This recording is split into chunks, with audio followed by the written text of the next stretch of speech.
Upon awakening, I found myself to be the illegitimate son of the Dragon King of the North Sea in the world of Journey to the West, lacking martial arts, treasures, and possessing a feeble bloodline. Fortunately, I have the ability to traverse the myriad realms.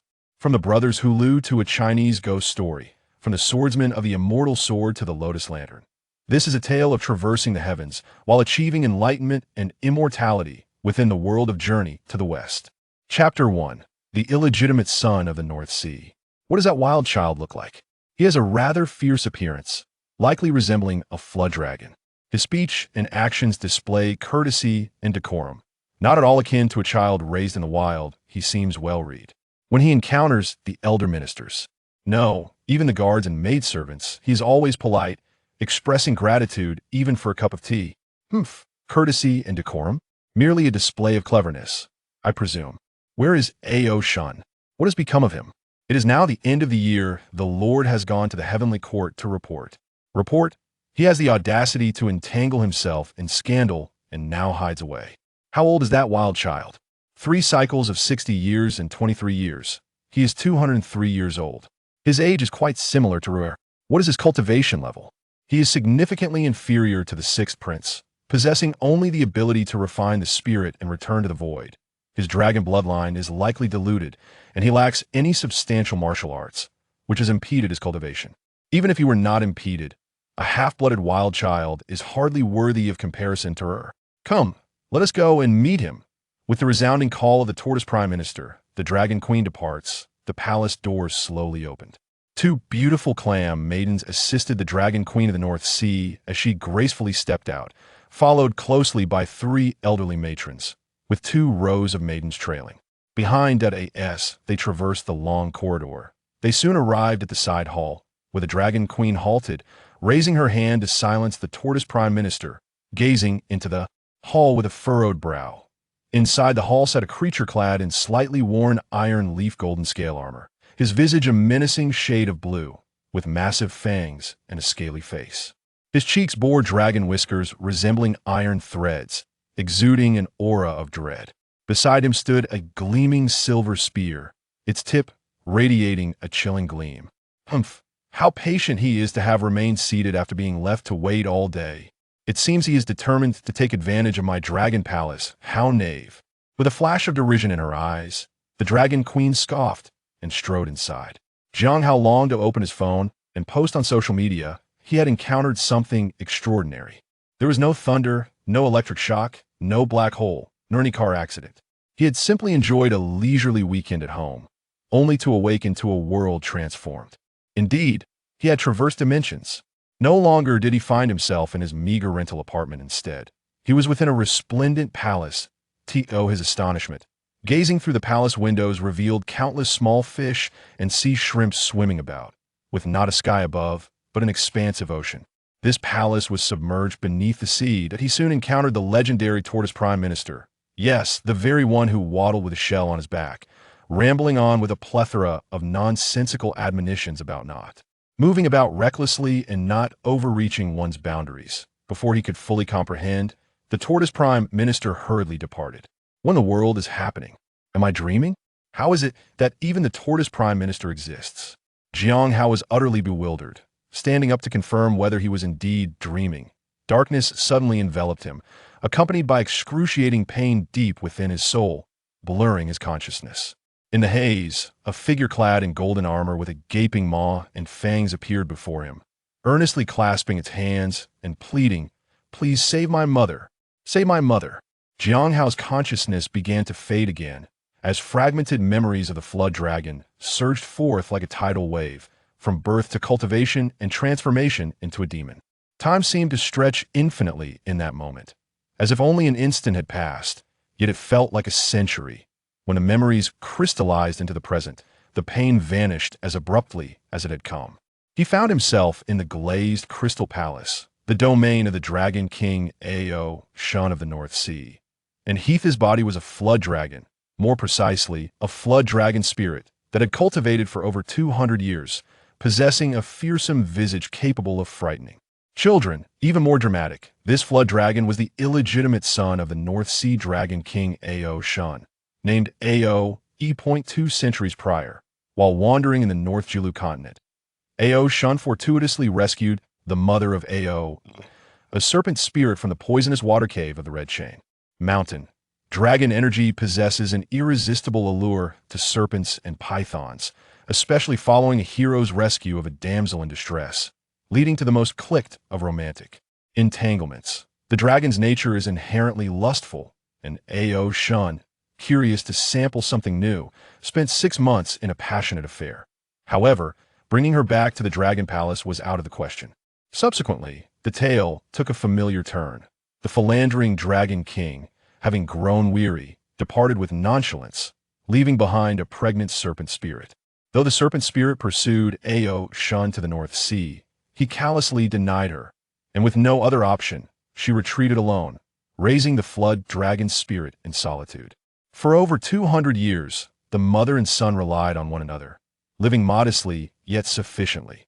Logically, this story should have concluded there, but recently, the lair of the red chain serpent spirit was besieged by a fox demon, leading to a fierce confrontation. Though the serpent spirit triumphed over the fox demon, she sustained grave injuries.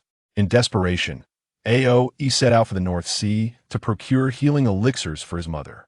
With his thoughts solely on saving her, he remained unaware that the fox demon had cursed him before its demise. His soul had already been damaged. Upon arriving at the Dragon Palace, he relaxed his guard, and the body of Xīyóu, who had traversed here, took over.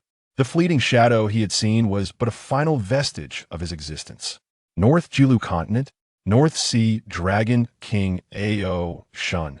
Could it be that I have crossed into the world of journey to the west? Xīyóu's eyes flew open in shock, followed by a bitter smile.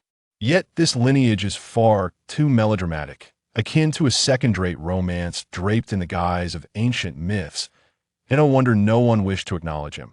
No wonder the Tortoise Prime Minister spoke incessantly about not overreaching, was merely perceived as a bastard come to exploit the situation. With this understanding, Xīyóu comprehended why he had been left in the shadows, that, in addition to the memories of the flood dragon spirit, he discovered a celestial wheel in his mind, from which a wealth of information flowed forth.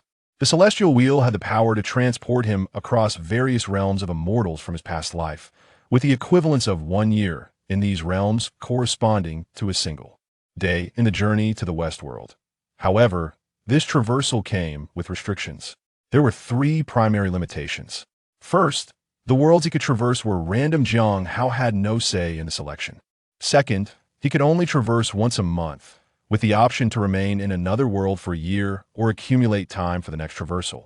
But once he began, he must use up all the time. Third, he could designate previously visited worlds for traversal, but this would consume twice the time of regular traversals. Of course, these were merely the fundamental constraints regarding traversal. There may be other limitations yet unknown to Xīyóu. Thus, even without seeking the North Sea Dragon King, I can still procure the elixirs for healing. Xīyóu's eyes sparkled.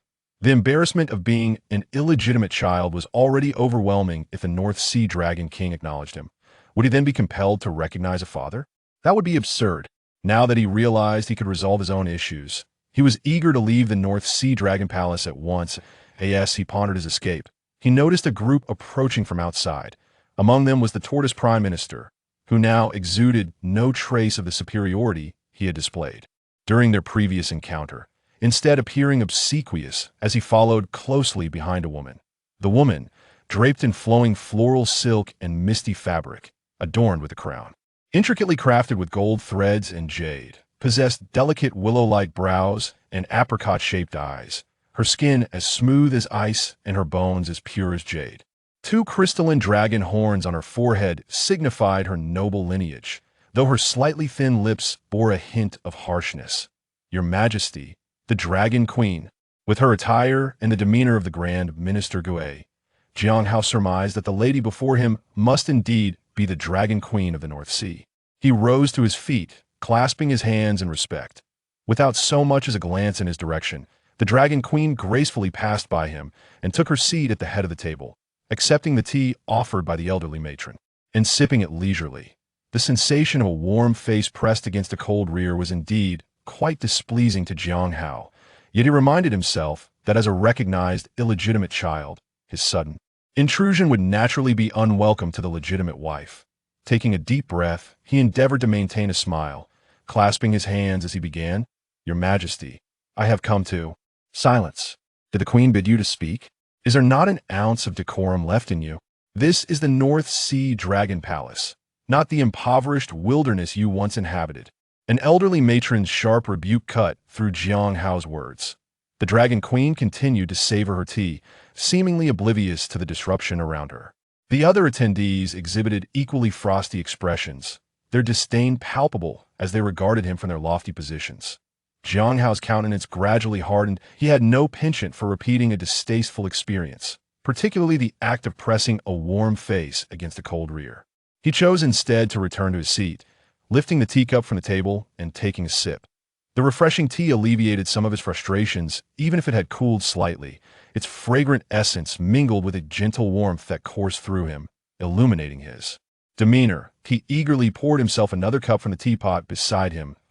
As he sat there, content in his own enjoyment, the atmosphere in the room grew palpably tense. The occupants stared at him in stunned silence, bewildered by his audacity to behave so brazenly in the presence of the Dragon Queen. Did he not comprehend that the woman before him was the matriarch of countless sea clans? As an illegitimate son, should he not be trembling with fear and trepidation? The Dragon Queen's hand, poised with the teacup, froze midair as she observed Xīyóu, who was engrossed in his tea, her expression darkening. She had intended to assert her authority over him, to instill a sense of caution, but she had not anticipated such boldness displayed before her. Having spent years in the Queen's service, the elderly matron understood her mistress's intentions well. She stepped forward, her voice stern. How dare you? The Queen has not spoken. Who gave you permission to sit? Do you possess no sense of propriety? Xīyóu cast a sidelong glance at her, but remained silent, seated firmly in his chair.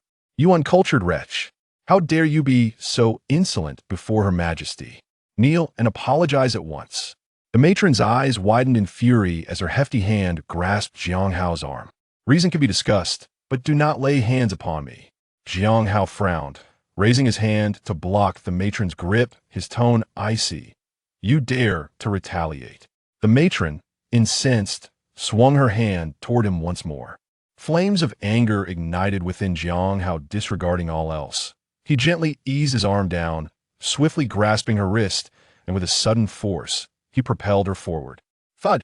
The matron stumbled uncontrollably and crashed face first onto the ground, letting out a startled C-R-Y.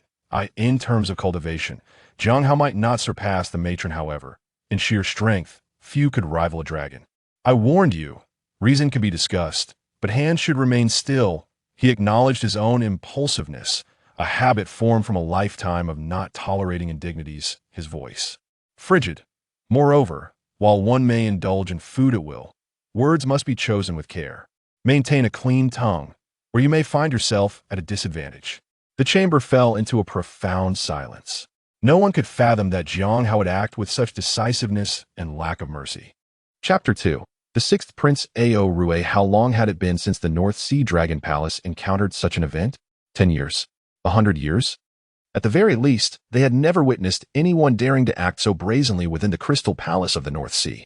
The old matron lay on the ground, her lips stained with blood, emitting anguished cries that resonated chillingly in the air.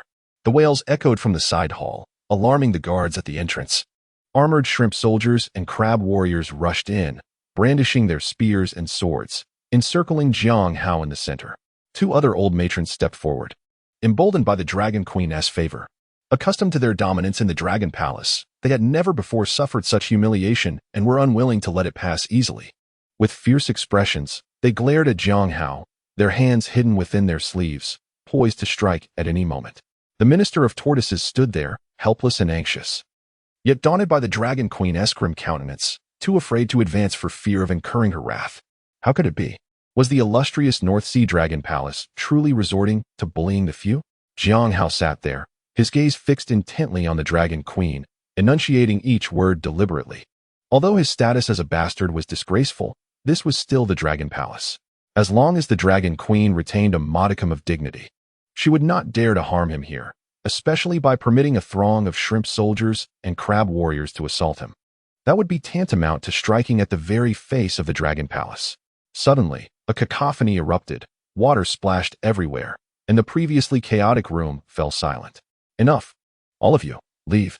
Without my command, no one is permitted to enter. The Dragon Queen's face was ashen as she slammed her teacup onto the table, understanding the principle that family shame must not be aired publicly. Yes, your subordinate obeys. The shrimp soldiers and crab warriors filed out in haste. Speak. What do you truly seek in the Dragon Palace? The Dragon Queen had lost her patience, her tone particularly acerbic. Let me be clear. Do not entertain dreams of recognizing your ancestry. After cultivating for 300 years, you are still only at the level of spirit return. This reveals how diluted your bloodline is. With such talent, you shall achieve nothing in your lifetime. If you wish to change your fate by clinging to our Dragon Palace, discard that delusion. You would only bring shame upon our Dragon Clan. Instead, think of something practical, as long as it is not excessive. I shall not make things difficult for you, but this is the only time. Once you leave this door, you shall have no further ties to the Dragon Palace. If I hear any rumors in the future, do not blame me for being unkind. The Dragon Queen spoke with an air of arrogance, her gaze akin to that of someone looking at a piece of rotten stone in a toilet. No, to her, Xīyóu was that very piece of filth, an eyesore that she wished to kick aside, fearing that it might soil her in the process. Were these words to reach the ears of the originally proud and impetuous dragon spirit, they would likely incite a furious departure, vowing to one day dismantle the Dragon Palace and obliterate the North Sea Dragon Clan. Yet, Xīyóu did not react that way. While being insulted by someone of higher status could incite anger, witnessing a toad croaking in arrogance only elicited amusement. At that moment, the Dragon Queen appeared to him as nothing more than a croaking toad, and rather than inciting his ire, she simply struck him as laughable. To be candid, he had no regard for the Four Seas Dragon Clan. In other worlds, the Dragon Clan might still be considered formidable, but in the journey to the West Realm, the Four Seas Dragon Palace was hardly significant. The king of the Xīyóu River, encountering mortals and raiding the Jing River-esque aquatic beings, dared not confront them directly, resorting instead to a bet to resolve the matter, ultimately meeting with death for failing to summon enough rain. The Prince of the West Sea, merely smashing a heavenly artifact, faced execution, ultimately becoming a steed for Tang Sang on his journey to the west. How could such a Four Seas Dragon Clan command his respect? To be honest, upon realizing that the North Sea Dragon King Xīyóu would not show his face, Xīyóu felt a wave of relief. He could never acknowledge such an irresponsible scoundrel as his father. Hearing the Dragon Queen declare that he would sever ties with the North Sea Dragon Palace only brought him joy, not anger. Since the Dragon Queen has spoken thus, I shall not hold back. I require nothing more than a bottle of ice spirit pills and a bottle of celestial spirit dew. Xīyóu proclaimed without hesitation, although he could seek medicinal herbs from other worlds through the celestial wheel to heal his mother. He recognized a simpler and more reliable method at hand, and would not let a moment of pride deter him. The ice spirit pills, crafted from millennium-old icelingji that grew in the frigid lands, were known for healing external injuries and replenishing vitality. The celestial spirit dew, made from morning dew of the heavens and 10,000-year jade essence, was renowned for mending and nurturing the spirit. The Dragon Queen was momentarily taken aback. She had anticipated Xīyóu to demand exorbitantly, yet he only requested these two items. Although precious, they were relatively inconsequential to the Dragon Palace, leaving her uncertain. Just these? Indeed, just these. Provide me the elixirs, and from this moment forth, I shall have no further connection with the Dragon Palace. Xīyóu insisted resolutely. He sought the elixirs solely to expedite his mother's healing, a debt owed to them by the North Sea Dragon King. He had no desire for anything superfluous. With the celestial wheel at his disposal, he could acquire whatever he needed in the future. Why should he grovel here, leveraging his status as a bastard? As a transmigrator, he possessed his own pride. Very well, you have ambition. The Dragon Queen, fearing Xīyóu might retract his words, gestured to the Minister of Tortoises. Minister, go to the treasury and fetch a bottle of ice spirit pills and a bottle of celestial spirit dew. Immediately, the old minister felt a wave of relief. He too feared that the matter might escalate and tarnish the reputation of the Dragon Palace. To resolve this so simply was indeed fortuitous. He hurriedly fetched the elixirs and presented them to Xīyóu. Until we meet again. With the elixirs in hand, Xīyóu turned and departed without a trace of reluctance. Leaving the Crystal Palace, he journeyed upstream, soon arriving at the shore of the North Sea. Compared to the later world, The journey to the West Realm was teeming with towering trees, where deer and hares darted through the underbrush, and eagles and swallows nested on the cliff faces. The air was refreshingly pure, filling him with an overwhelming sense of joy. Standing by the sea, Xīyóu caught his first glimpse of his own appearance. He could not deny that his green face and sharp fangs were effective in silencing a child's night cries. Fortunately, there existed transformation techniques in this world that were far more reliable than the cosmetic surgery of his past life. Recalling the incantation for the transformation technique from his memory, Xīyóu transformed, and the reflection on the water's surface shifted. His complexion became fair, his features refined, resembling his appearance from his previous life. Adorned in iron leaf gold thread armor, and wielding a silver spear that gleamed coldly, he bore a resemblance to a scholarly general. Xīyóu nodded in satisfaction, preparing to depart on the winds of the supernatural, when suddenly, violent waves erupted upon the sea, and moments later, a surge of water rolled forth, revealing a procession emerging from the depths. At the forefront was a figure with a golden face and a purple sheen, adorned with horns on his forehead. He resembled a mortal, riding a water-splitting beast, clad in golden dragon armor, wearing a golden winged helmet, and wielding a halberd of extraordinary prowess. Beside him stood a towering figure, with a blue face and red hair, bearing fangs, and wielding a massive axe, none other than the North Sea's patrolling night demon. Behind them followed several shrimp soldiers and crab warriors, brandishing gleaming swords, exuding an air of authority. It was the sixth prince, standing atop the waves. The patrolling night demon pointed at Xīyóu, his voice hoarse and grating. Rui's eyes flashed with menace as his water-splitting beast leaped from the sea. Landing on the shore, looking down at Xīyóu. "You are the bastard child? Bastard? Who are you calling a bastard?" From the moment he had entered the Dragon Palace, Xīyóu had been subjected to relentless taunts of bastard from every corner, igniting a blaze of fury within him. "Fool, who else but you?" Rui's gaze was filled with disdain, an attitude of haughty arrogance. Indeed, a true bastard, raised on filth, relishing in insults. Xīyóu retorted with a cold smile. "You wretched little imp, so audacious as to insult me." Rui, realizing the situation, was instantly filled with rage. The golden light on his Feng Tian Hua Ji flashed as he swung it down towards Xīyóu's head. The air whistled with the force of his strike. And even before the spear reached its target, the gravel on the ground began to tremble slightly. Xīyóu tightened his grip on the gleaming silver spear. Despite having acquired the memories of the dragon spirit, this was his first encounter in battle. However, the urgency of the moment left no room for hesitation. He swiftly moved to the left, evading the attack, and instinctively thrust his right hand forward. Clang! Rui, leveraging the momentum of the Xīyóu beast's charge, slashed his spear to the right, directly striking the shaft of Xīyóu's spear. A tremendous force surged through the silver spear, sending Xīyóu crashing backward. The air in his lungs seemingly expelled in an instant, only to be forcibly drawn back, leaving him gasping and blood spilling from the corner of his mouth. "With such meager strength, how dare you act so recklessly within my North Sea Dragon Palace? You little wretch, surrender the ice spirit pill and the celestial dew, or you shall not leave the confines of the North Sea today." Rui, seated upon the Xīyóu beast, pointed his Feng Tian Hua Ji at Xīyóu, his gaze piercing as if he were observing an insignificant ant. Indeed, the North Sea Dragon Palace is shameless, taking back what was offered. How enlightening. Xīyóu replied with a cold smirk, his words dripping with scorn. Rui's eyes flared with fury. "Those mere 2 vials of elixir are not worth our attention. But since you have harmed a member of my North Sea, they must remain for her healing. You shall not take even a drop from my realm." "Very well. Let us see if you can keep me here." Xīyóu's anger ignited, the spear's tip glowing brightly as he lunged towards Rui. This was not merely for the elixirs in his possession, but for the fiery spirit within him. Moreover, could Rui truly kill his own illegitimate son over 2 vials of elixir? Knowing he was no match for Rui in a direct confrontation, Xīyóu relied on his agility to evade, darting around the battlefield. Each thrust of his spear was fleeting, denying Rui the chance for a direct clash. Frustrated by a series of missed strikes, Rui dismounted from the Xīyóu beast. Now at the pinnacle of the void harmonization stage, he was but a breath away from becoming a celestial immortal, his strength vastly superior to Xīyóu's, leaving him unafraid. Freed from the constraints of the Xīyóu beast, Rui's movements became markedly more fluid. Xīyóu, having barely exchanged a few blows, found himself cornered and had no choice but to brace himself for a direct confrontation.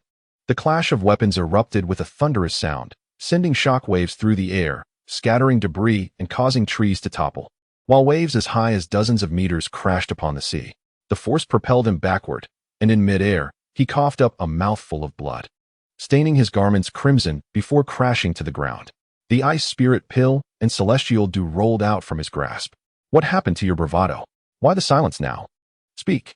Xīyóu taunted as he approached, picking up the fallen vials, looking disdainfully at Xīyóu, who lay in a pool of blood.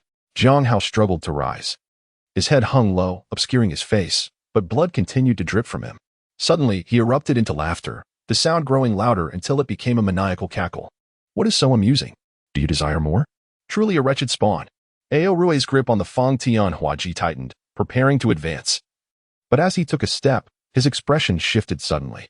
Do you not feel a tingling in your right hand? An accelerated heartbeat? Is your magical energy faltering? Xīyóu coughed violently, unable to maintain his transformation. He lifted his head, revealing his fangs and blood-red eyes, fixed on Xīyóu with a mocking grin. Heh, did you not know my mother is a red chain snake demon? You dare to seize what the enemy discards?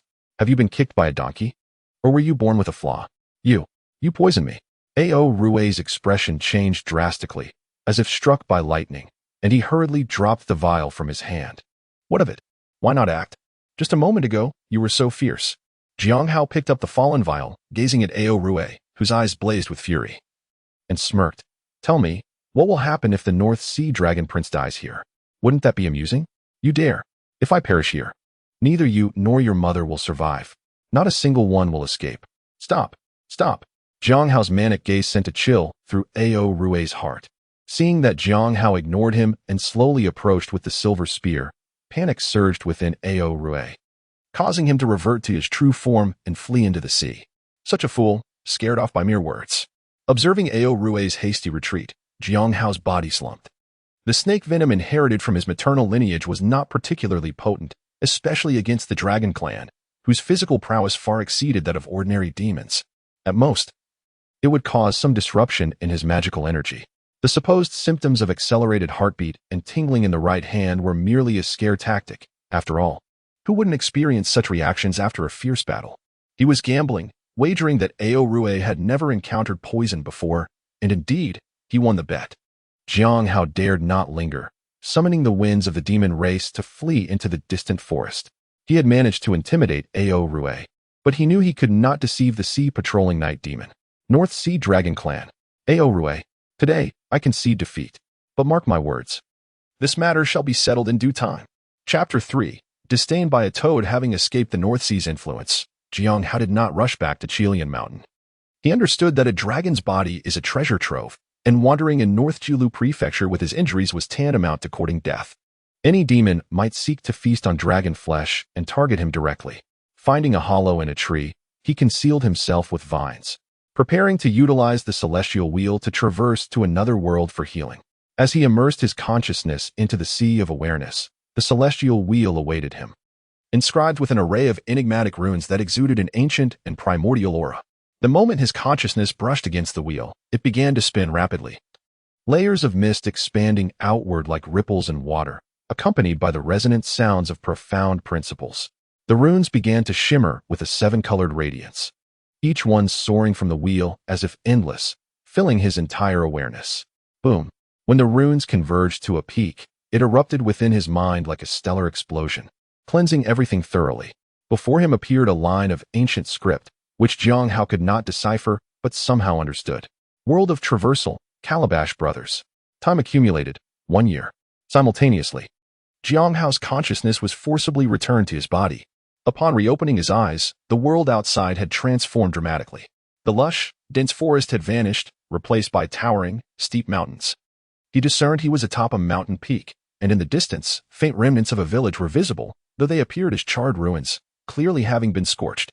The farmlands lay abandoned, overgrown with weeds taller than a man, while lizards and snakes slithered over them, and crows cawed from the gnarled branches of dead trees. Is this the world of the Calabash Brothers? It seems the snake demon and scorpion demon have already escaped. Thus, the celestial wheel's traversal is not fixed to the prelude of the plot. Moreover, some narratives span decades or even centuries, if the start is always the same. one would never witness the conclusion. Scanning his surroundings, he found no peaks resembling calabashes, and given the harsh environment, Xīyóu concluded that the snake demon and scorpion demon had indeed emerged. Regarding the classic animated series Xīyóu Brothers, even after the passage of many years, the memories remain vivid.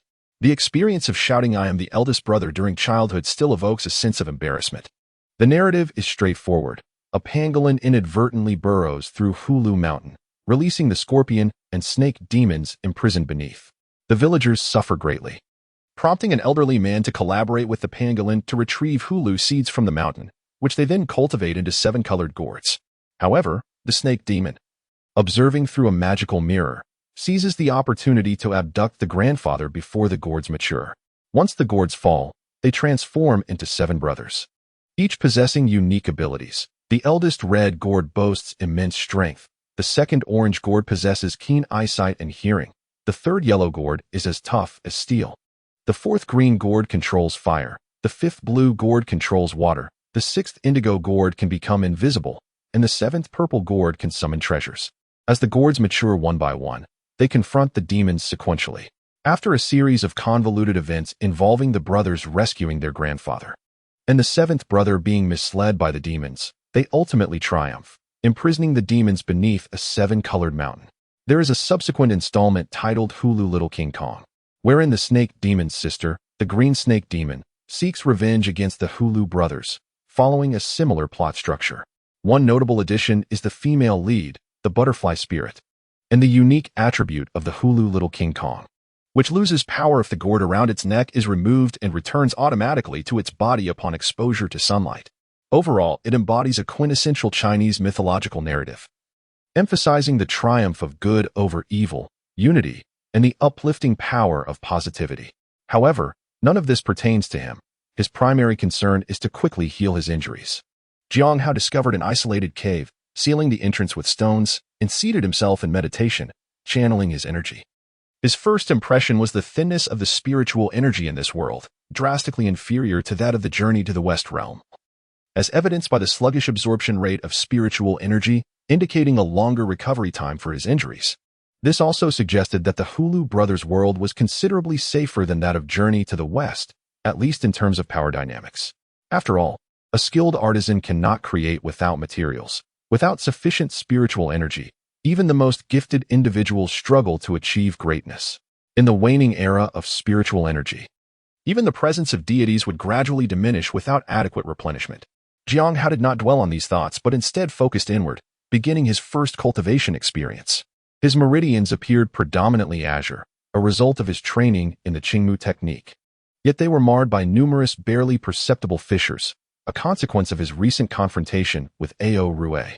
Besides the minor cracks, remnants of Xīyóu's magical energy lingered, obstructing his energy flow and further damaging his meridians. At this juncture, the significance of a superior technique became apparent.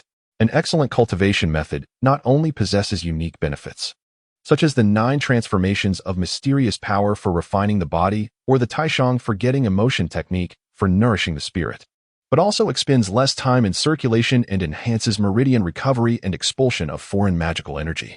Xīyóu was merely practicing the mediocre Xīyóu technique, which lacked special effects, requiring him to painstakingly mend his meridians and expel the residual power left by Xīyóu. He resolved to seek out a more formidable technique in the future. With that in mind, he centered himself, immersing in his cultivation. Each circulation of energy within him counted as a complete cycle, gradually dissipating the foreign magical energy and allowing his injured meridians to mend slightly under the nourishing flow of power. This slow accumulation led to a gradual improvement in his condition. In the timelessness of the mountains, 6 months passed unnoticed. One morning, as the sun rose and the purple mist ascended, Xīyóu suddenly opened his eyes, his gaze shimmering with brilliance. Behind him, a vibrant aura emanated, only to fade after a moment. His injuries were finally healed. Rising with a smile, he felt invigorated, his energy flowing smoothly without any hindrance. He pondered the treasures that could be gleaned from the Xīyóu brothers, with half a year remaining. Wasting time was not an option. Reflecting on the various artifacts within Xīyóu brothers, he recalled that although the series was not grand in scope, it featured numerous magical items. The first was the snake demon's Rui, which he had coveted during his previous viewing of the series. With a mere incantation, it could manifest extraordinary powers, truly remarkable. Furthermore, it had no requirements for ownership. Anyone could wield it simply by holding it. He contemplated a stealthy approach to the snake demon's lair to procure it. Next was the green snake demon's treasure pouch, containing 36 magical artifacts corresponding to the 36 stratagems, equally fascinating. Items such as golden ingots and the noxious 5-poison soup were of immense utility, making them prime targets alongside the Rui. Additionally, there was the treasure gourd wielded by the seventh brother, akin to the purple gold gourd held by the silver and gold horn demons, capable of trapping individuals inside and transforming them into a viscous sludge at noon. Unlike the latter, the seventh brother's gourd did not require a response from the captured, only the uncapping of the gourd's mouth, though its fragility was a drawback. Even a mere aphid could puncture it. Following that was the alchemical furnace in the 1,000-fathom cold pool, reputedly associated with the immortal of the South Pole. Its mere name suggested it was no inferior artifact, and its placement in the cold depths made it relatively accessible. Regrettably, Xīyóu lacked the skills to concoct elixirs, rendering it of limited use to him. Further down the list was the green snake demon's jade hairpin, capable of transforming into various weaponry, which appeared promising but was somewhat impractical. Even those proficient in multiple martial arts typically favored their strongest skills, who would switch weapons mid-battle. After careful consideration, collaborating with the Xīyóu brothers to eliminate the demons seemed the least risky and most advantageous approach. His sole concern was that he was also a demon. He wondered if the Xīyóu brothers would trust him. If they were to engage in a life-or-death struggle upon meeting, it would spell disaster. He resolved to assess the strength of the two demons first. If they were weak, he would take action directly under the guise of ridding the world of evil. If they proved formidable, he would devise a plan to rescue a captured Xīyóu brother, thus establishing an alliance. With a plan in mind, Xīyóu hesitated no longer. With a wave of his hand, a faint azure light flickered, and the stones blocking the entrance shattered, allowing him to step outside. The landscape bore a stark contrast to 3 months prior. It appeared increasingly desolate, a sea of withered yellow as far as the eye could see. There were no signs of life, not even larger animals, only withered branches, decaying leaves, and scattered bones, with centipedes and snakes slithering among the remains, creating a truly unsettling scene. Xīyóu summoned a gust of demonic wind, soaring into the air, and surveyed the surroundings from above. He soon discerned a mountain peak in the southeast shrouded in demonic energy, and without hesitation, he flew towards it. Having traversed the peaks and brushed against the rugged ridges, one arrives at the precipice where a cave emerges, its 2 stone doors firmly shut. At the entrance stand 2 toad spirits, wielding tridents, their eyes bulging like brass bells. This interminable period seems to have no end in sight. Tell me, how are those little brats so formidable? One after another, they keep coming, forcing us to stand guard here without even a sip of wine, sighed the yellow toad, voicing his discontent. What do you know? That yellow gourd child is as solid as iron. One slap from him left me blind in one eye. Oh, my poor eye, lamented the purple toad, covering his injured left eye, his speech faltering. The yellow toad, empathizing with his companion, leaned closer and whispered, "Do you think the king might struggle against these children? Just the other day, that yellow gourd was spouting nonsense. If the leader hears this, do you wish to live?"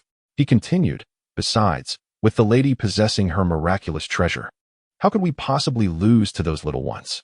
The purple toad, startled, glanced around to ensure no one was listening, then lowered his voice. "Winning is assured, but our fate remains uncertain. Remember to keep your distance. Don't end up like me." "Oh, my poor eye." The yellow toad nodded repeatedly, whispering back, "You're right, brother. We shall merely put on a show. If anything goes awry, we'll quickly take cover." From above, Xīyóu, perched on a cloud, listened to the 2 minor demons and chuckled. He had to admit that while the strength of the monsters in this gourd child world was uncertain, their intelligence was undoubtedly high. The 2 toad spirits before him possessed feeble demonic energy, barely on the brink of transformation, categorizing them as the lowest tier of demons. Yet their intellect evidently surpassed that of many demon lords from the journey to the west, at least in terms of their ability to procrastinate. "May I trouble you too?" Xīyóu revealed his true form and descended from the cloud, just as the 2 toad spirits, hearing the sound, scampered back into their cave without a backward glance. King, trouble is afoot. A monster with a green face and sharp fangs has arrived at the entrance, and it is hideous." Xīyóu's eyelid twitched violently.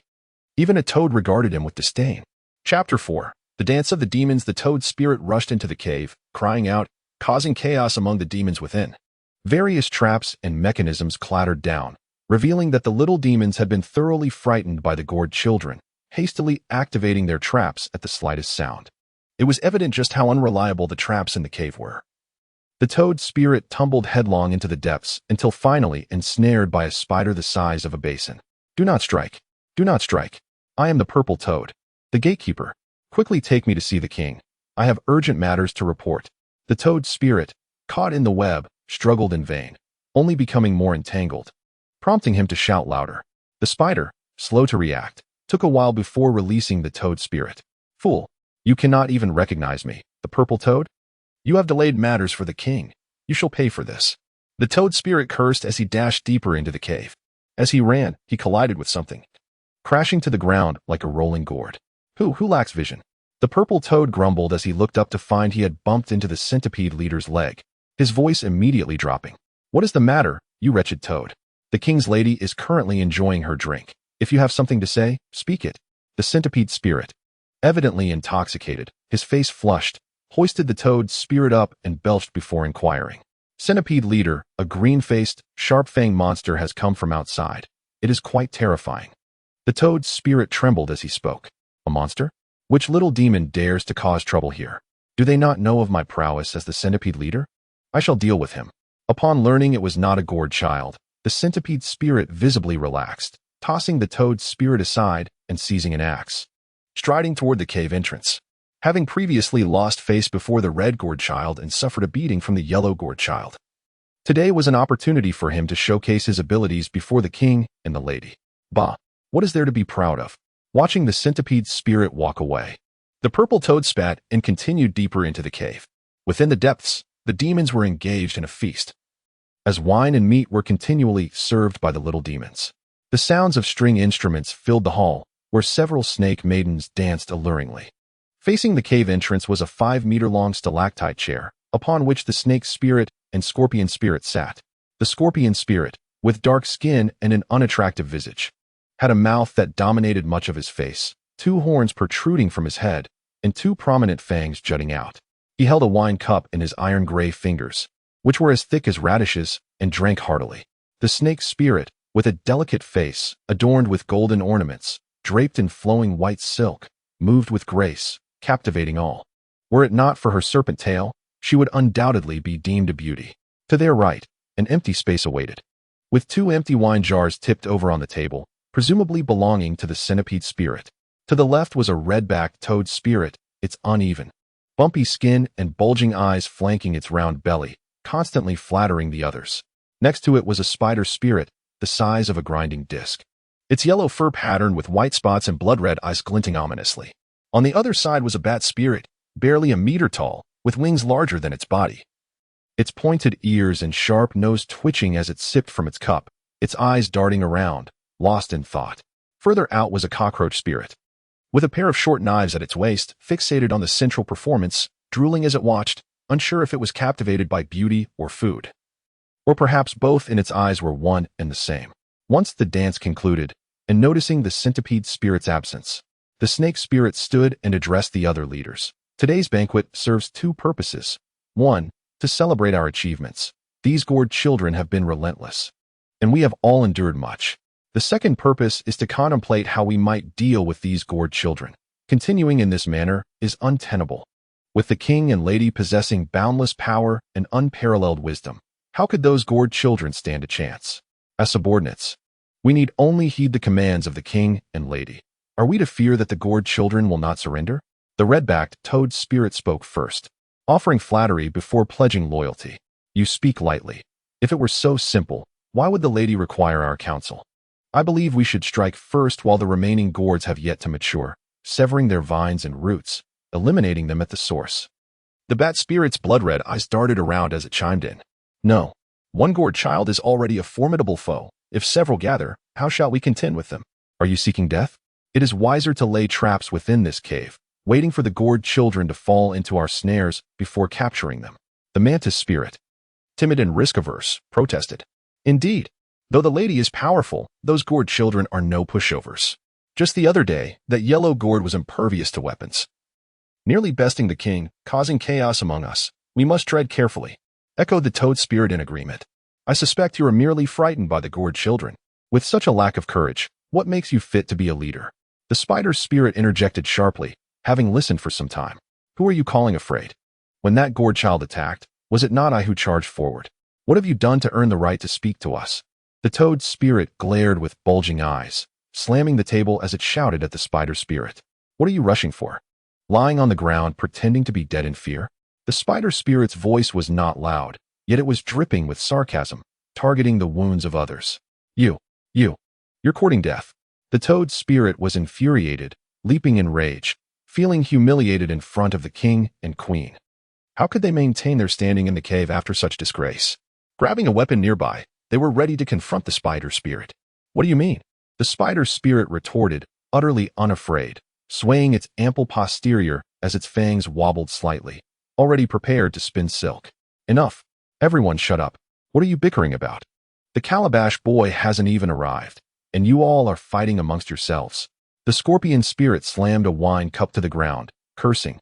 "If you have the energy to brawl, go fetch me a calabash boy. You're all useless." At the scorpion spirit's fury, the leaders immediately fell silent, and the previously noisy cave was suddenly tranquil. "My lord, please calm down. I believe the bat leader has a point," the snake spirit said with a charming smile. First soothing the scorpion spirit, "It is indeed reasonable to pull the calabash vines and sever their roots while they are still unripe. However, there are still many calabashes on those vines. How shall we handle that?" Just as she began to formulate a plan, a commotion erupted, interrupting her thoughts. Report. Great king." A green toad spirit tumbled in front of the snake spirit, stuttering for ages without clearly articulating a single word. "What green? Speak up." The snake spirit, feeling anxious, pressed for answers. "Is it another calabash boy at the door? A green child? Speak quickly. Is it another calabash boy?" The scorpion spirit, equally furious, seized the toad spirit and slammed it to the ground. Though the toad spirit stumbled over its words, it managed to convey its message. No, it's not a calabash boy. It's a monster with a green face and fangs, with a mouth as big as mine. It's terrifying. A monster? All the creatures within 1,000 miles have been gathered here by me. Where could it have come from?" The snake spirit was perplexed. Ever since she and the scorpion spirit escaped from Calabash Mountain, using their profound cultivation and exquisite treasures, they had cleared the area of monsters, either subduing them or eliminating them. Logically, there shouldn't be any monsters left. The surroundings of Calabash Mountain were merely desolate lands, lacking in spiritual energy, and with their havoc, everything had turned barren. It was unreasonable for any monsters from outside to approach. "My lady, could it also be coming for the calabash boy?" The scorpion spirit's eyes glinted ominously, a murderous intent surfacing. Grabbing a nearby iron ring, it stood up, ready to strike. "We have endured hardships for so many years, and the fruit is finally ripening. We can't let it go to someone else. I shall go out and behead it." "Wait." The snake spirit raised her hand to stop the scorpion spirit's actions, her eyes gleaming with insight. "The secret of the calabash boy is known only to you and me, and my sister knows it as well. She, too, covets that 7-star elixir and would never disclose it to anyone. Let us not rush to action. We should observe what this monster is about, as it may simply be passing by." "All right, I will heed your words." The scorpion spirit, typically lacking initiative and under the thumb of its wife, nodded vigorously, seeing that the snake spirit had a plan. At that moment, the cave shook violently, with debris falling from the ceiling and food scattering across the ground. "What is happening?" The scorpion spirit transformed its hands into pincers, batting the stones away as it shouted. "It must be the centipede leader fighting that monster outside." The toad spirit, recalling its earlier encounter with the centipede spirit, hastily spoke up. "Quickly, swiftly, grant me your favor." The snake spirit took out a magical artifact, exhaling a breath of demonic energy, stabilizing the cave. Looking at the gathered leaders, she declared, "This centipede spirit is truly more trouble than it's worth. Let us go out and investigate." "Yes, my lord." Chapter 5.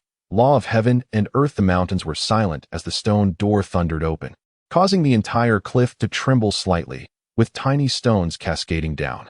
Jiang Hao looked up to see a centipede spirit emerging, its elongated body segmented like a straw, with a row of legs on either side and its head retaining the original centipede visage, with bulging, bloodshot eyes. "Hey, you wild monster, dare come here to cause trouble?" Do you not know the might of your centipede elder? You are truly courting death. Xīyóu stepped forward, about to speak, when the centipede spirit shook its head and roared, swinging its short axe down toward him. Xīyóu was utterly bewildered, not understanding why a simple introduction would escalate into such a confrontation.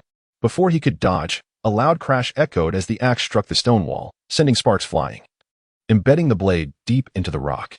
What a formidable wild monster. It actually evaded my lethal strike. No wonder it dares to stir up trouble here. The centipede spirit appeared astonished, as if encountering something unbelievable, standing there swaying, its eyes unfocused, reeking of alcohol. I didn't even dodge. You swung it wrong yourself. Xīyóu replied, exasperated. And I haven't even started causing trouble yet. What have you imagined? The monsters in the Calabash Boy world seem to possess a higher intelligence. Yet their unreliability matched that of the mischievous beings from the journey to the west. Whether it was the panicked toad spirit or the obviously intoxicated centipede spirit before him, it was utterly absurd. Why are you clutching my axe? Let go, or I'll kill you. The centipede spirit hiccuped, straining to pull the axe free. With a powerful tug, the axe came loose, but the force was too great, and it stumbled backward onto the ground. Lying there, the centipede spirit remained smug. You dare challenge my strength? You must be mistaken. I have only ever lost to the king. No one else has bested me, except for the king and the Calabash Boy. Just as it was about to conclude this farce, the centipede spirit staggered to its feet, mumbling to itself, "It seems I must show my true prowess. Otherwise, you will not know how powerful your centipede elder truly is. Behold, my law of heaven and earth." Law of heaven and earth. Xīyóu froze for a moment, halting his movements. He knew that during the fight between the centipede spirit and the eldest Calabash Boy, both had transformed to a larger size. But he had always thought it was merely a transformation technique. He had not expected to hear the term law of heaven and earth from the centipede spirit's mouth now. It was essential to recognize that the transformation technique and the law of heaven and earth were fundamentally different concepts. The transformation technique's enlargement was akin to inflating a balloon. The balloon's mass remained unchanged, merely filled with air. One poke and it would burst. However, the law of heaven and earth involved a fundamental change in essence. As one's body grew larger, one's strength would correspondingly increase, resulting in a significant enhancement of power. In the journey to the west, nearly every monster possessed one or two transformation techniques, but only a few, such as Sun Wukong, Yang Jian, the Bull Demon King, and the six-eared macaque, had mastered the law of heaven and earth. Throughout the entire journey to the west, Sun Wukong had only employed this technique thrice. Yet each instance showcased his immense power. The first time he utilized it with the golden staff on Huagua Mountain, he terrified the numerous beasts and demon kings into submission, demonstrating that such a divine ability was indeed rare. The second confrontation transpired during the tumultuous upheaval in heaven, where Yang Jian and the Monkey King unleashed their formidable powers, resulting in a cataclysmic clash that left the heavens and earth trembling, with neither side yielding to the other. The third encounter took place atop the Flame Mountain, where the Bull Demon King revealed his true form, an entity so fearsome that even the celestial beings could do little to contend with him. Ultimately, it was only through the invocation of his own celestial powers that Sun Wukong was able to engage him in battle, unbeknownst to the centipede demon. He had become an object of desire in Xīyóu's eyes. Shakily, he rose to his feet, bent slightly at the waist, and muttered incoherently long. With a tremor that shook the very ground beneath him, the centipede demon began to swell dramatically, reaching a height of 100 zhang, approximately 333 meters. His eyes resembling windows and his mouth a gaping maw, with teeth like swords and a massive axe in his hands that dwarfed everything around him, creating a spectacle of chaos. Clearly, this was not mere illusion but a genuine manifestation of celestial power. However, when compared to the towering heights often seen in the journey to the west, his display was considerably diminished. Nonetheless, the essence of his power remained unchanged.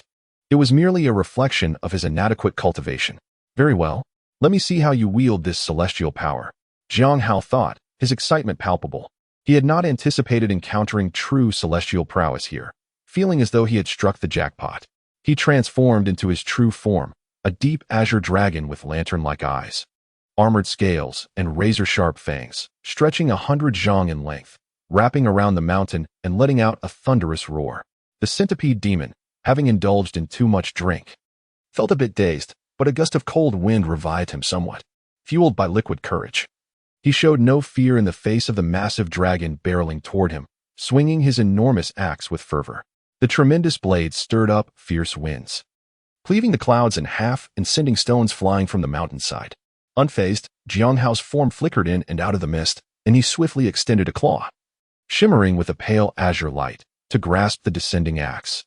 When the dragon claw met the axe, a resounding clash reverberated through the air, sending shockwaves that caused the axe to recoil and the centipede demon to stumble backward, his immense body toppling.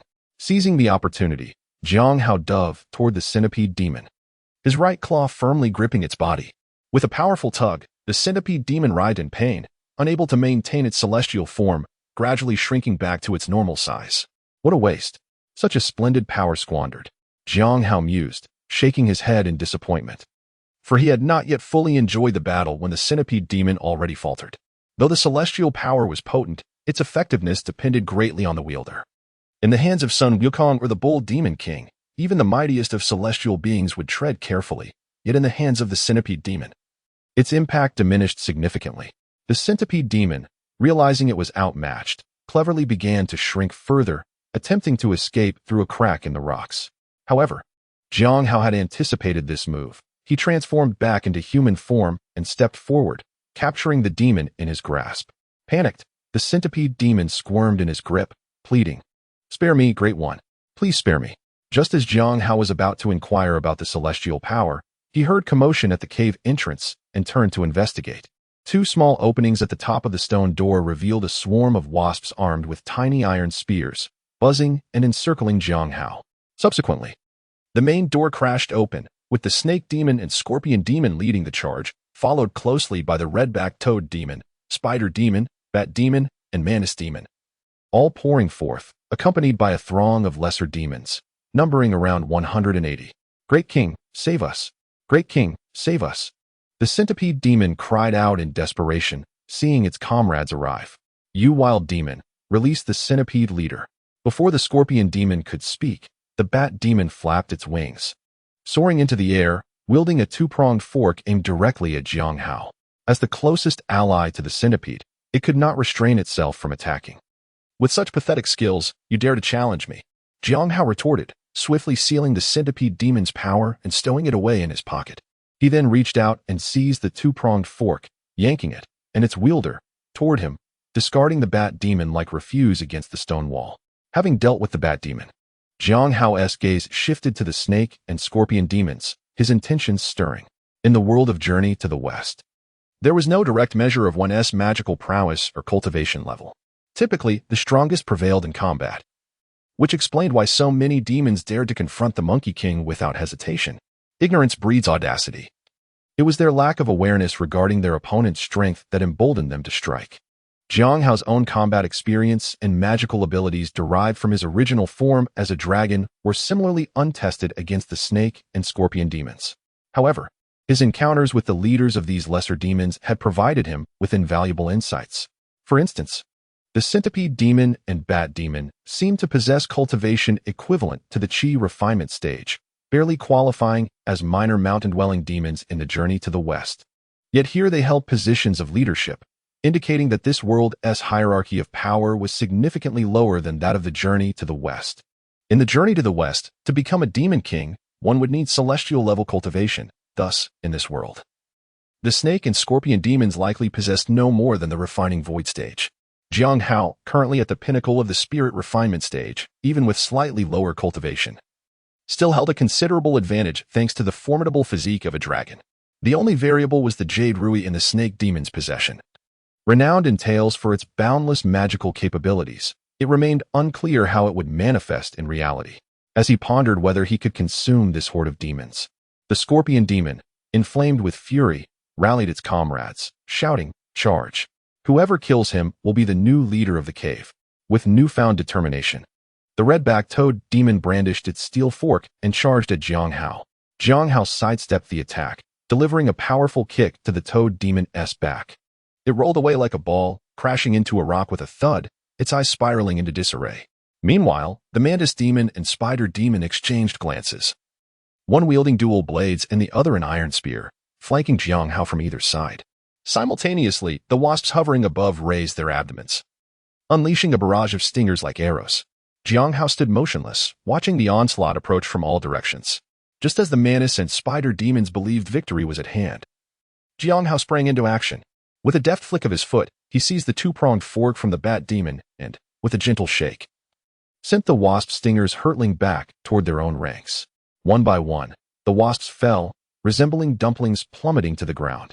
Then, with a sweeping motion, the fork struck the blades and spear wielded by the mantis and spider demons, sending them both flying from the force of the impact. Chapter 6. Secrets, you useless bunch. What good are you to me? Get out of my sight.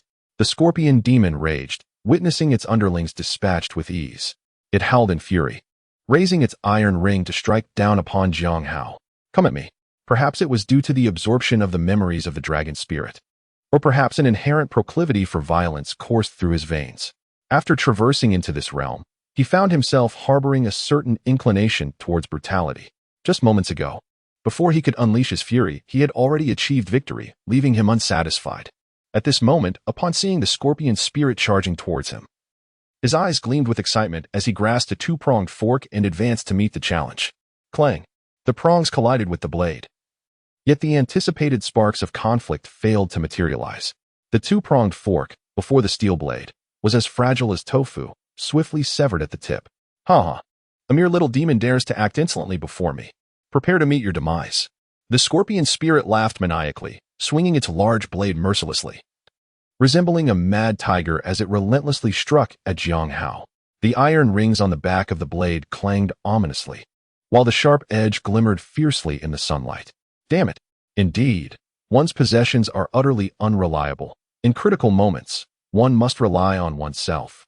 Xīyóu cursed under his breath, hurling the remaining half of the two-pronged fork at the scorpion spirit. He retreated 2 steps, extending his hand towards the void. And with a whoosh, a silver light swiftly approached, his fingers splayed to grasp his shining silver spear. In his previous life, he had struggled to comprehend the exhilaration of martial confrontation, but now he experienced it firsthand. The weapon felt like an extension of his own body, a visceral connection that sent shivers of excitement through every cell. Demon, let us continue. Xīyóu bellowed, shaking the silver spear in his hand, lunging towards the scorpion spirit like a dragon. A vibrant azure light coalesced around the spear's tip, dazzlingly bright. Thwack! The spearhead struck the blade without hesitation, producing a resounding echo as the spear and axe met, sparks erupting in a chaotic dance, sending shockwaves that stung like the wind.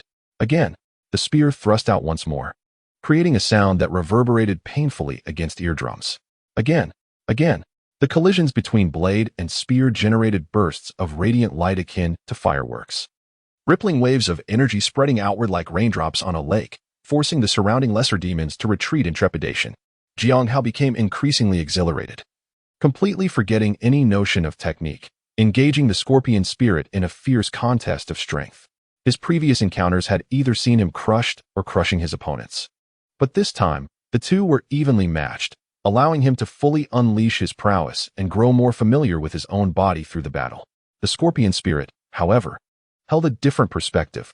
While it appeared to maintain an advantage, secretly, 3 of its pincers had already been shattered. This demon, evidently honed through training, possessed a terrifying strength capable of inflicting injury even through weaponry. After a few desperate parries, the scorpion spirit could no longer endure. Seizing a moment during their clash, it leaped forward, its tail poised to strike at Xīyóu. So soon resorting to the venomous tail? It seems you're at your limit. Engaging with a scorpion, one must always be wary of its poisonous stinger. Xīyóu had anticipated this, shaking his right hand as the azure glow flickered at the spear's tip, accurately piercing the venomous dart.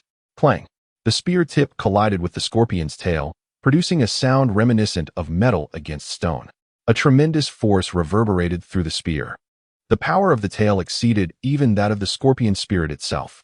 Fortunately, Xīyóu had prepared well. Otherwise, even if he struck true, he might not have been able to deflect the tail. Madam, save me. The scorpion spirit, realizing its error, screamed in panic. Xīyóu, seizing the opportunity, leapt into the air, aiming his shining silver spear at the scorpion's heart. Just then, he heard a voice from afar, the snake's spirit calling out, Rui, Rui, heed my will. Swiftly manifest. As the words left its mouth, an eerie wind arose from the Rui, rushing towards Xīyóu. This is bad. Xīyóu's heart sank. and though he attempted to evade, it was too late. The wind brushed against him, an icy chill penetrating to the bone. Before he could react, he found himself encased in a massive block of ice. Indeed, this Rui is a remarkable treasure. No matter how formidable this demon may be, it is no match for my lady. The scorpion spirit exhaled a sigh of relief, gazing at the encased Xīyóu, unable to suppress its laughter. The snake spirit, too, wore a triumphant smile, exuding a charming demeanor. My Rui is simply extraordinary. Not only can it ensnare this wild demon, but even should the calabash boy come, he would be easily subdued. Naturally, we have suffered for a millennium in the Calabash Mountains, all for treasures such as these. Madam, your Rui and the treasure pouch of the green serpent are indeed remarkable artifacts. Once we capture the Calabash boy and refine him into our king, we shall never be silenced. Such matters should not be spoken of so carelessly. My lady, you are overly cautious. The scorpion spirit was about to voice further objections when it caught sight of the snake spirit's fierce glare, stifling its words and diverting the conversation. Very well. I shall not speak of such things. First, I shall flay this wild demon and strip its sinews, then set it up as a scarecrow atop this mountain, and see who dares to disturb us in the future. It picked up the iron-bladed axe, glancing at it, only to feel a pang of distress.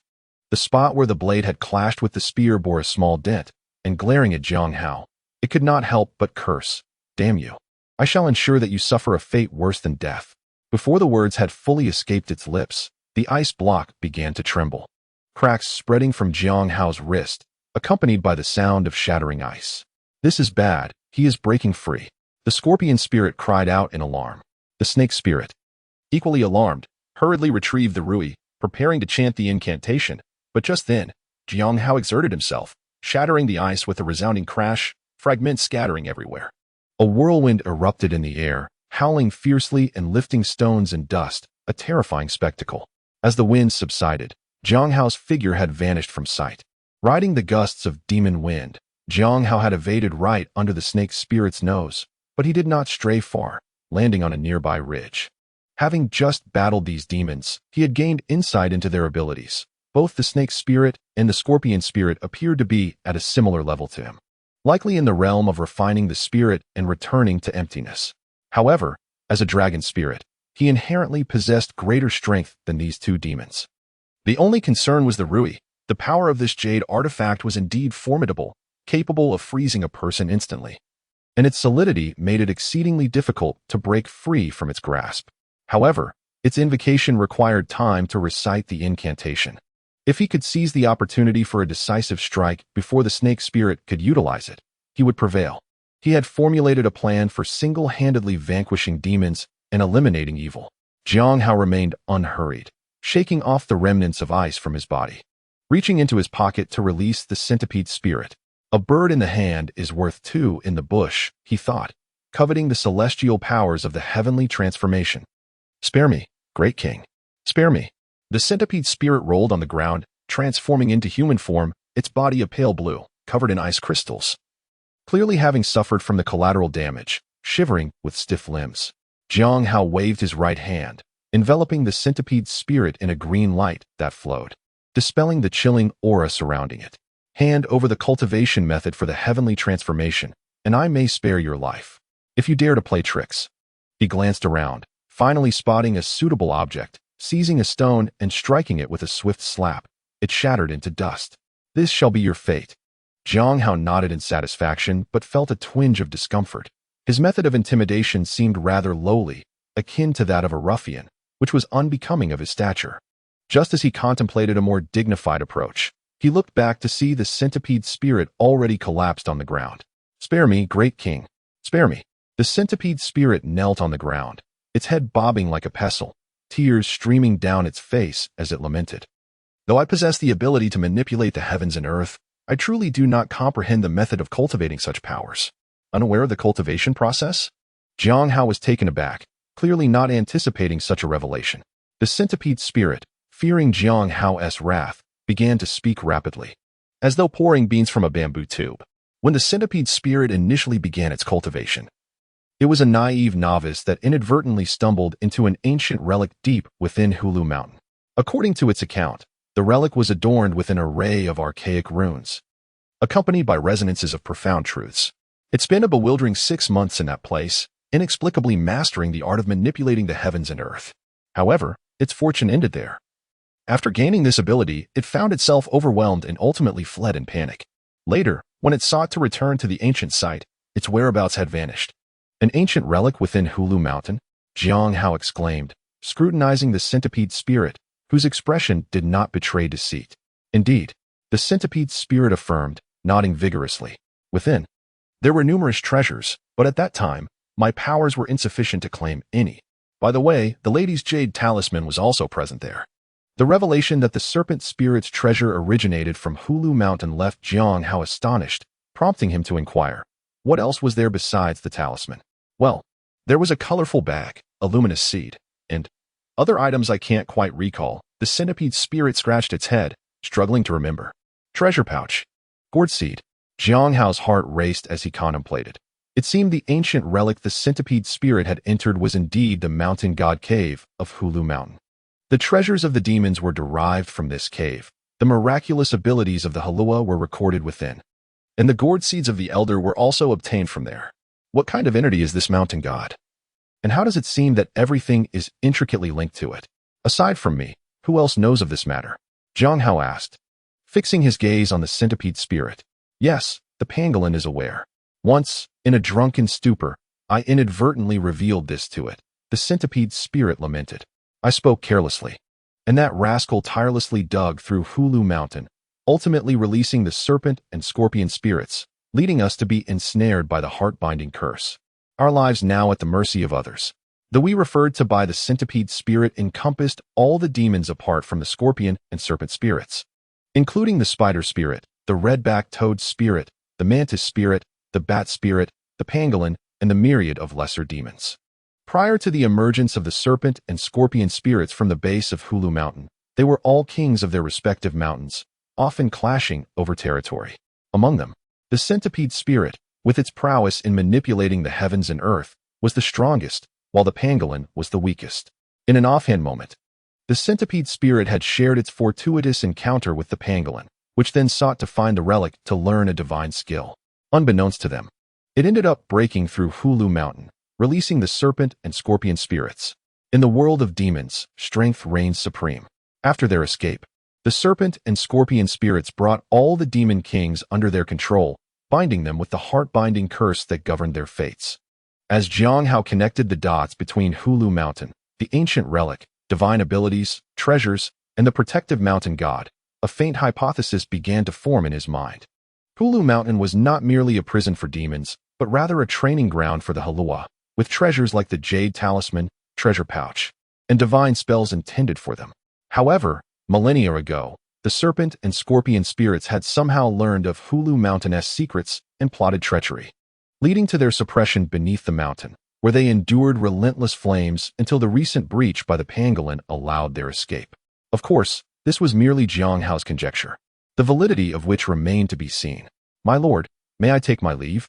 The centipede spirit implored, its small, bean-sized eyes fixed on Xīyóu with a pitiful gaze. The sight almost led Xīyóu to believe he had become the hapless wolf, confronted by an unkempt creature that resembled a lazy, grotesque figure. Certainly not. Chapter 7. The Scorpion Spirit Deep Within the Cave. The scorpion and serpent spirits occupied the high seats, surrounded by their subordinates. The atmosphere was starkly different from before, now heavy with wounds and a sense of despair. My lady, what shall we do? We have yet to capture the Xīyóu, and now this new demon has emerged. What are we to do? Xīyóu has escaped, leaving us with a room full of injured comrades. The scorpion spirit lamented. The serpent spirit wore a troubled expression, having anticipated that dealing with the Xīyóu would suffice. The emergence of this formidable new adversary had thrown a wrench in their plans, leading even her to feel daunted despite her usual cunning. How infuriating that the Xīyóu shattered my crystal mirror. Had my precious mirror been intact, we would not find ourselves in such a passive position. The memory of the crystal mirror broken by the third Xīyóu stung the serpent spirit, her teeth clenched in frustration. My lady, why not abandon this cave and confront the demon head-on? With the talisman in our possession, we could dominate wherever we go, the scorpion spirit suggested, its eyes glinting with cunning. Absolutely not. The serpent spirit interjected vehemently, her demeanor devoid of charm. filled with anger. We have endured 9,999 years of torment in this Xīyóu mountain, subjected to relentless flames, almost losing our very souls. After all we have endured, how can we simply leave? Recalling the torment of being scorched day in and day out, the serpent spirit's eyes brimmed with resentment. My lord, do not utter such despairing words. I will not abandon my pursuit of the 7-star pill, nor will I let that ancient mountain god go unpunished. The scorpion spirit opened its mouth, anxiety etched on its face. My lord, there is no need for concern. The situation is not as dire as you perceive. This new demon's sudden appearance may alarm us, but the mountain god will be even more anxious. I refuse to believe he can remain composed. We can securely hold our ground in this cave, allowing them to tear each other apart. The serpent spirit paused before continuing. If my lord still harbors doubts, I shall send for my sister. With my jade talisman and her treasure pouch, no matter how powerful that demon is, it cannot escape its doom. Then let it be as you say. The scorpion spirit, lacking conviction, pondered for a moment before conceding that the serpent spirit had a point. Just as it was about to dispatch someone to summon the green serpent spirit, a demon rushed in to report, my lord, the centipede leader has returned. The centipede leader has returned. The centipede? Was it not captured? How has it returned? The scorpion spirit was taken aback, suspicion evident on its face as it turned to look at the serpent spirit. Let it enter. The serpent spirit sneered. I am eager to see what tricks it has up its sleeve. Guided by the yellow toad, the centipede spirit made its way deeper into the cave. The demon den was intricately constructed, resembling a spider's web with numerous entrances that appeared almost identical. The pathways were narrow, some barely wide enough for a single person, with sheer drops on either side like cliffs, and traps set throughout. In various turns, many demons stood guard, managing the cave as if it were an impenetrable fortress. The cave's ceiling was shrouded in darkness, with only the occasional glint of green or crimson eyes peering from the shadows, concealing a deadly intent. Upon the ground lay numerous remnants and skeletal remains, some belonging to humans, others to various creatures, exuding a foul stench amidst the damp and eerie atmosphere. Uncertain of the distance traversed or the number of turns taken, a glimmer of light gradually appeared ahead. After navigating a few more twists and turns, a vast stone cavern revealed itself.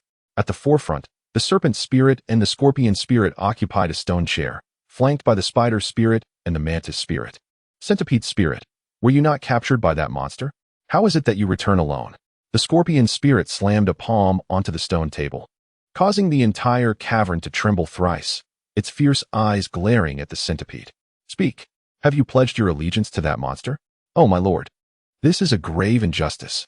I am unwaveringly loyal to you, and with the heart-binding spell in place, how could I dare betray you?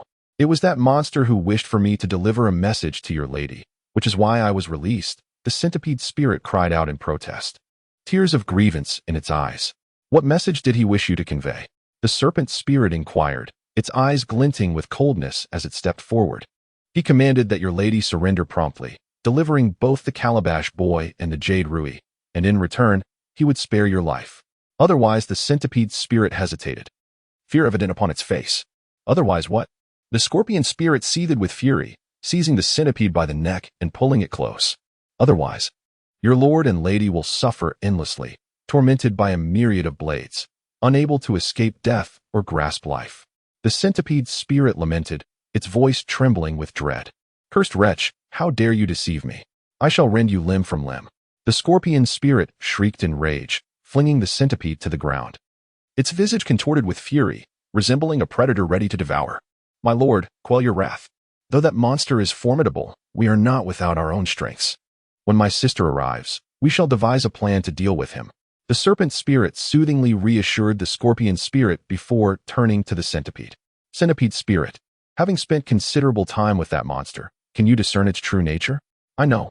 The centipede spirit exclaimed with delight, eager to take credit. Yet, its voice was barely above a whisper, leaving the serpent spirit unable to hear clearly. Frowning in displeasure, it demanded, speak louder. What manner of being is it? Knowing oneself and one's adversary ensures victory in 100 battles. This information is vital, the serpent spirit thought, keenly listening. The centipede spirit stepped closer. Its voice still low, but the serpent spirit, noticing the peculiar smile on its face, felt a sudden unease and instinctively retreated. However, the centipede spirit was already at her side. Jade Rui, heed my desires. The serpent spirit hastily grasped the Jade Rui, chanting incantations. Yet, before she could complete the spell, a violent pain surged through her abdomen as the centipede spirit delivered a powerful blow. The latter's strike caused the serpent spirit to choke on the remainder of her incantation. Bring it forth, you wretched creature. The centipede spirit glowed with power, grasping the serpent spirit at her vulnerable spot while snatching the Jade Rui with the other hand. What are you doing, centipede spirit? How dare you assault my lady? Do you wish for death? The scorpion spirit exclaimed, initially startled, then seething with rage. Fool! Look closely at who I am. The centipede spirit retorted. The scorpion spirit, upon closer inspection, realized that the being before her was no longer the centipede spirit but a fearsome creature with a green face, sharp fangs, and iron whiskers. It's you. The scorpion spirit's eyes widened with realization, and in a fit of rage, she hurled a wine jar at Xīyóu. Yet, Xīyóu merely sidestepped, evading the attack effortlessly. Is this all you can muster? What use are you? Xīyóu sneered, extending his fingers as he summoned a bright silver spear that soared into the cavern. Grasping the serpent spirit firmly while brandishing the spear, he confronted the scorpion spirit. The serpent spirit writhed in Xīyóu's grip, desperate to escape, but her power was stifled, and the strength of her physical form proved insufficient against Xīyóu. Her struggles only left her gasping for breath, her consciousness fading until she reverted to her true form, a crimson blood-patterned serpent, triangular-headed with emerald eyes. Her scales adorned with delicate blood-red markings. Release my lady. The scorpion spirit, frantic with rage, nostrils flaring, seized an iron ring and charged at Xīyóu like a frenzied bull. Xīyóu opted not to confront the scorpion spirit head-on. He deftly evaded the lethal strike and advanced, the bright silver spear shimmering like a galaxy of stars, enveloping the scorpion spirit in its brilliance. As the spear's tip glimmered, a surge of energy coursed through it. The scorpion spirit's blade struck air, her body leaning forward due to inertia. Unable to mount a defense in time, as Xīyóu's spear pierced her shoulder with a sickening sound, blood erupting forth. The iron ring fell from her grasp, crashing onto the ground and creating a deep dent in the stone. In terms of sheer strength, the scorpion spirit and Xīyóu were not vastly different. But when it came to combat skills, they were worlds apart. The realm of Journey to the West revered martial prowess, as exemplified by figures such as Sun Wukong, Niuemo Wang, and Yang Jian, all masters of combat. In stark contrast, the world of the Calabash Boys lacked such martial arts, relying instead on brute strength and adaptability, evident in both the monsters and the Calabash Boys. Thus, when Xīyóu chose to employ his spear technique rather than engage in a brute confrontation, he effortlessly toyed with the scorpion spirit. Ah, you shall perish. The scorpion spirit, her face contorted in rage, gritted her teeth and grasped the bright silver spear, refusing to let Xīyóu withdraw it. With a swift flick of her scorpion tail, she lunged towards him. Using the same tricks is rather tiresome, Xīyóu quipped. The scorpion's tail, a lethal weapon when used unexpectedly, fell short in a direct confrontation. Before the tail could strike, Xīyóu delivered a powerful kick to the scorpion spirit's abdomen, sending her flying. The impact against the stone wall reverberated through the cavern, causing the ceiling to quake as stalactites began to fall. Xīyóu seized the opportunity, hurling the bright silver spear towards her. With an ethereal glow, the spear pierced through the scorpion spirit's heart. Her eyes widened in disbelief, a look of resentment etched upon her face. Yet, in the face of death, resentment bore no weight. After a feeble struggle, she fell still, revealing her true form, a scorpion the size of a millstone. The remaining creatures in the cave were thrown into a panic at the sight of their king's demise. The bat spirit, quick-witted and astute, took flight towards the exit. Stop! Xīyóu bellowed, tossing a wine goblet that struck the bat spirit on the back of the head, causing a gory eruption of blood and brain matter to splatter across the ground. Who dares to move? This is your fate, he warned, instilling terror among the remaining creatures, rendering them motionless. Satisfied, Xīyóu turned his attention back to the serpent spirit, loosening his grip slightly. Now, it is your turn. Will you join the scorpion spirit in eternal damnation, or do you have something to say to me? Chapter 8. The true function of the seven-star pill. The cave lay enveloped in an eerie silence, the ground strewn with an array of food and wine, remnants of a hasty feast. A wine jar had been knocked over, its contents spilling forth and filling the air with a rich aroma. Weapons lay abandoned, and the corpse of the scorpion spirit, resembling a grinding disc, lay in the corner, its azure blood shimmering with an otherworldly glow, pooling around it. The snake spirit, with its crimson eyes, surveyed the cavern, panic etched upon its features. Moments ago, it had been engaged in a discussion with the scorpion spirit about how to deal with Xīyóu. Yet, in the blink of an eye, the scorpion spirit lay slain, and its minions had surrendered completely, a total rout. Casting a glance at the scorpion spirit's lifeless body, a fleeting glimmer of crimson flickered in the snake spirit's eyes, momentarily betraying her composure. However, she swiftly masked her emotions, transforming her serpentine form into that of a woman, her visage adorned with allure as she simpered. The scorpion spirit dared to defy the great king. Its demise is well-deserved. I am willing to serve you, great king, and will heed your every command. Cold by nature, the snake spirit was aware that strength ruled in their world of monsters. In the face of death, her capitulation to Xīyóu was to be expected. Yet her calm decisiveness stirred a sense of unease within him, raising his vigilance. Excellent. Those who recognize the times are indeed wise, Xīyóu affirmed, his gaze appraising the snake spirit. First, instruct your underlings to seal this cave. No one is to enter or leave. Should even a single creature escape, rest assured. Great king, that shall not happen. The snake spirit turned to the spider spirit nearby, commanding, Spider spirit, Toad spirit, order your subordinates to secure all exits and activate all traps. If anyone attempts to flee, they are to be slain. You all heard the king's words. Any mishap will be our undoing. Understood. I shall take care of this immediately. The spider and toad spirits exchanged fearful glances with Xīyóu, and upon sensing his approval, hurriedly exited the hall to relay their orders. Before long, the cave echoed with the thunderous sound of doors slamming shut, plunging the space into an even deeper silence, as the spider and toad spirits dutifully followed his instructions. With the situation under control, Xīyóu took his time to examine the jade rui in his hand. This jade artifact resembled a long-handled hook, the hook's head flat like a seashell, intricately engraved with cloud patterns. Its surface was smooth to the touch, reminiscent of satin, appearing crystal clear and radiant. At first glance, it seemed akin to an ordinary jade rui, yet upon closer inspection with his spiritual sense, he discerned that this rui was imbued with spiritual energy, inscribed with various ancient and mysterious characters, forming layers of restrictions that hindered deeper exploration into its core. 1, 2, 3, 13. There were a total of 13 restrictions, an extraordinary discovery, marking it as a postnatal spiritual treasure. Xīyóu's heart soared with joy. He had long anticipated the potential of this jade rui, but had underestimated its true value. The more restrictions a magical artifact contained, the more challenging it was to refine. Yet this also signified greater power. Artifacts were classified into 3 tiers based on the number of restrictions: magical tools with fewer than 9, spiritual treasures with 36 or more, and those in between. The distinction between innate and acquired merely indicated whether they were naturally formed or artificially crafted, having no bearing on their power. With 13 restrictions, this artifact had undoubtedly ascended into the realm of postnatal spiritual treasures. How could Xīyóu not be elated? It was worth noting that the original form of his mother, the red chain snake spirit, possessed only a top-tier magical tool with 9 restrictions, a gift from the Dragon King of the North Sea. Thus, the rarity of this 13 restriction spiritual treasure was clear. Having refined just 1 restriction, it was no wonder that this rui could be wielded by anyone. Xīyóu mused, dismissing the snake spirit's lingering spiritual mark as he imprinted his own, instantly grasping how to utilize the rui. The snake spirit seethed with frustration. Her once treasured artifact now in the hands of Xīyóu, who mocked it without remorse. Rui, heed my heart's desire. Reveal your power swiftly.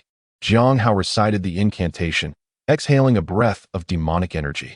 Suddenly, a strange wind whipped through the cave, lifting a wine jug from the table into the air. As it tilted, it began to pour forth wine, crystalline liquid cascading out in an endless stream, filling the cavern with an intoxicating fragrance. Though the jug was small, its contents flowed without cease, as if it contained an ocean of wine, quickly filling empty jars and soon covering the entire hall with a thin layer. Enough. Truly a marvelous treasure. Xīyóu laughed heartily, his thoughts racing. With a mental command, the jug returned to the table. This rui was indeed miraculous, and he resolved to refine it thoroughly at the first opportunity. He turned to the snake spirit, inquiring, "From where did you acquire this treasure?" From the cave of the mountain god, at Gourd Mountain. Besides this Rui, my sister's treasure pouch was also obtained from there, the snake spirit replied. Her tone deceptively cooperative as she readily betrayed the green snake spirit. As the centipede spirit had mentioned, it seemed the mountain god's cave indeed harbored secrets. Xīyóu nodded thoughtfully and asked, now that you have obtained a treasure and freed yourselves, why do you linger near Gourd Mountain? Does the great king not already know? There is no need for you to test me, the snake spirit giggled, her tongue delicately tracing her lips, exuding charm. I ask, you answer. Spare me the unnecessary chatter. Xīyóu tightened his grip, eliciting a pained cry from the snake spirit, her transformation wavering under the strain. The 7-star pill. The 7-star pill. The snake spirit's face paled from the agony, her voice rising in desperation. We remain here for the 7-star pill. What are these treasures compared to it? If we can capture the gourd babies and consume the 7-star pill, we can attain immortality, can we not? Xīyóu scoffed lightly. For the allure of immortality held little sway over him. In the realms of Journey to the West and other celestial worlds, items promising eternal life were plentiful. And with some effort, he could acquire them in due time. No, it is not merely immortality. Furthermore, one can obtain the powers of the gourd babies. The snake spirit's gaze fixed on Xīyóu, each word deliberate and enticing. She understood that the promise of eternal life was invaluable to aging spirits. Yet for someone like Xīyóu, youthful and vibrant, power was the true temptation. Indeed, as her words fell, Xīyóu's expression shifted dramatically. What? Consuming the 7-star pill grants the powers of the gourd babies? Though immortality held little attraction to him, the prospect of acquiring the gourd babies' abilities was an entirely different matter. The powers of transformation, enhanced perception, and immense strength were all too enticing. Yes, consuming the 7-star pill allows one to gain all the gourd babies' powers, and these powers are not merely acquired but innate. The snake spirit's tone dripped with seduction, akin to a drug, ensnaring anyone who heard it, especially as she spoke of innate powers, the temptation reaching its zenith. The powers within the world have their origins. Some stem from the changes of nature, while others arise from ancient deities and demons. Ultimately, they all represent manifestations of the great Tao. The distinction between acquired and innate lies in the former being an imitation of the essence of the Tao, while the latter is a direct imprint, with the potential of innate powers far exceeding that of acquired ones.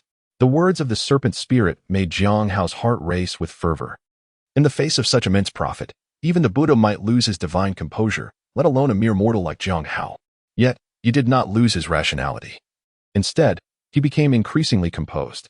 Do you comprehend what you are saying? Are you aware of the concept of innate supernatural powers? Speak. Are you attempting to deceive me again? A malevolent aura enveloped Xīyóu, an invisible pressure emanating from him. With a fierce glare, a flash of azure light flickered in his eyes, and his consciousness struck out like a blade towards the serpent spirit. Under normal circumstances, his strength was on par with that of the serpent spirit. Such an action would be tantamount to courting death. However, in this moment of vulnerability, the serpent spirit's powers were in disarray, and Xīyóu's consciousness collided with her, rendering her eyes vacant and her speech involuntarily mumbled. I did not deceive you. This is from the mountain god cave. At that moment, the serpent spirit swayed, weakly collapsing against Xīyóu's hand, her mind clearing, yet her soul was damaged. It would take 3 to 5 years before she could hope to recover any mastery. And even that would be a blessing. I have divulged everything to you. Why do you still harm my spirit? The serpent spirit's eyes brimmed with resentment, wishing to consume Xīyóu whole. Spare me your words. Do you think I am unaware of your intentions? Humph. If you desire me to confront the mountain god and the gourd child, reveal everything to me. Convince me, and I shall act. Xīyóu snorted, threatening, otherwise. I shall make you experience the sensation of your soul scattering.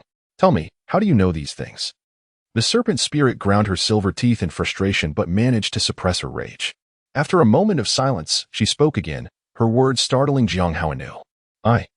The green serpent, the scorpion spirit, and the mountain god are all from the same sect. Chapter 9. A spanking. The tale of the serpent spirit differed slightly from that of the centipede spirit. According to her account, she, the green serpent spirit, the scorpion spirit, and the mountain god all trained under the same master a millennium ago.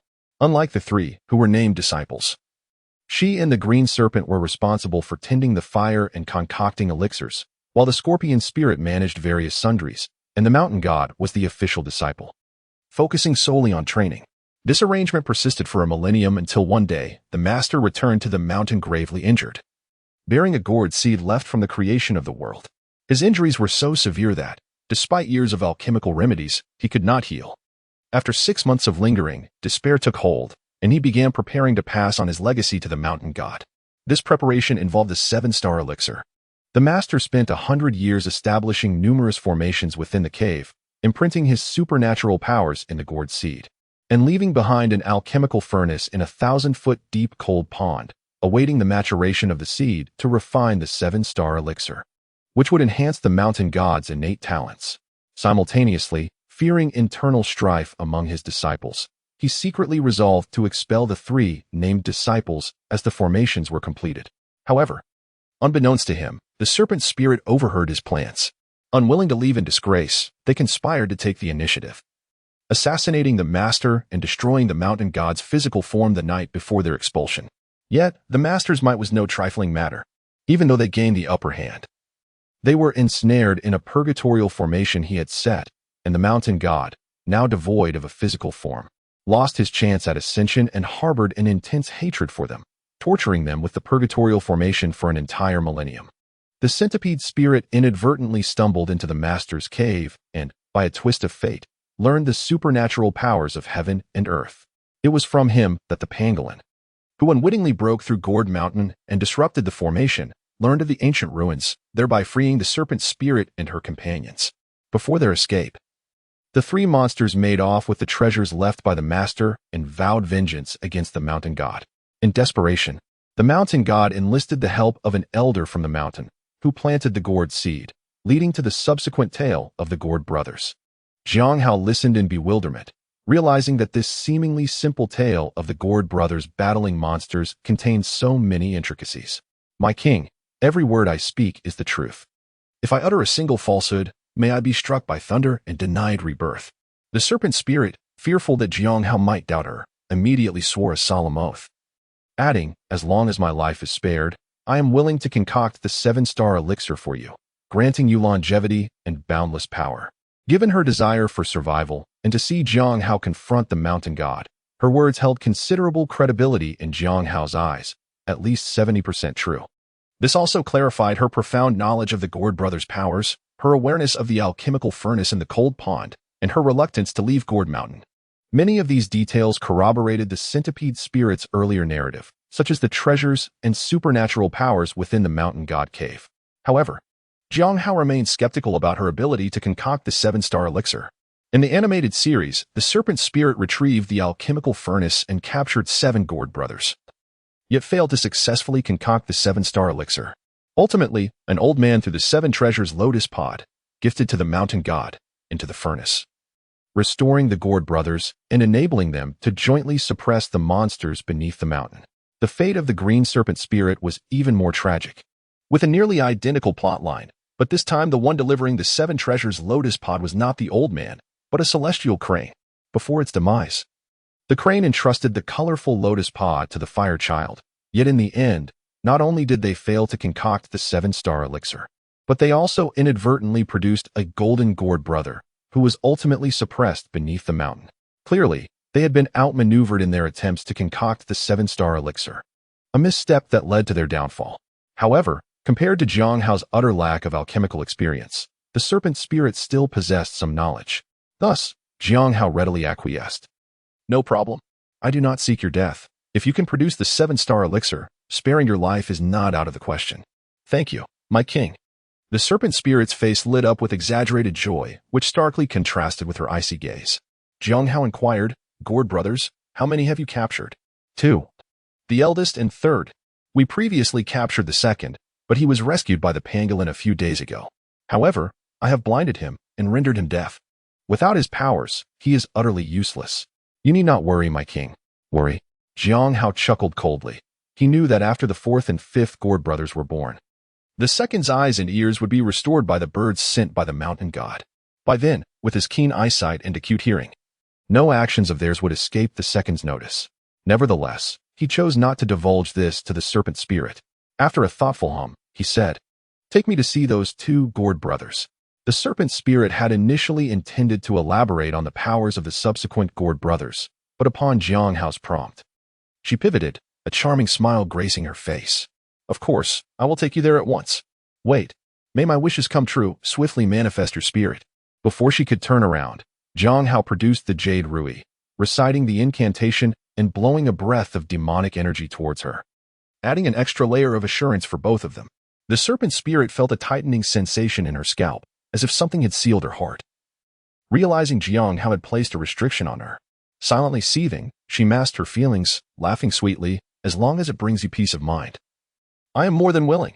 Jiang Hao remained non-committal, pulling the centipede spirit from his sleeve and unsealing its powers, stating, Centipede spirit, you shall be the leader of the cave from now on. Can you manage the other monsters? Thank you, my king. I am willing to go through fire and water for you, without hesitation. The centipede spirit exclaimed, overwhelmed with joy, bowing its head repeatedly. Jiang Hao turned to the remaining demon leaders, pondering for a moment, and used the Rui to break the heart-stealing spell cast by the snake spirit on them. He said, the heart-stealing spell has been lifted. From this day forth, apart from my commands, you shall obey the orders of the centipede spirit. Do you understand? We understand. The multitude of demons responded in unison, their faces brimming with joy. With this, the snake spirit was effectively isolated within the cavern. As long as he maintained his superiority, he need not fear a rebellion from these demons. Having accomplished this, Jiang Hao turned to the snake spirit and commanded, lead me to see the Calabash brothers. The two descended deeper into the cave, navigating the stone steps, the damp and cold atmosphere growing ever more intense. Stalactites of various colors hung from above, illuminating the cavern brilliantly. After a number of twists and turns, they finally arrived at a stone door enshrouded in cobwebs. Beside the door, a spider the size of a basin guarded the entrance, spinning silk. Upon seeing the snake's spirit approach, it dared not obstruct them. It bit the silk and pulled down, causing the webs to part, and the stone door opened. What was referred to as a prison was merely a separate stone chamber, densely covered in webs. In the center of the cobwebs lay a small child, dressed in red, seemingly no more than 5 or 6 years old. With a gourd atop his head and a gourd leaf beside him, tightly ensnared in spider silk, resembling a mummy. This was the immensely powerful Big Brother. Great King, should we awaken this Calabash brother? The snake spirit inquired. No need. Take me to see the third brother. Jiang Hao had resolved to concoct the 7-star pill and did not intend to engage too much with the Calabash brothers. Familiarity might lead to sentimentality. It was better to treat them as strangers from the outset. Understood. The snake spirit nodded and led Jiang Hao in a different direction. Not far away lay the confinement of the third brother. However, unlike the big brother who was sleeping in the webs, the third brother was firmly wedged between 2 massive stones weighing thousands of pounds, bound by the soft and hard yin-yang sword silk, rendering him immobile, unable to exert even a fraction of his strength. Release me, you fiends. Otherwise, when my brothers come, you shall not escape retribution. Upon seeing the snake spirit and Jiang Hao approach, the third brother struggled fiercely, cursing vehemently.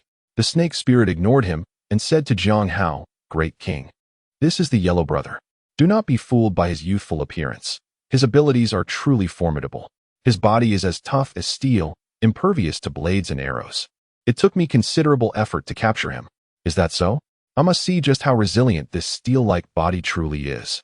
Jiang Hao sneered, extending his right hand to summon a gleaming silver spear, thrusting it unhesitatingly towards the third brother's arm. For his first strike, he did not use his full strength, aiming only for the third brother's arm to avoid accidentally killing him, which would ruin his plans for the 7-star pill. However, reality proved Jiang Hao's concerns unfounded. Clang! The spear tip struck the third brother's arm, producing a sound akin to metal clashing, sparks flying. You new demon! Do you not know that I am impervious to blades and arrows? Is this merely a tickle? The third brother laughed heartily, the spot where the spear had struck leaving only a faint white mark that quickly vanished. Indeed formidable! Jiang Hao's eyes gleamed with excitement. His gleaming silver spear was not the crude weapon wielded by the scorpion spirit, though it was not a divine weapon. It was nurtured by the flood dragon spirit and was a rare tool in its own right. To think it would be utterly ineffective against the third brother's prowess was unexpected. Yet, he felt no regret. In fact, he was increasingly pleased. For the stronger the third brother's abilities, the greater the value of the 7-star pill. Raising the gleaming silver spear once more, Jiang Hao prepared to unleash his full power. The azure glow of magical energy flickered along the spear, a chilling brilliance flowing from its tip. causing the temperature in the cavern to plummet, the air seemingly solidifying. A flicker of panic crossed the third brother's eyes. This demon felt entirely different from the scorpion spirit he had previously encountered, and this weapon appeared far more intimidating. I shall see just how resilient your steel-like body truly is. Xīyóu thrust the spear forward, magical energy coalescing into a spear-like form, hissing ominously. Clang! Another tremendous sound erupted as the spear tip met the third brother's arm, erupting in a burst of fiery brilliance, shaking the entire cavern, causing stalactites to rain down and shatter upon impact. As the light faded, a few drops of blood slowly trickled down. The third brother's complexion had paled significantly, and a hint of crimson now adorned his arm. Though the wound was not deep, blood continued to flow. Finally, this felt normal, no matter how formidable the abilities. There must be limits. How could one truly be impervious to blades and arrows? However, to achieve this level of resistance without any magical cultivation, relying solely on innate abilities, was indeed remarkable. From the outset, Xīyóu had noticed that neither the big brother nor the third brother exhibited any signs of magical energy fluctuations. They had managed to contend with demons possessing magical artifacts and powerful abilities purely through their innate skills. They were truly the products of 1,000 years of nurturing from the innate gourd seeds, their strength rivaling that of born divine beasts. Especially considering there were 7 of them. You shameless fiend, if you have the ability, release me. Let us see who is stronger. To keep me trapped here while you continually attack is utterly disgraceful. The third brother glared at Xīyóu, his eyes almost spitting fire with indignation. Xīyóu paid him no mind, turning to place the gleaming silver spear aside and addressing the snake spirit. I need your assistance with something. Please, great king, speak. The snake spirit replied. Spank his backside. Xīyóu produced the jade rui, slightly loosening the trap, turning the third brother's body so that his backside was exposed. What? Spank his backside. The snake spirit exclaimed, her gaze towards Xīyóu filled with bewilderment. Chapter 10. Life has become unbearable. Xīyóu was not a pervert. He held no peculiar fascination for the Calabash brothers' backside. His reasoning for this action was entirely strategic, preparing for the remaining Calabash brothers. To discuss this, one must consider the stark contrast between the 2 adaptations of the Calabash brothers. In the first installment, Calabash Brothers, the 7 Calabash brothers exhibited no apparent weaknesses. The snake spirit's victories over them were largely due to exploiting their character flaws and setting traps, such as causing the reckless big brother to fall into a pit, using softness to overcome the stubbornness of the third brother, or provoking the competitive fourth brother. Overall, it was a display of cunning, demonstrating a strong understanding of both themselves and their opponents. However, in the second adaptation, Calabash Little Golden Brother, the weaknesses of the 7 Calabash brothers became glaringly apparent, some even contradicting their established traits from the first part. For example, the third brother developed a fear of being spanked. The fourth brother needed to drink water before he could spit it out, and the 7th brother's gourd became exceedingly fragile. It is noteworthy that in the first series, the third brother merely felt a tickle when hit in the backside with an arrow, yet in the second series, 2 strikes from the snake spirit left him unconscious. From a prior perspective, this seemed merely an oversight by the scriptwriters, a flaw in plot design. Yet, now that he found himself within the world of the Calabash brothers, even the slightest alteration could wield significant consequences, especially regarding the crucial matter of capturing the Calabash brothers. Thus, he felt compelled to confirm these discrepancies. Fiend, whether to kill or maim, do as you please, but why treat me this way? The third brother shouted, his eyes nearly ablaze with fury. The serpent spirit clearly assumed that Xīyóu's intention was to insult the Calabash brothers, having committed numerous acts of murder and arson. She had never encountered such a method of humiliation before. Her bloodthirsty, icy gaze flickered with caution as she regarded Xīyóu. Serpent spirit, why are you hesitating? Act swiftly. Xīyóu, aware of their thoughts, could only wear a stern expression and urge her on. As you command. Reluctantly, the serpent spirit stepped forward, raising her right hand to strike at the third brother's posterior. Stop. No. Shameless demon, get away from me. The third brother, previously defiant, now desperately thrust his hands backward, attempting to shield himself. However, bound tightly, he was utterly immobile. Slap, slap, slap. The crisp sounds echoed through the cave as the serpent spirit struck forcefully. Fearing Xīyóu's discontent, her own hand slightly reddening from the impact. You vile demon, I will annihilate you. I will tear you to shreds. The third brother's face flushed crimson as he writhed, the stones around him shaking violently under his struggle, his eyes burning with an unquenchable fury directed at Xīyóu. As Xīyóu did not call for her to stop, the serpent spirit continued unabated, the sounds of her strikes reverberating throughout the cavern. Cease this at once. Xīyóu waved his hand, feeling a twinge of disappointment. Although the third brother's face was flushed, it was evident that it was not merely from the serpent spirit's blows, but rather from his own embarrassment. This suggested that the Calabash world adhered to the original series premise, at least for the time being, as the Calabash brothers displayed no significant weaknesses. Consequently, he would need to devise a different strategy to confront them. Just as he pondered over how to deal with the Calabash brothers, the toad spirit hurriedly burst into the cave, visibly alarmed, exclaiming, my lord, trouble. 2 formidable Calabash brothers have invaded. They are already in the Golden Serpent Cave. What? 2 Calabash brothers? How can they arrive so swiftly? Xīyóu raised an eyebrow. Realizing that with the third brother already present, the newcomers must be the 4th and 5th brothers. In the animated series, they appeared when the serpent spirit was retrieving the alchemical furnace. He had not anticipated they would team up to confront him so soon. Demon, your doom is at hand. It is my 4th and 5th brothers who have come. They shall drown you and reduce you to ashes, leaving no trace behind. The third brother's eyes sparkled with delight, erupting into laughter. There is no need for your concern. Their arrival is fortuitous, saving me the hassle. With a wave of his hand, Xīyóu slammed the stone prison door shut, isolating the third brother's voice within. My lord, 1 Calabash brother is already a formidable opponent. How can we manage with 2? The serpent spirit inquired, edging closer. Just as Xīyóu was about to respond, he suddenly realized that since the 4th and 5th brothers had been born, the second brother's clairvoyance and enhanced hearing were likely restored. He retrieved the Jade Scepter, murmured an incantation, and unleashed a surge of demonic energy, filling the air with a crackling noise. Having prepared everything, he leaned closer to the serpent spirit and instructed, go directly to the old man's home and bring back the remaining 3 Calabash brothers. Leave these 2 to me. The second brother's abilities of clairvoyance and enhanced hearing rendered him the weakest among the Calabash brothers. The 6th brother's power of invisibility was ineffective before birth, and the 7th brother's magical gourd served no purpose until after his birth. In the animated series, the bat spirit and the mantis spirit had effortlessly captured these 3 Calabash brothers, so sending the serpent spirit should pose no issue. Understood, your subordinate will obey. The serpent spirit responded, realizing Xīyóu's knowledge of the Calabash brothers was on par with her own. Her previous reservations dissipated as she replied. Xīyóu nodded and addressed the toad spirit. Let us proceed and see those 2 Calabash brothers. In the animated series, the 4th brother had been intoxicated by the cold spring wine conjured by the serpent spirit, while the 5th brother succumbed to provocation, drinking excessively until he too collapsed. Xīyóu intended to employ a similar strategy to incapacitate the 2 Calabash brothers. The toad spirit led the way, and they hastened toward the Golden Serpent Hall. As they traversed the narrow path, a wave of heat enveloped them, and steam billowed from the cave, making it feel like a sauna, stifling and humid. Crack, crack.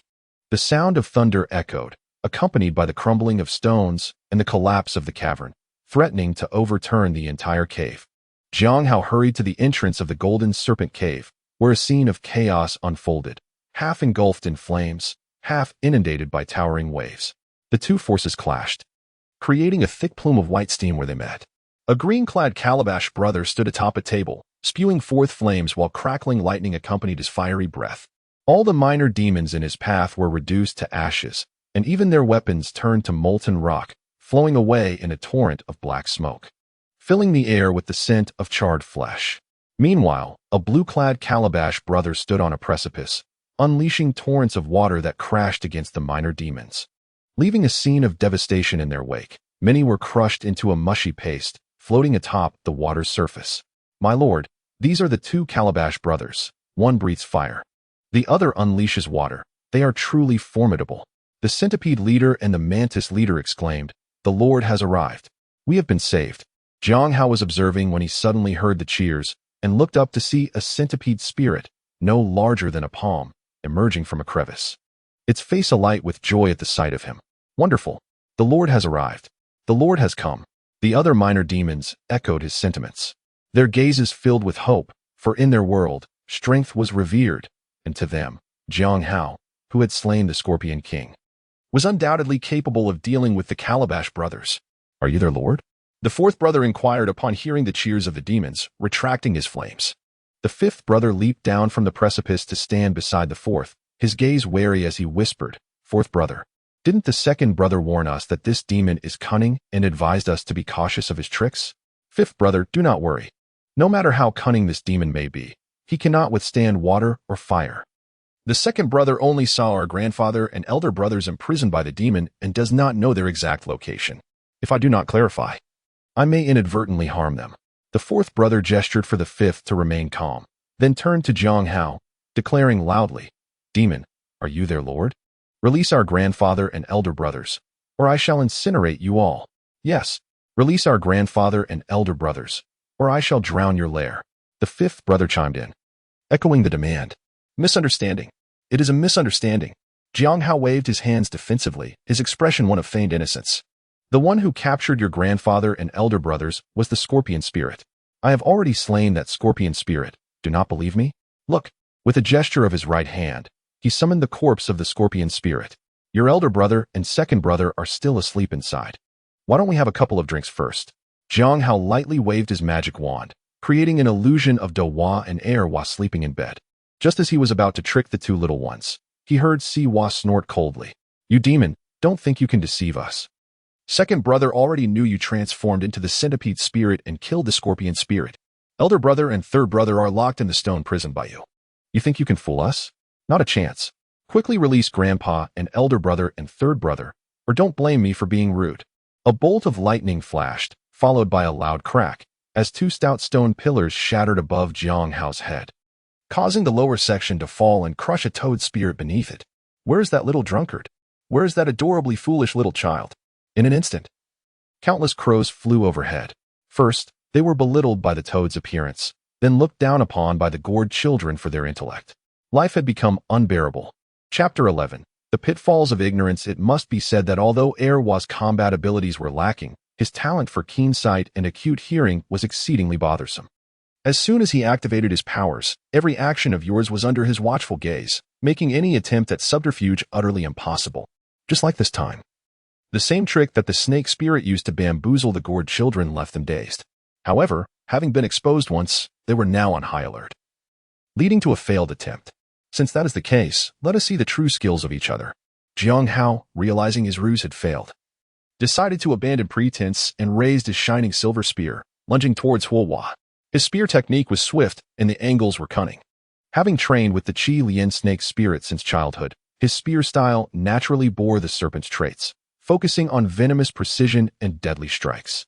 With a flick of his wrist, a cold gleam flashed as he struck unexpectedly from an unimaginable angle, leaving opponents defenseless. In contrast, the gored children were considerably less skilled in martial arts, relying more on their supernatural abilities to confront foes. For instance, Dowa possessed immense strength and delighted in hurling massive boulders at adversaries.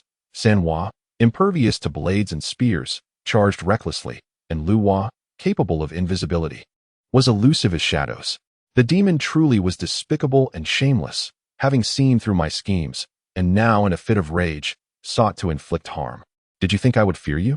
Huohua scoffed upon seeing Xīyóu suddenly attack, leaping into the air and opening his mouth to unleash a thunderous roar. The dim cave brightened abruptly as a bolt of lightning shot towards Xīyóu with unparalleled speed. Unfazed, Xīyóu summoned his power, enveloping himself in a protective aura. As the azure light flickered on his spear, with a thrust, he embedded the spear into the ground, lifting a massive chunk of the hard rock as if it were tofu, creating a shield before him. Boom! The thunderclap struck the stone, producing a resounding explosion that made ears tingle. In an instant, the stone shattered into fragments, littering the ground. Indeed, these demons were slightly tougher than the others. But that was all. "Today, I shall reduce you to dust." Suspended in midair, Huohua continuously expelled bolts of lightning from his mouth. The violet lightning twisted and coiled like a serpent, appearing abruptly and vanishing just as swiftly, dancing in chaotic throngs, illuminating the cave. Each collision with another object echoed thunderously, accompanied by a shower of debris. Xīyóu lifted stone after stone, only for them to be obliterated by the relentless lightning. The cave floor became a chaotic quarry, thickly strewn with fragments. "Xīyóu, I shall lend you my strength." Xīyóu exclaimed, noticing Huohua's repeated failures. No need. I can handle this demon. Just watch from the sidelines. Fifth brother, Huohua's, with his fiery temperament, was unwilling to fight two against one. Seeing his lightning struggles, he opened his mouth, unleashing torrents of flames. The flames blazed a brilliant orange, warping the air around them. Wherever the flames spread, not even stone could withstand their heat, first turning red, then melting into magma, bubbling like boiling water. The little demons were terrified, fleeing in panic. Xīyóu leaped into the air, riding the demon wind. Hovering above the ground, now covered in molten rock, flames surged downward, thickening the magma, the depth unknown. The flames, under Huohua's control, seemed alive, transforming into a fire dragon that surged toward Xīyóu. What is a mere spark to me? Watch this. Xīyóu chuckled softly, forming a water-summoning gesture with his right hand. The ground trembled, accompanied by the sound of shattering stones, and with a resounding crash, a fountain erupted from the ground, parting the magma and transforming into a 100-meter-long water dragon, charging towards the fire dragon. As water and fire clashed, they consumed each other, filling the air with steam. The flames roared unceasingly, while the water flowed relentlessly, creating a stalemate in midair. As a descendant of the Dragon Clan, Xīyóu instinctively understood the art of water manipulation. While he could not conjure water from nothing, he could draw from the abundant underground water sources connected to the nearby Gourd Mountain. Huohua's power was formidable, yet lacking in cultivation. He was unaware of concepts like Samadhi True Fire or Solar True Fire, focusing solely on raising the temperature. However, no matter how high the temperature, it remained ordinary fire. Thus, Xīyóu could easily overpower him through sheer volume, a lesson in the pitfalls of ignorance. Huohua, with his fiery nature, stubbornly refused to yield, relying on his powers to continue spewing flames at Xīyóu. Over time, fatigue set in, and sweat poured down his brow. Xīyóu, don't worry, watch me. Xīyóu noticed Huohua's declining strength, leaping into action. Not necessary. I can handle this demon. Huohua, recognizing his defeat, retreated. His face flushed, breathing heavily like a bellows. Will it matter if someone else steps in? Before me, you are still not as formidable as your brother. As Xīyóu prepared to intervene, Xīyóu felt his control over the water faltering and ceased his spell. Demon, do not underestimate me. Today, I shall show you my might. Xīyóu huffed, opening his mouth wide as torrents of underground water surged forth, cascading like a waterfall, rushing toward Xīyóu. Stop your futile efforts and surrender. Save yourself some suffering. Xīyóu, gripping his shining silver spear, strode confidently across the turbulent waves, approaching Xīyóu as if walking on solid ground. Xīyóu's predicament mirrored Huohua's. He struggled with understanding his powers. His enhancements focused solely on the volume of water, allowing him to almost infinitely expel or absorb it. However, this water remained fundamentally ordinary and was utterly insufficient against Xīyóu, a creature of dragon lineage. How can this be? Xīyóu's eyes widened in disbelief, his face a mask of shock as he struggled to comprehend why his powers had no effect on his adversary. He remained stunned for a long moment before finally regaining his senses. The waves of water proved ineffective, and the water boy ceased wasting his energy, retracting his abilities as he leaped onto a craggy cliff. With a swift motion, he opened his mouth, unleashing a streak of golden lightning that arced towards Xīyóu. Crack! The lightning, moving at an astonishing speed, reached Xīyóu in the blink of an eye, leaving him no time to evade. He raised his gleaming silver spear, piercing directly into the lightning. Boom! The azure spear light collided with the golden lightning, erupting into a dazzling display akin to fireworks. The air trembled violently as waves of magical energy radiated outward, shattering the stone spikes above. Indeed, it is unwise to confront such forces head-on. This lightning carries a paralyzing effect. Xīyóu's hand trembled slightly as the remnants of the lightning seeped into his meridians, causing a numbing sensation that dulled his strength. Humph. You see my prowess now, don't you? The water boy, known for his competitive spirit, could not swallow this humiliation after being belittled by Xīyóu, and he immediately retorted with mockery. Xīyóu, discreetly channeling his energy, waited until he had regained his composure before responding. The power of your lightning is certainly formidable. However, if this is all you can muster, it will not suffice. Sooner or later, you shall be mine. Such bravado, and not a hint of shame. Are you embarrassed at all? You cannot even evade my lightning. I shall see how you intend to capture me. The water boy opened his mouth, unleashing a barrage of lightning that surged towards Xīyóu. Although this lightning was weaker in potency than the Fireboy's thunder, it was swifter and still bore the paralyzing effect. If struck consecutively, one's body would become limp and immobile. Is that so? Then allow me to demonstrate.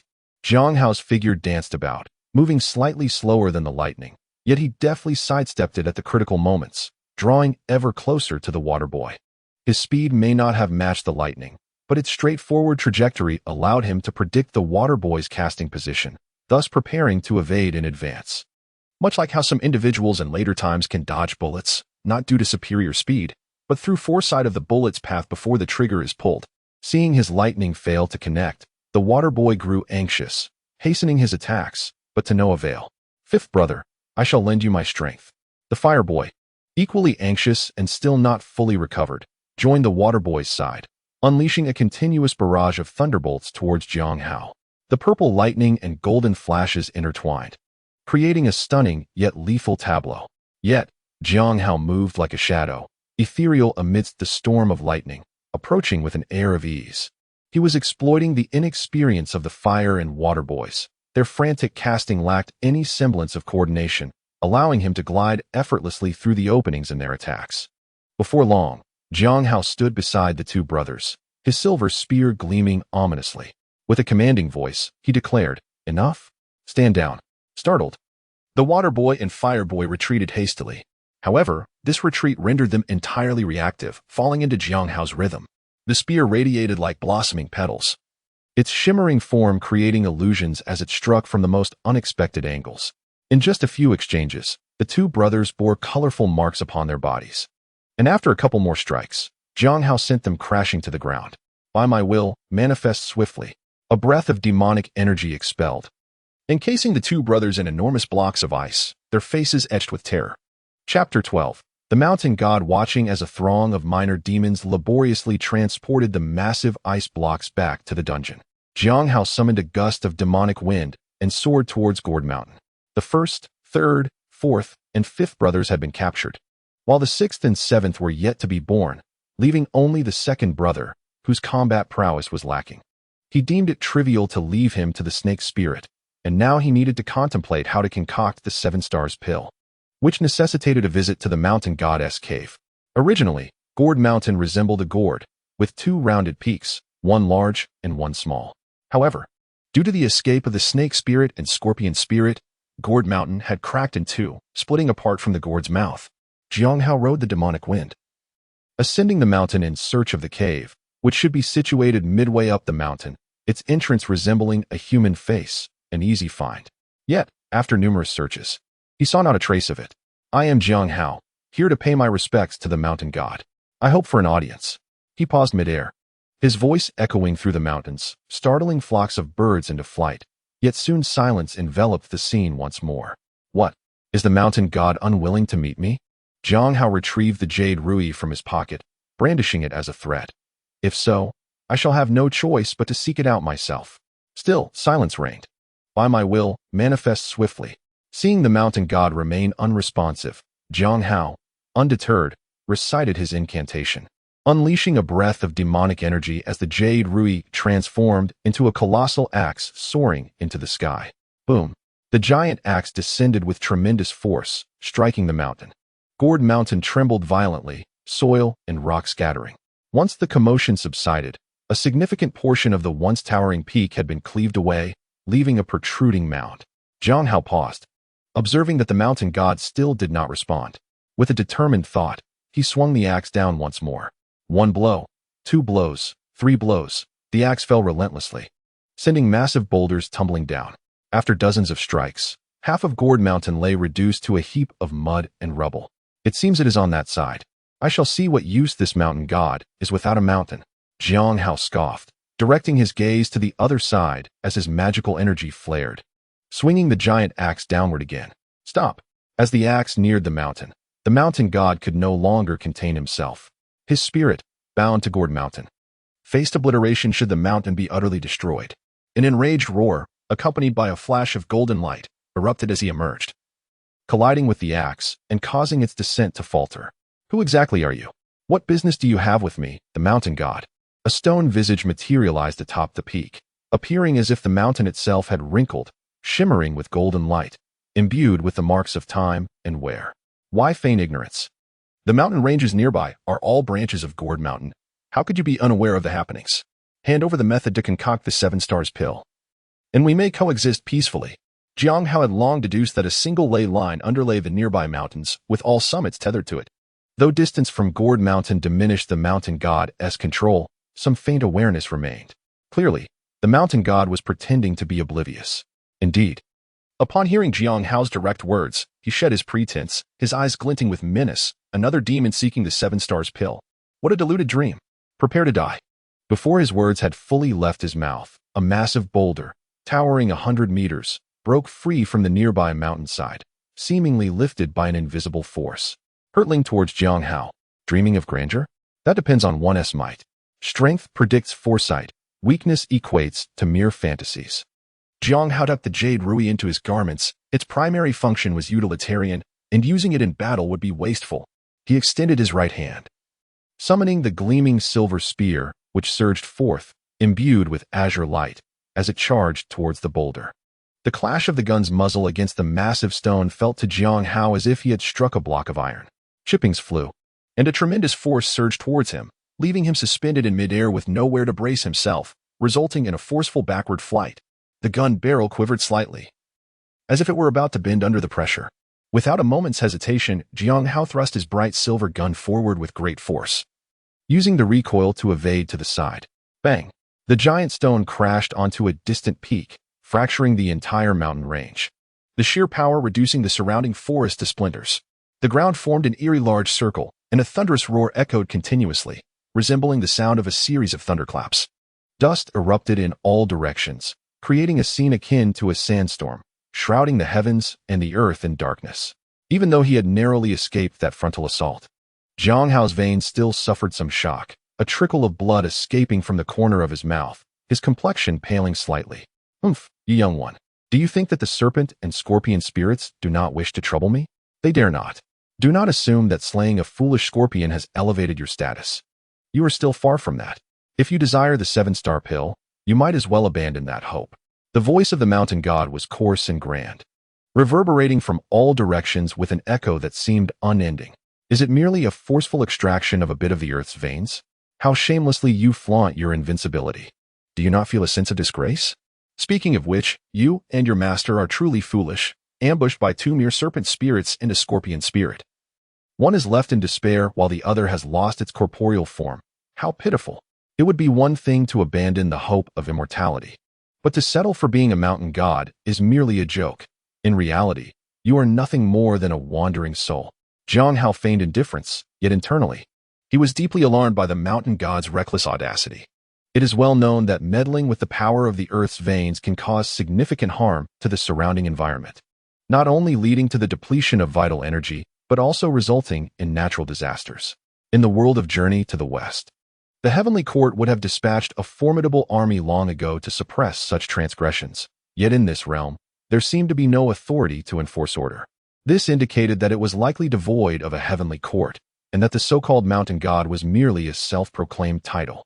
You wretched beast, I will rend your body into 1,000 pieces, ensuring you can never be reborn. The mountain god, having been struck at a tender point, wore a fierce expression. The golden light surrounding him abruptly vanished, replaced by a shroud of darkness. The air around Gourd Mountain turned frigid, filled with ghostly wails, as vengeful spirits flitted about, their putrid blood dripping incessantly upon the ground, forming streaks of crimson. A series of incantations flowed from the mountain god's lips, igniting blood-red glimmers upon Gourd Mountain. Thick black smoke billowed upwards, obscuring the sky, while the anguished cries of restless spirits echoed incessantly. In midair, a myriad of vengeful apparitions coalesced, their distorted faces radiating an ominous aura as they flew menacingly towards Xīyóu. Ah, how fitting. You put on such airs, yet are nothing but a soul-devouring monstrosity. Xīyóu spread his right hand, and with a swift motion, the bright silver gun, gleaming with a cold light, soared from the mound of rubble and earth into his grasp. Enveloped in magical energy, the gun glimmered with a cerulean hue, each swing accompanied by a fierce wind that sliced through the black mist, piercing the vengeful spirits and instantly reducing them to ash. However, the sheer number of these spirits was overwhelming, stretching endlessly for miles, casting a shadow over the heavens. These apparitions, who had suffered tragic deaths and found no peace in the afterlife, were filled with intense resentment, targeting not just Xīyóu but all living beings in their path, resulting in death and decay wherever they went. In mere moments, Gourd Mountain transformed into a ghastly realm. Haha, how do you find my soul-devouring abyss? No matter how you struggle, it is futile. I have collected these vengeful spirits and malevolent ghosts from 1,000 miles for millennia.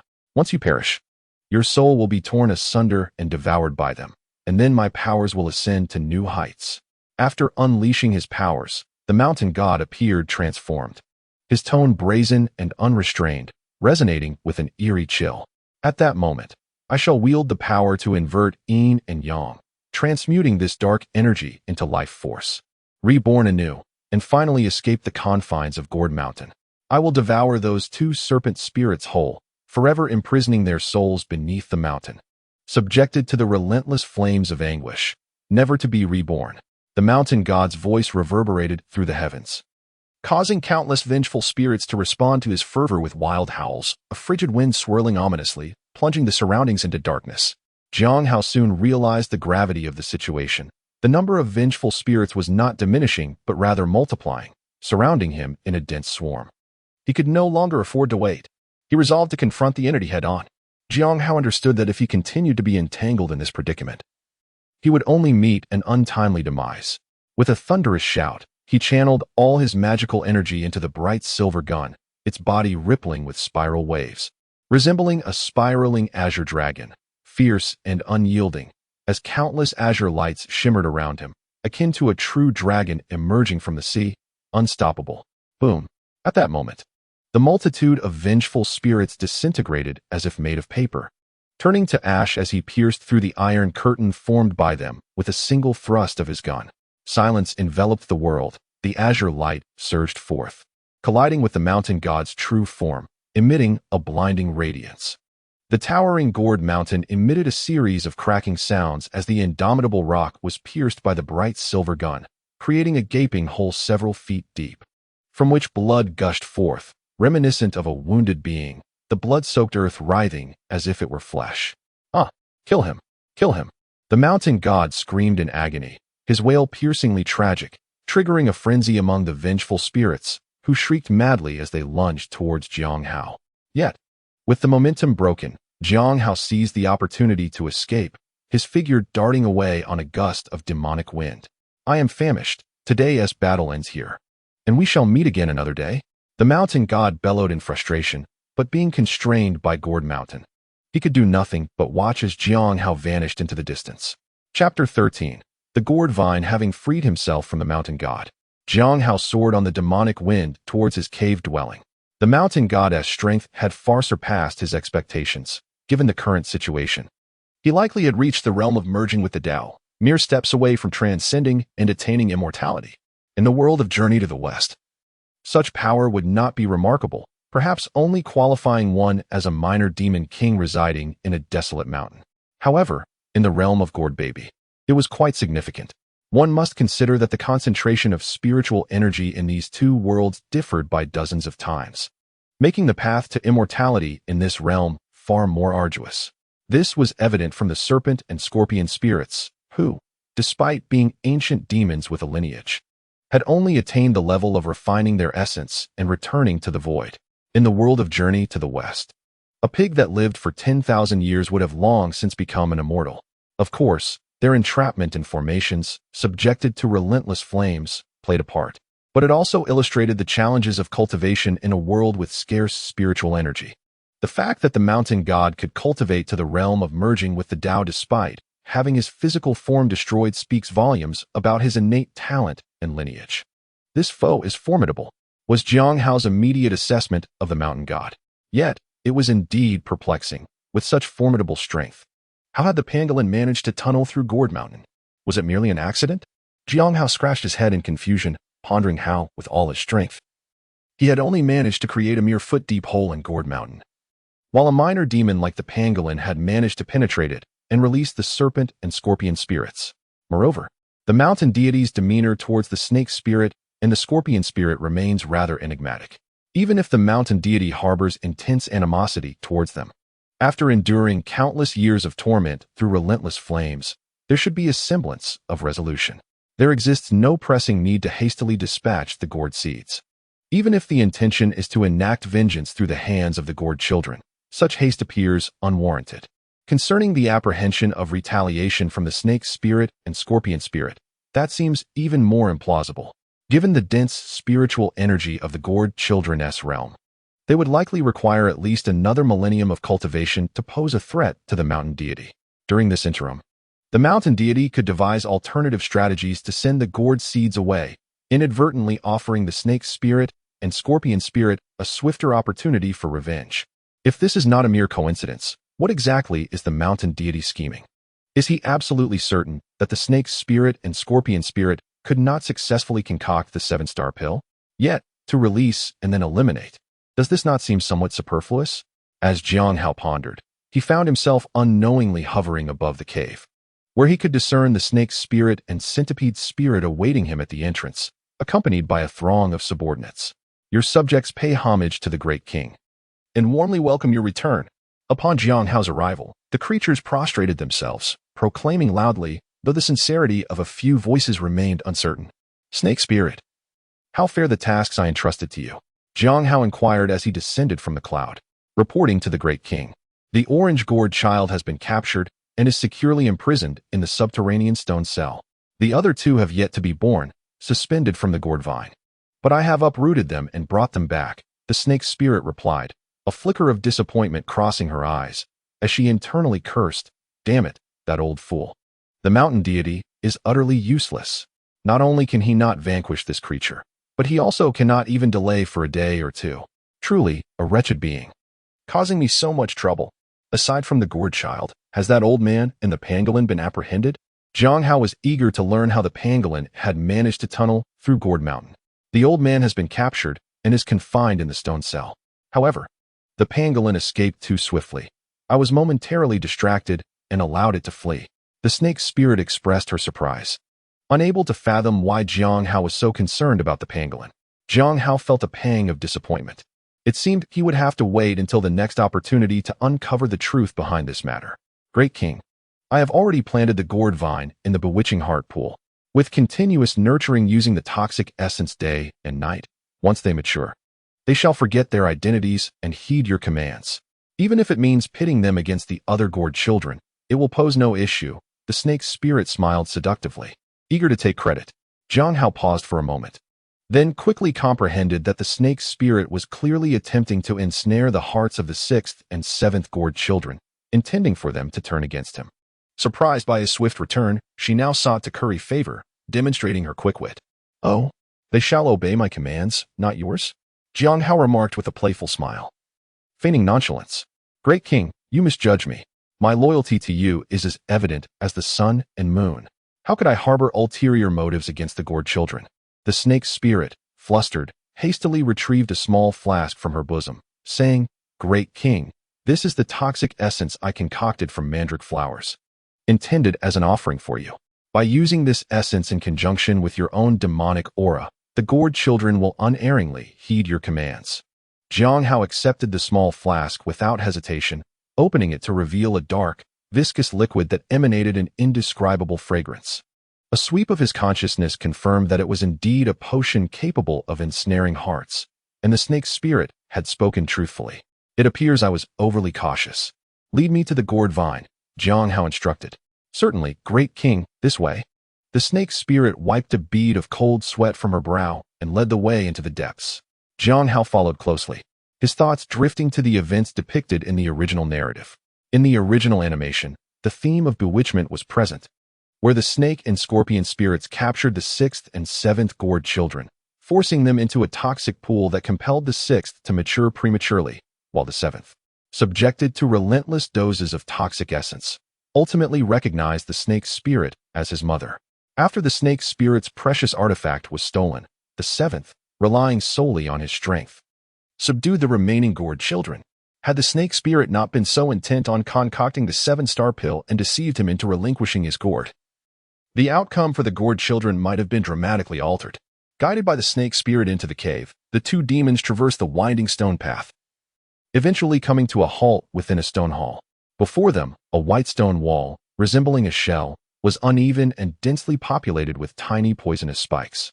Great King, the gourd child has been planted here. The snake's spirit pointed delicately, and a dark purple beam shot forth, causing the stone wall to tremble and part to the sides. Within lay a colossal stone basin, in which a gourd vine flourished, its tendrils exuding a faint spectrum of colors. Several jade-green gourd leaves shimmered with vitality, and two palm-sized gourds dangled from the vine, one blue, the other purple.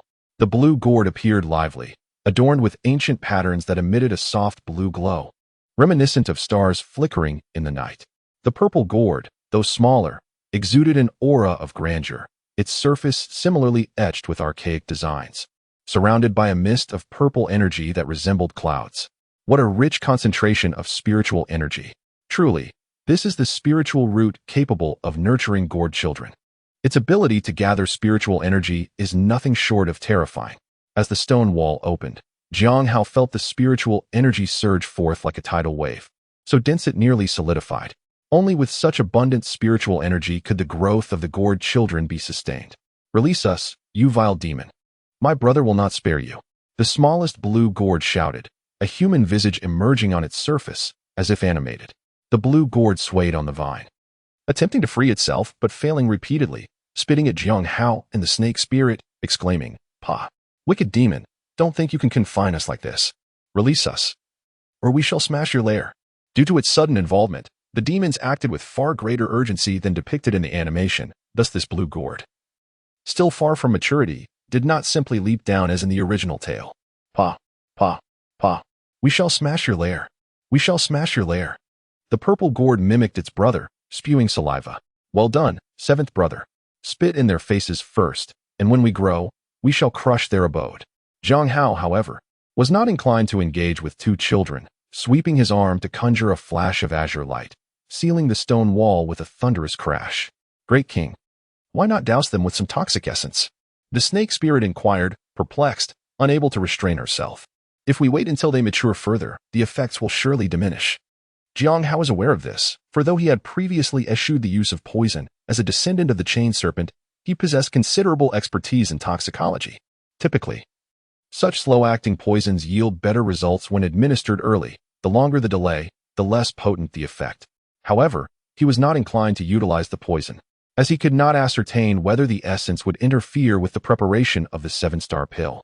In forms of his past life, there were numerous speculations regarding the snake spirit's failures in concocting the seven-star pill, one of which suggested that the poison had clouded the seventh's mind, rendering him incapable of harmonizing the ingredients.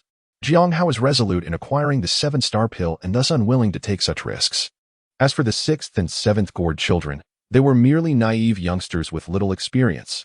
He had already formulated a strategy in his mind. Presently, his only concern lay with the mountain deity. Confronting the mountain deity, he felt a semblance of confidence. After all, the deity's spirit was anchored to Gourd Mountain, unable to move. Even if he took a minuscule amount of time to grind away at it, he would eventually flatten the entire Gourd Mountain. Without Gourd Mountain, the mountain deity would merely be a wandering spirit, a lonely ghost, and despite possessing the cultivation of merging with the void, it could hardly be a match for him. The crux of the matter lay with the vengeful spirits. There were simply too many, and they were exceedingly repulsive. This time, he had caught the mountain deity off guard. But should he find himself entirely surrounded again, escaping would likely prove difficult. Thus, dealing with the mountain deity necessitated first eliminating these vengeful spirits. The essence of these spirits was the condensation of sinister energy, and the most effective means of dispelling them would be through an object of extreme yang. In this gourd world, there was but one such object that came to mind. Enough of the chatter. Take me to the 1,000-foot cold pool.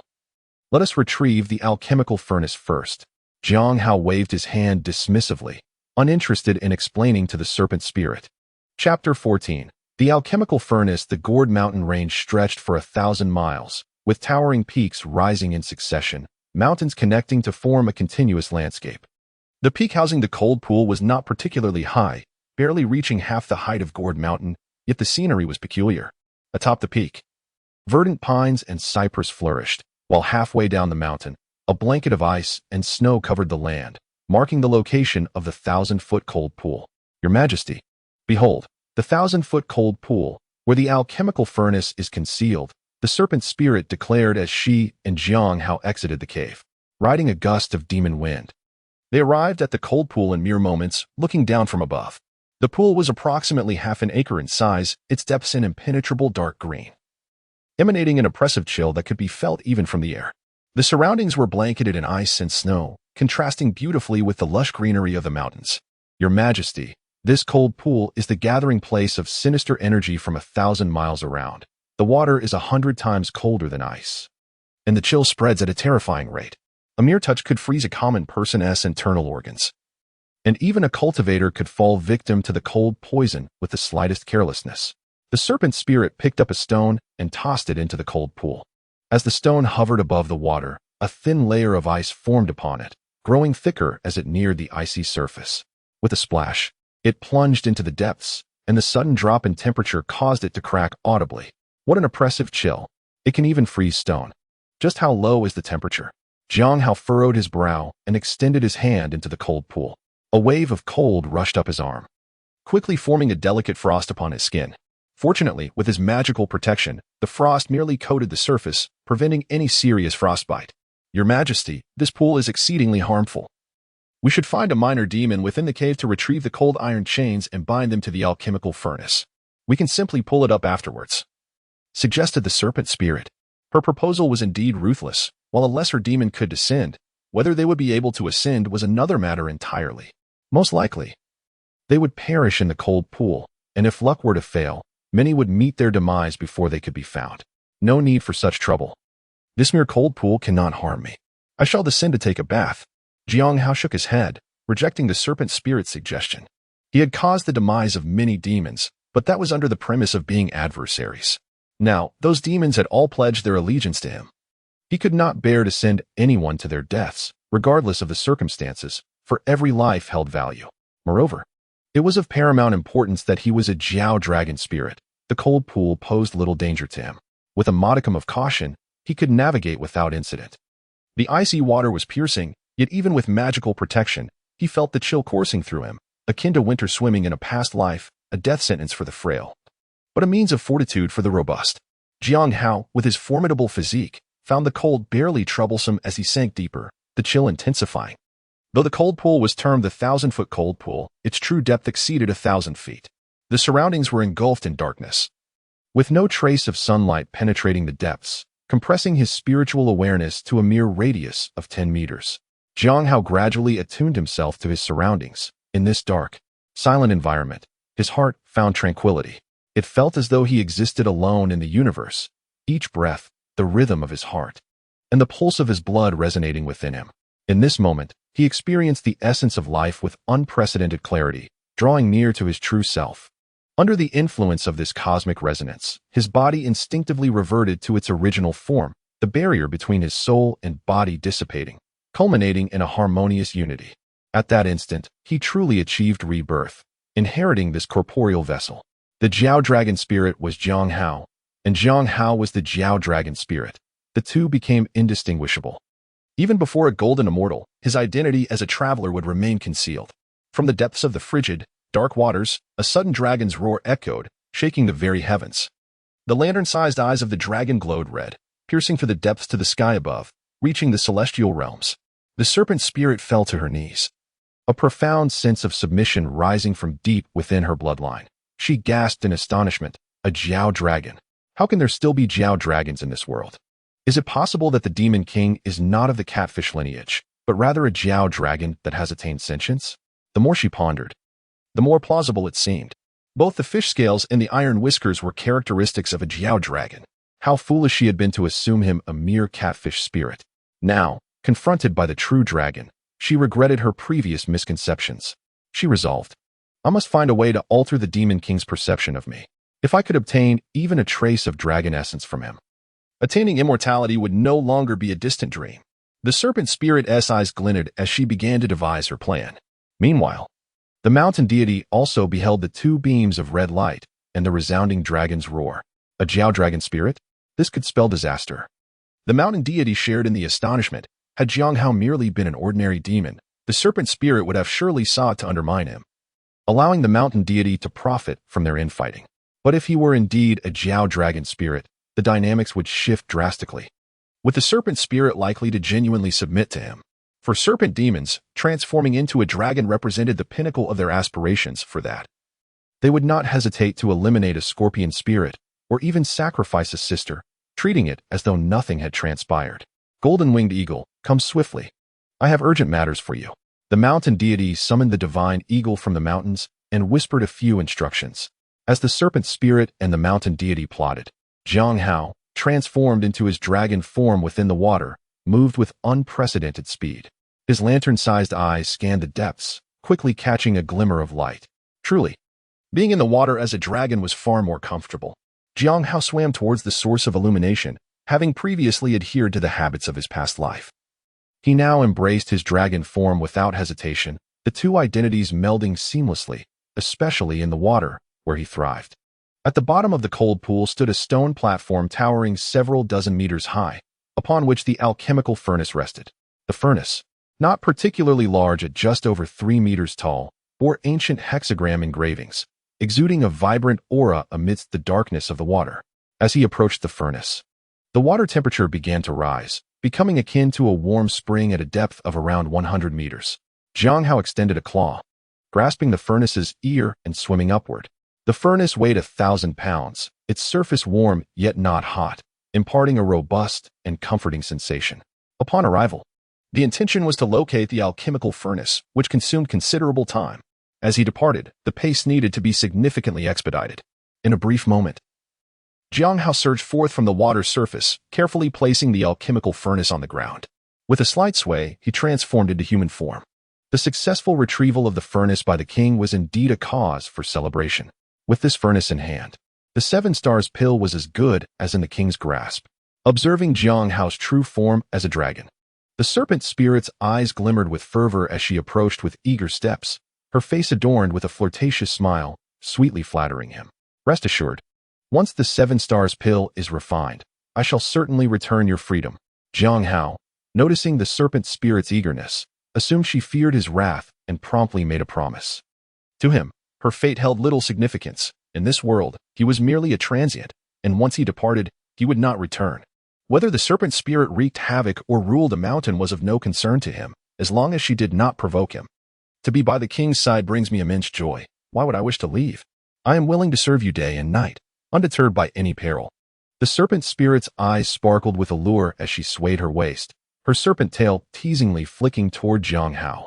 For the dragon and serpent kin, the tail was their most seductive feature, and her actions were undeniably provocative. However, for Xīyóu, that swaying tail was quite disconcerting. The serpent spirit, who could have scored a 9 out of 10 in attractiveness, instantly dropped to a 0, leaving him with an overwhelming sense of unease. Please return to your lair. I shall make use of this furnace first. Xīyóu grasped the alchemical furnace and fled hastily toward Gourd Mountain. His complexion was pale, and his eyes were filled with terror. Heavens, save me. My tastes are not so extravagant. Chapter 15. The Thunderfire Refinement of the Mountain God in the Realm of Cultivation. The harmony between man and heaven is paramount, dividing the stages into refining essence into Qi, refining Qi into spirit, refining spirit back to void, and merging the void with the Tao. This illustrates that essence, or the physical body, is the origin of all. Both magical power and divine soul are nourished from this source. As the saying goes, the body is the capital of revolution, which encapsulates this principle. The complete integration of his soul with the dragon's body would inevitably affect Xīyóu. Deep within his soul lay the humanity cultivated in his past life. Yet coursing through his veins was the innate nature of the dragon.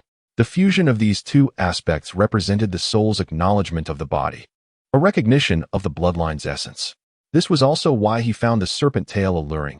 It was a memory from the dragon lineage's bloodline. Soaring through the winds toward Gourd Mountain, he soon beheld the remaining half of the mountain peak. While Xīyóu battled the mountain god, countless vengeful spirits had rampaged through, obliterating the vitality of the surrounding area. Now, as he gazed around, swirling yellow sands and dust clouds were all that remained. Not a single human nor serpent scorpion survived. Mountain god, come forth. I have returned. Show yourself. Xīyóu shouted from atop the clouds, having already concealed the alchemical furnace within his sleeve using his size-altering technique. On the way, he had observed with his divine sense that although the furnace's flame was not the true fire of Samadhi, it was nonetheless the most potent thunder fire of heaven and earth, capable of subduing malevolent spirits. It was perfectly suited for confronting the mountain god. As his words echoed, the mountain trembled as if awakening from a slumber. A massive human visage materialized upon the cliff's stone wall, with thick brows and square eyes, its face chiseled, eyes gleaming with a dark light, and a voice that was rough and powerful. You escaped by mere chance last time. Why do you return to seek death? Do you truly believe I will let you go? Can you keep me? You will have to try to find out. Xīyóu laughed heartily. Hurry up and reveal your abilities. I have long been itching for a challenge. Since you are so eager to be reborn, I shall grant you that. Black smoke billowed from the mountain god's mouth and nose, accompanied by the wails of countless vengeful spirits. An eerie wind howled, and a chilling mist enveloped the area as countless spirits surged toward Xīyóu. Just in time. Behold my treasure. Xīyóu was not foolish enough to wait passively for the spirits to encircle him. As the mountain god unleashed the spirits, he swiftly retrieved the alchemical furnace from his sleeve, opening its lid and casting it onto the ground. While it was theoretically effective against the spirits, the principle of mutual restraint had its limits. Should the mountain god's trickery surpass the Thunderfire's might, Xīyóu would find himself in dire straits. Hence, he decided to act swiftly, knowing he could escape if any issues arose before being overwhelmed. It turned out Xīyóu had overestimated the situation, just as in the animations. The moment the furnace lid opened, a torrent of flames erupted, illuminating the skies as sparks rained down. The flames ignited everything they touched. Rocks and sand began to burn, engulfing the area in a fierce blaze that consumed dozens of mountains within a matter of moments. Amidst the inferno, purple lightning danced, some like writhing serpents, others rolling in spheres, crackling like firecrackers during the new year. Wherever they struck, a deafening roar followed, sending dust swirling and leaving deep craters. As the flames surged, the spirit's overwhelming presence was instantly diminished, the fire spreading like a blanket of pure white snow, dissipating the dark mist. The malevolent winds only fanned the flames, and some spirits, burdened by their heavy resentment, were reduced to ashes amidst the thunderous roars of lightning. You wretched being, I will kill you. The mountain god's eyes reddened with anguish. These spirits were the culmination of millennia of his accumulation and the key to his rebirth. Watching them perish in waves to the Thunderfire made his insides churn with despair. Kill me? Huh. First, you must survive this calamity. Xīyóu scoffed, twisting in midair to evade any hint of complacency. The spirit's ghostly essence would attract the lightning, while his own demonic aura was no less potent, perhaps even more so due to his higher cultivation. Within this tempest of thunder and fire, he became like a magnet, drawing all flames and lightning toward him. Suddenly, a towering inferno surged toward Xīyóu, the flames crackling with lightning and roaring ominously. Xīyóu shifted, narrowly dodging the flames as they brushed past his shoulder, but the lightning came from all directions, leaving him with no chance to evade. Boom! The purple lightning struck him, erupting in a burst of white light, charring his clothes and sending the acrid scent of burnt hair wafting through the air. Despite his dragon form and formidable physique, the relentless lightning made him feel numb, akin to being pricked by countless needles. While the initial strikes were bearable, the continuous assault felt like lying on a bed of needles, with pain crashing over him in waves. This Thunderfire is rather formidable, Xīyóu gasped, glancing at the overwhelming number of lightning bolts with a sense of trepidation. He longed to escape but feared that the mountain god might seize the furnace. So he endured the agony, remaining close to the furnace. However, this predicament was not without its advantages. Under the relentless stimulation of the Thunderfire, his physical form was continuously refined, and his magical power became increasingly pure. The effectiveness of the Thunderfire exceeded all expectations, ripping apart the overwhelming tide of vengeful spirits, with their dissipating essence forming a dark cloud that merged into one. The flames spread relentlessly, warping the air with heat, melting stones into impure glass in some areas, while the earth cracked under the strain. How do you like my fiery feast? Enjoying it? Xīyóu turned to glance at the mountain god, unable to suppress his laughter. Happiness has always been built upon the suffering of others, especially when that other is an adversary. He was being tormented by the raging Thunderfire, yet the mountain deity bound by the constraints of Gourd Mountain, was unable to move, clearly suffering far worse. This brought him great delight. Damn fairy, are you mad? Do you intend to burn us both to death? Hurry up and cover the alchemical furnace. The mountain deity cursed incessantly, simultaneously conjuring a protective barrier of light around Gourd Mountain, while continuously drawing the vengeful spirits back into his body. On the surface, it appeared that the thunder fire was burning upon the gravel, but in reality, it was sustained by the ominous energy, including ghostly and demonic auras. As long as the concentration of this dark energy remained sufficient, the flames would continue to blaze. The mountain deity's soul was bound to Gourd Mountain, which was indeed the most potent source of dark energy in the vicinity. If the thunder fire touched him, it would cling like a maggot, burning until his very soul was consumed. How could we both perish? I have legs, after all. I can simply escape if need be. But you, O mountain deity, can you run away? I have yet to witness a mountain fleeing. Perhaps today I shall have the opportunity to see. Xīyóu laughed heartily, feigning curiosity, with an implicit threat woven into his words. You vile creature. The mountain deity's face twisted in rage as he glared at Xīyóu, wishing fervently to crush his flesh and devour him whole. The flames were growing larger, and if this continued, it would soon render the act of covering the alchemical furnace futile. Xīyóu remained unfazed, remarking that if anger could solve problems, then what was the point of cultivation? What exactly do you want? The mountain deity, having lived for millennia, restrained his fury and inquired. Hand over the method to concoct the 7-star elixir, and we shall no longer interfere with one another. Xīyóu replied. All that is required is to capture 7 gourd children and toss them into the alchemical furnace for 49 days of refining. The serpent spirit was once my master's alchemical apprentice, and she knows the method better than I. Why do you persist in troubling me instead of seeking her? The mountain deity's demeanor was one of exasperation as he shouted at Xīyóu. If it were anyone else, they might have believed him. Logically, as an alchemical apprentice, the serpent spirit should indeed know more about elixirs. However, this was not an ordinary elixir. The 7-star elixir was something they had only heard of but never encountered. In the animated tales, the serpent sisters had no understanding of how to concoct the 7-star elixir, simply following the typical alchemical methods described by the mountain deity, only to be outwitted, resulting in the birth of a gourd golden warrior and their own demise. Are you jesting? At this juncture, you remain unyielding? Xīyóu's expression hardened as he fixed his gaze upon the mountain deity, enunciating each word. What about the 7-colored lotus platform? Do not tell me you are unaware of it. Who are you? How do you know about the 7-colored lotus platform? The mountain deity's eyes widened in horror, as though he had seen a ghost. No, not a ghost. There were more spirits around him than humans, and his expression was one of utter disbelief. This is impossible. This cannot be happening. The terrified sounds echoed through the mountains, momentarily overshadowing the thunderous roars. Black smoke billowed from Gourd Mountain as the mountain deity glared at Xīyóu. His face contorted with rage. Who informed you about the 7-colored lotus platform? Speak. Tell me. Do you wish to consume me? I am quite frightened. Xīyóu scoffed. Then his expression turned cold as he declared, It seems you have yet to grasp the current situation. I am the one asking you questions. Surrender the 7-colored lotus platform and the method for creating the 7-star elixir, and I shall depart at once. Otherwise, this time next year, there will be no mountain deity left in this world. No ghost either. You. The mountain deity's eyes bulged with rage, speechless. As his fury mounted, Gourd Mountain trembled ominously, the ground groaning beneath, as if an earthquake were imminent, cracking and splitting beneath them. Xīyóu paid no heed.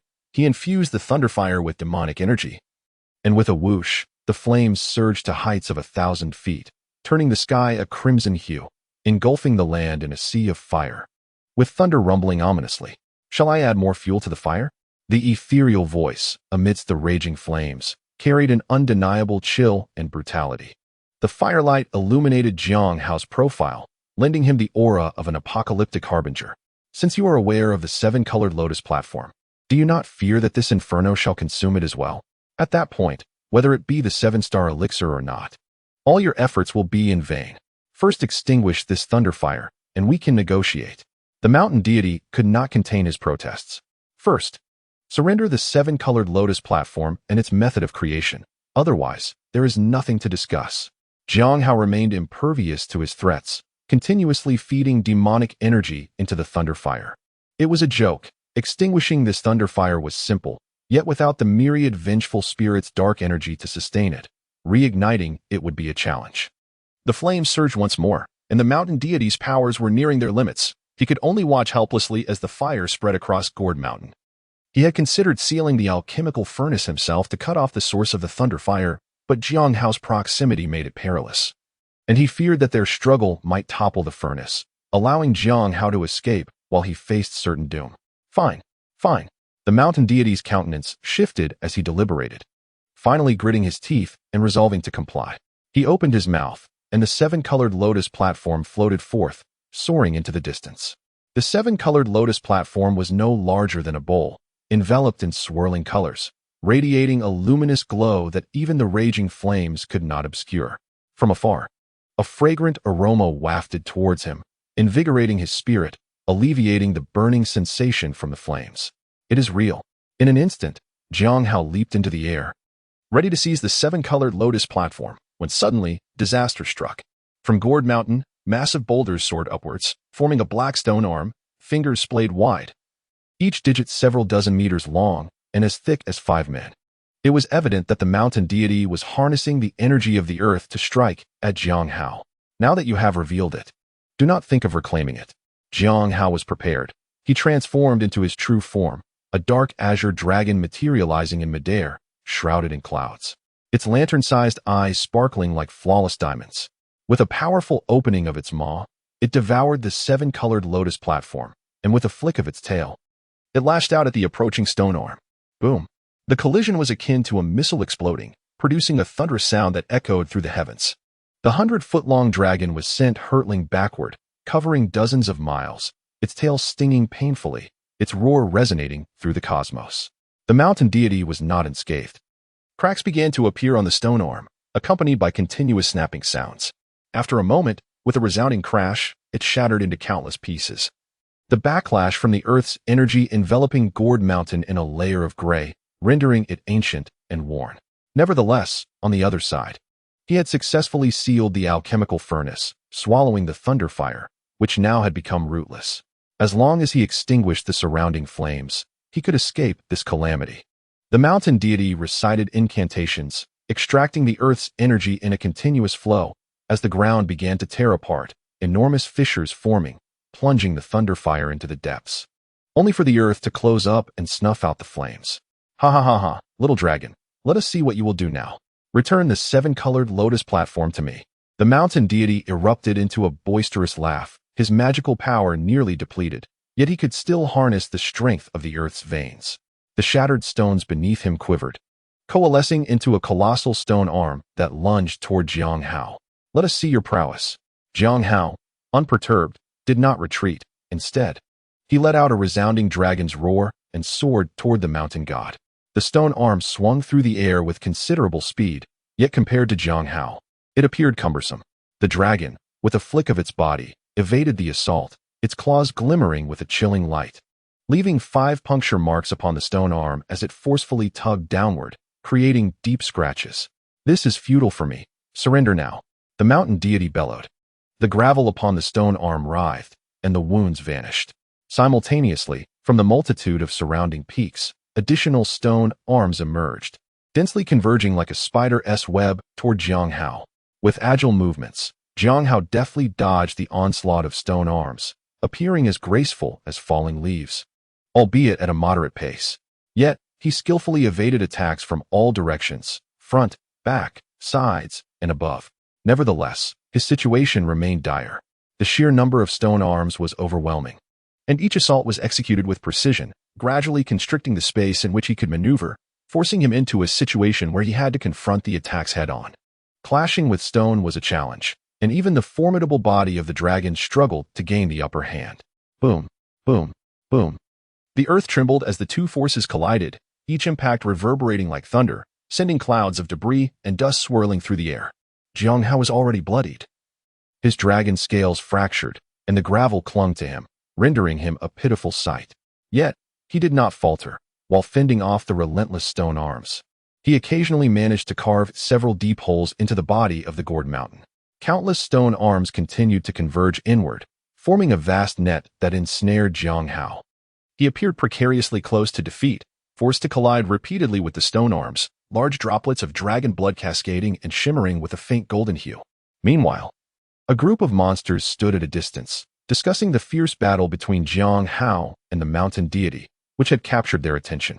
However, their abilities were limited, and even the residual magical energy might overwhelm them, prompting them to remain at a respectful distance, acting as mere spectators. Sister, that aura undoubtedly belongs to the dragon. But does this dragon possess some sort of mental deficiency? At this juncture, he should be seeking an escape rather than clashing head-on. Is he courting death? The green serpent demon hesitated, glancing at the snake spirit. I am not quite certain. The king is indeed cunning and formidable. This behavior is unexpected. The snake spirit replied, equally perplexed. Xīyóu had always been synonymous with treachery in her mind, evident from his previous guise as a centipede demon. Now, why was he suddenly acting foolishly? Witnessing Xīyóu being struck away by a stone arm, the green serpent demon grew increasingly anxious. Clutching her treasured pouch, she resolved, "We cannot simply stand by and watch. Fortune favors the bold. We must intervene, even if we cannot rescue him. Acquiring some dragon scales and blood would greatly benefit our cultivation." The snake spirit hesitated for a moment, but upon seeing the fallen dragon scales and blood, her resolve solidified. And she nodded, "Very well, let us stealthily approach. You little dragon, surrender your soul and body to me. Die." The mountain deity, with a ravenous glare, commanded as thousands of stone arms swung relentlessly toward Xīyóu. With the dragon's corpse and soul in his possession, he believed he could recoup some of his losses. Unbeknownst to Xīyóu, the two serpent spirits had set their sights on his dragon scales and blood. He paid no heed to the mountain deity's mocking taunts, instead scrutinizing the deity's condition. The once deep brown rock of the gourd mountain had turned a pale gray, with spiderweb-like cracks spreading continuously. It should be nearly time. But perhaps I should press on a bit more. The dragon, fierce and unyielding, continued to clash with the stone arms, leaving several deep gouges in the gourd mountain. Yet, the mountain deity seized the opportunity and struck him on the side, causing the dragon scales to splinter and blood to gush forth. "Ha ha ha, fool. Had you fled sooner, I would have had little recourse. But now even if you wish to escape, it is too late." The mountain deity cackled, his voice booming like thunder, causing the ground to tremble. "Who said I intended to flee? Do you not see that the stone mountain has begun to turn to sand? The strength of the earth's veins affects all living beings within 1,000 miles. Do you really believe your gourd mountain can escape?" Xīyóu retorted coldly, as he produced a small flask from his robe, sprinkling its contents into the air. Clouds began to swirl around him, and the sound of dragon roars resonated as he cast a very ordinary spell.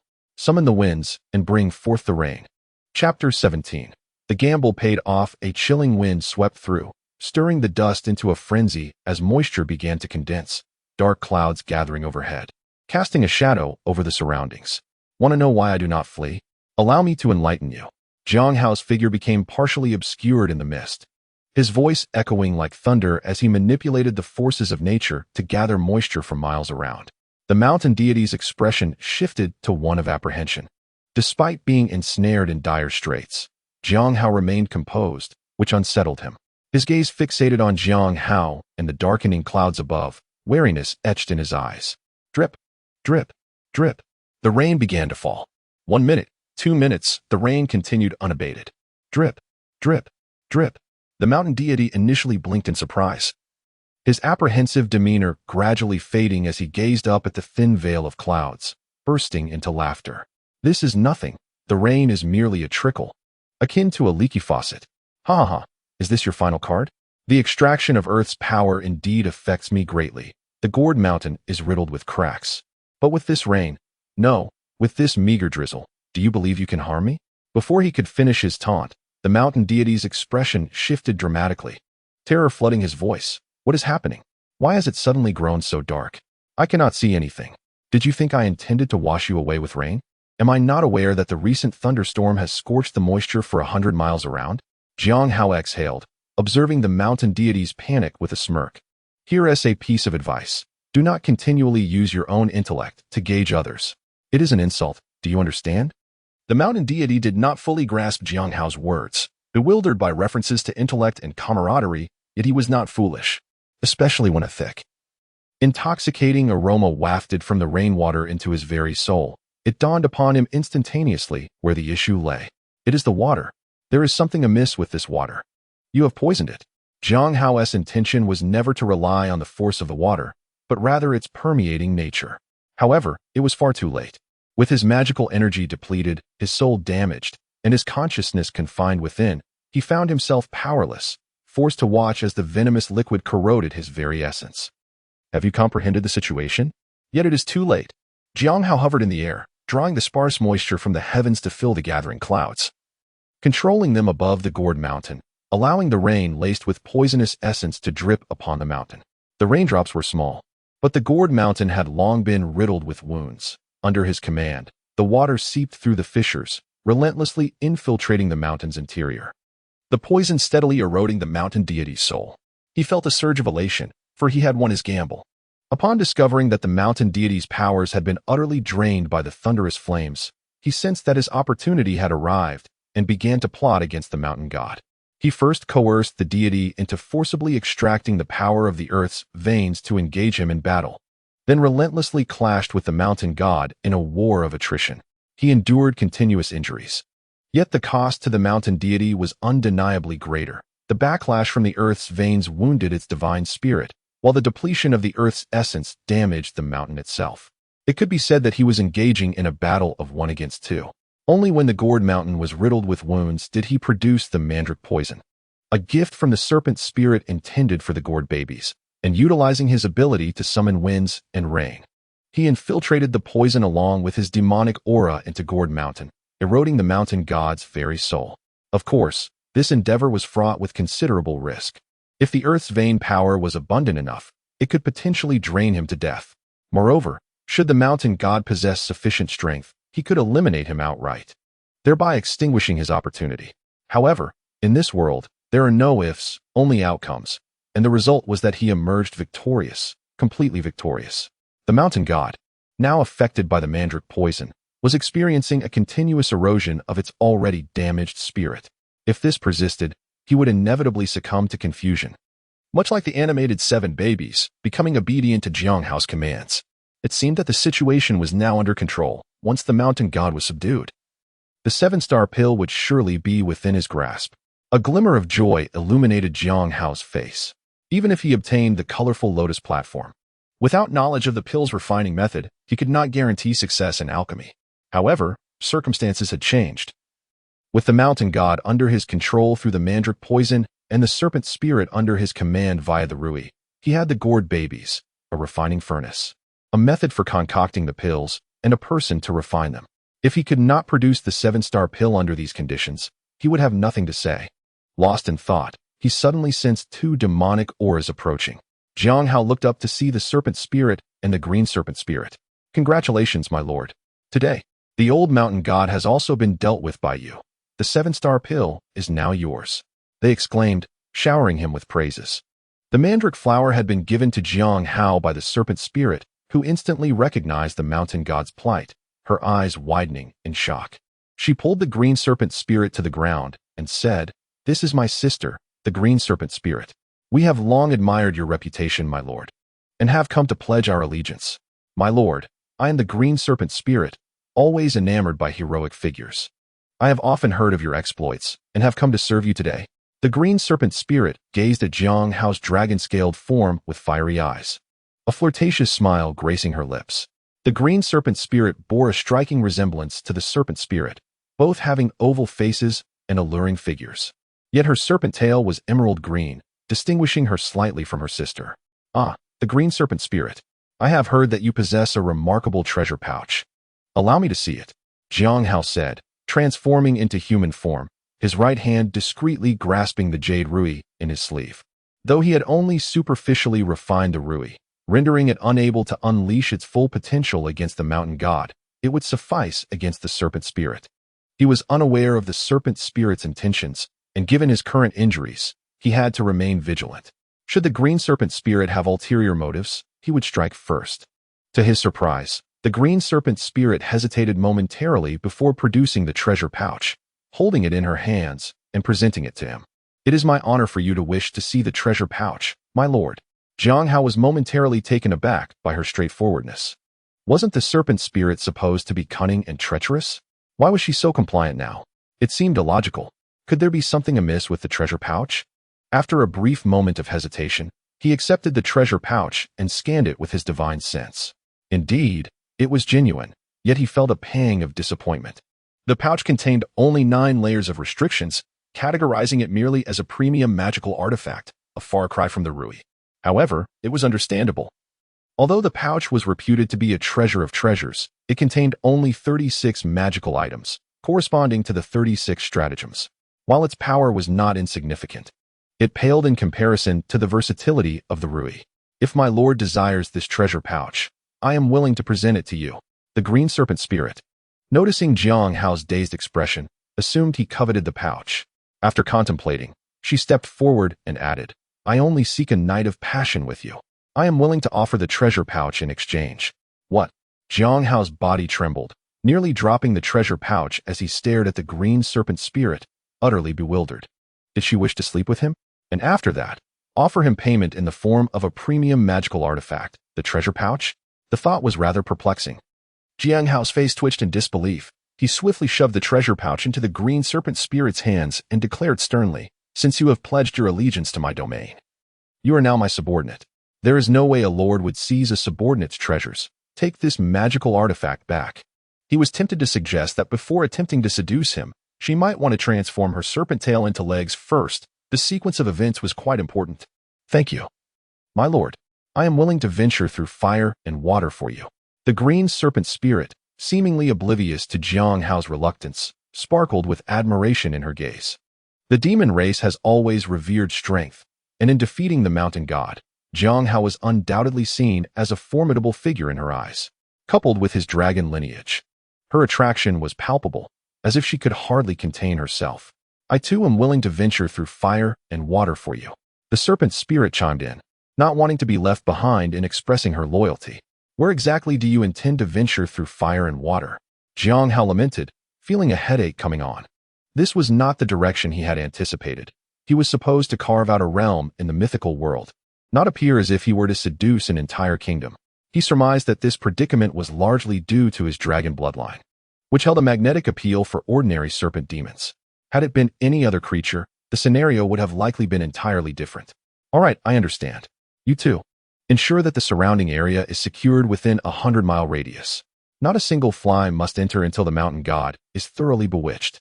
Jiang Hao commanded with a wave of his hand. The mandrake poison was not a potent toxin, but rather a slow-acting one.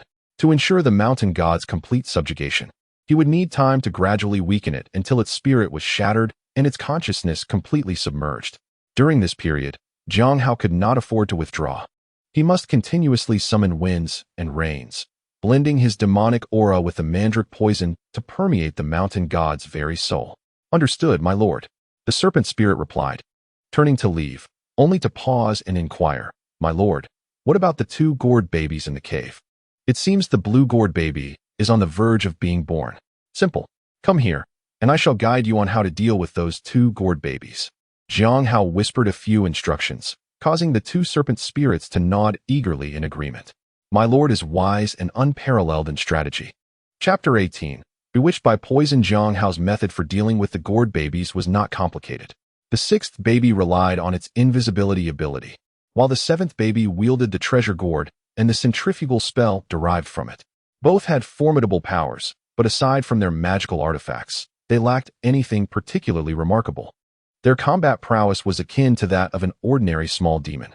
Thus, as long as he identified the countermeasures against invisibility and devised a method to deal with the gourd, subduing them would be a matter of ease. Invisibility allows one to vanish without a trace. Thus, he needed a way to reveal their whereabouts. While he could not directly force them to manifest, he could infer their position through indirect means, such as tracking footprints. Jiang Hao's approach was straightforward. Isolate the gourd vine within a confined space, covering the ground and walls with thick, black juice. This way, no matter where the 6th baby roamed, it would leave footprints, making it easy to capture them. The treasured gourd can capture both people and weapons, and by employing the centrifugal spell, it can incite internal strife among foes. Therefore, one should refrain from granting it the opportunity for direct confrontation. A newly born gourd child, having experienced little of the world, would undeniably possess limited vigilance. As long as traps are meticulously set, it is sufficient to ambush him. Xīyóu's devised method involved the use of a soporific drug, saturating the entire room with it. The moment the gourd child emerges, he would be rendered incapacitated. This drug would neither inflict lasting harm nor impede the refinement of the 7-star elixir. Yet its efficacy is unparalleled. It must be acknowledged that while the 7 gourd children possess formidable powers, their shortcomings are glaringly apparent. When the enemy is well informed, it becomes exceedingly easy to strategically lay traps and capture them with ease. Under the adoring gaze of the serpent spirits, Xīyóu initially felt a sense of pride, only to be reminded of the gourd child's naivete, evoking a sense of shame akin to being reprimanded by a kindergarten teacher. His face flushed with embarrassment. He angrily dismissed the 2 serpent spirits that clung to him. Leave at once. The method has been provided. I shall deal with the mountain deity in peace. Focus on capturing the gourd child without any oversight. Do you understand? Yes, my lord. The 2 serpent spirits exchanged glances and responded with a bow. The mandrake venom is a slow-acting poison that bewitches the mind. Its effects linger for an extended period, but it also takes time to manifest. The serpent spirits would require several days to control the yet-to-be-born gourd child with this poison. To use it against the mountain deity would take at least half a month to a month, especially considering the damage to his spirit. Xīyóu commanded the dark clouds above to continuously saturate the mountain deity's body with the venom through the rain, occasionally exhaling a breath of demonic energy to ensure the mountain deity recognized his presence. This would foster a natural affinity towards Xīyóu, compelling him to obey. As the sun rose and set, a month swiftly passed. During this time, the 6th and 7th gourd children were born. Xīyóu's strategy proved exceedingly effective. Both were captured by the serpent spirits and imprisoned in the dungeon. Consequently, all 7 gourd children were now within Xīyóu's grasp. Once the mountain deity capitulated, he could commence the refinement of the 7-star elixir. After a month of venomous saturation, Gourd Mountain was now shrouded in darkness, coated in a thick layer of sinister poison, resembling an oil spill. The toxin seeped from the surface into the depths, enveloping the mountain in a heavy silence, reeking of a pungent aroma. The mountain deity, who had previously been vociferous, had fallen utterly silent, his spiritual fluctuations chaotic, clearly lost to his own consciousness. On this day, as per his routine, Xīyóu was administering the poison to the mountain deity when a sudden eagle's cry echoed from the horizon. He turned to see a magnificent golden rock soaring into view, its wingspan impressive, stretching several meters. The golden-winged rock flew with astonishing speed, reaching Gourd Mountain in the blink of an eye. Upon witnessing the mountain's current state, it emitted a mournful cry, its eyes flashing with golden light as it lunged towards Xīyóu, its beak gleaming with menace. In the realm of the Gourd children, only one golden-winged rock had previously appeared, dispatched by the mountain deity to deliver the 7-colored lotus platform to an elder. This was evidently a subordinate of the mountain deity. However, having already subdued the deity, what was a mere rock to Xīyóu? With a swift motion of his right hand, a gleaming silver spear manifested, and he effortlessly waved it towards the advancing rock. The spear's light flickered, piercing the rock's body and leaving a gaping wound. The rock screeched in pain yet persisted in its assault, intent on interrupting Xīyóu's incantation. At that moment, a stone erupted from the ground, crashing against the golden rock with a resounding thud, causing feathers to rain down. Xīyóu was momentarily taken aback, only to hear the mountain deity's voice ring out. Which beast dares to harm my brother? You seek death. The golden rock, evidently bewildered, flapped its wings frantically in the air, emitting urgent cries. Enough with the noise. It's unbearable. How infuriating. You shall perish. A colossal stone arm, stretching 1,000 meters, suddenly emerged from Gourd Mountain, seizing the golden rock. With a powerful grip, a series of cracking sounds echoed as the rock was crushed like a ripe tomato, its bones and flesh obliterated, seeping from the stone fingers. The rock emitted a final, mournful cry, its eyes filled with terror and defiance, before its head drooped. Convulsing twice before all life faded, a dark purple vial slipped from its talons. What is this? Xīyóu picked up the vial and opened it, discovering a substance resembling gravel, piquing his curiosity. Brother, this is soul-searching sand. It is a sinister weapon crafted from the silt of the riverbed of the underworld's forgetfulness. When infused with spiritual energy, it becomes invisible, capable of harming the soul with utmost malevolence. The mountain deity's voice chimed, filled with warmth, clearly regarding Xīyóu as someone dear. Jiang Hao recognized that the mandrake poison had clearly taken effect. Otherwise, the mountain deity would not have failed to recognize his own golden rock and even assisted in its demise. Ah, I see. This is indeed a valuable item. Jiang Hao tucked the soul-searching sand away, surmising that it had been sent by the mountain deity to confront him. Regrettably, the deity had underestimated Jiang Hao's swiftness, arriving too late for its intended use. Little brother, I have recently captured several gourd children. Do you know how to refine the 7-star elixir? Jiang Hao inquired directly.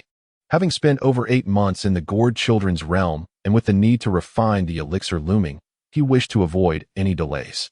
Of course, this is the most important task entrusted to me by my master. How could I forget? The mountain deity responded, brimming with pride. However, mid-sentence, he abruptly halted, confusion creeping into his voice. Master? Who is my master? Why can't I remember?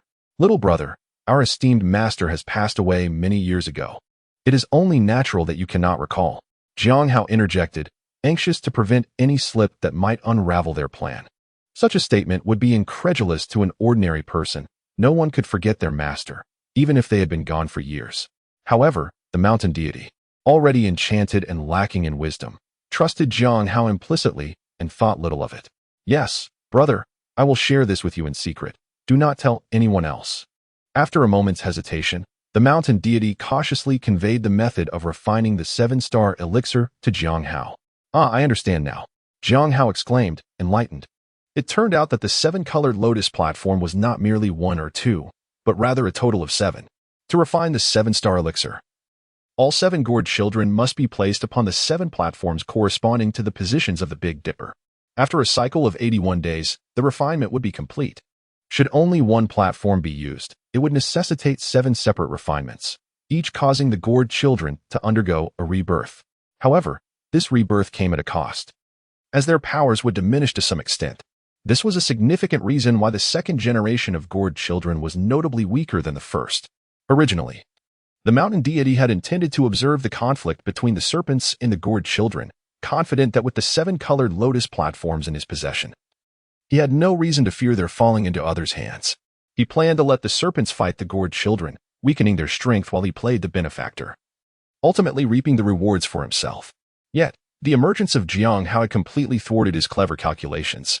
Little brother, why not entrust the 7-colored lotus platforms to me? Once I have refined the 7-star elixir, we shall both attain immortality. Jiang Hao proposed. But the 7-star elixir is but a single pill. Between you and me, who shall consume it? The mountain deity hesitated. Even under the influence of the poison, his regard for the elixir remained undiminished. Similar to how the 7th gourd child would hesitate when the serpents demanded the treasured gourd. In the face of interests, even the closest of companions, including family, may turn against one another. Indeed, it is a solitary journey for each individual. Throughout our lives as brothers, have I ever deceived you? Do you still not trust me? Jiang Hao feigned anger, expressing his dissatisfaction. Eldest brother, do not be upset. How could I ever doubt you? I shall present you with the 7-colored lotus platform, and this alchemical furnace as well. I will bestow it upon you. The mountain deity, under the influence of the mandala poison, displayed a diminished intellect. Sensing Jiang Hao's ire, he hurriedly retrieved the 7-colored lotus platform and the alchemical furnace, presenting them to Jiang Hao. Truly, he is deserving of the title of my brother. Excellent. I shall commence the crafting of the 7 stars elixir. Jiang Hao's face lit up with joy as he tucked the alchemical furnace and the lotus platform into his sleeve, summoning a gust of demonic wind to soar towards the cave. Eldest brother, remember to reserve half for me once it is completed. The mountain deity's voice echoed behind him. Chapter 19. The 7 stars elixir. With fervor, Jiang Hao returned to the cave, placing the alchemical furnace upon the stone platform. He summoned the serpent sisters, imparting to them the secret of crafting the 7 stars elixir he had acquired from the mountain deity. This method of crafting the elixir was indeed unlike any ordinary concoction. He had narrowly avoided falling into the mountain deity's treacherous scheme. The serpent spirit felt a wave of relief. Imagining the chaos that would have ensued had she been unaware, 7 little troublemakers leaping out of the furnace would have been a scene too delightful to behold. Sister is correct. Had it not been for the king, we would have suffered a tremendous loss. The green serpent spirit agreed fervently, lamenting how troublesome one little rascal could be, let alone a multitude. Now, with the 7 little troublemakers, the alchemical furnace, and the method in hand, The remaining tasks were left to them. After laboring diligently for over a month, they had finally gathered all necessary components for the elixir.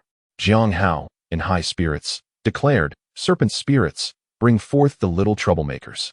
Prepare to ignite the furnace and commence the alchemical process." "Yes, my king," the serpent spirit replied, turning to command the little demons, "You all, bring the little troublemakers to me." "Understood." The little demons acted swiftly, soon bringing the troublemakers forward. The consciousness of the little troublemakers was confined within their bodies, rendering them dazed and limp, easily manipulated by the serpent spirit, each being tossed into the alchemical furnace according to their positions in the Big Dipper constellation. Following the previous inferno, the alchemical furnace had calmed, emanating a gentle glow that enveloped them like the warmth of the rising sun. Upon opening, there was no longer a tumult of thunder and fire. Within the confines of the furnace, the lightning burned quietly, flickering purple like a serpent entwined within golden flames, exuding an extraordinary aura. Except for the serpent spirits, the others were dismissed. "No one is allowed to enter this cave without my command," Xīyóu ordered, sending away the idle little demons. He then retrieved the seven-tiered lotus platform from his robes and cast it into the alchemical furnace, aligning it with the positions of the little troublemakers. "My king, must we also throw in this precious gourd?" The serpent spirit approached, hesitating as she pulled out a purple gourd. "Yes, throw it in," Xīyóu replied, his heart heavy yet his tone resolute. He had previously observed the seven's precious gourd, which bore over 18 layers of restrictions, qualifying it as a congenital spiritual treasure. However, it remained an external object, lacking the intrinsic power that was far more tangible, as evidenced by the seven's downfall to the sleep-inducing powder. "Yes, my king."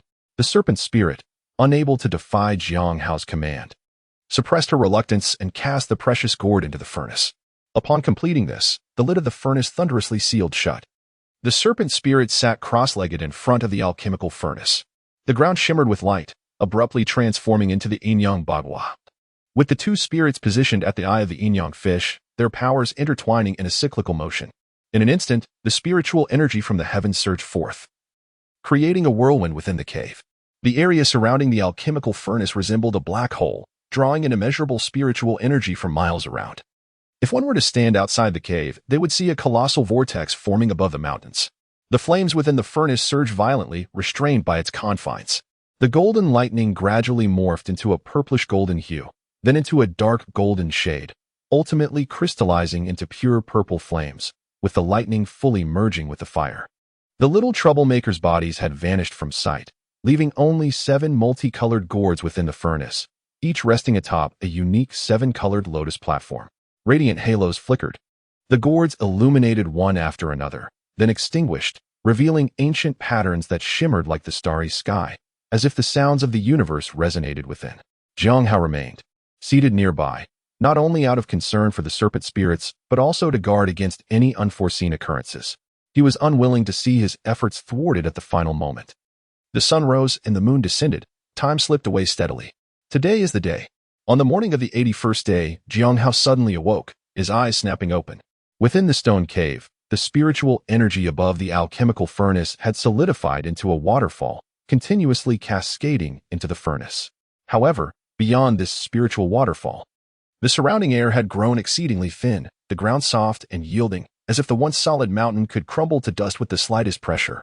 The 7 stars elixir was undeniably formidable, having depleted the spiritual energy within a radius of thousands of miles, leaving no energy from the Earth's veins untouched. The 2 serpent spirits appeared equally unwell, their complexions yellowed and sickly. The alchemical process was inherently taxing, and after enduring 81 days, the toll on them was considerable.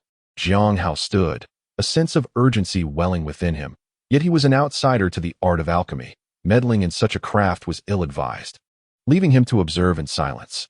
It was uncertain how much time had passed when the alchemical furnace suddenly shook violently, signaling the imminent success of the 7 stars elixir. It could no longer contain itself, and a burst of 7-colored light erupted through the furnace walls, releasing a fragrant aroma that enveloped the cave in a radiant mist. It is happening. The 7 stars elixir is about to emerge. Just then, both serpent spirits leaned back and fell from midair, spitting out a mouthful of essence blood. Their faces as pale as parchment. Xīyóu moved to assist them, but heard their urgent cries, my king, do not concern yourself with us. The 7 stars elixir is nearing completion. The immortal elixir possesses a spirit. Do not let it escape." Before their words had fully settled, the alchemical furnace soared into the air, as if something within sought to break free, expanding and contracting, twisting and turning in a desperate attempt to escape. What? The immortal elixir can run? Xīyóu was taken aback, halting his advance. He intended to grasp the furnace, but was met with a deafening boom as the furnace exploded, releasing a deluge of lightning that scattered everywhere. In midair, a gourd the size of a dragon's eye spun gracefully, its surface crystalline and radiant, resembling exquisite glass. Surrounded by a shimmering aura, the 7 stars elixir. Xīyóu's eyes gleamed as he leapt towards the elixir. However, it seemed animated, evading his grasp with a slight shift in the air, leaving him empty-handed. Is this what it means for the immortal elixir to possess a spirit? It feels reminiscent of the Quidditch from Harry Potter. Xīyóu paused momentarily before lunging again. Missed again. He tried again, only to miss once more. And once more. He lunged again, yet again came up empty. Xīyóu, undeterred by adversity, swiftly charged forward once more. This time, he was cunning, rather than approaching head-on. He stealthily maneuvered beside the 7-star pill and, with a sudden burst of speed, reached out with both hands. However, the 7-star pill was remarkably agile and, being diminutive in size, darted right beneath his arms and paused momentarily, heading towards the cave's exit, evidently intent on escaping. "I refuse to be outwitted. Grant me your power, O pill of fortune, and manifest according to my will," Xīyóu exclaimed, producing the jade talisman and chanting an incantation, unleashing a stream of demonic energy that conjured a chilling wind towards the 7-star pill.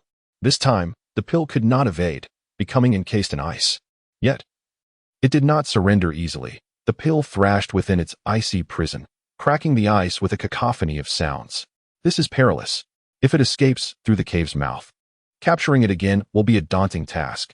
Realizing the gravity of the situation, Xīyóu, without hesitation, transformed into his true form and, with a mighty gulp, swallowed both the ice and the 7-star pill whole.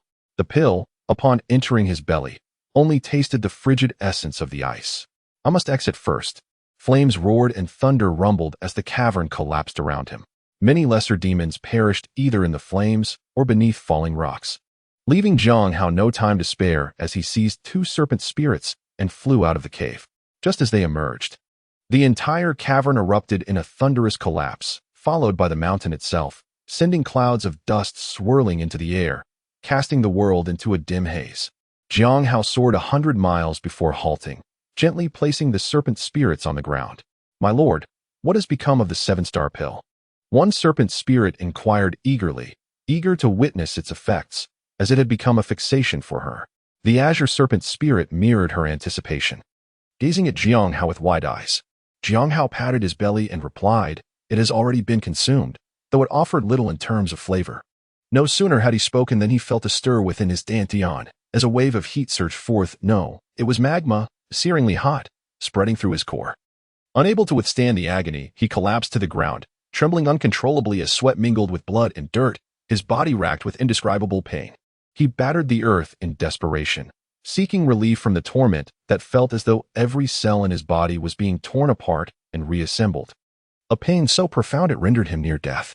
With a roar that echoed through the heavens, Xīyóu's form uncontrollably reverted to that of a dragon. A dark azure serpent with claws bared, twisting in the air, its pupils shimmering with prismatic light. When the light turned crimson, his form swelled, and with a mighty grip, he uprooted the mountain. As the light shifted to a verdant hue, flames erupted forth, accompanied by thunder, scorching the very stones into molten magma. The 7-colored light flickered incessantly, instinctively unleashing various mystical powers. It was the 7-star pill manifesting its effects. All of the abilities of the gourd children were now his. The azure serpent spirit's eyes sparkled with excitement. Yet witnessing Xīyóu's agony filled her with dread. The potency of this medicine was overwhelming. If it caused such suffering to the mighty dragon, how would they have fared? Indeed, the azure serpent spirit nodded, swallowing hard. Sometimes, not obtaining what one desires may be a blessing in disguise. 3 days later, when Xīyóu finally emerged from his anguish, he lay sprawled on the ground. His body a mere semblance of a dragon, slick with sweat, blood, and mud. The surrounding mountains lay flattened, countless trees uprooted, and debris scattered everywhere. The former inhabitants either perished or fled, leaving an eerie silence in their wake, devoid of even the tiniest insect. "My lord, how do you fare? Is your condition improved?" The azure serpent spirit and her companion inquired, drawing closer. "I shall survive," Xīyóu replied with a roll of his eyes, exasperated. Although the serpent spirits feigned concern, their eyes darted around, greedily scavenging for dragon scales or blood-stained stones to pocket, resembling crafty foxes rather than diligent spirits. Xīyóu could only chuckle at their antics. The initial sentiment of gratitude transformed into bemusement. Reflecting on the 7-star pill, he gritted his teeth. Its power was indeed formidable. No wonder it was said to transform acquired abilities into innate talents. The pill had utterly dismantled his body, forcing a rebirth through its potent essence, nearly overwhelming his dragon form. The thought of the pain he endured sent chills down his spine. Had he known such torment awaited him, he might have thought twice before consuming the 7-star pill. Nevertheless, the suffering bore fruit. He had gained immensely. The adage that one's trials become their treasures rang true. Compared to before, his physique had strengthened exponentially, bolstered by the powers of the gourd children. He had inherited their abilities, including the 1,000-mile eye, wind-listening ear, control over fire and water, and the gift of invisibility, all transformed into his innate divine powers. Yet these abilities were still in their nascent stages. While their potential was vast, their current efficacy was limited, weaker than the gourd children themselves, requiring further development. As for the 7th child's magical gourd, he had also acquired that ability, though it manifested as a peculiar transformation in his belly. It resembled the azure lion of Lion Camel Ridge, capable of devouring the world, its might formidable. Still, he felt trepidation. Should he face an opponent akin to the Monkey King, swallowing them whole could very well lead to his own demise. Regardless, this journey had yielded bountiful rewards, akin to a sudden windfall of gold. The gains far exceeded his expectations. After resting on the ground for the better part of a day, Xīyóu's strength was gradually restored. With a flash of azure light, he reverted to human form. His injuries were not severe, primarily inflicted by the sheer agony he endured while striking the ground. Given his current resilience, a brief period of recuperation would suffice for recovery. However, the transformation induced by the 7-star pill had drained his vital energies significantly, leaving him in need of replenishment. It seemed that the remainder of his days in the world of the gourd children would be spent in meditation and recovery. As time slipped by unnoticed, Xīyóu focused on healing while acclimatizing to his newly acquired powers, occasionally offering guidance to the lesser spirits in their training. Life had become relatively tranquil. During this period, he also sought an audience with the mountain deity. When questioned about the 7-star pill, he skillfully deflected with flattery and cunning, even deceiving the deity into revealing the cultivation methods of the soul-biting specter.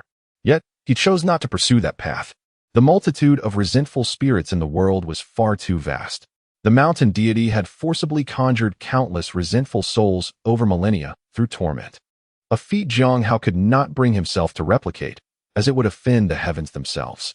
While this behavior might go unchecked in the world of the gourd children, in another realm, it could invoke divine wrath, potentially leading to his demise at the hands of an irate celestial being. It was a pity that the world of the gourd children lacked any structured cultivation techniques. Whether demon or deity, they merely practiced the rudimentary absorption of celestial essence, leaving him somewhat disillusioned. He had wandered through the world of the Calabash brothers, and truth be told, he was quite curious whether the celestial wheel that transported him was leading him to an entire world or merely a confined narrative replica. As it turned out, this was indeed a complete world. He soared on the winds of for a full fortnight without discovering an end, encountering numerous individuals and various creatures along the way. However, most of these beings were merely minor, at the stage of refining essence into chi, with scarcely any reaching the level of refining chi into spirit. Xīyóu speculated that perhaps the around Calabash Mountain were born of the local chi, but that was merely conjecture. After several days, as Xīyóu flew through the skies, the celestial wheel in the depths of his consciousness suddenly radiated brilliantly, accompanied by the resonant sounds of the Tao. The runes upon it began to flicker with a kaleidoscope of colors, and after a dizzying whirl, he opened his eyes to find the surroundings transformed. In the distance, a range of mountains stretched endlessly, with eagles soaring and cranes dancing at the cliff's edges. Nearby, lush forests flourished and springs gurgled, while deer leaped and monkeys frolicked among the underbrush.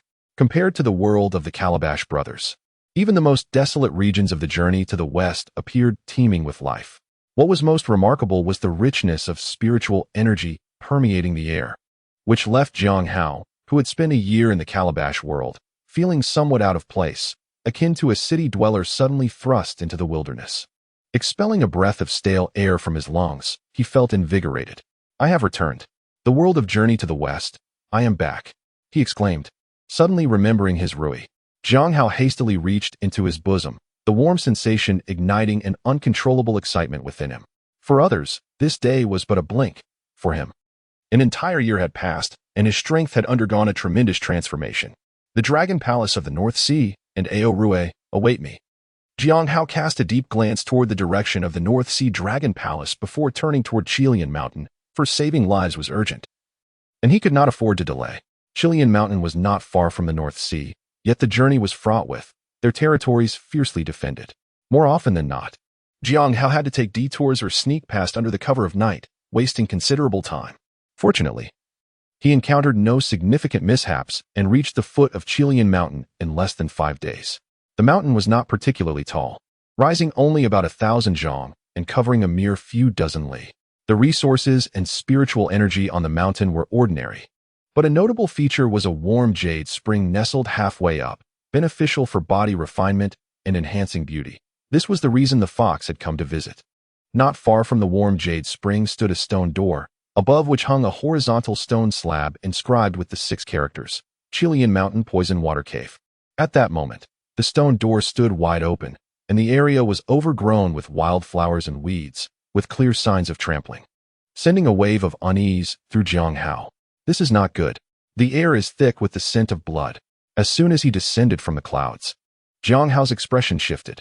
While the sensation had not been apparent in the air, once he landed in the valley, the overwhelming stench of blood assaulted his senses. With a flash of his figure, he dashed into the poison water cave. Inside, chaos reigned. Blood splattered the stone walls, and on the ground lay severed snake corpses, their clean-cut ends suggesting they had been sliced through by a sharp weapon. Occasionally, one could see the remains of a fox, evidently left behind by invaders who had put up a fight. Speak. Why are there only you worthless beings left in this cave? Where are the Xīyóu snakes? What of the dragon? Where are the other snake spirits? Speak, and I shall spare your lives. Otherwise, before he had even entered the cave, a sharp voice rang out, pausing momentarily before a scream pierced the air, clearly meant to intimidate. Otherwise, this would be your fate. Go ahead and kill us. Damn filthy foxes.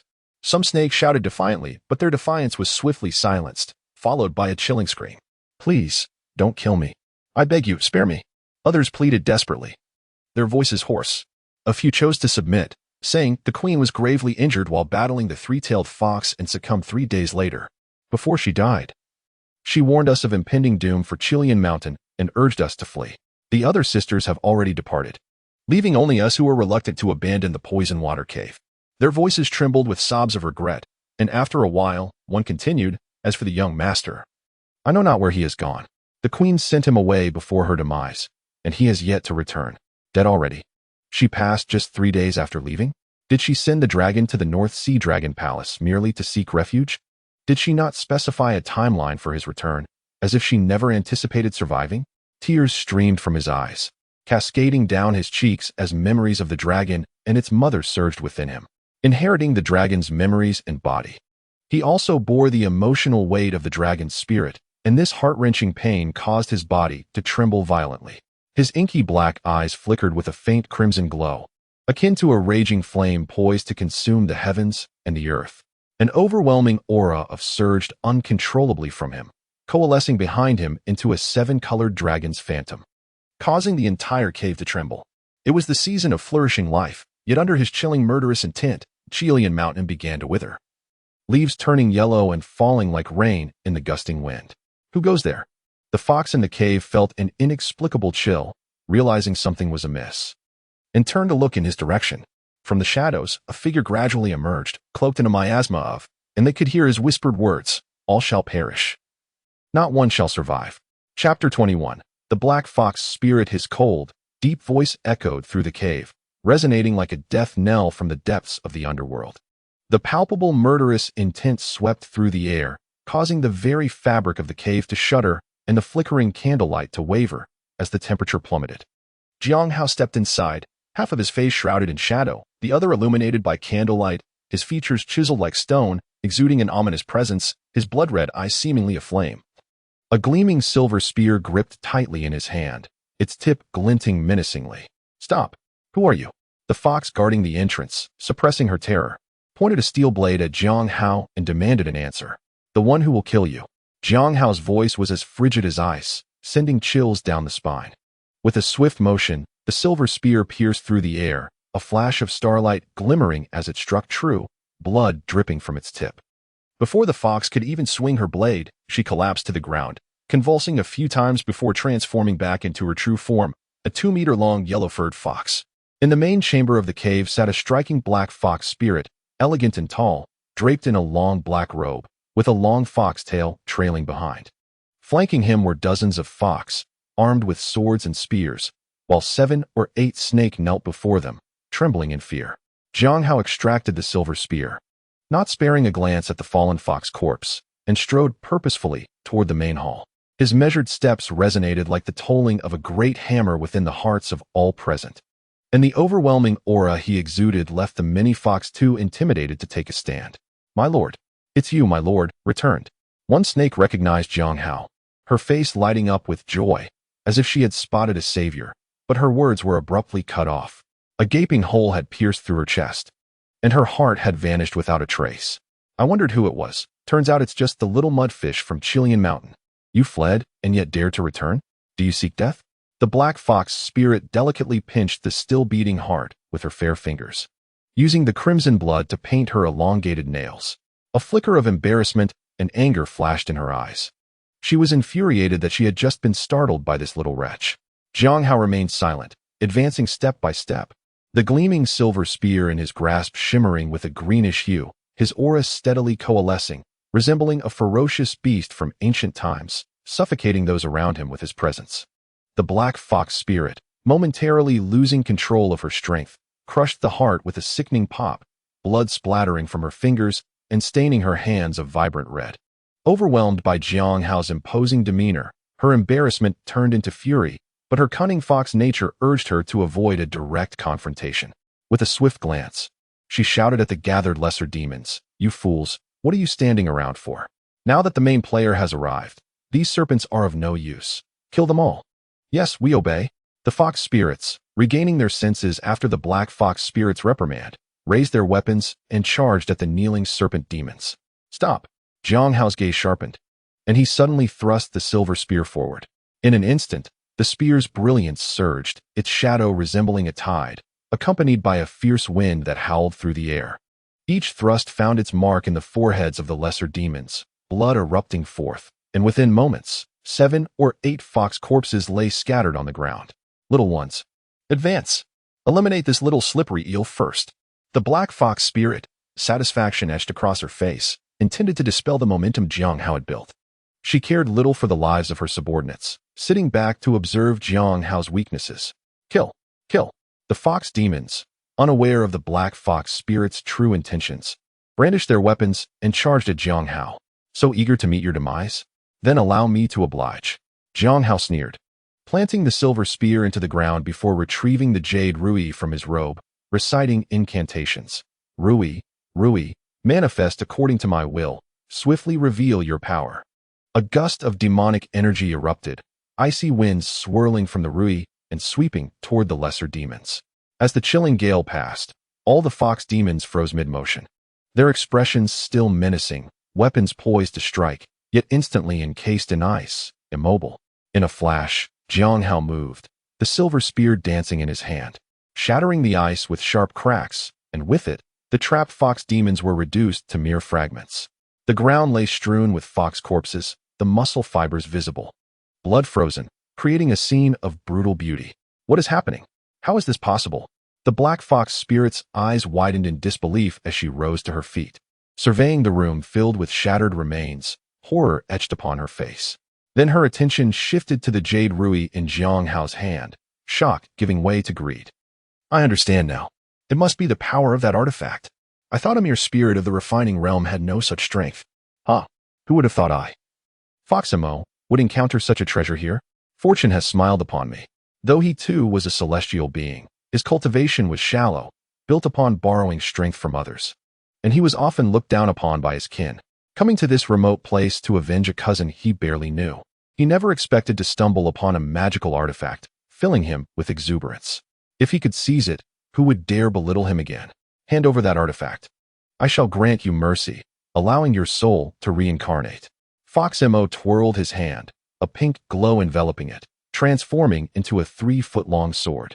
Its cold gleam piercing the air, a golden bell dangling from the hilt, ringing melodically. Killing me will be yours to claim. Xīyóu coldly chuckled, returning the jade rui to his robe. His mastery of the rui was still nascent, having only just unlocked the first 3 layers of its seals. While it sufficed against lesser demons, it would be inadequate against the black fox spirit. With his right hand spread wide, the silver spear flew into his grasp, initiating the assault. The spear seemed to spring to life in his hands, agile to the extreme, its gleaming tip enveloping Xīyóu in a cascade of cold light.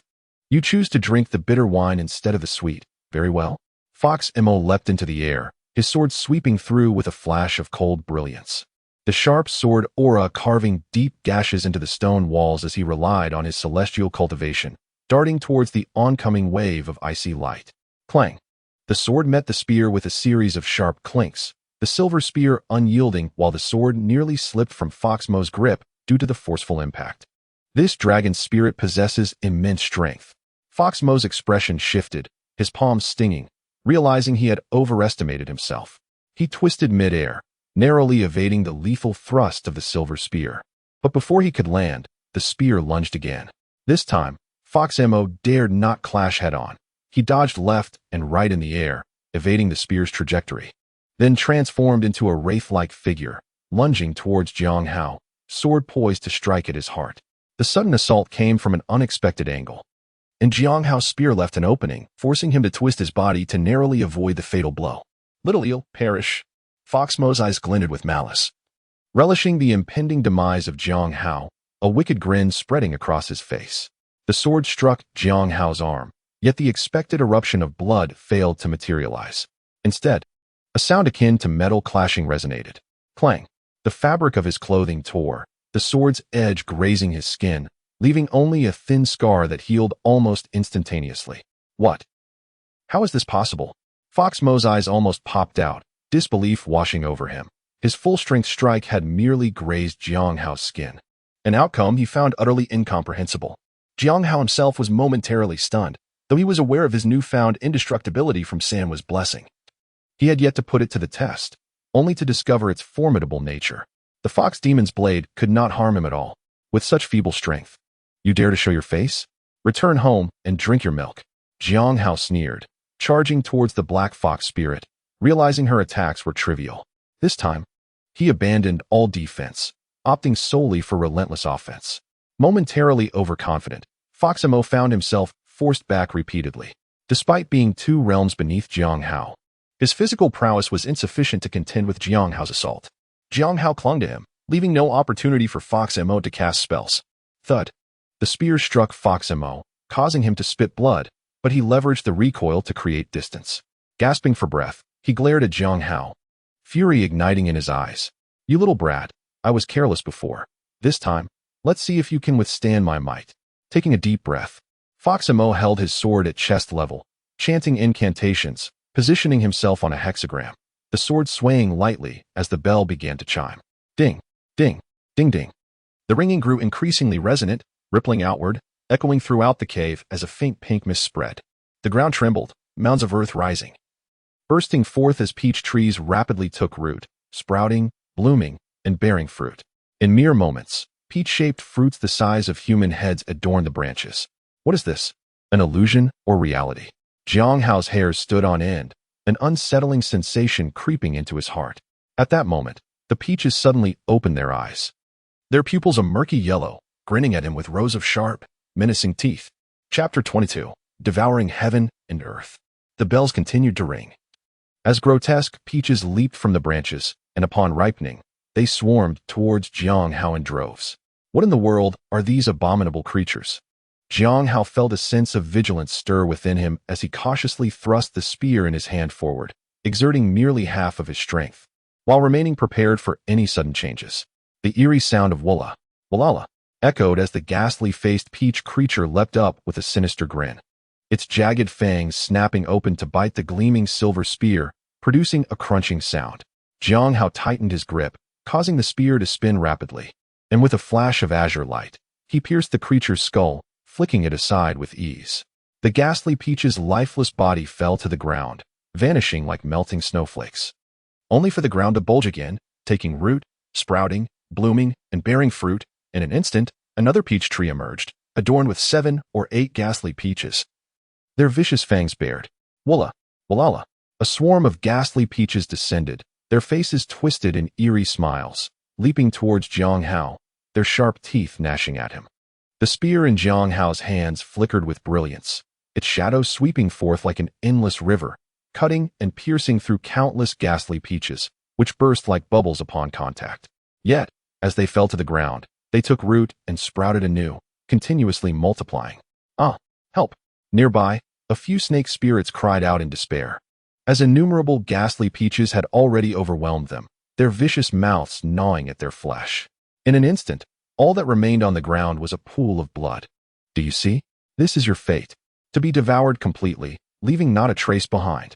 The voice of the black fox spirit resonated ominously from all directions, echoing within the cavern. These peaches can never be eradicated. You must first sever the peach tree. Xīyóu furrowed his brow, his form flickering like the wind as he brandished the silver spear, charging towards the grove of peach trees. His true energy coursed forth, the spear tip hissing as he carved a path through the overwhelming ghastly peaches. Clang! The spear struck the trunk of the peach tree, producing a sound akin to metal colliding, sparks flying. Xīyóu concentrated his magical power and thrust the spear again, piercing through the entire trunk.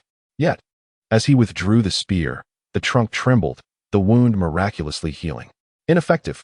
My grove of ghastly peaches is infinite and eternal. Even if you manage to destroy them, they will regroup. Do not think that even a mere mudfish like you, let alone a celestial being, can escape alive.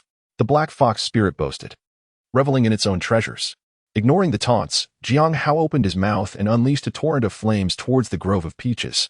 Instantly, the flames spread throughout the grove, crackling as the leaves of the peach trees turned a faint yellow, yet within moments, they reverted to their original state. A multitude of ghastly peaches cascaded down from the branches, extinguishing the flames with their bodies. Ha ha ha, what does a mere flame signify? My grove of ghastly peaches is indestructible. Cease your futile efforts and hand over your treasures. I might show mercy today and take you as my steed, assuring you abundant benefits in the future. The black fox spirit declared, clearly eyeing Xīyóu's formidable physique. To take me as your steed? You should reflect on your own character. Xīyóu scoffed, disdain etched on his face. Although the flames had failed to achieve their purpose, he had discerned a crucial detail. While the grove of ghastly peaches could perpetually regenerate, the pink mist enveloping the grove had thinned somewhat. It appeared that the grove's continuous growth depended on that very pink mist. He simply needed to destroy both the mist and the grove, devour the heavens and the earth. Xīyóu's body shimmered and transformed into his true form, an azure dragon surrounded by a radiant spectrum of colors. A flash of purple light danced within his eyes as he opened his maw wide and began to consume the grove of ghastly peaches. A tremendous suction force erupted, akin to a black hole, drawing everything towards him. The sky filled with ghastly peaches, shrieking as they were swallowed into his gullet. As the towering peach trees approached his mouth, they suddenly twisted and seemed to shrink, vanishing into him along with the pink mist. In mere moments, the once overwhelming grove of ghastly peaches and their multitude had been entirely consumed by Xīyóu, leaving the cavern spotless. If not for the numerous fist-sized holes scattered across the ground, one could easily mistake the scene for an illusion. The black fox spirit stood frozen, the sword in his hand having vanished, clearly the very grove that Xīyóu had devoured. Terrified, his legs quaked as he turned to flee, summoning a gust of demonic wind to escape. Trying to escape? Not so easily, Xīyóu sneered, opening his mouth wide to draw in the direction of the black fox spirit. The turbulent demonic winds were swallowed into his belly, and the black fox spirit, caught in the pull, was yanked backward as though someone had seized his collar. Do not eat me. Do not eat me. The black fox spirit flailed helplessly in the air, struggling as panic overtook him, causing him to lose control and wet himself. His form reverted to that of a massive black fox, over 10 meters long, filling the cavern with a foul odor. Xīyóu, startled, quickly shut his mouth, a look of disgust crossing his face as he grasped the creature in his hand, akin to holding an ant. The pressure was so immense that it caused the black fox spirit's bones to creak painfully. With lantern-sized eyes fixed on him, Xīyóu demanded, "Speak. Who are you truly? Do not eat me. I will tell you everything."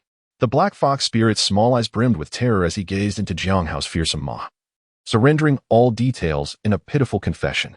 This black fox spirit was the second king of the Firefox Cave, located 3,200 miles southeast of that place. Dispatched by his elder brother, the Firefox King, to avenge the fallen three-tailed fox demon. Unlike typical demon clans, foxes are inherently intelligent and cunning, leading to entire families of fox demons attaining spiritual form. This resulted in the gradual emergence of a clan system. The three-tailed fox demon was, in fact, the cousin of the Firefox King, a relative with whom he had previous dealings. I barely knew that three-tailed fox. It was that wretched Firefox who forced me to come. "Please spare my life, great king. Please spare my life," the black fox spirit pleaded, tears welling in its eyes and its paws clasped together in supplication. "I have spoken. All must perish." Xīyóu's tone remained eerily calm, a flash of red light flickering in his pupils as he suddenly tightened his grip. "Ah!" The black fox spirit screamed in agony as its bones succumbed to the pressure, cracking and splintering. Yet, it continued to plead desperately, "Great king, spare me. I would serve as your steed. I would guide you in battle. Please, great king, spare me."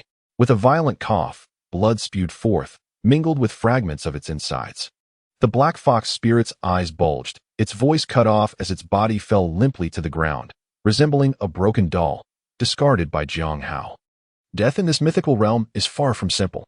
Xīyóu raised his right hand suddenly, unleashing a burst of magical energy that pierced the void, resulting in a chilling scream as the black fox spirit's soul was shattered, forever barred from the cycle of reincarnation.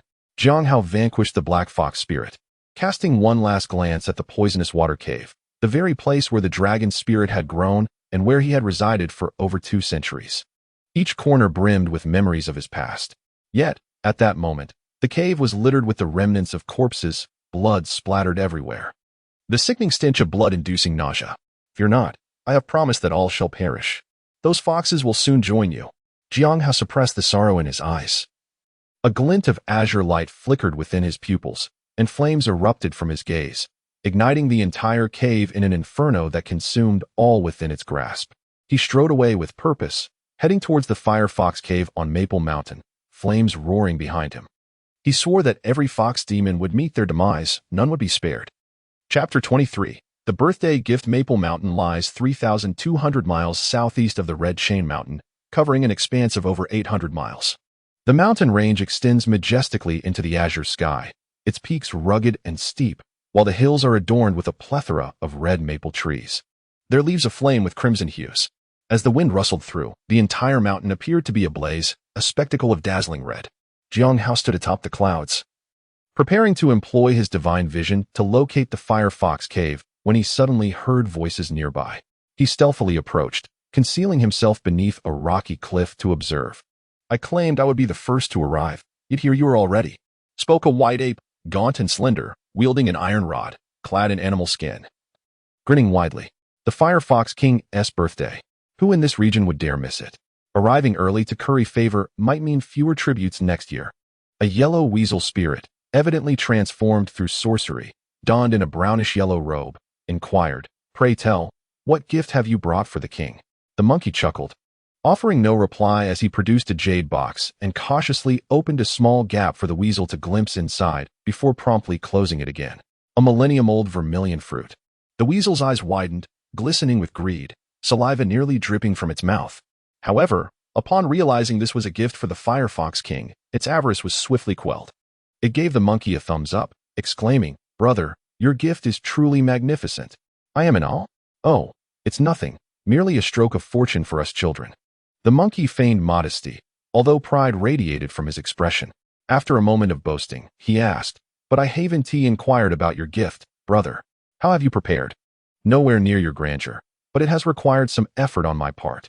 The weasel produced a scroll, saying, "I specially traveled to the mortal realm to gather 36 young maidens, extracted their souls, and crafted this 100 beauties painting.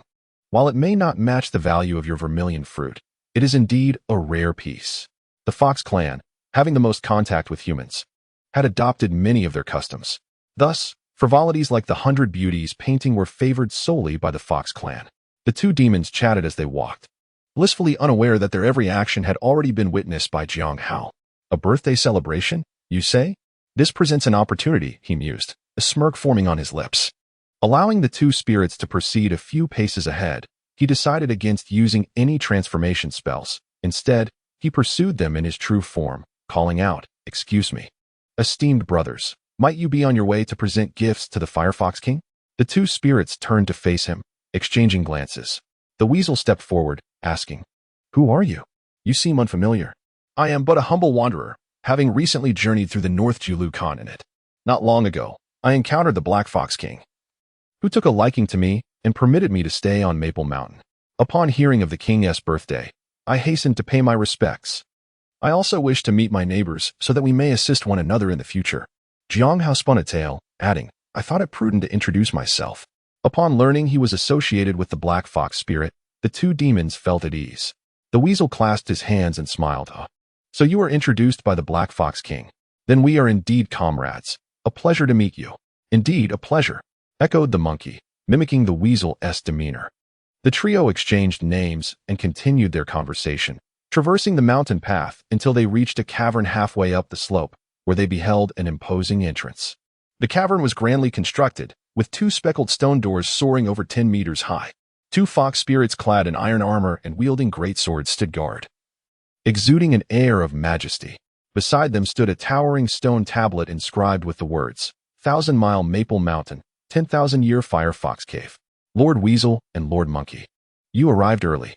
The guarding spirits greeted the two with familiarity, indicating they were regular visitors to the Firefox Cave. Noticing Xīyóu, they expressed confusion, asking, "Who is he? I don't recognize him."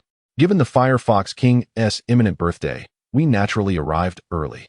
"This is our brother Xīyóu, a catfish spirit who was recently favored by the Black Fox King and invited to stay here on Maple Mountain. It is understandable you don't recognize him. Quickly, go and inform the king. We must not delay the birthday festivities," the weasel urged. "Indeed, hurry and report to the king. We wouldn't mistake anyone. I, the old monkey, have traveled all day and am parched. Entering early would allow me to quench my thirst with some wine." The monkey, naturally impatient, pressed the guard to act swiftly. The young spirit deemed this reasonable, refraining from further delay, and hurried into the cavern to deliver the message. Shortly, he returned, stating, "The king requests your presence." The weasel and monkey led the way, with Xīyóu following closely, taking in the splendor of the Firefox Cave.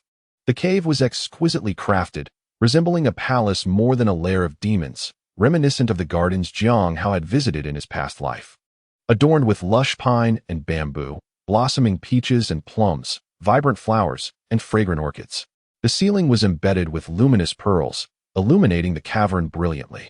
Each hall was adorned with intricately carved beams and bright windows, with many fox spirits transformed into human forms, each radiating beauty akin to celestial beings, creating an ambience reminiscent of a mortal palace, epitomizing earthly luxury. Such indulgence among the fox spirits, Xīyóu marveled, reflecting that the ancient scenes he had witnessed on television paled in comparison, for those palace maids and guards were dwarfed by these fox spirits by 100-fold. In the main hall, a man with flowing red hair, adorned with a purple gold crown and clad in silver armor draped with a fiery crimson cloak, greeted the newcomers with exquisite features that seemed painted. "It has been quite some time. Both of you have made remarkable progress in your cultivation. How delightful. Your light is too radiant to compare with the sun, my lord. Our modest skills pale in significance before you." The two spirits expressed their gratitude, bowing deeply. "With the king's birthday approaching, I present this millennium-old vermilion fruit as a token of my esteem." The white ape produced the jade box, presenting it reverently while carefully opening it. The vermilion fruit, the size of a fist, radiated a fiery glow, exuding an intoxicating fragrance that invigorated the senses with just a whiff. The weasel eagerly unfurled his scroll, beaming with delight, proclaiming, "I have also prepared 100 beauties painting to wish the king eternal blessings and boundless longevity." As the scroll unfurled, shimmering lights cascaded down, transforming into ethereal maidens. Their celestial beauty on display as they danced gracefully, clad in translucent garments that teased the eye, a sight of utmost elegance. Dear brothers, you are far too courteous. Just your presence is gift enough. There was no need for such extravagance. The fox spirit's eyes sparkled with delight as she exchanged pleasantries. Yet her hands were unyielding as she seized the gift, inspecting it with evident satisfaction. The two demons visibly relaxed, chuckling. We are not ignorant of etiquette. How could we arrive empty-handed? We are truly grateful. Please have a seat. The fox spirit tucked the birthday gift into her bosom, gesturing for them to sit, before turning her gaze to Xīyóu and inquiring, and who might this be? I am but Xīyóu, a wanderer of the northern Xīyóu continent. He spoke with utmost respect. Recently, I had the fortune of encountering the second king of the Black Fox, who took me under his wing and has now sent me to seek refuge in Hongfeng Mountain. I humbly request your lord's acceptance, so that I may find a place to rest. As Xīyóu bowed deeply, he subtly observed the fox spirit from the corner of his eye. The black fox spirit had already attained celestial status, and this fox spirit was even more powerful, at least on par with him. Xīyóu's strengths lay in his formidable physique and the element of surprise. If an opportunity for a stealth attack presented itself, it would undoubtedly enhance his chances of revenge. Unbeknownst to her, the fox spirit nodded in agreement. Since the Black Fox King has spoken, there is no issue. Here at Hongfeng Mountain, we can certainly accommodate one more. Thank you, my lord. I have also prepared a birthday gift for you, wishing you eternal blessings and longevity. Xīyóu feigned overwhelming gratitude as he spoke. Oh, you have a gift as well. The fox spirit's interest piqued. What is it? Show me. My lord, behold. This is the birthday gift I have prepared for you. Xīyóu revealed a dark purple vial, the very soul-searching sand he had obtained from the golden-winged rock, ignorant of its true nature. The fox spirit's curiosity grew as the vial shimmered with spiritual energy, indicating its extraordinary contents. Leaning closer, she inquired, what is contained within? Do not fret, my lord. You shall see shortly. With a flicker of cold light in his eyes, Xīyóu gently uncorked the vial, discreetly channeling his power as he unleashed the soul-searching sand toward the fox spirit. Chapter 24. A hair's breadth away. The soul-searching sand, crafted from the riverbed of the river of forgetfulness, was formless and invisible. The two were mere feet apart, and the fox spirit had no time to react before Xīyóu struck her with the sand. Her agonizing scream pierced the air as the sand, infused with the essence of the river of forgetfulness, specifically targeted the soul. Although her body remained unscathed, her spirit felt as if it were being violently pulled from her body, akin to a transparent rubber being stretched. The friction between the sand and her soul ignited an eerie emerald flame. Despite her celestial cultivation, her 3 souls and 6 spirits, which were otherwise stable, were now in disarray. The fox spirit stood frozen, her gaze vacant and unfocused, as the injury to her soul induced a state of disorientation. Her body swayed as if she might collapse at any moment. Seizing the opportunity, Xīyóu leapt forward like a hawk, extending his right hand as a flash of light revealed a gleaming silver spear, which he aimed directly at the fox spirit's brow. The spear's brilliance surged forth, slicing through the air with a force akin to a blade, leaving a deep gash in the rocky ground. The sudden turn of events caught the white ape and weasel spirit off guard. They could only watch in horror as the fox spirit momentarily froze before Xīyóu thrust his spear forward. The look of terror ignited in their eyes, but they were powerless to intervene. As the spear neared the fox spirit's vulnerable form, a jade pendant at her waist radiated with golden light, transforming into a protective barrier that encased her. The spear collided with the barrier, erupting in a dazzling display of sparks, the sound akin to shattering glass. Yet this brief pause shifted the tide of battle. The fox spirit regained her senses, her face a mixture of shock and fury as she stumbled backward, shrieking, "Help! Help! There is an assassin! An assassin!" Having failed to eliminate the fox spirit, Xīyóu felt a flicker of regret, yet his momentum did not wane. He darted forward, the tip of his spear gleaming like a thunderclap in the sky, his assault relentless. In a frantic attempt to defend herself, the fox spirit hastily produced a golden hoop from her sleeve, chanting incantations as she hurled it into the air. The hoop spun rapidly, its golden glow expanding until it resembled a grinding stone, inscribed with various runes that unleashed bolts of lightning and flames with each flicker, weaving a net of power to shield her. Xīyóu furrowed his brow but did not waver, driving his spear straight toward the golden hoop. As the lightning net struck him, it singed his clothing, yet upon contact with his body, its potency waned, leaving only faint red marks. As if snow melting into the earth. Simultaneously, the silver spear clashed with the golden hoop, resonating with a tremendous sound that shook the entire hall, dimming the hoop's radiance before sending it flying. The fox spirit, in a panic, rolled and crawled toward the hall's exit, hastily summoning various treasures, a golden lock, sleeve arrows, flying knives, seals. Though their individual power was mediocre, their sheer number and diverse effects overwhelmed Xīyóu. The silver spear, with its unstoppable momentum, shattered each artifact with ease. Yet doubt crept into Xīyóu's mind. This fox spirit, despite her celestial prowess, displayed a cowardice far surpassing that of the second king of the Black Fox, fleeing without even the courage to confront him directly. Was it the soul-searching sand that rendered her so feeble, or was she inherently inept? Yet if she were truly inept, how could she dominate the Black Fox spirit and become the lord of Hanfeng Mountain? Hurry, form a formation. Protect the king. At that moment, the Fox clan guard stationed at the hall's entrance finally arrived.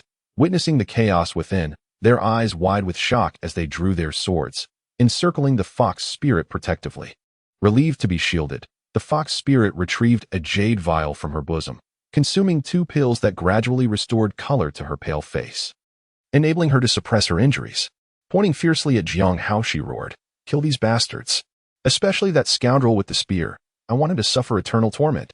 The weasel spirit, already dumbfounded by the unfolding events, trembled in fear, collapsing to the ground as he pleaded, "My lord, I am innocent. This has nothing to do with me.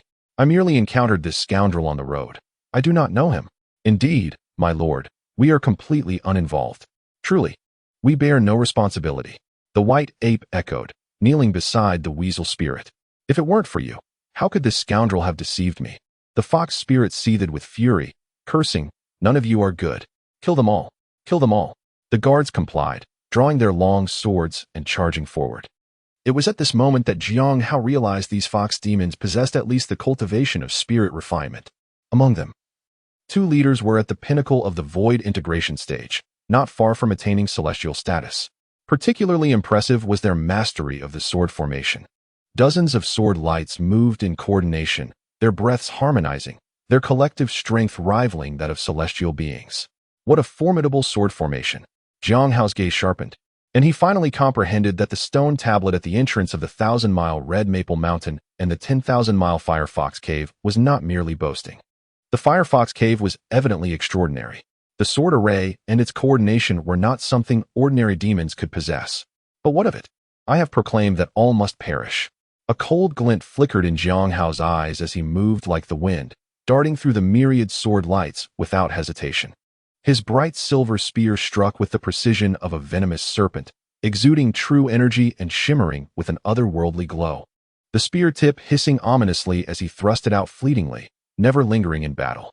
On the other side, the weasel spirit and the white ape were similarly ensnared in the array, forced to grasp their weapons and engage in combat after their pleas for mercy fell on deaf ears. The weasel spirit wielded a whisk made from its own tail hair, each swing accompanied by a wave of foul, yellow stench that, while not lethal, was enough to nauseate. The white ape brandished an iron rod, pounding it down with immense strength, shattering the ground beneath and leaving a gaping hole. Although they had reached the realm of transformation and unification with the Tao, their strength paled in comparison to Xīyóu's. They barely held out for a few minutes before sustaining numerous wounds from the long swords, blood flowing uncontrollably, staining the ground. The white ape was the first to falter, pierced by the leading deputy's sword in the waist. Injured, he stumbled, and a flurry of blades soon dispatched him, leaving behind the lifeless form of an old ape with white hair and beard. The weasel spirit managed to endure a few more strikes, but was ultimately wounded in the arm. Seeing the white ape reduced to a bloody pulp, he cried out in despair, "Firefox, you collect our tributes year after year, and even offer us longevity gifts every 60 years. Yet now you seek to bring about our demise. I shall fight you to the bitter end." "Fight? With you, a mere bumpkin? You are nothing more than a pack of dogs I have raised. When I wish to use you, I let you out to hunt rabbits, and when I do not, I slaughter you for meat. You thought I was merely toying with you?" The Firefox spirit, now revealing its arrogance, let out a cold laugh. its words dripping with disdain. I will fight you to the end.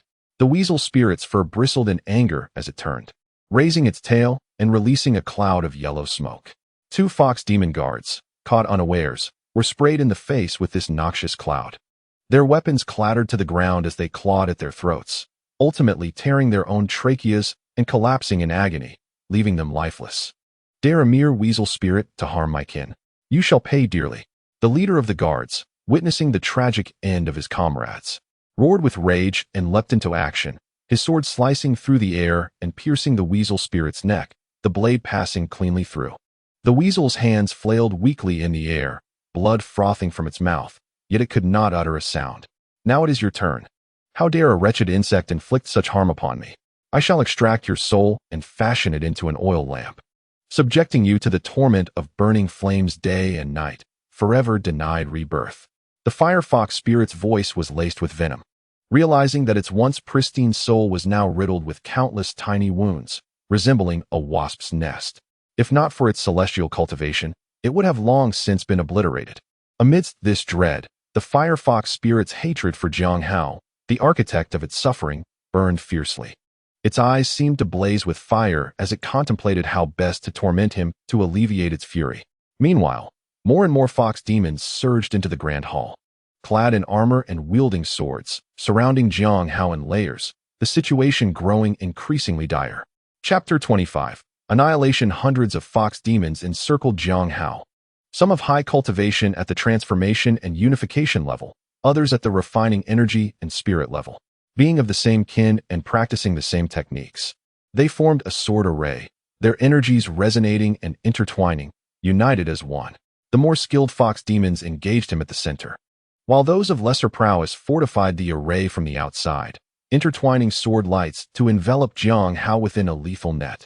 As the array activated, a flurry of sword lights pierced toward him, the fox demons' blades crossing each other in a rhythm that was both orderly and precise. Impressive array. Xīyóu could not help but exclaim, a flicker of azure light enveloping him as his spear's momentum shifted dramatically. No longer the agile weapon of moments prior.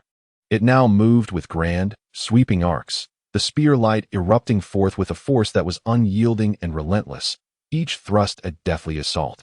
The clash of spear and sword unleashed a gale that stung his face. Xīyóu's formidable physique clashed against the collective strength of the fox demons, each collision resonating with a sharp clang, like fireworks igniting, scattering brilliant sparks in all directions. Xīyóu momentarily staggered, his face paling. Yet those daring to confront him directly were sent hurtling back, crashing against the wall with a sickening thud, blood spraying forth as they collapsed in agony. The once pristine stone floor was now marred with deep fissures, and the hall's furniture lay in ruins. Even the stout stone pillars, thick as 3 men's embraces, were cleaved in two and lay shattered on the ground. The fox demons, valuing their lives, hesitated upon witnessing such devastation, their resolve wavering, and the rhythm of the sword array began to falter. The firefox spirit, noticing this shift, screeched in a voice filled with venom, "Onward, all of you. He is but one man. How long can he endure? If anyone dares to retreat a single step today, I shall take your life if he does not." With those words, the sword array surged back to ferocity, each fox demon gritting their teeth and charging at Xīyóu, even injured, unwilling to back down. The pressure on Xīyóu intensified as the bright silver spear became constrained by the sword lights, its power difficult to unleash. The firefox spirit, standing aside, joined the fray, retrieving a blue glowing orb from its robes and transforming it into a streak of azure light that hurtled toward Xīyóu. Ever vigilant, Xīyóu had been closely observing the firefox spirit's movements and would not allow a surprise attack. He deftly sidestepped, thrusting his spear with force, impaling a fox demon and using it as a shield. Boom! The blue orb struck the fox demon, sending it into violent convulsions, and in a heartbeat, it melted into a puddle of azure liquid, casting an eerie glow upon the ground. "Damnable fool! You've ruined my grand design," the firefox spirit cursed. Realizing its ambush had been thwarted, it abandoned stealth and pulled out a red handkerchief, chanting incantations and channeling its power. The red handkerchief spun into the air, its golden edges shimmering as the silhouette of a fire fox materialized above it, lunging toward Xīyóu. Simultaneously, the sword array accelerated, numerous fox demons striking in unison.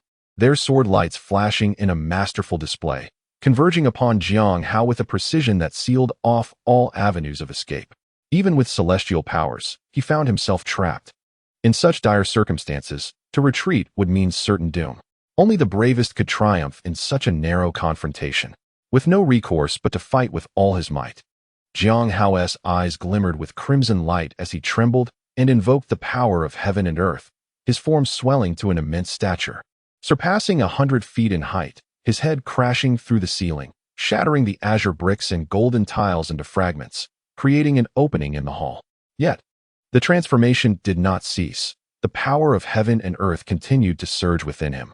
In mere moments, the Firefox cave could no longer contain Xīyóu's towering form, his head thudding against the cave's ceiling, causing the entire cavern to tremble, accompanied by the sound of cracking stone as massive boulders tumbled down. What is this? So terrifying. The fox demon swayed unsteadily, gazing at Xīyóu as though he were a descending deity, their focus on maintaining the sword array faltering, leaving them paralyzed with fear. Could it truly be the power of heaven and earth? How could this monster possibly possess the ability to manipulate heaven and earth? Such a divine power is rare, even among ancient demon kings, making it utterly inconceivable for this creature to have acquired it. It is impossible. The Firefox spirit, possessing some insight, immediately recognized the formidable power of manipulating heaven and earth, and it was precisely this recognition that filled her with despair and disbelief. On his first attempt to wield this extraordinary ability, Xīyóu found himself somewhat clumsy. Half of his body inadvertently crashed through the red maple mountain, protruding into the open air. It seemed rather excessive.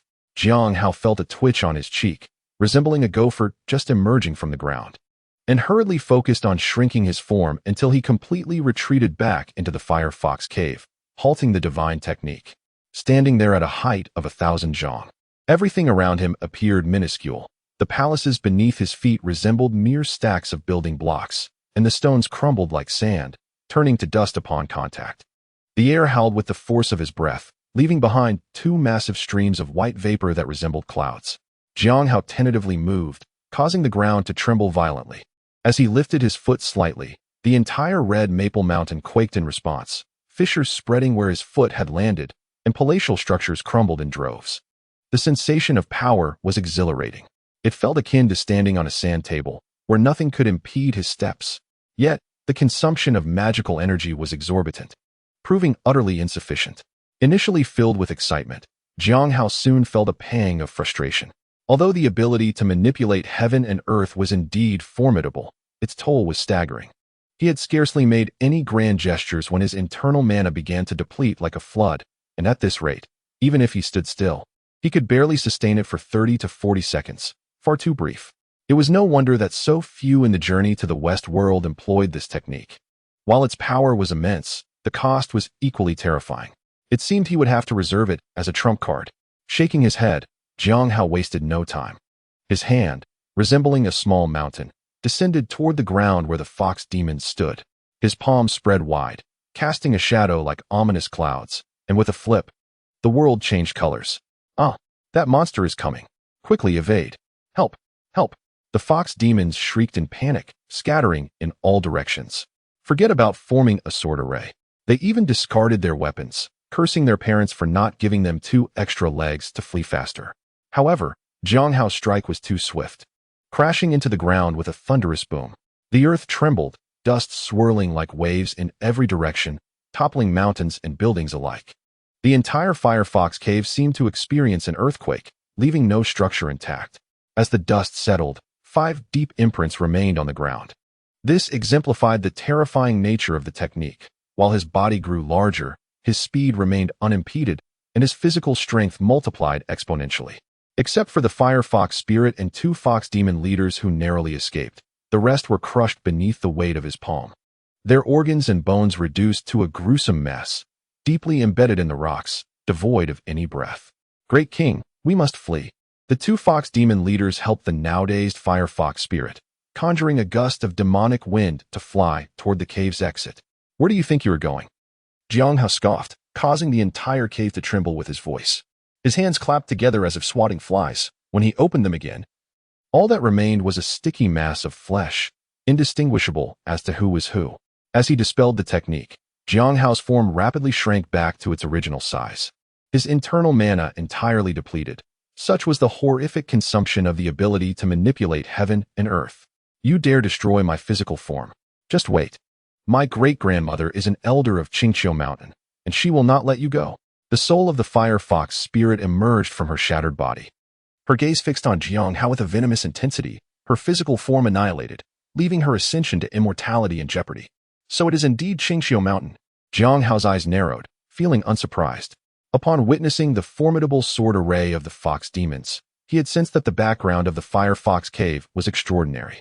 As the ancestral home of the fox tribe, Xīyóu was undoubtedly the most plausible source. Yet, he had not anticipated that the fire fox spirit's backing was an elder of Xīyóu Mountain. After all, one would need at least the cultivation of a true immortal to attain such a status among the ancient fox tribe. However, it was only natural. Otherwise, it would be impossible to explain the multitude of magical artifacts possessed by the fire fox spirit, who, despite being weaker than the black fox spirit, could still dominate her due to her profound connections. It seems you are aware of Xīyóu Mountain. Anyone daring to provoke our kin from there has yet to live in peace. The fire fox snarled, recognizing Xīyóu's expression and smirking maliciously. What of Xīyóu Mountain? One must pay for murder and return debts. You sent your people to slaughter my lineage in the poison water cave. Thus, it is only natural that I annihilate your fire fox cave in kind. Xīyóu's demeanor remained serene, yet his tone was unwaveringly resolute as he coldly declared, should you persist, I shall one day march upon your den and set it ablaze. The poison water cave? You are the dragon spirit from there. How dare you so brazenly insult Xīyóu Mountain? You are doomed. No, death would be a mercy. Your fate shall be one of unbearable suffering. The fire fox's eyes widened in disbelief. This was the first time she encountered someone so audacious. Fully aware of the significance of Xīyóu Mountain, yet daring to threaten its destruction. It was sheer hubris. Whether it is the soul-searching sand that has rendered you foolish or whether you were always a simpleton, you still dare to speak so boldly at this juncture. I may not know my own fate, but I can certainly predict yours. With a flick of his right hand, Xīyóu unleashed a beam of golden light that shattered the fire fox spirit's soul. He did not rush away. Instead, he brandished a gleaming silver spear and made his way deeper into the cave, dispatching every fox demon he encountered with a swift thrust until no living creature remained. Finally, he set the fire fox cave ablaze, reducing it to ashes. Chapter 26. This life shall not be lived in vain. Upon exiting the fire fox cave, twilight had begun to descend, the crescent moon hanging in the sky as if one could pluck it from the heavens. The mountains appeared like the ribcage of a beast, and the dense, ancient forest echoed with the occasional roar of wild animals, startling birds and vultures into flight. Whose heart has not harbored dreams of reaching for the stars and moon? Yet, the moon each person envisions is but a reflection of their own desires. What then? Is the moon that resides within Xīyóu's heart? Standing upon a cloud, Xīyóu felt a tinge of confusion. It had been nearly a month since his arrival in this realm, and if he accounted for his time in the Xīyóu world, it had been over a year. He had previously been engrossed in acquiring the 7-star pill and seeking vengeance. Now, having reduced the fire fox cave to nothing more than scorched earth, he had avenged the annihilation of the poison water cave, yet he felt an emptiness within. He found himself at a loss as to where to go or what to do next. In the vastness of the 3 realms and the 4 great continents, everything felt alien to him. No refuge was in sight as he surveyed the world around him. The cold wind howled, and for the first time, he felt profoundly lonely. In his past life, although he had toiled alone in an unfamiliar city, he at least had friends and family to contact via phone or messaging. Now, he was utterly alone, without even a companion to converse with. Fortunately, Xīyóu was not one to wallow in self-pity. After a brief moment of sorrow, he emerged from his despondency. One must always look forward. While reflecting on the past may invoke sadness, that sorrow is not the goal. What is paramount is to muster one's spirit and strive to become a better version of oneself. Having entered this mythical realm, he resolved not to live a life devoid of purpose. He recalled the dreams he had yet to fulfill in his previous life, to act with chivalry, to wield a sword and traverse the world, to achieve renown, and to be immortalized in history.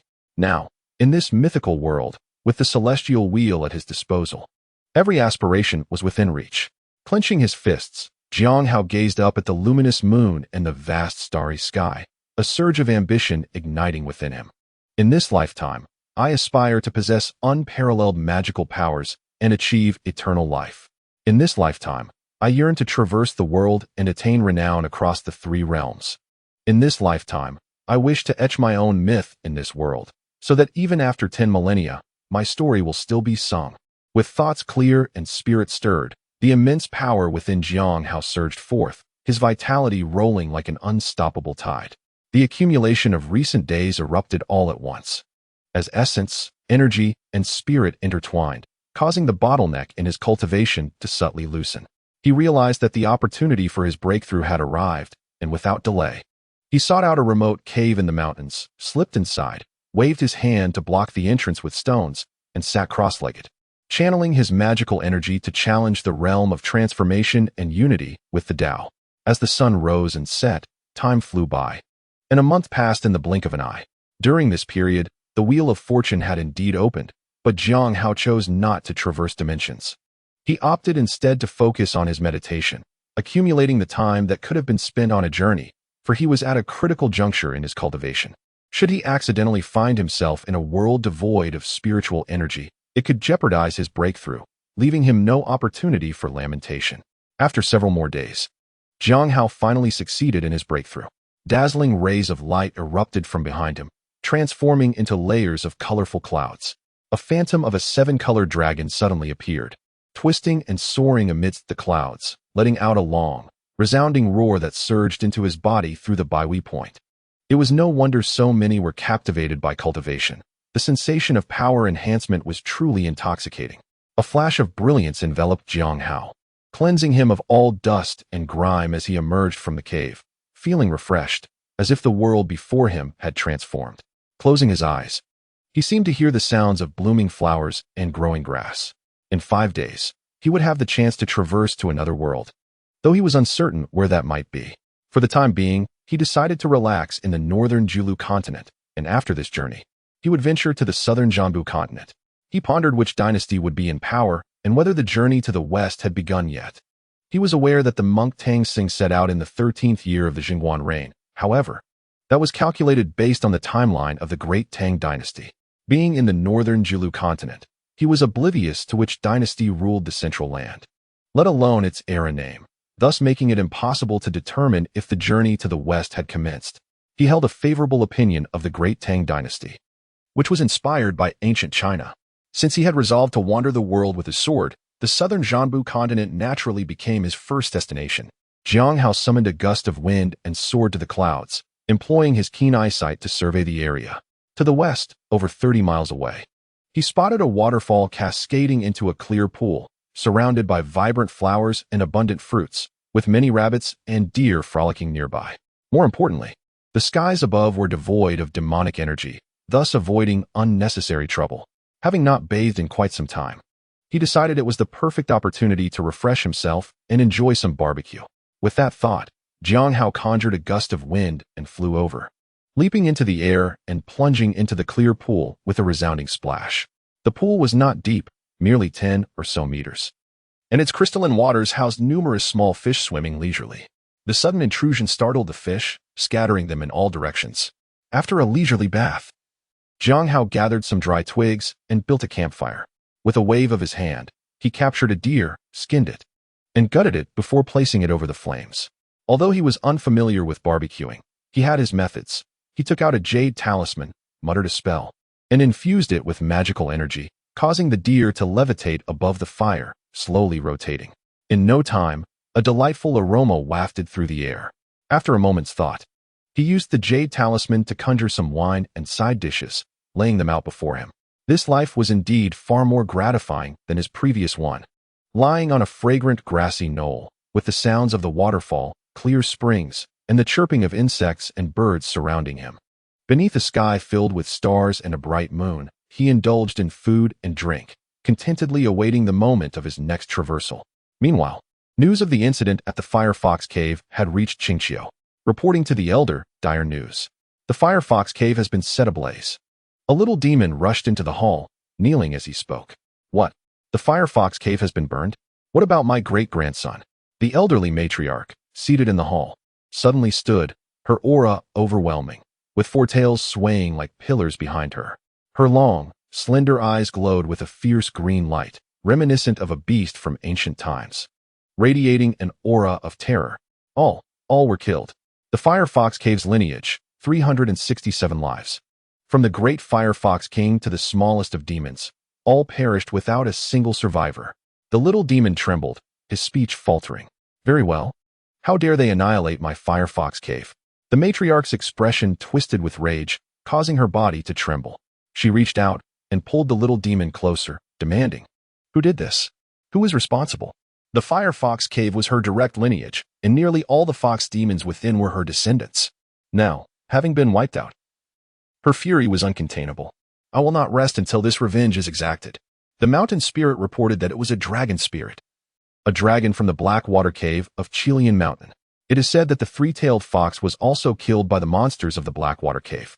The Firefox Lord sent the Black Fox Lord to avenge the three-tailed fox, only to have the Blackwater Cave come knocking at their door. The little demon swallowed hard, spilling forth all he knew. Was Sanner also killed?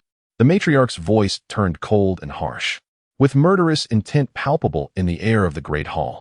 In the Fox clan, the number of tails signified status. The more tails one possessed, the greater their potential. Having cultivated for 10,000 years, she had witnessed many partings and deaths, placing less value on familial ties than on innate talent. The three-tailed fox demon was the most gifted among her descendants, and to think that it had met its demise was unfathomable. The three-tailed fox discovered a warm jade spring in Xīyóu Mountain and sought to extract the warm jade to present to our ancestor. But the creatures of Xīyóu Mountain refused and killed the three-tailed fox. The little demon had already inquired about the matter before arriving and spoke promptly. "My dear child, how unfortunate for your filial piety. That demon is truly ungrateful. Not only did it refuse to present the warm jade, but it dared to take your life. Fear not. My ancestor, I will ensure your death is not in vain." The matriarch wept bitterly, tears streaming down her face, her eyes filled with resentment. With a flick of her cloak, she prepared to summon a wind and leave. "Ancestor, this is a pivotal moment with the transition of the 9 great elders. You must not depart." An elder approached from behind, urging her. Any fox demon who became a true immortal could be named an elder of Xīyóu Mountain. But only 9 truly held power, corresponding to the 9 tails of the celestial fox. A century ago, 2 of the 9 great elders had succumbed to decline, leaving a vacancy that sparked fierce competition among countless fox demons, with the matriarch being one of them. Not leave. Shall I simply allow others to slaughter my descendants? What face do I have left to compete for the position of elder? The matriarch glared, her voice sharp.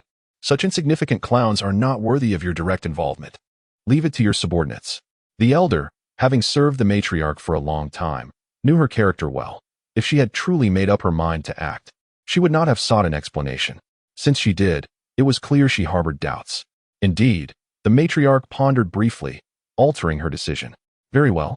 I shall entrust this matter to you. Take 3,000 demon soldiers and deal with this.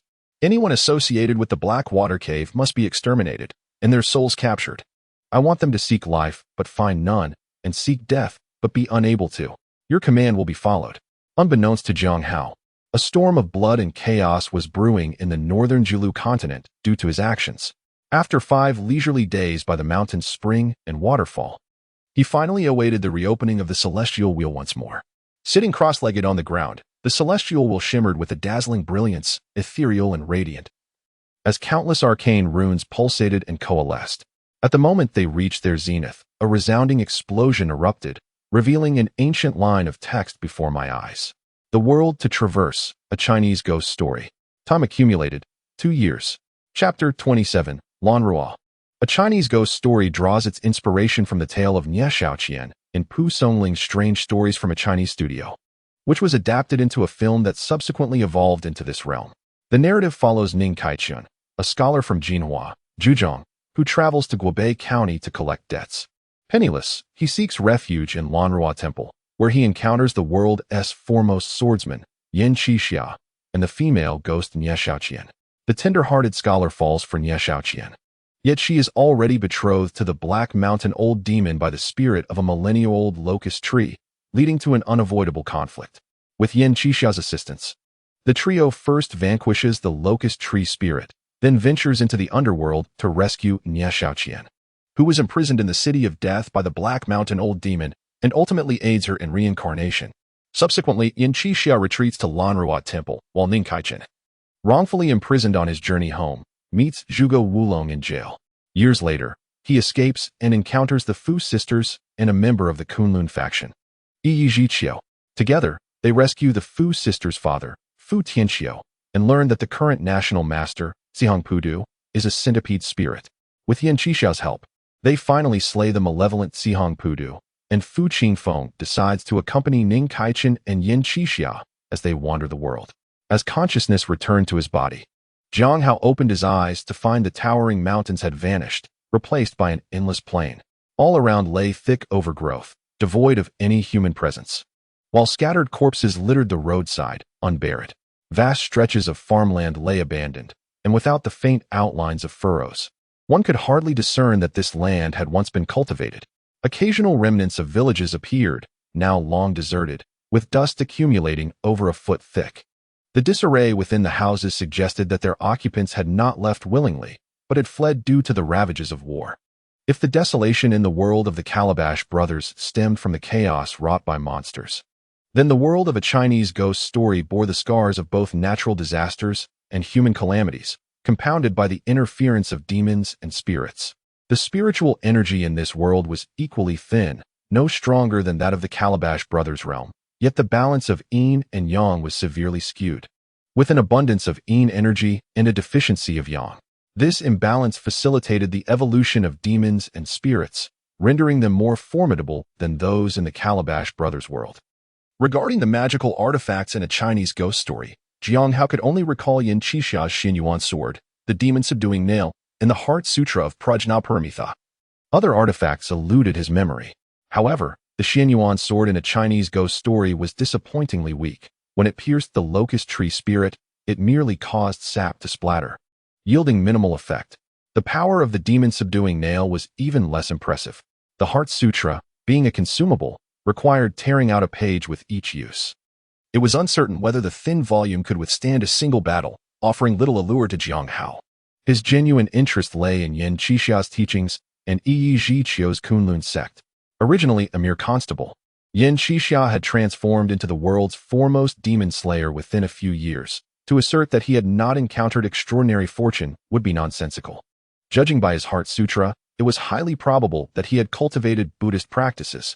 However, the audacity of Xīyóu Pudu to impersonate the Buddha indicated the absence of celestial Buddhas in the world of a Chinese ghost story. The lack of celestial Buddhas while still possessing Buddhist teachings was evidently illogical, the sole explanation being that the world once had a Western spiritual mountain, now lost for unknown reasons, evidenced by the Black Mountain Old Demon's occupation of the City of Death. In connection with Xīyóu's Kunlun sect, although the celestial deities had vanished, their teachings had been passed down, enabling mortals to combat the encroachments of demons and spirits. Jiang Hao found himself in dire need of a worthy cultivation method. How could he not be tempted? Even a fragmented and simplified method would greatly benefit him.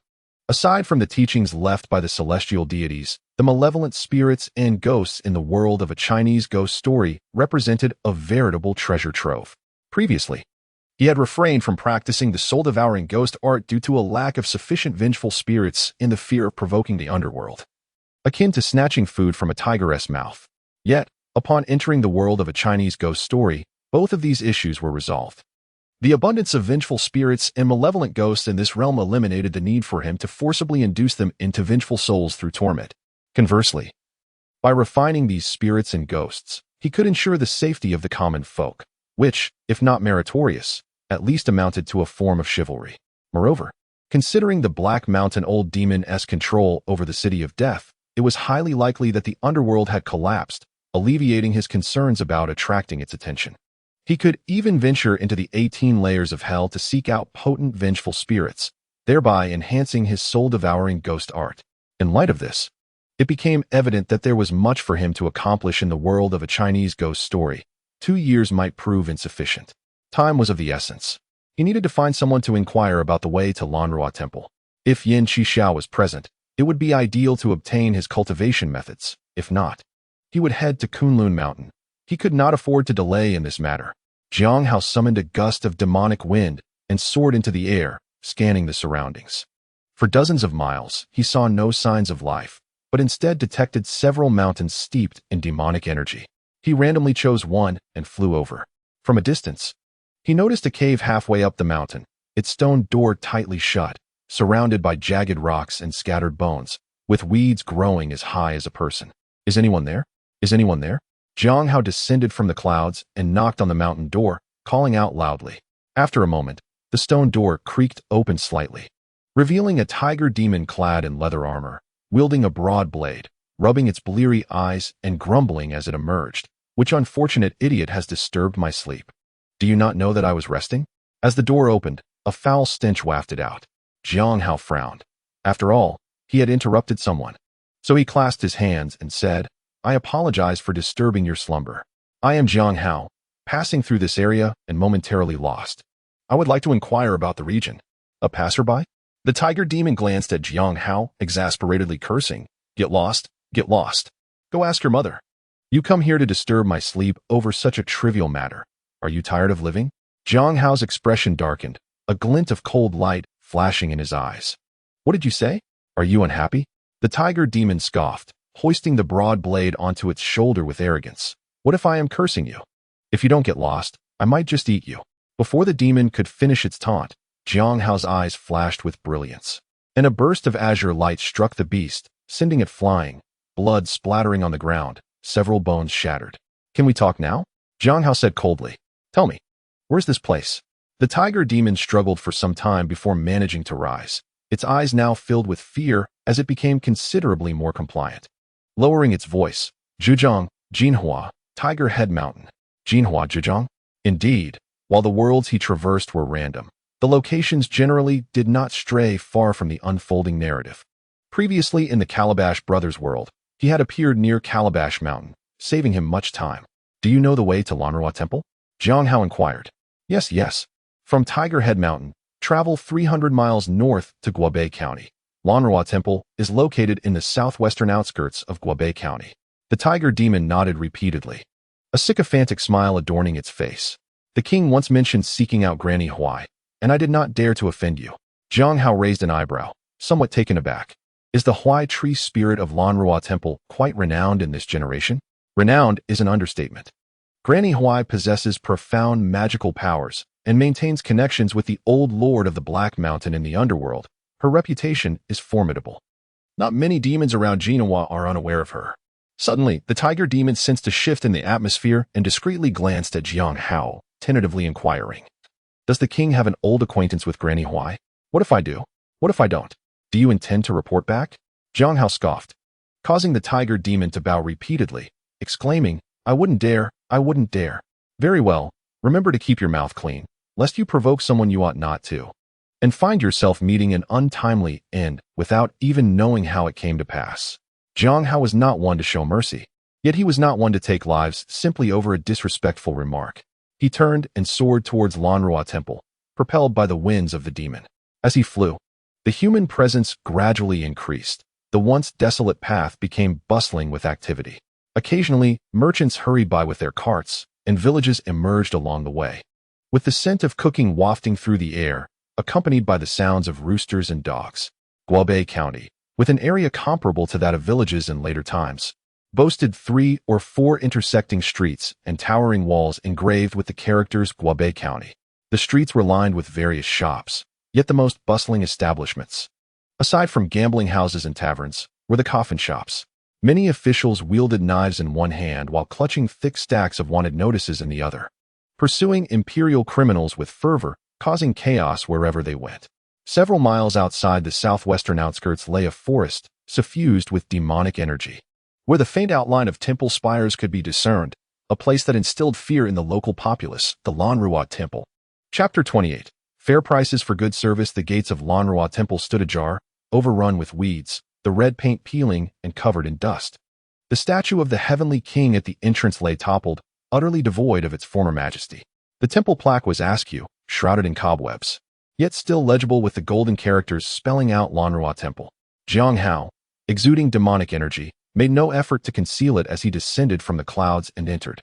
Inside, the grandeur of the halls and towers was evident, yet the weeds grew taller than a man, suggesting a long period of neglect. In the eastern corner of the hall, clumps of thick bamboo flourished, and at the foot of the steps lay a large pond, adorned with blooming wild lotus flowers. The monk quarters on either side had doors slightly ajar, except for a small room on the southern side, which appeared relatively clean, as if someone had recently resided there. As Xīyóu surveyed his surroundings, a sudden gust of sinister wind swept through the temple, stirring up dust and causing withered leaves to whirl in the air. Before the grand entrance of the Tathagata hall burst open with a resounding bang, a chilling breeze swept through, casting flickering shadows from the candles. 2 rows of elegantly dressed women with double-looped hairstyles emerged, each with delicate features and nearly translucent skin, carrying candles as they gracefully filed out. Bowing in unison and sweetly proclaiming, "We welcome you, Granny." Before their words faded, another figure appeared in the hall. The newcomer, disguised as a woman, wore a high-horned beaded headdress, with sharp brows and blood-red lips, dressed in a dark golden long-sleeve gown and a high collar, slowly approaching, emanating an eerie and ghostly aura. "Which esteemed friend has come to visit my humble abode? I apologize for not having welcomed you from afar." The voice was ambiguous, oscillating between masculine and feminine, distant yet unsettling to the ear. Xīyóu chuckled softly, recognizing the intention behind the display, a clear attempt to intimidate him. However, he had to admit, the Huai Tree spirit certainly knew how to put on a show, far surpassing the chaotic antics of lesser demons in tales of old. Raising an eyebrow, he jested, "I am Xīyóu, and I have long heard of the beauty within Lanrua Temple, where services are both satisfactory and priced fairly. I have come to witness for myself." His words insinuated that he viewed the temple as a brothel, almost demanding, "Bring forth the maidens so that I may choose." In truth, his statement held merit. The Huai Tree spirit had a history of sending her female ghosts to seduce passers-by, drain their life force, and lead them to doom. It would not be an exaggeration to liken her to a decrepit old harlot. Yet, ironically, while she played the role of a seductress, she also sought to maintain a facade of respectability, claiming to only harm those with wicked intentions. With alluring beauties beckoning from rooms, employing enchanting spells to ensnare souls. How could any ordinary man resist? Xīyóu's intention was to tear down this facade of modesty, trampling it underfoot, and watch as the spirit struggled to maintain her lofty demeanor. However, it seemed Xīyóu had misjudged the situation. From the perspective of the spirit, such words of humiliation might hold weight for a human, but a demon would scarcely be affected. The Huai Tree spirit's self-deception stemmed from her original form as a millennia-old Huai Tree, rooted in the scripture recitation of the temple, fostering thoughts of karmic retribution. As for the labels of brothel or old harlot, they bore no significance. In her eyes, the female ghosts were merely tools for siphoning life energy. And if Xīyóu wished to play, she would oblige. Realizing this, the wariness in the Huai Tree spirit's eyes diminished. The sudden arrival of a powerful demon had startled her. She initially feared calamity, only to discover he sought beauty. She promptly responded, "While there are no beauties beside Lanrua Temple, I assure you, we have plenty that will surely satisfy you, esteemed friend." Shaoqing, Xiaolan. Xīyóu was momentarily taken aback, realizing she genuinely perceived Lanrua Temple as a brothel. The most awkward situation arose as the Huai Tree spirit, oblivious to his insinuations, took his words at face value. "Granny." 2 female ghosts stepped forward, one clad in a green silk dress and the other in white embroidered with orchids, both possessing exquisite beauty. The Huai Tree spirit commanded, "You 2 attend to our esteemed friend Xīyóu well. Do not offend him, or I shall hold you accountable." Before she could complete her sentence, Xīyóu interjected, "Hold on. I have heard of a ghost named Nie Shaoqian associated with this Lanrua Temple, renowned for her beauty akin to that of a celestial maiden. I have come specifically for her." He was not genuinely seeking to indulge in vice. Even if he were, he would not choose these female ghosts, as they exuded mixed life energy, tainted by countless encounters. "You came for Nie Shaoqian?" The Huai Tree spirit's brows furrowed as she cast a piercing gaze at Xīyóu. Xīyóu could not shake the feeling that the moment he mentioned Nie Shaoqian, a fierce glint flickered in the spirit's eyes. Might Nie Shaoqian possess some hidden significance? "Indeed, I came for her. I am quite discerning. I find little interest in mediocrity, and only Nie Shaoqian piques my curiosity." Xīyóu feigned the demeanor of a seasoned libertine, speaking nonchalantly. "Unacceptable." The Huai Tree spirit firmly rejected. Then, perhaps realizing her tone was overly harsh, she explained, "There are no issues with the others. but Nie Xiaoqian is off limits. She has already been promised to the old lord of the Black Mountain, and when the gates of the underworld open in 3 months, she will be wed to the city of the wrong dead. Esteemed friend, you would not wish to embarrass the old lord, would you? By invoking the name of the old lord of the Black Mountain, the Huai Tree spirit signaled her backing, carrying an implicit threat. Yet, Jiang Hao paid little heed to her warning. His focus was solely on the news of Nie Xiaoqian's betrothal to the old lord of the Black Mountain. Nie Xiaoqian has been promised to the old lord?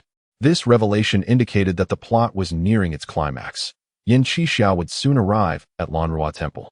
Thus, Jiang Hao simply needed to devise a way to remain at the temple and bide his time for the perfect opportunity. His gaze swept over the Huai Tree spirit, assessing her carefully, and soon he reached a decision. What of the old lord of the Black Mountain? Do you think I would be intimidated by his presence? Today, I declare that Nie Xiaoqian must come forth and share a drink with me. Do not presume that she is yet to be wed. Even if she were married, she would still emerge today? Jiang Hao scoffed. 3 months is an excessively lengthy duration. It would be exceedingly challenging to linger here for that long. It would be far more gratifying to eradicate the demon directly, for the Sephora Tree spirit is no benevolent entity. Its demise would serve justice. You vile creature, I have shown you some leniency, yet you overstep your bounds, truly believing I am afraid of you. You dare disregard even the Black Mountain Lord's authority. You are truly oblivious to the meaning of death. The Sephora Tree spirit, incensed by Jiang Hao's audacity, unleashed a wave of sinister energy, her ghastly visage flickering ominously. My education may be limited to kindergarten, but perhaps you could enlighten me on how to write the character for death. Jiang Hao, seeking trouble, found the spirit's enraged response to his liking. His magical energy surged forth, and the entire Lanrua temple seemed to be swept by a tempest, doors and windows rattling violently. The Sephora Tree spirit, unfamiliar with the notion of kindergarten education, comprehended his latter words. If you seek death, I shall grant it to you. The ground trembled violently as thick, root-like tendrils burst forth from the earth, slick with viscous fluid, ensnaring Jiang Hao's escape routes. I owe you my gratitude. Jiang Hao chuckled lightly, grasping his silver spear. As he channeled his magic, the spear crackled with energy, sweeping through the tendrils with a resounding clash, severing them as though they were mere twigs. Simultaneously, he stepped back, his foot crashing onto the emerging roots with such force that they shattered, green sap splattering across the ground. Meanwhile, the female spirits flanking the area ascended, their flowing sleeves transforming into veils, swirling through the temple from all directions, a chilling wind accompanying them. Though their coordination was somewhat harmonious, it lacked structure, a stark contrast to the fox demons from the Firefox Cave. Given that these spirits possessed only basic cultivation, Jiang Hao found no need to evade their approach. With a flash of his eyes, 2 flames erupted, incinerating the flowing sleeves into ashes. Had he not considered that he might later utilize these vengeful spirits for his own cultivation, this single act could have scattered their souls to oblivion. Nevertheless, the residual force of his magic sent them crashing against the walls, where they fell to the ground, wailing in despair. These spirits were indeed pitiful, utilized by the Sephora Tree spirit to absorb yang energy, ultimately surrendering everything harvested to her, leaving them no chance to elevate their own power. Such audacity! You possess some skill, but today, I shall put an end to you. The Sephora Tree spirit's voice fluctuated between deep and high-pitched, her presence enveloped in demonic energy, shrouding the entire Lanrua temple in mist. Countless tendril-like roots lashed out from all directions, thick as pythons, agile and swift, while the slender ones stealthily surged forth from the fog, their crimson nails elongating and sharpening as they lunged towards Jiang Hao. Chapter 29. Nie Xiaoqian, the blood-red claws unleashed a fierce wind, shattering the temple's underbrush and leaving deep gouges in the ground. Coupled with the relentless assault of roots from above and below, they formed an inescapable trap designed to obliterate Jiang Hao. As the claws descended upon him, a smirk appeared on Jiang Hao's lips, and in an instant, he vanished as if he had become air itself. The claws struck the temple wall, producing a thunderous crash as bricks flew in all directions, leaving 2 sizable gaping holes. The roots, bereft of their target, writhed in the air like frantic serpents, appearing bewildered and directionless. Where is he? How has he suddenly vanished? The Sephora Tree spirit paused, then quickly regained her composure, exclaiming, No, he has not disappeared. He remains here, but I cannot see him. Jiang Hao's mastery of invisibility was rudimentary at best, akin to that of a novice. He could only conceal his form and presence, evading the scrutiny of the eye and mind, yet he remained detectable to the material realm. Having ruled over the Lanrua temple for millennia, the Sephora tree spirit's roots spread for miles, especially within the temple, where they coiled densely. Thus, even the slightest change would not elude her perception. Xīyóu stood upon her very essence, and naturally, she could sense his lingering presence. Do you truly believe I am powerless against you? The Sephora tree spirit sneered, her coarse voice transforming into a sharp, high-pitched tone. Merely an invisibility technique, a trivial skill. Before her words could fade, a surge of dark energy erupted from her being, her form flickering as if multiple images were manifesting. Amidst the haze, a towering Sephora tree emerged in her stead. With each pulse of dark light, clusters of pristine white flowers burst into bloom, cascading through the air like ethereal snowflakes, wafting with a rich fragrance, enchanting and illusory. You need not conceal yourself. I am aware of your location. The Sephora tree spirit declared with a piercing voice, an unwelcome interruption to the beauty surrounding them. What? Do you still refuse to show yourself? The courtyard remained eerily silent, devoid of any human sound, as if it were utterly deserted, leaving only the Sephora tree spirit to converse with herself. It seems you will not shed tears until faced with your demise. I must force you out. With a cold chuckle, the roots shot forth like serpentine tongues, striking an empty space and missing their target, crashing violently into a withered tree that was sent flying. Unfazed by the miss, the Sephora tree spirit summoned countless roots from the ground, elevating them into the air, relentlessly swinging through the temple. Some struck empty air, while others seemed to connect with something, producing sparks and the clashing sounds of metal and stone. Xīyóu's figure gradually became discernible. He recognized that his invisibility had been compromised. Most likely, the Sephora tree spirit utilized the pollen to ascertain his whereabouts. While he could dispel it, the unceasing floral downpour would soon reapply it, rendering his invisibility futile. This predicament stemmed from his lack of time to cultivate the powers granted by the 7-star pill.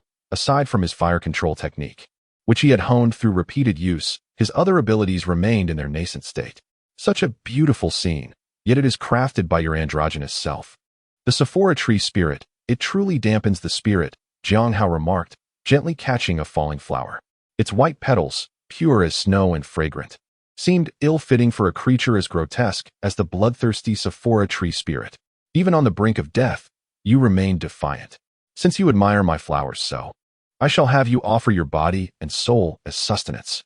The Sephora tree spirit's voice oscillated between deep and high, erupting into a chilling, owl-like laughter. If you persist with your old tricks, I shall teach you the true meaning of death. A glint of cold light flashed in Xīyóu's eyes as he moved with an unpredictable rhythm, appearing neither fast nor slow, leaving behind a multitude of afterimages as his silver spear angled behind him, its brilliance illuminating the stone floor with deep gouges. In an instant, his form vanished once more. This time, it was not through invisibility, but rather through his unparalleled explosive power and speed. What? The locust tree spirit was momentarily blinded, and when vision returned, Xīyóu had already closed the distance to mere feet before him. A surge of alarm coursed through him, prompting him to weave a vast net of roots before his divine form. With a fierce roar, Xīyóu thrust forth his gleaming silver spear, a cold silver arc slicing through the air, shattering the roots that stood in his way as if they were mere wisps. It was as if a bolt of ancient lightning, dormant for millennia, had suddenly awakened, casting a brilliance that eclipsed the sun's radiant glow. In that instant, a chilling silence enveloped the world. Time seemed to freeze, leaving only the shimmer of the silver spear and the terror etched on the locust tree spirit's face. Then, with a thunderous boom, time accelerated once more. Amidst the swirling locust blossoms, the silver spear pierced the heart of the locust tree spirit, the force of its magic sending petals scattering in all directions, slowly descending like pure snow, accompanied by the spurt of verdant blood. Clutching her heart with her left hand, the locust tree spirit swayed, disbelief mingling with horror. Your true form has likely remained dormant for a millennium, has it? Even the sturdiest fortress pales in comparison to the essence of its being. You have spent eons fortifying this Lanrua temple, crafting it like an ironclad bastion. Your roots nimble and agile, yet your trunk is achingly sluggish. As Xīyóu withdrew the silver spear, green blood dripped from its shaft, sizzling as it corroded the earth beneath. How can this be? I have cultivated for millennia. How can I perish here before attaining enlightenment? This cannot be the end. The locust tree spirit struggled to maintain her humanoid form, at times resembling gnarled bark, and at others morphing into a human visage, ever shifting. A dark aura of resentment surrounded her, manifesting as grotesque faces that gnawed at her, the vengeful souls of those she had slain and consumed. Forever trapped in a cycle of torment, she seemed to revert to the moment she first attained sentience, the recitation of scriptures echoing in her ears. A memory of the last abbot of Lanrua Temple when she was but a humble novice monk. All beings possess the wisdom and virtue of the Tathagata, yet due to delusion and attachment, they cannot attain realization. Was this the retribution spoken of in the sutras, the cycle of cause and effect? Once one loses their human form, they are irreversibly doomed. Indeed, the locust tree spirit began to fade gradually, slowly disappearing from existence. The roots that had once danced wildly fell to the ground with a thud, wilting like an ordinary dead tree, swiftly turning to ash and vanishing. Silence, an oppressive silence. The entire temple was devoid of sound. Even the wind had ceased its whisper, and the air felt stagnant. The female spirits clasped their mouths tightly, eyes wide with disbelief. The matriarch has perished? The formidable matriarch has been slain? Had anyone dared to utter such words in Lanrua Temple mere moments ago, they would have been deemed mad and promptly restrained, delivered to the matriarch for punishment. How could this be? Who could rival the matriarch? Yet now, they bore witness to Xīyóu piercing the matriarch's heart with a single thrust, as effortlessly as picking up a pebble by the riverbank. Is he a celestial being descended to earth? They thought, for who else could vanquish the matriarch? What transpired here? Why are you all seated on the ground? Look at this chaos. Do you not fear the matriarch's wrath? At that moment, a figure draped in white descended gracefully into the courtyard. Her delicate brows furrowed as she surveyed the disarray. The matriarch has already been killed. Who has time to worry about the temple now? The female spirits dared only to think this, their lips moving silently, clearly terrified by Xīyóu. Nie Shaoqian? Xīyóu inquired for confirmation. Who are you? How do you know my name? Nie Shaoqian turned, confusion etched upon her face. It is indeed you. Xīyóu appraised her, marveling at her beauty, far exceeding his expectations. Truly deserving of being the dream goddess of countless souls in his past life. Clad in a flowing white gown, with wide sleeves that billowed, her hair styled in a simple bun, and adorned with jade accessories, she exuded an ethereal elegance, her skin as smooth as jade, her features strikingly delicate, framed by brows that seemed to arch like smoke and eyes that sparkled with unspoken emotions. As the sun dipped below the horizon, its golden rays enveloped her, casting a soft glow that rendered her almost celestial, imbued with an indescribable beauty. Xīyóu's gaze was not one of mere admiration or desire, but rather akin to first encountering a canary in a gilded cage, filled with wonder. This made her uncomfortable. Lecher, Nie Shaoqian huffed in anger, her long sleeves flaring as she struck out at Xīyóu. All the female spirits stared in shock, as if witnessing the end of the world. Some, trembling with fear, felt their vision blur, nearly fainting. No, that man killed the matriarch. If we anger him, we will all perish. Is it excessive to strike at the slightest provocation? Xīyóu caught her sleeve, pulling her closer with a gentle tug, and flicked her forehead lightly. Oh, that hurts. Nie Shaoqian cried out, a red mark blossoming on her forehead, her eyes brimming with indignation and embarrassment. In an instant, she transformed from an untouchable goddess to a vulnerable figure, her demeanor seemingly begging for sympathy. At that moment, Xīyóu perceived her as such. Chapter 30. The teachings of Buddhism cradled in Xīyóu's embrace amidst the gaze of onlookers. Nie Shaoqian felt a dizzying rush, her mind blanking as her face flushed crimson. Even her ears tinged with pink. Let go of me, Lecher. Let go. She struggled to push him away, but to no avail. Xīyóu's arms encircled her like iron, securing her firmly by his side. As they drew closer, a refreshing coolness accompanied by a delicate fragrance enveloped Xīyóu, a stark contrast to the chilling aura of the spirits. The sensation was as soothing as pressing against a cool water pouch on a hot summer day. Invigorating yet devoid of any bone-chilling cold. What pure energy! Xīyóu mused, noticing the unique nature of her essence. You are indeed a Xin-Qin maiden. No wonder the old demon of Black Mountain sought to claim you. He must desire you as a vessel for cultivation. Typically, souls possess young attributes while spirits embody ain. Upon death, the heavenly soul ascends, the earthly soul lingers, and the life force reincarnates, with the 7 emotions and desires dissipating into the cosmos. However, If the life force fails to depart promptly for the underworld, any overly potent emotion among the seven spirits can merge with the life force, resulting in the birth of a malevolent ghost. In common parlance, ghosts are associated with Yin due to the overwhelming presence of Yin energy overshadowing the life force's yang essence. Yet, exceptions exist, such as the Xian maiden. The Xian maiden inherently possesses 3 souls and 6 spirits of pure Yin attributes. In life, she was frail and ailing, destined for early demise without timely cultivation. After death, she transforms into a ghostly wraith, embodying an exceptionally pure Yin essence, ideal for her own cultivation or as a vessel for others. It appears I must contend with the Black Mountain Old Demon after all. The Xian maiden is extraordinarily rare. 1 in a million possesses the potential to become a ghost. The old demon of Black Mountain will undoubtedly pursue Xīyóu, and it is only a matter of time before he comes knocking. Xian maiden, release me at once. If the matriarch sees this, she will surely kill you. Xīyóu, bewildered by Jiang Hao's words, struggled to escape his grasp, her expression a mixture of embarrassment and anger. There is no need for concern. The malevolent creature known as the Sephora tree spirit has been dealt with by this hero. Though Jiang Hao's voice was not loud and carried a hint of jest, it resonated in Xīyóu's ears like a thunderclap, leaving her momentarily stunned. What? Extermination of demons? The meaning of Jiang Hao's words was clear to Xīyóu, whose eyes widened in disbelief as she glanced towards the group of female spirits, witnessing their nods of affirmation. She murmured, filled with incredulity, "Grandmother is dead. She has truly perished. Yet, what is done is done. It is merely a Sephora tree spirit, not a matter of great import."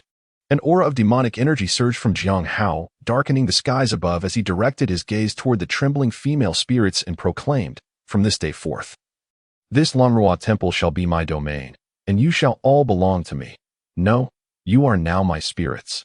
As for the future, whether you absorb human vitality or cultivate your own powers, I shall not interfere, as long as you do not leave this Lanrua temple. Do you understand?" He suddenly recalled that Yin Qixia had come to Lanrua Temple due to rumors of hauntings, seeking refuge from worldly troubles. If he were to refine these female spirits into his soul-devouring ghost nest, it was possible that Yin Qixia might choose to go elsewhere, a risk he was unwilling to take. What? As long as we do not leave Lanrua Temple? The female spirits questioned their understanding until Jiang Hao reiterated, "Do you understand?" Upon realization, they joyfully knelt, responding in unison, "We understand." Turning his gaze to Xīyóu, Jiang Hao commanded, "You shall serve as my maid, fetch tea and water by day, and prepare the bedding at night." Quite commendable. Xīyóu, overwhelmed by his imposing demonic presence, felt as if she were a small rabbit ensnared in the embrace of a great wolf, trembling in his hold. Upon hearing Jiang Hao's words, her delicate lips parted in surprise, exuding an endearing charm. Though he spoke of making the bed, it was merely a formality. Xīyóu, as a purine spirit, was a rare treasure for the Black Mountain Old Demon. Since arriving in the world of a Chinese ghost story and deciding to cultivate the soul-devouring ghost nest, he had been contemplating ways to enhance its power. Primarily, the quantity and quality of vengeful spirits were fundamental to the soul-devouring ghost nest. More spirits of higher quality would undoubtedly amplify its potency. Furthermore, the coordination among the spirits was essential. The traditional method involved a horde of vengeful spirits attacking without strategy, which, while intimidating, lacked effectiveness. He could select formidable ghosts as subordinate controllers of the soul-devouring ghost nest, enabling them to work in concert and unleash greater power. Undoubtedly, Xīyóu was the optimal choice. Until Xīyóu's cultivation of celestial Yin energy was stable, he would not let desire cloud his judgment. The enhancement of strength was paramount. "All right, I was merely jesting. With your constitution, you wish to warm the bedding?" Jiang Hao released her and instructed, "Lead me to the dwelling of the Sephora tree spirit." "Ah, very well." Xīyóu was momentarily taken aback, struggling to keep pace with Jiang Hao's momentum, and quickly distanced herself as she led the way. The Lanrua temple sprawled over a vast area, with numerous halls dedicated to the Buddha and Bodhisattvas. Passing through long corridors, they arrived at the scripture repository. Typically, the female spirits were forbidden from entering without summons. Those daring enough to trespass faced severe punishment, ranging from whipping to annihilation. Guiding Jiang Hao through the corridor, they approached an ancient well. With a flick of her wrist and an incantation, the air before them shimmered like rippling water. As they stepped through, the scenery transformed. They found themselves in a passageway measuring several meters in width and over 3 meters in height. This is where Grandmother resides, beneath Lanrua Temple. This is the only entrance. Nie Xiaoqian stepped inside, with Xīyóu closely following. Inside, there was no sense of congestion. The ground occasionally crackled underfoot, revealing partially decayed corpses, while eerie phosphorescent flames flickered on either side, reminiscent of a ghostly realm. Within a mere few minutes, he encountered thousands of corpses, and that was only what was visible. The number of those already decayed or buried in the earth was unimaginable. As they ventured deeper, the torches grew more numerous, and the stench of decay gradually dissipated, replaced by an increasingly potent scent of blood. The ground became soft and damp, as if threatening to swallow them whole with each step. After traversing a sharp 90-degree turn, the passage opened up before them. Unlike the dimness outside, the stone walls were embedded with countless luminous pearls, casting a gentle glow that illuminated the entire cavern. At the far end lay a stone bed draped with a human skin curtain that reflected a faint light, and beneath it were numerous urns of ashes, through which the Sephora tree spirit controlled the many female spirits. Nearby, a table held a goblet filled with crimson blood, fashioned from a human skull, with oil from human fat burning within, emitting an odd aroma. A copy of the Diamond Sutra lay inverted beside it, suggesting that before Xīyóu's arrival, the Sephora tree spirit had been reading Buddhist scriptures while indulging in human blood. The Sephora tree spirit's tastes were indeed peculiar. If the Buddha were aware of such a disciple, one could only wonder at his reaction. Xīyóu casually flipped through the scripture before discarding it. It was merely an ordinary text, lacking any remarkable qualities. Nie Xiaoqian interjected. Grandmother's original form was a millennium-old Sephora tree in front of the scripture repository, absorbing the Buddha's light and wisdom, which led to her awakening. After cultivating into a spirit, she often recited Buddhist texts incessantly. As Xīyóu wandered through the cavern, he discovered an abundance of Buddhist scriptures, including the Diamond Sutra, the Tripitaka, and the Guanyin Sutra, enough material to host a small exhibition. Beyond the scriptures, he also found a relic, but it was marred by cracks, its divine light dimmed, and its spiritual energy nearly depleted, indicating it had already been drained by the Sephora tree spirit. What a miserly being the Sephora tree spirit was! Xīyóu scoffed, casting the relic aside with disdain. Suddenly, a thought struck him, and he inquired, if the Sephora tree spirit is so devout, how did Lanrua Temple fall into decline? Could it be that the monks were drained of their vitality? No, Grandmother never harmed the monks and forbade us from disturbing them, Nie Xiaoqian pondered, somewhat uncertain. It seems to be related to the Black Mountain Lord. I overheard Grandmother once requesting relics from him. Could it be that Lanrua Temple has many relics? Xīyóu raised an eyebrow. 1 or 2 relics might result from a high monk's diligent cultivation, but if there were 10 or 100, it could only mean a deeper mastery of Buddhist practices. Nie Xiaoqian continued, before its decline, Lanrua Temple was one of the largest in Zhejiang, home to countless high monks, with thousands of relics shining day and night. Oh, how intriguing! A glimmer of excitement sparkled in Xīyóu's eyes. It seemed that Lanrua Temple indeed held a legacy of Buddhist teachings, and it was likely that this knowledge had fallen into the hands of the Black Mountain Old Demon. He felt a surge of determination. It appeared necessary to once again eradicate the demons. Chapter 31. Yin Qixia Xīyóu did not linger in the Sephora tree spirit's lair. He found the damp, blood-scented atmosphere intolerable.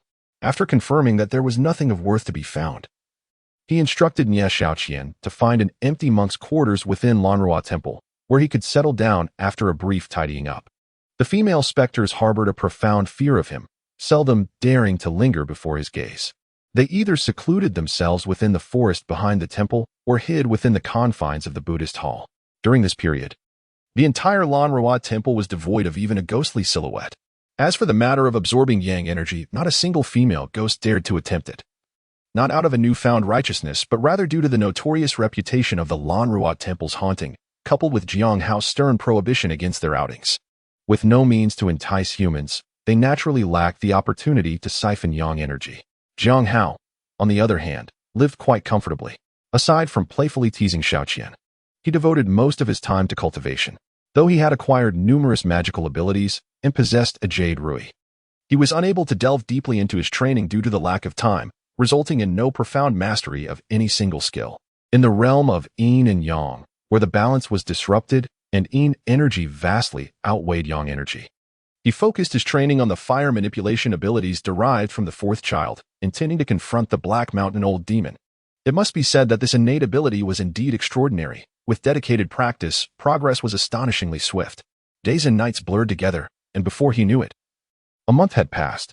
One day, the sky was shrouded in thick clouds, casting a gloomy pall over the world, intermittently illuminated by flashes of lightning that danced like golden serpents, accompanied by thunderous roars. Go rest. I shall venture out for a while. Xīyóu instructed Nie Shaoqian. Soaring into the dark clouds on a gust of demonic wind, his magical aura shimmering around him, forming a protective barrier akin to a glowing shield. Impervious to the chilling wind and intrusive rain.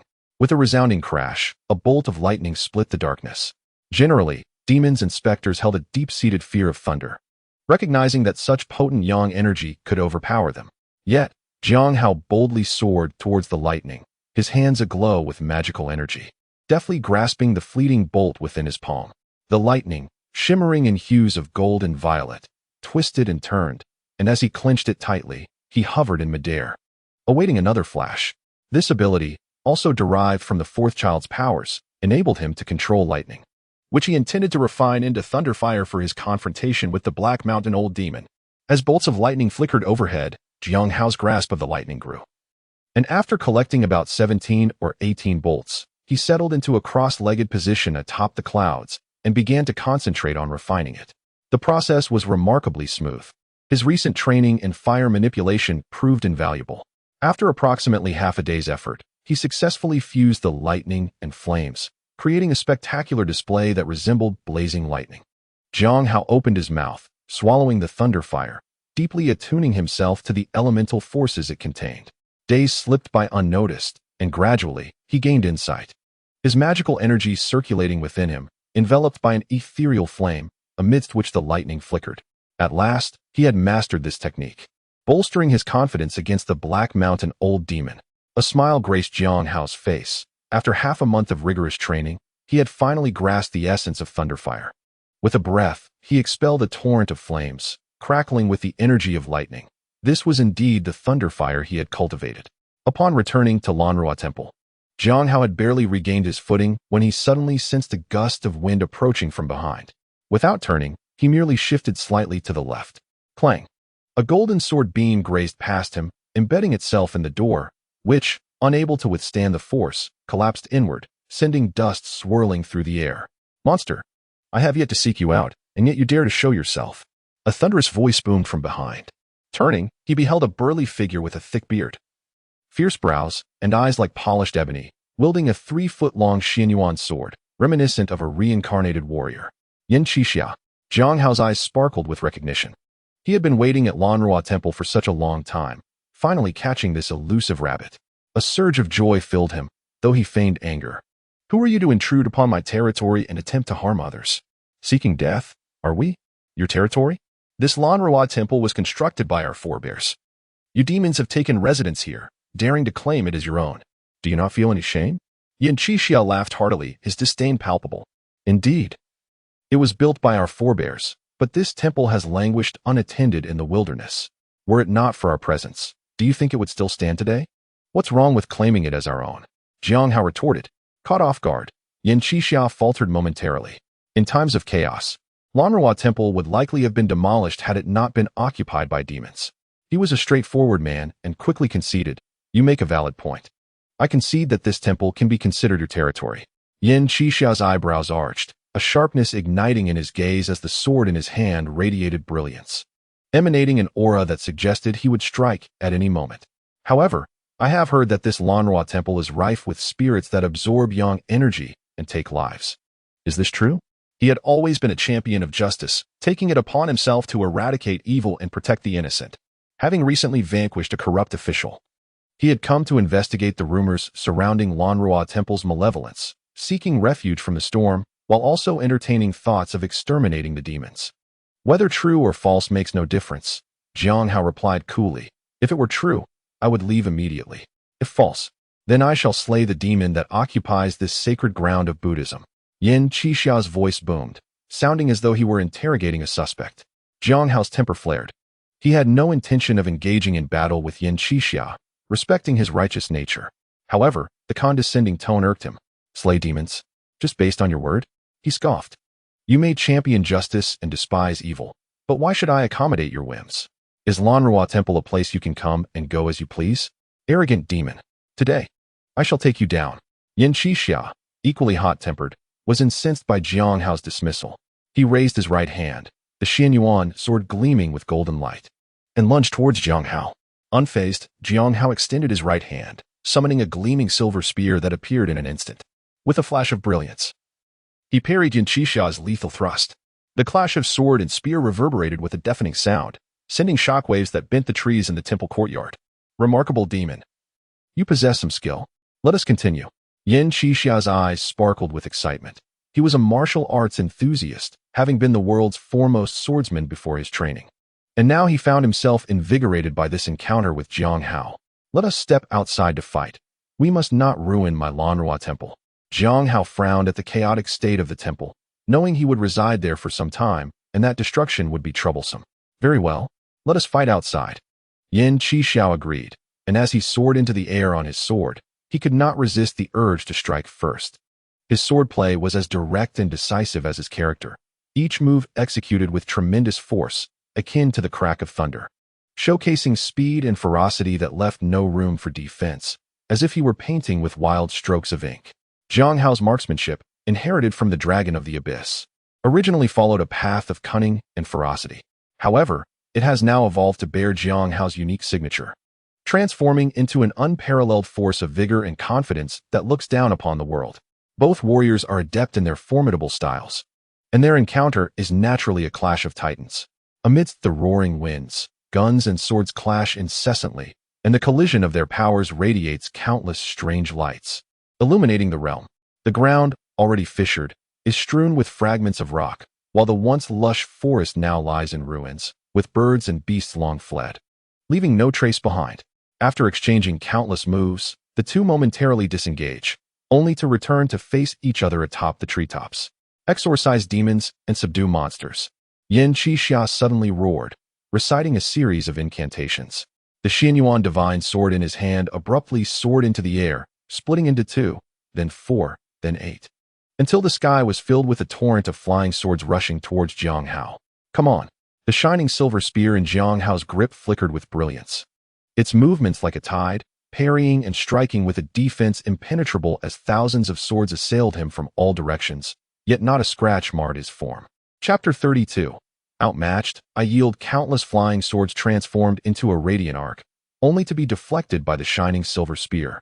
Their sword energies carving deep trenches into the ground, while swathes of trees collapsed, their severed ends as smooth as a mirror. Excellent marksmanship. Remarkable demon. Yin Qixia could not help but exclaim, realizing that this strategy would not breach Jiang Hao's defenses. He ceased this futile effort, forming a hand seal and softly commanding, converge. The multitude of swords began to merge, swiftly coalescing back into a single Xianyuan divine sword in his grasp. Now, receive my strike. Jiang Hao's eyes flashed crimson as he unleashed the power of the heavens and earth, his form suddenly swelling. Drawing from his previous experience, he refrained from fully exerting himself, stopping at a height of over 10 zhang. Even so, he stood like a small mountain, the shining silver spear in his hand resembling a towering tree. Thrusting towards Yin Qixia, as the spear moved, it summoned a howling wind, causing trees to sway violently. How can this be? The speed has not slowed, but rather increased? Yin Qixia gasped in astonishment. He had seen demons employ transformation techniques before, but such changes usually resulted in sluggishness. Surprised, he witnessed Jiang Hao's speed seemingly quickening as his weapon enlarged. The limitless heavens, the laws of the cosmos, break for me. Yin Qixia bit his finger, using his blood to inscribe a talisman in his palm, forcefully directing it toward the shining silver spear. Boom, boom, boom. Each palm strike resonated like thunder, accompanied by a dazzling display of magical energy, striking the silver spear. Yet the spear stood firm, its momentum unwavering as it continued its assault on Yin Qixia. This is dire. Yin Qixia realized the gravity of the situation. Attempting to evade now was futile, and he could only barely raise the Xianyuan divine sword to guard his chest. Clang! The spear's tip collided with the sword's body, producing a deafening sound. The Xianyuan divine sword bent inward with a mournful cry as Yin Qixia coughed up blood. his body propelled like a billiard ball by the impact of the shining silver spear, flying several miles before crashing into a mountain peak, which then collapsed, burying him beneath the rubble. After a long while, Yin Qixia crawled out, his body smeared with dirt and blood, lying there in a disheveled state. The Xīyóu divine sword cast aside, his chest heaving violently, clearly exhausted. What do you think of my strike? Jiang Hao swayed, returning to his original form and standing before Yin Qixia. The speed has not diminished, and the power has increased several-fold. Truly terrifying. I concede, Yin Qixia replied hoarsely. Whether I live or die is up to you. To perish at the hands of someone so formidable is, in a sense, the heavens showing me leniency. I have no interest in your life or death. If you wish to die, find a cliff to jump from. I am too occupied to assist you. Furthermore, the rumors you have heard are outdated. The Lanrua Temple did indeed harbor a demon that commanded female ghosts to drain life force, a 1,000-year-old locust tree spirit, which I vanquished a month ago. Jiang Hao interrupted Yin Qixia, fully aware of the type of person he was dealing with. Whether victorious or defeated, he would be seen as a hero fighting evil, while opposing him would paint one as a villain. Yin Qixia was clearly taken aback by the truth of the matter. However, with life in one's own hands, Jiang Hao had no need to deceive him. Yet the disdainful expression Jiang Hao wore, as if he had stepped in foul excrement despite wearing new shoes, made Yin Qixia wish to strike him with a shoehorn. Considering the disparity in strength, he could only offer a bitter smile, clasp his hands, and utter, "Thank you. Now that we have clarified this matter, let us proceed to the next. I am very interested in the cultivation technique you practice. I will teach you the method of heaven and earth, and you will impart your cultivation technique to me. How does that sound?" Jiang Hao proposed candidly, believing that with someone as intuitive as Yin Qixia, direct communication would be far more effective than subterfuge. Yin Qixia paused, astonished. "You will teach me the method of heaven and earth, and I will share my cultivation technique? Indeed, the divine power I just demonstrated. You've witnessed its might. Its value is certainly on par with your technique," Jiang Hao affirmed with a nod. "Very well, let us exchange." Yin Qixia contemplated briefly before agreeing. He was the type of practitioner who had stumbled into the path of cultivation without any grand aspirations of immortality.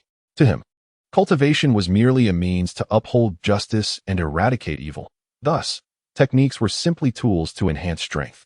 Since Jiang Hao was willing to teach him the method of heaven and earth, he had no qualms about sharing his own cultivation method in return. Of course, there was also the undeniable bond forged through conflict. He recognized that Jiang Hao was not a malevolent individual, and thus he bore no hesitation in sharing his technique. "The technique I practice is known as the Heart Sutra of Prajnaparmitha." Yin Qixia, a person of quick temperament and straightforward nature, began to explain the technique, not overly concerned that Jiang Hao might deceive him. Leaning against a stone, he prepared to teach Jiang Hao. "This matter is not to be rushed," Jiang Hao interjected, waving his hand to interrupt Yin Qixia. "This is not a suitable place for conversation, and your current condition is not conducive to such discussions. We should return to the Lanrua Temple. We can talk once you have recovered." Agreed. Yin Qixia, though gravely injured, was more fatigued from his depleted magical energy. After resting for a short while, he managed to regain some strength and returned to the Lanrua Temple alongside Jiang Hao. By now it was midnight. The sky was dotted with stars, and the Lanrua Temple lay shrouded in darkness, the wind howling through the courtyard, stirring the remnants of lotus leaves into a rustling chorus. As Jiang Hao landed in the courtyard, a group of female ghosts, previously hidden in the shadows, hurriedly emerged, with Nie Xiaoqian leading the way. "My lord, where's that bearded Taoist?" Nie Xiaoqian inquired. Before Jiang Hao could respond, Yin Qixia descended from the sky, exclaiming loudly, "Female ghosts, what do you want with me? You were the ones following me secretly, weren't you?" His fierce demeanor frightened Nie Xiaoqian, causing her and the other female ghosts to retreat in alarm, their faces filled with trepidation. During Jiang Hao's training with Thunder Fire, they had noticed the arrival of a living person in the temple, and some female ghosts had considered approaching Yin Qixia. Yet, before they could reach him, they had been severely injured by the talismans he had affixed to the door, prompting the remaining ghosts to hastily hide. "Enough, Brother Yin, do not frighten them. While they may have aided in wickedness before, it was largely under the coercion of the locust tree spirit, leaving them with no choice. Now, they remain within the Lanrua Temple, waiting for the gates of hell to open before they can reincarnate." Jiang Hao unabashedly defended his subordinates, extricating himself from blame and placing it squarely on the locust tree spirit. "Lay down the sword and become a Buddha.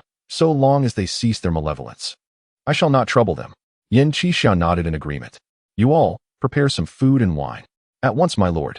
A host of female spirits glided forward, their figures gradually fading until they vanished from sight. The two men traversed the corridor, arriving at the great Buddha hall, which was now impeccably tidy. Under Xīyóu's direction, the statues had been relocated to other rooms, leaving only a table and a few chairs behind. This Lanrua temple is fine in many respects, yet it is shrouded in darkness, far too eerie for comfort. Yin Qixia spoke candidly, unreservedly expressing his thoughts. You speak the truth, my friend. Xīyóu nodded in agreement, sharing his disdain for overly dim environments.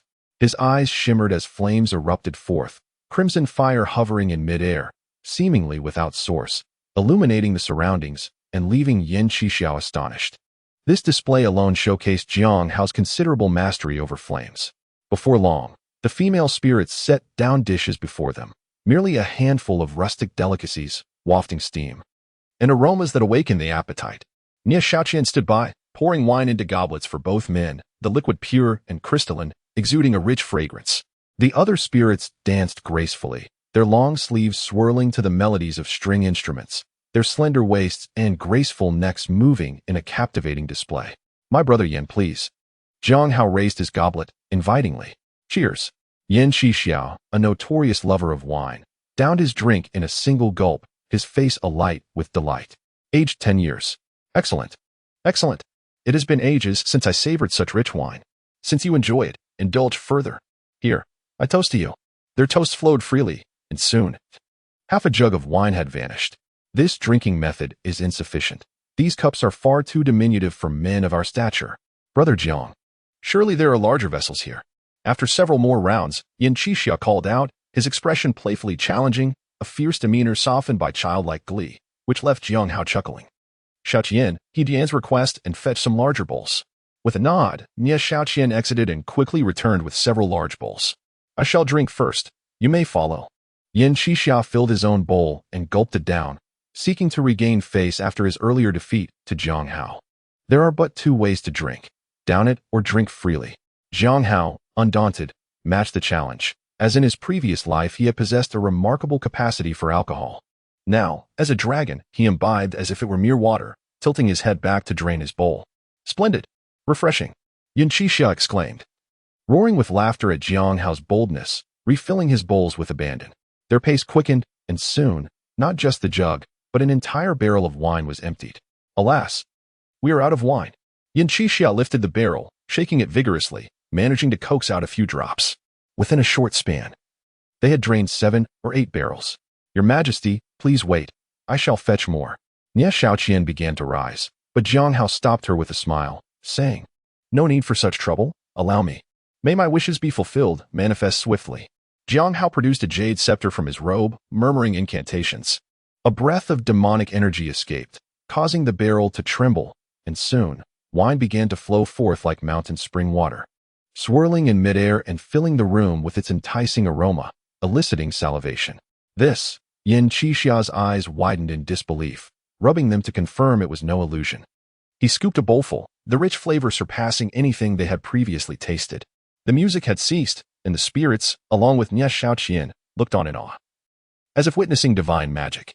A beautiful time should be shared. Let us all partake in a drink. Xīyóu chuckled, noticing the spirits' eager gazes. They exchanged glances, hesitating, as they had never encountered such sorcery, let alone seen it firsthand. Yet the aroma was irresistible, prompting them to wish for a taste. Since the king has spoken, you should express your gratitude.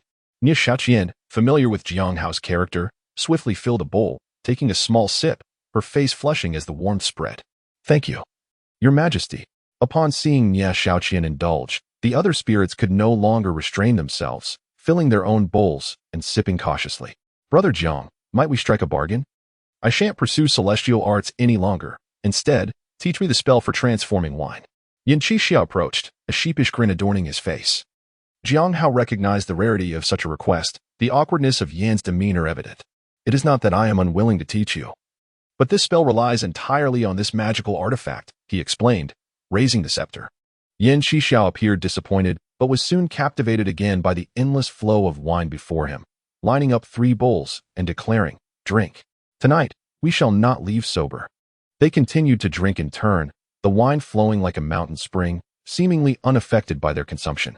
What is the charm in such soft music? Watch me dance with my sword. With a sudden shout, Xīyóu leaped up, swaying into the courtyard, one hand wielding a sword, the other clutching the wine barrel. The way of man. Each word thundered like a clap of thunder, his sword pointing skyward as he drained the barrel, carelessly tossing it aside. The way, the way, the way. The sword radiated like a dragon, its cold gleam mesmerizing. The way that can be spoken is not the eternal way. His movements were fluid and dynamic. His sword strikes unstoppable. The heavenly path, the earthly path, the human path, the sword path. All paths are valid, and everyone speaks of the eternal way. Each move was seemingly erratic yet perfectly executed, leaving onlookers in awe. Nonsense. The sword's energy surged, winds howled, and with a swift strike, the heavens and earth changed hue. The sacred has its path, and the thief has his. Ha ha ha. His boisterous laughter echoed through the air, leaves swirling in his wake, exuding a sense of carefree abandon. I seek my path. I seek my path. As he reached the final phrase, Xīyóu soared into the air, leaving behind a streak of cold light, as if to tear open the gloomy heavens. Such a masterful swordplay. Such a declaration of self. Xīyóu could not help but exclaim, mesmerized by Xīyóu's unrefined yet spirited performance, which resonated with the grandeur of his swordsmanship. Forgive me for the spectacle, brother Xīyóu. I, Xīyóu, am but a rough man, slaying the greedy and corrupt, vanquishing the wicked. When I grow old and weary, I shall simply drink myself to death at the table, and thus, my life shall not be in vain. Xīyóu laughed heartily, returning to the table, drenched in sweat yet exhilarated, grabbing a barrel and drinking heartily. If you are a rough man, then there are no refined souls left in this world. Xīyóu raised his barrel, drinking deeply, envious of Xīyóu's carefree and bold spirit. As the night deepened, the two men found their spirits elevated with each drink, engaging in lively discussions about martial arts, occasionally demonstrating their skills, as if celebrating the camaraderie found over a shared bottle. For more than half a month, this routine persisted, with daily bouts of revelry intertwined with exchanges of martial and mystical knowledge. Xīyóu gradually unraveled the origins of Xīyóu's techniques. Indeed, Yin practiced a Buddhist discipline known as the Heart Sutra of Prajnaparamita, which he had discovered in an abandoned Putuwa temple. After slaying a corrupt official, he sought refuge there, only to encounter an onslaught from a corpse demon, a foe impervious to ordinary weapons. Fleeing in desperation, he fortuitously stumbled into a stone cave on the mountain's rear, where he uncovered this profound technique, accompanied by 7 sacred relics. Endowed with extraordinary insight and empowered by the relics, he swiftly mastered the art, returning to vanquish the corpse demon. It was then he realized the existence of supernatural beings. And from that point on, he no longer confined his vengeance to corrupt officials. Whenever he learned of malevolent spirits, he sought them out to eradicate evil. In addition to slaying demons, he began to pay attention to temples across the land, hoping to acquire more treasures for exorcism, only to find that most temples lay in ruin, overrun by monsters more numerous than humans. Oh, such a thing exists? Xīyóu raised an eyebrow, surprised. It seemed that 8 or 9 out of 10 temples were besieged by demons, and the few exceptions were merely bandits masquerading as monks in tattered robes. Xīyóu nodded, expressing his disdain. Those scoundrels commit heinous acts of murder and arson, worse than any demon. Alas, it's better left unsaid. In this world, treacherous ministers hold power, and the common folk suffer. Sometimes, humans are more ruthless than demons. This is the Heart Sutra I obtained. Take it, Xīyóu said, producing the Heart Sutra of Prajnaparamita from his robes and handing it to Xīyóu. The ancient wooden cover was engraved with images of the celestial Buddhas, shimmering under the sunlight, as though the divine were present before them. On the right side of the cover, a line of golden Sanskrit inscribed the words Heart Sutra of Prajnaparamita. The essence of this technique lay in its inherent Buddhist nature. Even those lacking familiarity could grasp its meaning, especially with Xīyóu's guidance. Xīyóu provided a detailed explanation, and Xīyóu listened attentively, immediately inquiring whenever he encountered confusion. Before long, he had committed the sutra to memory. The Heart Sutra expounded on how to reach the other shore through profound wisdom, primarily centered on emptiness, severing all afflictions and knowledge barriers. It stated that deep mastery could lead to the attainment of bodhisattva status, akin to the golden immortal. However, Yan's version of the sutra was evidently a simplified and incomplete one. Even at its pinnacle, it could only reach the celestial realm, diminishing its allure for Xīyóu. Nonetheless, it served as ample reference material.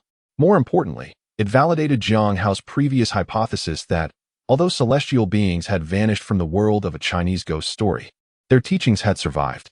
He also honored his promise by imparting his insights on the divine power of manipulating the heavens and earth to Yin Qixia, which he had directly acquired through the 7 Stars pill. Yin Qixia would need to cultivate this wisdom gradually. After several days of practice, he had merely grasped the basics, barely managing to grow to 7 or 8 meters in height. Nonetheless, this progress thrilled him immensely, for the enhancement brought by manipulating the heavens was evident. Albeit with significant energy expenditure, he could feel himself growing exponentially stronger. One day, as they indulged in wine and shared their cultivation experiences, a sudden clamor of footsteps interrupted them, followed by the creaking of the door to Lan Ruat Temple. Is anyone there? Is anyone present? They looked up to see a scholar, clad in a faded blue long gown, carrying a book basket. He appeared frail and delicate, seemingly weak as a leaf. Who are you? Yin Qixia's voice boned, sounding more combative than inquisitive. I am Ning Kaichen. The rain has soaked my accounts, and I am unable to collect my debts. I had no choice but to seek shelter here for the night, disturbing your peace. Ning Kaichen. Zhang Hao raised his head, scrutinizing the original male protagonist of a Chinese ghost story. He seemed utterly unremarkable, just an ordinary impoverished scholar. He is the master here. You should ask him.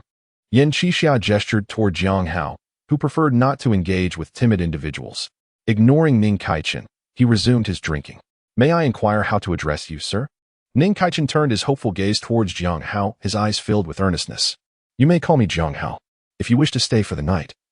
That is perfectly fine. You may find a bed in the west wing. Zhang Hao was indifferent. He had altered the world of a Chinese ghost story significantly. The locust tree spirit was dead, and Nie Shaoqian was under his command. Ning Caichen's late arrival meant he had little role left. Thank you, kind sir. Ning Caichen's face brightened with gratitude, and then he seemed to recall something, indignantly complaining. I heard tales of a female ghost haunting this temple, and now I see it was merely to bully an outsider like me. There are no such supernatural beings. It's just those Taoists and monks spreading falsehoods for profit. Fool. If you haven't seen it, don't speak. Yin Qixia could no longer contain himself and scolded. Indeed, those charlatans deceive us with tales of monsters. Only they can vanquish evil. Pah, it's all nonsense, a pack of liars. Ning Kaichen, misunderstanding Yin Qixia's ire as support, nodded vigorously. You foolish scholar, I am speaking of you.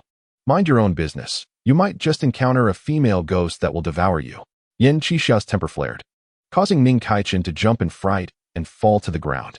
If there truly were ghosts here, would you and Brother Jiang be able to drink in peace? You would have been taken long ago. Despite his terror, Ning Kaichen stubbornly retorted, refusing to back down. Blind as a bat, you are. Brother Yin, do not frighten Ning. Jiang Hao interjected before Yin Qixia could finish his thought. Ning, have you eaten? Would you care to join us for a drink? Thank you, kind sir. But I am not hungry. However, before Ning Kaichen could complete his sentence, his stomach audibly protested, flushing his face with embarrassment. Yin Qixia scoffed disdainfully. I detest people like you, impoverished scholars, who speak piously while engaging in sordid deeds behind closed doors. Your words are unjust. One studies the classics for wisdom. Ning Kaichen retorted, indignant and refusing to concede.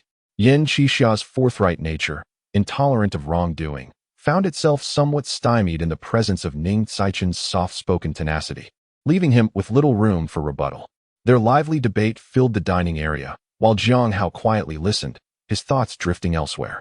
In just 1 week, the world will observe the Zhongyuan Festival, a day originally designated for the Black Mountain Old Demon to wed Nie Shaoqian.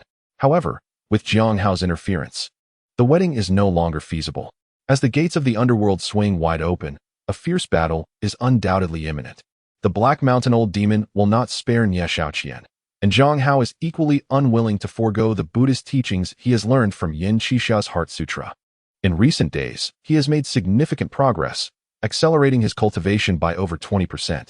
If he could access more scriptures, his gains would be even greater. Moreover, the countless vengeful spirits and malevolent ghosts in the city of the wrongfully dead are essential for his soul-devouring technique. He plans to seize the opportunity presented by the opening of the underworld to invade the city of the wrongfully dead, usurp the Black Mountain Old Demon's position, and dedicate a year to mastering the soul-devouring technique, returning to the mortal realm by next year's Zhongyuan Festival. as Xīyóu's thoughts spiraled. The time swiftly passed into the late night. Ning Kaichun, an ordinary mortal, could barely keep his eyes open, fatigue etched on his face as he yawned repeatedly. With a wave of his hand, Xīyóu commanded, "Bring young Master Ning to a monk's dormitory for rest. Remember, do not disturb his slumber." The last few words were emphasized, prompting the female ghost to respond with a respectful acknowledgement, "Yes, I understand, and I would never dare disturb young Master Ning's rest." Then, "Brother Ning, I shall take my leave to rest." Ning Kaichun did not force himself, bowing slightly as he spoke. Following the female ghost to the door, he suddenly turned back and said to Yin Qixia, "Big Beard, you ought to learn from young Master Xīyóu. Being fierce is one thing, but one should also be kind. Your face looks as if it longs to devour someone." Yin Qixia felt a fit of anger rising, wishing to retaliate, but ultimately refraining. He excelled in vanquishing demons and corrupt officials, yet found himself at a loss with this ordinary person. Frustrated, he took up a wine jar and began to drink deeply. Ning Kaichun, quick-witted, spoke his piece and hurried out, denying Yin Qixia another chance to respond. "Brother Yin, this Ning Kaichun is merely a mortal. Do not stoop to his level. Let us drink." Xīyóu could not suppress his laughter, finding amusement in the fact that this scholar had managed to provoke Yin Qixia to such an extent. If he knew that the Lanrua Temple is a den of monsters, I wonder if he would still be so carefree. Enough talk, let us drink. With Xīyóu's assurance, Ning Kaichun encountered no specters or skeletons, sleeping soundly through the night. The following morning, he returned to pursue his debts, only to find himself empty-handed again. Days passed in this manner, with Ning Kaichun rising early and returning late, each time without success. "After all this time seeking debts, you truly are quite foolish. Have you not located the debtor, or are they simply refusing to pay?" Yin Qixia could no longer bear to watch, deciding to intervene, though he explained to Xīyóu how that he wished to hasten the departure of this bothersome scholar. "I found them, but no one is willing to pay." Ning Kaichun sighed, his face filled with despair. "On the first day, I approached a family in Gubei County who were once prosperous, but last year they fell victim to war, leaving them utterly destitute. There was not even a scrap left. The second day, I visited another family who suffered from smallpox 2 years prior, leaving only a mute girl alive. Naturally, there was no money. On the third day, I managed to collect some debts, but on my way back, I encountered a woman selling herself to bury her father and ended up giving her all the money I had. The fourth day, Ning Kaichun began to recount his misadventures and debt collection, which could easily fill a volume on misfortune. Every household was either shattered or lonely. And whenever he managed to gather a bit of money, his compassionate heart led him to return it, often even adding some of his own, resulting in him ending up with nothing. Yin Qixia inquired, "What do you plan to do now? In this world, treacherous officials reign and the common folk suffer. It is best to let these debts go. My mother is still waiting for me at home, and I have been away for so long. I do not even know how she fares." Ning Kaichun adjusted his bag, slinging it over his shoulder. "Thank you both for your care during this time. I bid you farewell, and may we meet again." Watching Ning Kaichun leave, Yin Qixia sighed, remarking, "This scholar possesses a kind heart, yet his head is rather dull. He may well meet his end on the road. Alas, the world is in turmoil, and wolves roam freely." Despite not having shared life and death experiences like in the original tale, a deep bond had formed between the two, both embodying a simplicity and innocence that fostered a genuine friendship. Since Brother Yin is concerned, why not protect him from the shadows? Coincidentally, I have matters to attend to as well. We might as well part ways here and hope to reunite in the future, Xīyóu suggested. With the Zhongyuan festival approaching, he knew that a confrontation with the Black Mountain Old Demon was inevitable, and he did not wish to involve Yin Qixia further. "Very well. Until we meet again." Yin Qixia, still uneasy about Ning Kaichun's safety, bowed to Zhongyuan and followed in the direction Ning Kaichun had taken. After sending off Yin Qixia and Ning Kaichun, Zhongyuan returned to Lanrua Temple, summoning the female ghosts to him. With a sweeping gesture, he brought forth their urns and instructed, as the gates of the underworld open wide for the Zhongyuan festival. "The Black Mountain Old Demon will surely come to trouble me. Take your urns and depart. Those willing to reincarnate should find a place to be reborn. Those who do not wish to reincarnate should seek a quiet place to cultivate." Aside from their beauty, these female ghosts were rather ordinary. Having been utilized previously by the locust tree spirit to extract yang energy, their auras were chaotic, lacking in potential for development.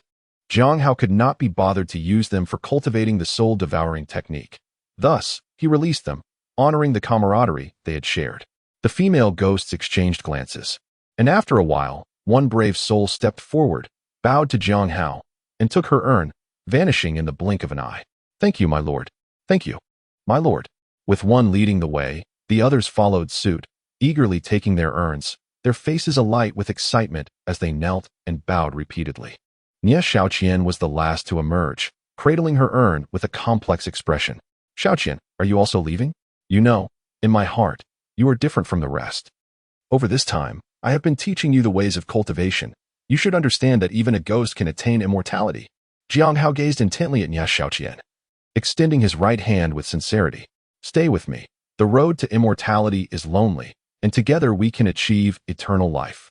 In a hidden corner, Xīyóu's left hand, concealed within his sleeve, shimmered with a flickering aura of magic. Chapter 35. The Black Mountain Old Demon. Xīyóu never considered himself a good person. At most, he resided in a gray area between right and wrong. Occasionally, his conscience would compel him to perform good deeds, yet when it came to personal interests, he hesitated, weighing the pros and cons before deciding to act in self-serving ways. Releasing the female ghosts from Lanrua Temple seemed inconsequential to him. When he eventually faced the Black Mountain Old Demon, he would likely have no need for their skills, and they would probably suffer collateral damage. Thus, it was better to let them go, allowing them to fend for themselves, which he rationalized as a good deed. However, Nie Xiaoqian was different. Whether motivated by a man's desire for beauty or her own potential, he could not let her slip away so easily. After 2 months of interaction, he discerned that Nie Xiaoqian possessed a gentle exterior but a strong inner will. Forcing her to stay would only breed resentment, hence this test of her willingness. If she chose to remain, it would be a mutual joy, fostering greater trust. If she insisted on leaving, he would have to compel her to stay. Believing that harboring some resentment was preferable to losing her entirely. "I am willing to stay." Nie Xiaoqian hesitated for a moment, but ultimately decided to stay. During her time spent with Xīyóu, she gradually came to understand his temperament. He was a laid-back and carefree spirit. Rather than leaving in loneliness or relying on blind luck to reincarnate, it was far better to remain by his side. "Ha ha ha. From now on, don't call me your majesty. Just call me Xīyóu." Xīyóu sighed in relief, laughing heartily. As the moon waned and the sun rose, the Zhongyuan festival swiftly approached. Known as the Ghost Festival, it marked the day when the gates of the underworld swung wide open, allowing the spirits of the deceased to return to the mortal realm and bid farewell to their loved ones. However, many wandering souls, without a home or offerings to guide them, drifted aimlessly, posing a danger to those who might encounter them unprepared. Thus, it became customary to avoid venturing out at midnight on the Zhongyuan festival. In the world of Nie Xiaoqian, where spirits roamed freely, the risks were even greater. Just past noon, the wind began to stir ominously, and a thin veil of white mist rose slowly, enveloping the air. As the afternoon wore on, the fog thickened, narrowing visibility to mere meters. Bits of unburned paper money floated eerily in the air, contributing to the unsettling atmosphere. On a solitary peak 100 miles north of Lanrua Temple, Xīyóu sat cross-legged in silence, his dark cloak billowing in the wind. Nearby, a gleaming silver spear stood amidst the chaos, its tip pointed skyward, radiating a chilling light. From this vantage point, he could clearly see the multitude of wandering souls congregating in the mist, an unusually lively sight in the months since his arrival. He had never encountered so many spirits at once. Nie Xiaoqian paced anxiously beside him, her lips moving as she finally spoke. "Brother Xīyóu, must we wait here for the Black Mountain Old Demon to find us? We could easily hide elsewhere. He cannot easily leave the underworld. And if we can just survive today, he will be powerless against us." "It's futile," Xīyóu replied. "The Black Mountain Old Demon knows your birth date and can locate you wherever you hide. The realms of the living and the dead are not overlapping. The gates of the underworld can open anywhere in the mortal realm. No matter how far we run, he can reach us in an instant. There is no escaping this confrontation." He left unspoken the thought that even if they could escape, he would not. The tiger may be wary of man, but man too harbors the desire to hunt the tiger. The Black Mountain Old Demon would not let him go, nor would he spare the Black Mountain Old Demon. Anxiety etched itself deeper onto Nie Xiaoqian's face. Having heard tales of the Black Mountain Old Demon from the Locust Tree Spirit, the idea of confronting him filled her with dread. "Do not worry. Take the Jade Rui I gave you and recite the incantation when the time comes. You are now at the Qi refinement stage, and with the Jade Rui in hand, ordinary spirits will not pose a threat to you. Besides, the Black Mountain Old Demon desires to capture you for his own purposes, and his minions will not harm you, Xīyóu reassured her, noticing her unease. Is it not just a Black Mountain old demon? If I could slay the locust tree spirit, I can certainly defeat him. At that moment, the sound of gongs and drums erupted, accompanied by the blaring of swanas, as if heralding a joyous occasion. Soon, a procession of ghostly figures emerged from the mist. Leading the way was a group of musicians clad in white mourning garments, holding trumpets fashioned from white paper, their music echoing through the air. Behind them trailed several female spirits, carrying silver basins for offerings, tossing handfuls of paper money into the air as if scattering flowers. Following them were ghostly soldiers, a mix of malevolent spirits, skeletons, and corpse demons, all clad in dark brown armor, wielding weapons and surrounding a palanquin adorned with golden dragons. 2 towering fiends bore flags inscribed with the words Black Mountain and City of Untimely Death. The palanquin was shrouded in a black veil, obscuring the figure within. A deep, raspy voice emanated from it, laden with an eerie resonance. Who dares to speak my name? Is this a death wish? It's the Black Mountain old demon. He's here. Xiīyóu exclaimed, terror flooding her features as her legs trembled, standing beside Xīyóu, shaking with fear. Fear not. Xīyóu grasped her icy hand, pulling her close and offering a gentle smile, his voice calm yet filled with unwavering assurance. Leave this to me. Xiīyóu paused, feeling the warmth radiating from his grip. Her heart raced, and her cheeks flushed slightly. She felt flustered, yet this fluster was entirely different from before. When Xīyóu released her hand, an inexplicable sense of loss washed over him, as if he were savoring the warmth that lingered. Without dwelling on it further, Xīyóu turned, his expression now hardened, a frosty smile gracing his lips. Black Mountain old demon, it seems the one spouting bravado is you. Have you brought so many minions to bolster your courage? The Black Mountain old demon sneered, his contempt palpable, sending chills down the spine. You think slaying a locust tree spirit makes you invincible? That was merely a dog we raised among mortals. Such dogs are plentiful. Xīyóu's gaze sharpened. He noted that the Black Mountain old demon referred to we, implying that he was not alone in this endeavor. Was he allied with other demons from the underworld or elsewhere? The Black Mountain old demon offered him no time to ponder, his voice booming from the palanquin. Kill him. The ghostly soldiers surged toward Xīyóu, malevolent spirits in the air and skeletons on the ground, brandishing their ghostly weapons amidst the chilling winds. Xīyóu remained still atop the mountain, his eyes gleaming with intensity. He unleashed torrents of golden flames from his mouth, engulfing the horde of spirits. The flames roared, crackling with thunder, shaking the earth and shattering stones. As the thunder struck the spirits, they erupted into ashes, the flames consuming them relentlessly until nothing remained. The forces of nature are interdependent.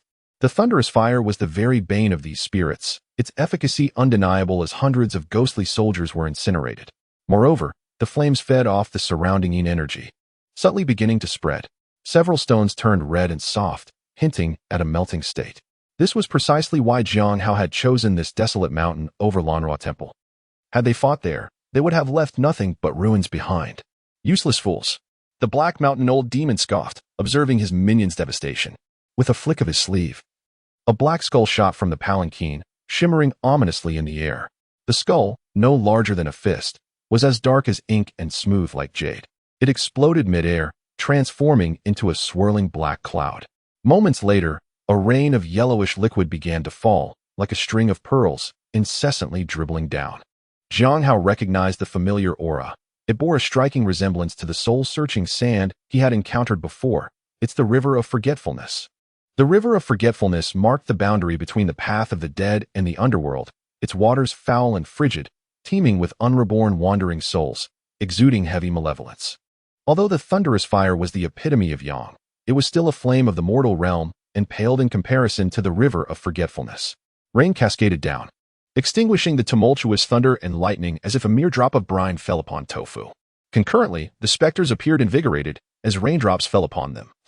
Their wounds began to mend, and their ghostly aura surged beyond its previous limits. Chapter 36. Mountain of Corpses Die. A towering corpse demon, exceeding 2 meters in height, swung a long-handled axe towards Xīyóu's chest. The axe emanated dark energies, a cursed relic from the underworld that would disintegrate into ashes upon exposure to sunlight. Yet at night, it was extraordinarily sharp, blending seamlessly into the shadows. Without a glance, Xīyóu deftly sidestepped, his right hand curling like an eagle's claw, fingertips crackling with electric fire as he lunged at the corpse demon.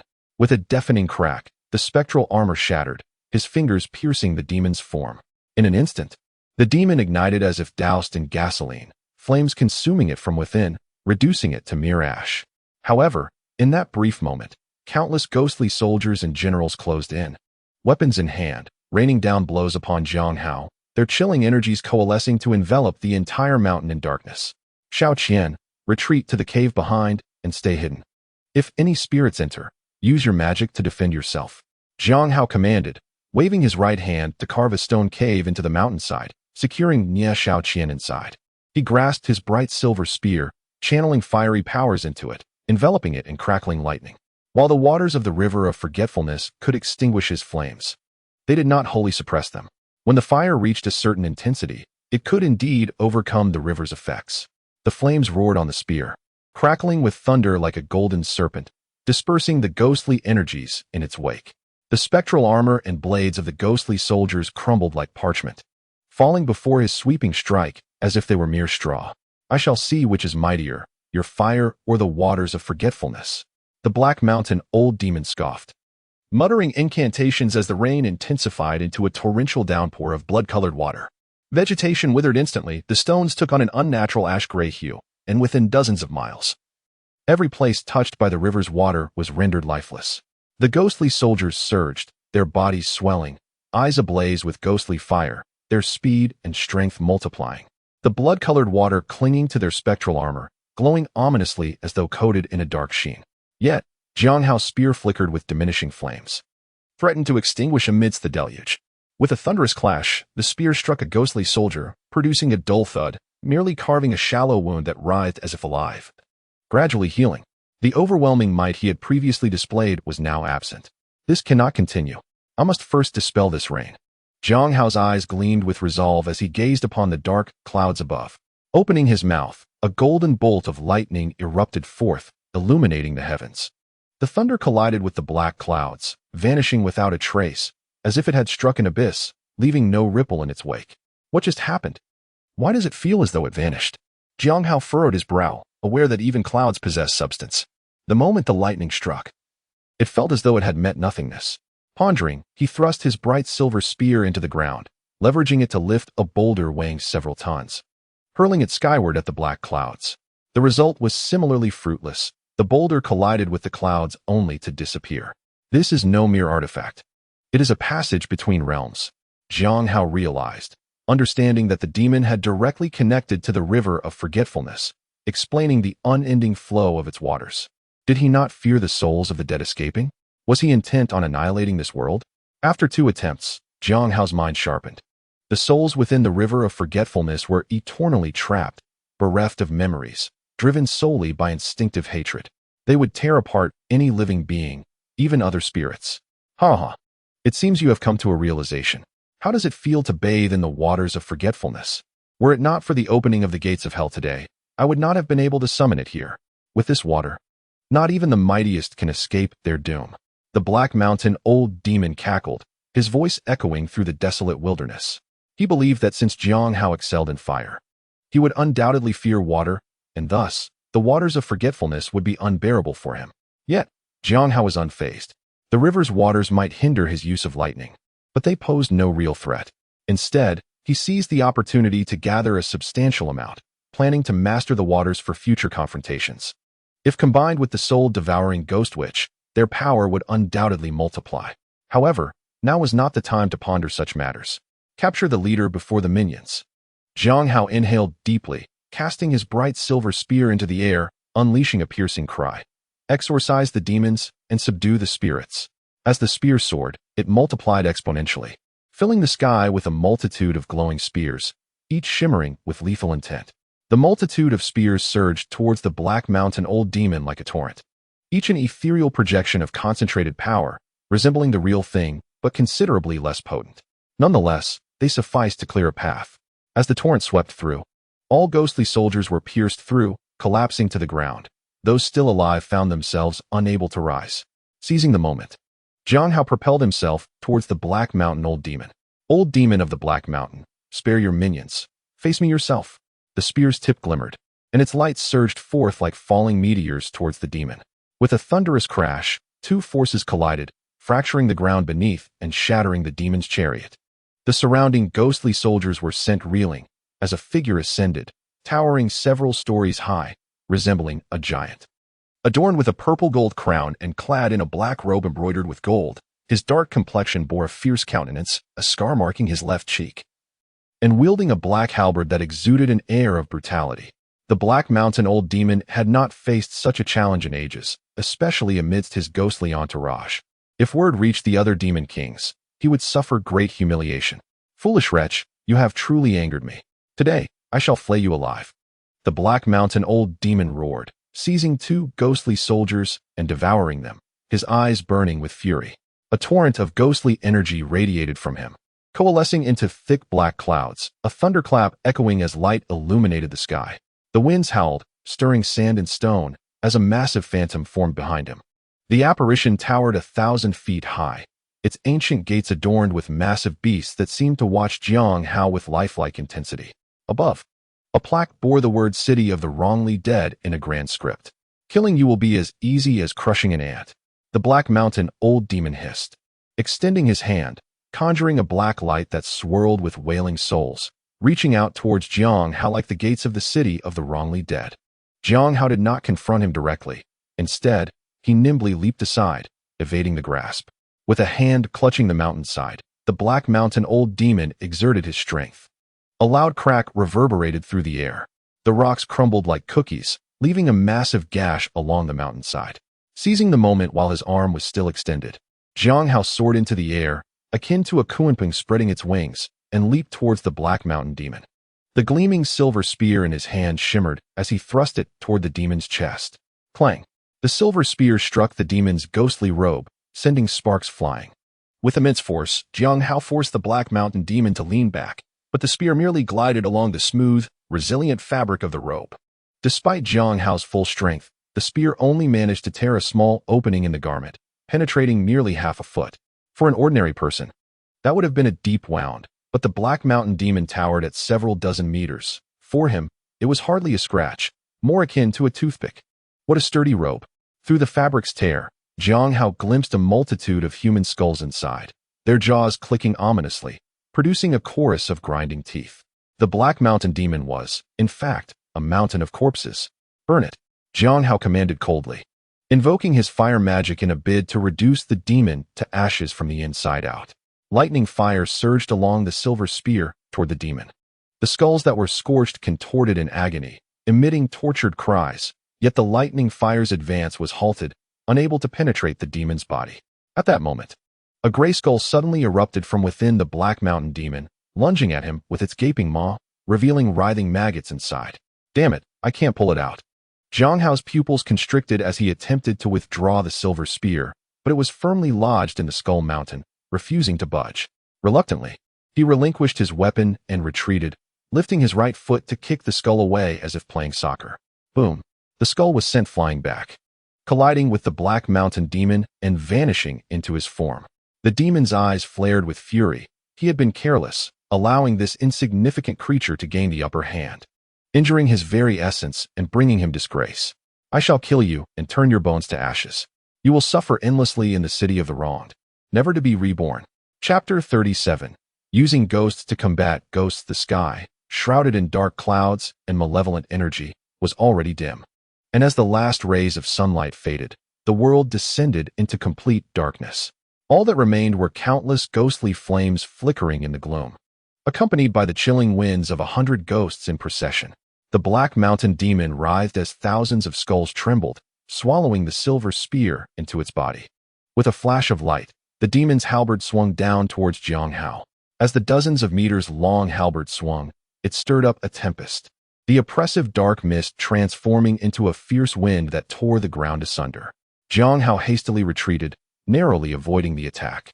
And despite his magical prowess allowing him to sense the silver spear's presence, he could not retrieve it, as if it were separated by an unseen barrier. There was no other choice. A fierce glint crossed Xīyóu's eyes as he swayed, conjuring a mist that transformed into a 100-foot-long dark blue dragon. Its claws sharp and its lantern-sized eyes glowing with a spectrum of colors, a result of his merging with the 7-star pill. Ah, it's a dragon come to fruition. Just what I need for pulling my cart. This little dragon is just in time. The Black Mountain Demon sneered, swinging his halberd again, enveloped in swirling black ghostly energy, coalescing into a massive skull with ghostly flames flickering in its eye sockets, exuding a chilling aura. I could use a throne as well. Why not offer yourself as a contribution? A skull throne? That sounds quite imposing, though I wonder if it's comfortable. Xīyóu, undeterred, scoffed and charged forward. His form flickering in the mist, dragon claws suddenly extended, shimmering with a faint golden light, reaching for the halberd. Clang! The dragon claws collided with the halberd, creating a sound akin to metal striking metal, sparks flying. To the Black Mountain Demon's astonishment, 3 deep claw marks appeared on his halberd, each over half an inch deep. How is this possible? Your dragon claws cannot be harder than my halberd. The Black Mountain Demon was struck with terror. His halberd was forged from the cold iron of the 18 layers of hell, tempered for decades. Yet Xīyóu had left his mark with a single swipe, dimming its brilliance and depleting its spiritual energy. Xīyóu was equally taken aback, realizing that the indestructible prowess he had been honing had surpassed his expectations. His dragon claws were likely far sharper and sturdier than the silver spear. Do not embarrass yourself with your narrow-mindedness. There is much you do not know. Xīyóu's confidence surged as he unleashed a dragon's roar, lunging at the Black Mountain Demon with ferocity. The golden light on his claws blazed, creating a cutting wind as he aimed for the demon's head.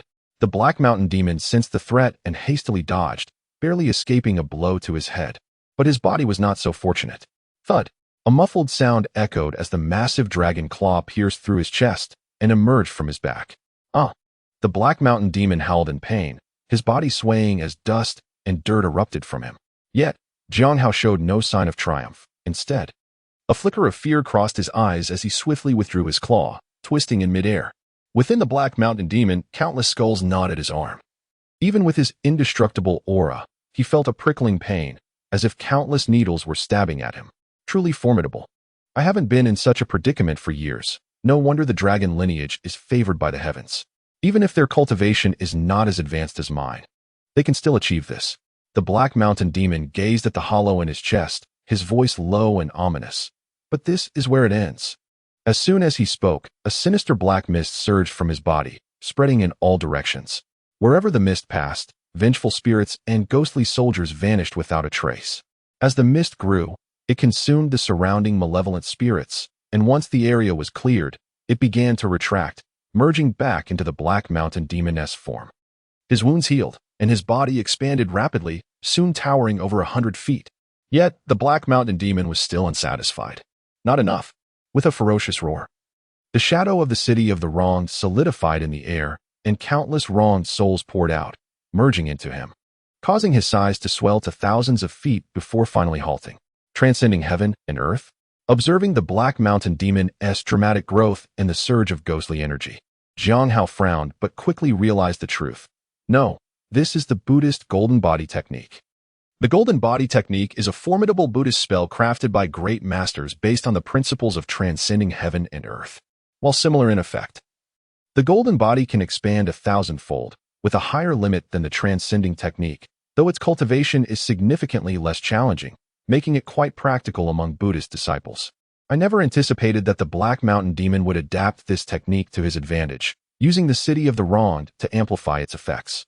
If Xīyóu weren't already familiar with the Transcending Technique, he might have overlooked its nuances. Sharp eyes. Indeed, I learned this from those bald monks. But even if you understand it, what can you do? The old demon of Black Mountain erupted into a hearty laugh, clearly taking great pride in his formidable powers. His voice boomed like thunder, and his towering figure, reaching heights of 1,000 zhang, was as imposing as a mountain. In comparison, Xīyóu's 100 zhang long form appeared as insignificant as a mealworm. Indeed, the old demon wielded Buddhist techniques. A surge of excitement coursed through Xīyóu. But he quickly tempered his emotions.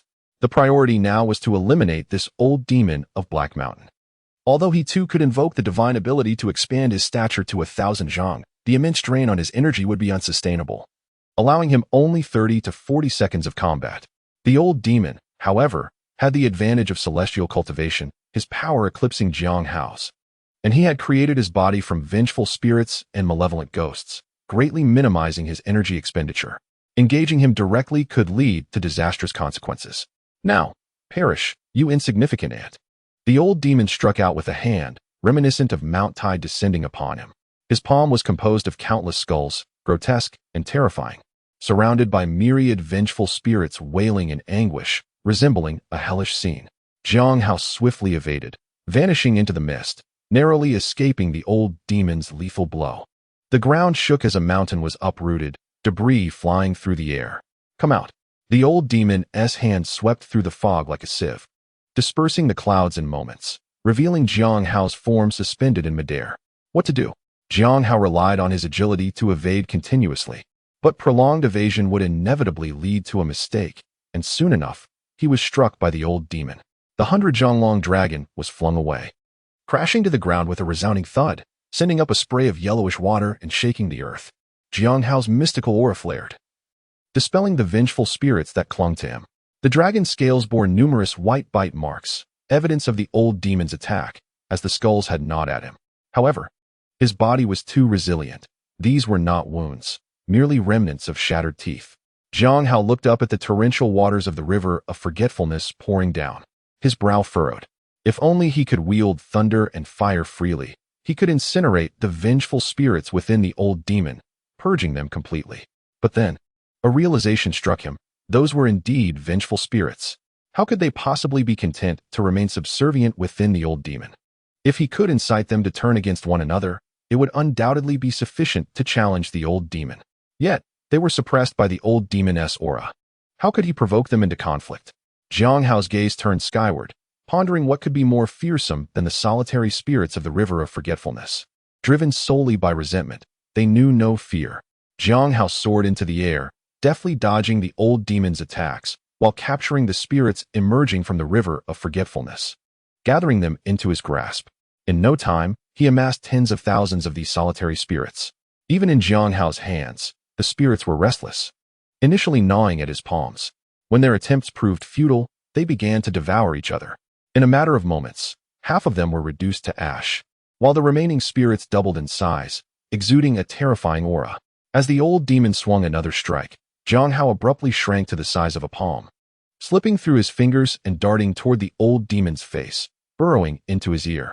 Within the old demon's body lay no organs or flesh, but rather a mass of skulls and vengeful spirits, densely intertwined, their malevolent energy coalescing into a tangible form, dark as strands of hair, twisted together in a horrifying manner. "Do you think entering my body will be of any use? You seek your own death." The old demon's voice echoed from all directions as torrents of river of forgetfulness seeped in, accompanied by numerous solitary spirits, all of which were promptly consumed by the old demon's inner skulls. "This won't do. The strength of these skulls is far too great. The solitary spirits from the river of forgetfulness are no match for them. I must assist them." A fierce light flashed in Xīyóu's eyes as he bit his tongue, spraying a drop of his vital blood onto the solitary spirits in his palm. Dragon's blood was already a potent elixir, and this was the essence of Xīyóu himself. The solitary spirits, invigorated, consumed voraciously, their ghostly energy visibly swelling. In no time, their forms became substantial, the vengeful energy manifesting as black threads entwining around them. "Now, it is up to you." The surrounding skulls lunged at Xīyóu, who maneuvered through them, discarding the nourished solitary spirits after countless throws. He dared not linger. Summoning a crackling bolt of lightning with a sharp snap, creating a small opening within the old demon's body, and hurriedly escaped. The spirits from the river of forgetfulness were utterly ferocious, driven solely by their instinctual hatred, attacking even their kindred, tearing and consuming to grow stronger. Like cancerous cells, they began to spread rapidly. Chapter 38. Slaying the old demon of Black Mountain. The old demon's magic stemmed from the Buddhist technique of the golden body. Yet he had chosen to take shortcuts by integrating vengeful spirits into his being. While this reduced his energy expenditure and training difficulty, it resulted in excessive impurities within his body, severely hampering his control. Moreover, he was preoccupied with Xīyóu, neglecting the burgeoning presence within him. As they engaged in a relentless game of cat and mouse high in the sky, Xīyóu endured hits, but with his indestructible body, he managed to hold on. For over half an hour, he maintained this standoff. Finally, the hidden peril Xīyóu had implanted within the old demon began to erupt. The solitary spirits from the river of forgetfulness were utterly ruthless, and with the nourishment of dragon blood, their power far exceeded that of ordinary spirits. They quickly grew stronger by consuming their kin, rampaging within the old demon, killing and devouring anything they encountered. Some were so ferocious that they tore open the old demon's body, grotesquely poking their heads out, even gnawing at his ghostly garments. What are these things? Infuriating. Infuriating. The old demon, enraged, yanked a vengeful spirit from his body. The spirit shrieked, adorned with golden patterns, its visage grotesque and menacing, lunging for his finger. The old demon crushed it with a fierce grip, but it was too late. His body was soon riddled with wounds. And many of the later entering solitary spirits also grew stronger.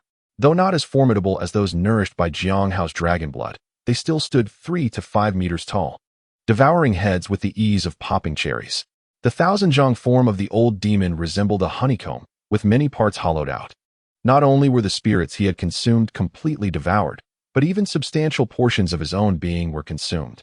Mindless, driven solely by the instincts of slaughter and hatred, the solitary spirits from the river of forgetfulness were unrelenting. The old demon finally realized the gravity of the situation.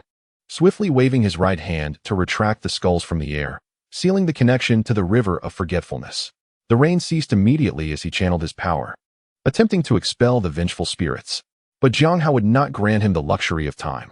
Seizing the moment, Xīyóu leaped into action, power swirling around him, radiating golden light as he charged toward the old demon, becoming the final straw that broke the camel's back. Boom! The old demon's body erupted, countless heads and malevolent spirits screeching as they scattered in all directions, alongside the shining silver spear that flew out with them. As the smoke dissipated, the figure of the Black Mountain old demon gradually emerged. Not only was his golden body technique utterly shattered, but his once towering stature of over 10 meters had now diminished to a mere 6 or 7 meters, clearly indicating severe injuries. The malevolent spirits that had detached from him lay scattered, struggling to rise, only to engage in frenzied combat once more. Lacking swords and weapons, they relied solely on their sharp claws and fangs, tearing at each other in a scene of utmost brutality. Among them, several stood out, covered in golden patterns reminiscent of dragon scales, evidently having consumed Xīyóu's essence. They had now attained a cultivation level of refining the spirit and returning to the void. A truly terrifying feat. Some bore traces of golden threads, suggesting they had consumed less essence, yet still possessed the cultivation of refining energy into divinity. There was no distinction between friend and foe. Anyone they encountered was a target for their wrath, resulting in chaos. Black Mountain old demon, today marks your demise. With the suppression of the river of forgetfulness lifted, Xīyóu opened his mouth wide, unleashing golden lightning fire accompanied by the thunderous roar that set the sky ablaze with crimson hues. Oh no! The Black Mountain old demon was startled, attempting to flee, but was swiftly encircled by flames. He sought to open the boundary between the Yin and Yang realms to release the waters of forgetfulness. But before his skull could ascend into the air, it was seized by Xīyóu, denying him any chance of escape. The fire raged like a tempest, and the Black Mountain old demon finally could not withstand it. With a resounding crash, he collapsed to the ground, transforming into a mound of skulls. To his astonishment, the true form of the Black Mountain old demon was revealed to be a capital landmark. A gust of wind swept through, turning the skulls to ashes. On the ground lay 2 rolls of golden scripture and over 10 shining relics, radiating dazzling light amidst the enveloping darkness of night, standing out remarkably. At last, the Black Mountain old demon was vanquished. Xīyóu sighed in relief, his form shifting back to human, his complexion pale. The expenditure of essence had taken a significant toll on him, and recovery would be arduous, likely taking 2 to 3 months. He collected the scriptures and relics, examining them, only to find they were not cultivation techniques, but records of 2 divine abilities. One scroll was as he had anticipated, detailing the golden body technique practiced by the Black Mountain old demon, while the other documented the Buddhist divine ability of the Palm Kingdom of Buddha. The allure of the golden body technique, while powerful, paled in comparison to the Dharma heaven and earth, and its method of cultivation was rather contrived, relying on the faith of followers to shape the golden body, leading to substantial limitations. Conversely, the concept of the Palm Kingdom of Buddha, where one flower represents a world and one leaf embodies the Tathagata, struck him as brilliant, as it could seamlessly integrate with the soul-eating demon art, potentially allowing for the establishment of a kingdom within his palm, yielding transformative results. Recognizing that the current setting was not conducive to cultivation, Xīyóu suppressed his excitement, tucking the scriptures and relics into his bosom, and turned his gaze towards the still-fighting, malevolent spirits around him. Earlier, some had foolishly attempted to devour him, but he had effortlessly swatted them aside. He was reluctant to eliminate them all, for these remaining malevolent spirits, akin to nurturing a poison, were exceptional resources for his cultivation. Brother Jiang, where is the Black Mountain Old Demon? As if sensing the commotion had subsided, Xiaoqian flew out from the cave, scanning her surroundings. Discovering only Jiang Hao amidst the battling spirits, her eyes brightened with disbelief. Jiang Hao exhibited a marked distinction between allies and enemies, treating the latter with a cold demeanor, often devoid of any expression. However, he displayed a different countenance in the presence of his own. Clearly, Xiaoqian was categorized among those he considered allies. Observing her incredulous expression, Jiang Hao straightened up, contemplating the implications of claiming he had not exerted himself fully. Would that be too in line with his understated yet luxurious nature? Could it be that he intends to spare us? Xiaoqian clenched her small fist, gazing at him with anticipation. Jiang Hao's cheeks twitched in exasperation. Why don't you ascend to the heavens? Spare us? This is a grudge over a woman. How could he possibly let us go? He wouldn't have had a change of heart, feeling unworthy of you, and committing suicide out of shame. Suicide? Xiaoqian's eyes widened in shock, rendered speechless. I was joking. You can't seriously believe he would take such drastic measures simply because he felt inadequate, right? That's rather narcissistic of you, Xiaoqian. Jiang Hao feigned disdain, rolling his eyes in disbelief. Of course not. Xiaoqian, flustered and furious, was taken aback by Jiang Hao's teasing, for he had always maintained a serious demeanor in her presence. His playful jests were unexpected. Unable to resist, she playfully kicked his calf. All right. I misspoke. My dear Xiaoqian is indeed stunning. It's no wonder the Black Mountain Old Demon felt ashamed and ended his own life. One could only say he had discerning taste. Jiang Hao laughed, appeasing her. Who belongs to you? Even in death, she retained the essence of a noble lady from an ancient world, her face flushed with embarrassment. Yet a hint of delight lingered in her demeanor. Enough of this banter. Though the Black Mountain Old Demon is dead, I still have matters to attend to. Hand me the rui. Jiang Hao took the rui from Xiaoqian's hand, his form flickering as he leaped down, first striking the malevolent spirits with punches and palms, sending them crashing into one another, then retrieving the rui to incant. Rui, manifest according to my will, swiftly reveal your power. A surge of demonic energy erupted, and a chilling wind rose, encasing the malevolent spirits in a colossal block of ice. Brother Jiang, where shall we go next? Xiaoqian inquired curiously, regarding the ice mountain. She sensed the ferocious essence of the malevolent spirits within, but refrained from pressing further. To that place, having slain the Black Mountain Old Demon. It is time to claim our spoils. Jiang Hao pointed to the sky. As the hour approached midnight, the ghost gate swung wide, and the spectral silhouette of the city of the wrongfully dead began to solidify, its gates wide open, with countless souls of the wrongfully dead streaming inside. The city of the wrongfully dead? We are going to the city of the wrongfully dead? Xiaoqian exclaimed. Yes. To become the lords of the city of the wrongfully dead. Jiang Hao produced the skull he had seized from the Black Mountain Old Demon, channeling his magic. The skull instantly revealed its true form. It was a seal, cast in ancient bronze, depicting a beast god with a human face and large ears, surrounded by an array of archaic and mysterious runes, with the words wrongfully dead inscribed at the base. Let us depart. The seal glowed, enveloping Jiang Hao and Xiaoqian, and in a flash of brilliance, they vanished from sight. Chapter 39. The City of the Wrongfully Dead. Is this the City of the Wrongfully Dead? It appears no different from the mortal realm, Xiaoqian observed curiously as she surveyed her surroundings. Legends of the City of the Wrongfully Dead abound in the mortal realm. Yet upon arrival, it seemed rather unremarkable, resembling an ordinary city. Straight, cobblestone streets lay vacant, shrouded in a thin veil of white mist that obscured vision. On either side, brown-bricked houses stood with their wooden doors tightly shut, and dim, gray lanterns hung by the entrances, casting a faint light that barely illuminated the area before them. Why are there so few souls of the wrongfully dead? Xiaoqian pondered, perplexed. In the mortal realm, disasters and tragedies were incessant, logically suggesting a multitude of souls should populate the city. Upon entering, she had witnessed a throng of souls at the gates, yet now, within the city of the wrongfully dead, an eerie silence prevailed, devoid of even a ghostly shadow. This area must be closer to the heart of the city. The newly arrived souls have yet to arrive. But what about the previous souls? Are they all indoors? This is rather peculiar. This was Jiang Hao's first encounter with such a place. He leaped to gain a clearer view, but as he ascended a mere 2 zhang, he felt a sudden heaviness. Crashing back down with a thud, as his feet struck the azure stone ground, a dull thud resonated in the eerily silent atmosphere, amplifying the sound. "Brother Jiang, what is happening?" Xiaoqian inquired. "It must be the restrictions left by the underworld, designed to prevent the souls in the city of the wronged from entering and exiting freely," Jiang Hao replied. A glimmer of light flashing in his eyes as he channeled his spiritual energy to enhance his vision. He lifted his gaze and scanned the surroundings, instantly discerning the countless strands of magical energy and runes interwoven throughout the city of the wronged.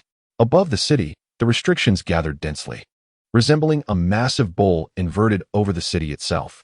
On the surface, the city of the wronged was said to be a sanctuary for souls who had met untimely deaths, providing a refuge for these spirits until their fates allowed them to reincarnate. In reality, it was constructed due to the overwhelming resentment of these souls, unable to reincarnate, who would otherwise wreak havoc wherever they roamed. Thus, the underworld built this city, imposing stringent restrictions, essentially transforming it into a prison for the unjustly perished. Within the city, the wronged souls were not permitted to wander freely, nor were they allowed to receive offerings or money for the dead. Some matters remain secrets among mortals, yet are common knowledge among demons. As Jiang Hao was explaining the intricacies of the city of the wronged to Xiaoqian, he suddenly heard the sound of footsteps approaching. The rhythmic patter of footsteps, accompanied by a harsh scraping sound, pierced the silence of the city of the wronged, becoming increasingly jarring. "Who goes there?" Jiang Hao raised his head, and at the street corner, a colossal figure gradually emerged from the mist. Towering over 5 meters, its disproportionately small head created an unsettling appearance. Emaciated to the point of being skeletal, its protruding belly suggested a grotesque pregnancy, and its fingers, resembling parsnips, were caked in blood, occasionally delving into its abdomen to extract greasy entrails, which it devoured voraciously, producing a series of wet smacking sounds. "What on earth is that?" Xiaoqian, who had encountered many spirits before, felt a chill of fear upon seeing such a hideous apparition, which was far removed from the human-like forms she was accustomed to, often limited to zombies or skeletons. "A starving ghost, pay it no mind. Let us proceed to the center of the city and locate the Lord's mansion to take control of the city of the wronged," Jiang Hao remarked, equally repulsed. Diverting his gaze, their intention to ignore the starving ghost was evidently unreciprocated. The moment the starving ghost laid eyes on Jiang Hao and Xiaoqian, its vacant stare suddenly shifted, its greenish eyes brimming with a ravenous and sinister desire. A flash of crimson light flickered in its gaze, and it dropped the entrails in its grasp, charging towards the duo while emitting unintelligible sounds. The massive figure thundered forward, its footsteps echoing like drums. As the resounding thuds reverberated, doors along the street swung open one after another. Countless wronged souls emerged, their appearances varying according to their respective deaths, some with exposed entrails from battle, others hanging with tongues lolling, some grotesquely distended from gluttony, others pallid from drowning, and yet others burned, their skin blistered. They stood silently, their stiff heads swaying, vacant stares fixed upon Jiang Hao and Xiaoqian. An oppressive silence enveloped the air, thick with terror. "Brother Jiang, this..." Xiaoqian, feeling the weight of their gazes, trembled and huddled closer to Jiang Hao. Jiang Hao furrowed his brow slightly. Not out of fear. These solitary souls could not deter him, even if there were tenfold more, but rather intrigued by their audacity to approach him. Upon closer inspection, Jiang Hao noticed a vivid crimson hue deep within their pupils, reflecting one or several shadowy figures, wailing in anguish. No, these are not mere wronged souls. They are vengeful spirits, he realized, astonished that the Black Mountain Old Demon had managed to cultivate so many malevolent entities. Without the celestial gods, the demon lords of this world were indeed unrestrained. The term wronged souls refers to those who have perished unjustly yet still possess the potential to reincarnate. They are fundamentally ordinary spirits, albeit burdened with resentment due to their tragic deaths. In contrast, vengeful spirits have typically consumed other souls, their accumulated resentment rendering them far more lethal, akin to the difference between an ordinary person and a murderer. While wronged souls can reincarnate once their time has come, vengeful spirits remain trapped unless they are exorcised, forever bound by their unresolved grievances. In the city of the wronged, the sheer multitude of spirits who could not reincarnate indicated that the Black Mountain Old Demon had coerced the wronged souls into a brutal cycle of mutual slaughter, forcing their transformation into vengeful spirits. As the starving ghost bore down upon them, Jiang Hao's eyes flashed with light, and a beam of golden energy erupted forth. cleaving the starving ghost into fragments, leaving only a wisp of energy drifting away. The destruction of the starving ghost did not deter the surrounding vengeful spirits. On the contrary, the wisp of energy acted as a spark, igniting a frenzy of gluttonous desire in their eyes. The entire city of the wronged seemed to awaken. As countless vengeful spirits surged from the buildings, lunging towards the dissipating energy left by the starving ghost. Those who had previously consumed their kin found themselves ensnared in an insatiable hunger, akin to addiction. Instantly, chaos erupted. The air thickened with a ferocious and violent aura, rapidly spreading throughout the city of the wronged. In mere moments, the city was engulfed in a tumultuous melee. Many newly arrived wronged souls, still disoriented, were torn to shreds, while a few who managed to resist were overwhelmed by the vengeful energy, transforming into vengeful spirits themselves, joining in the carnage. Let us proceed to the Lord's mansion, Xīyóu declared, his intentions not swayed by compassion. Following this brutal culling, only the most vicious spirits would remain, ideal for his practice of soul devouring. Xiīyóu nodded and closely trailed behind Xīyóu, her heart racing amidst the madness surrounding them. Some frenzied spirits charged towards Xīyóu, but in an instant, they were struck down by his spiritual power, their souls scattering. Quick, clear the way. The harbinger of death approaches. Get out of my way, or perish yourself. Hurry. Let us go. As the carnage escalated, the other malevolent entities gained awareness, hastily diverting their paths upon spotting Xīyóu, some stumbling in their panic, desperately seeking escape. Amidst the chaos, Xīyóu carved out a 5-meter-wide path, unimpeded by the frenzy surrounding him. Chapter 40. The Black Mountain Hall. The city of the wrong belonged to the 6th Hall of Yama's 10 halls, originally governed by King Bianqing, who had vanished alongside the celestial deities. The Lord's mansion was constructed from dark iron, towering like a mountain, devoid of ornate carvings or embellishments, embodying an austere and rugged elegance. 2 enormous iron-cast guardian beasts stood sentinel on either side, exuding an air of formidable authority that instilled dread in those who beheld them. However, this imposing facade was merely superficial. For centuries, the city of the wronged had been under the dominion of the Black Mountain Old Demon, and the Hall of Yama was no exception. As they approached, the unmistakable aura of a demon's lair enveloped them. The ground was in disarray, strewn with scattered skulls, and a thick, metallic scent of blood filled the air. 2 fearsome corpse demons stood guard at the entrance, clad in dark armor and wielding axes and sabers. Above the grand door, an additional plaque had been crudely affixed, inscribed with the words Heishan Hall, which elicited a chuckle from Xīyóu. Heishan Hall. The craftsmanship is atrocious. Poor King Bianqing. If he knew his Yama Hall was being so desecrated, I wonder if he would be enraged enough to come here himself. Xiīyóu couldn't help but stifle a laugh, nodding in agreement, her initial trepidation evaporating. As Xīyóu and Xiīyóu approached, one of the corpse demons brandishing a large axe stepped forward, barking a warning. Who dares to intrude? Do you not know this is Heishan Hall?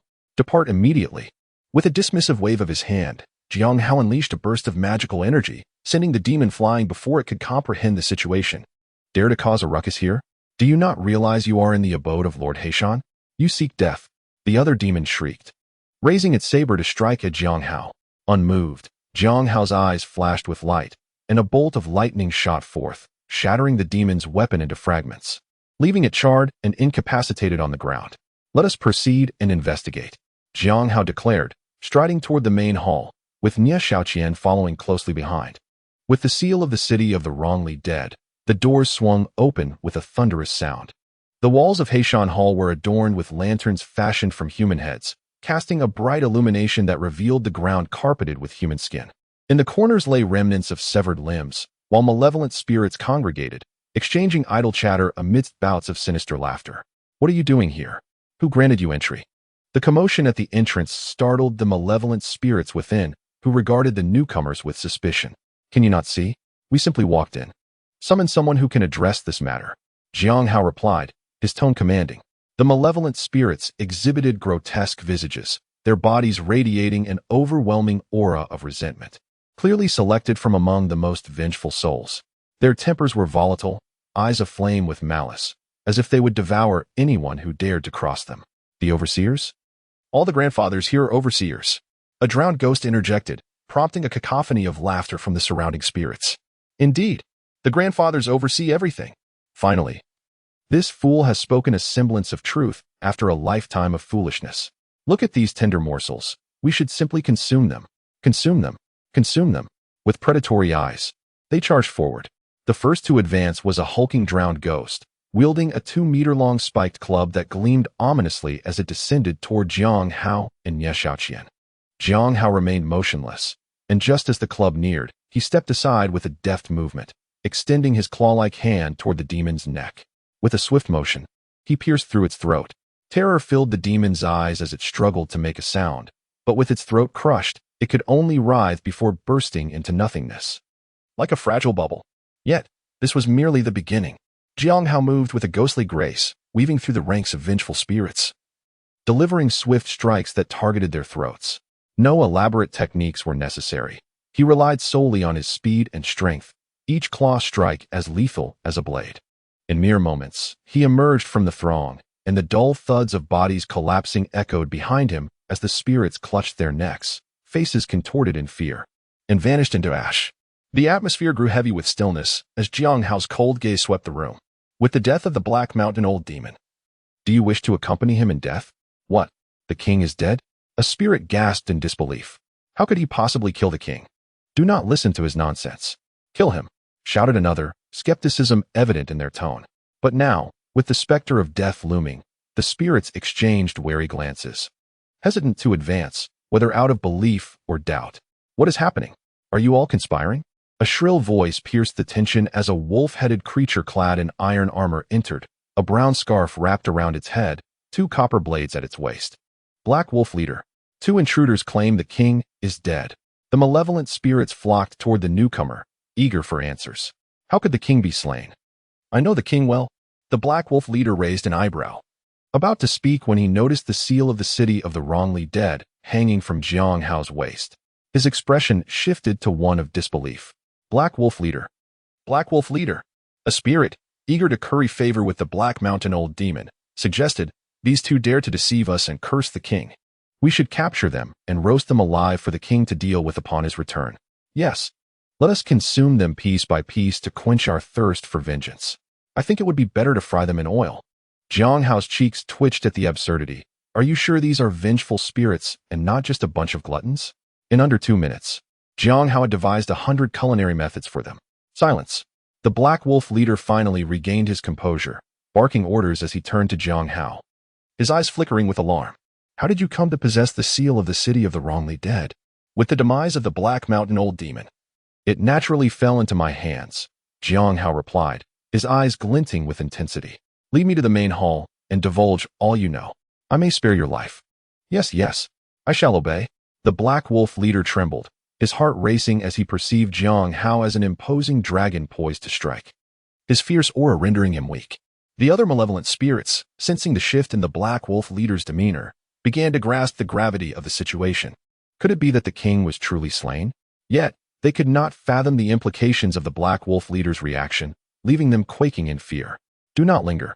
Step aside, or you will lose your lives for obstructing the king's path. The Black Wolf Leader's demeanor transformed rapidly, realizing the truth of the Black Mountain Old Demon's demise. He kicked aside the surrounding spirits, clearing a path for Xīyóu. Noticing the filthy state of the ground, Xīyóu frowned.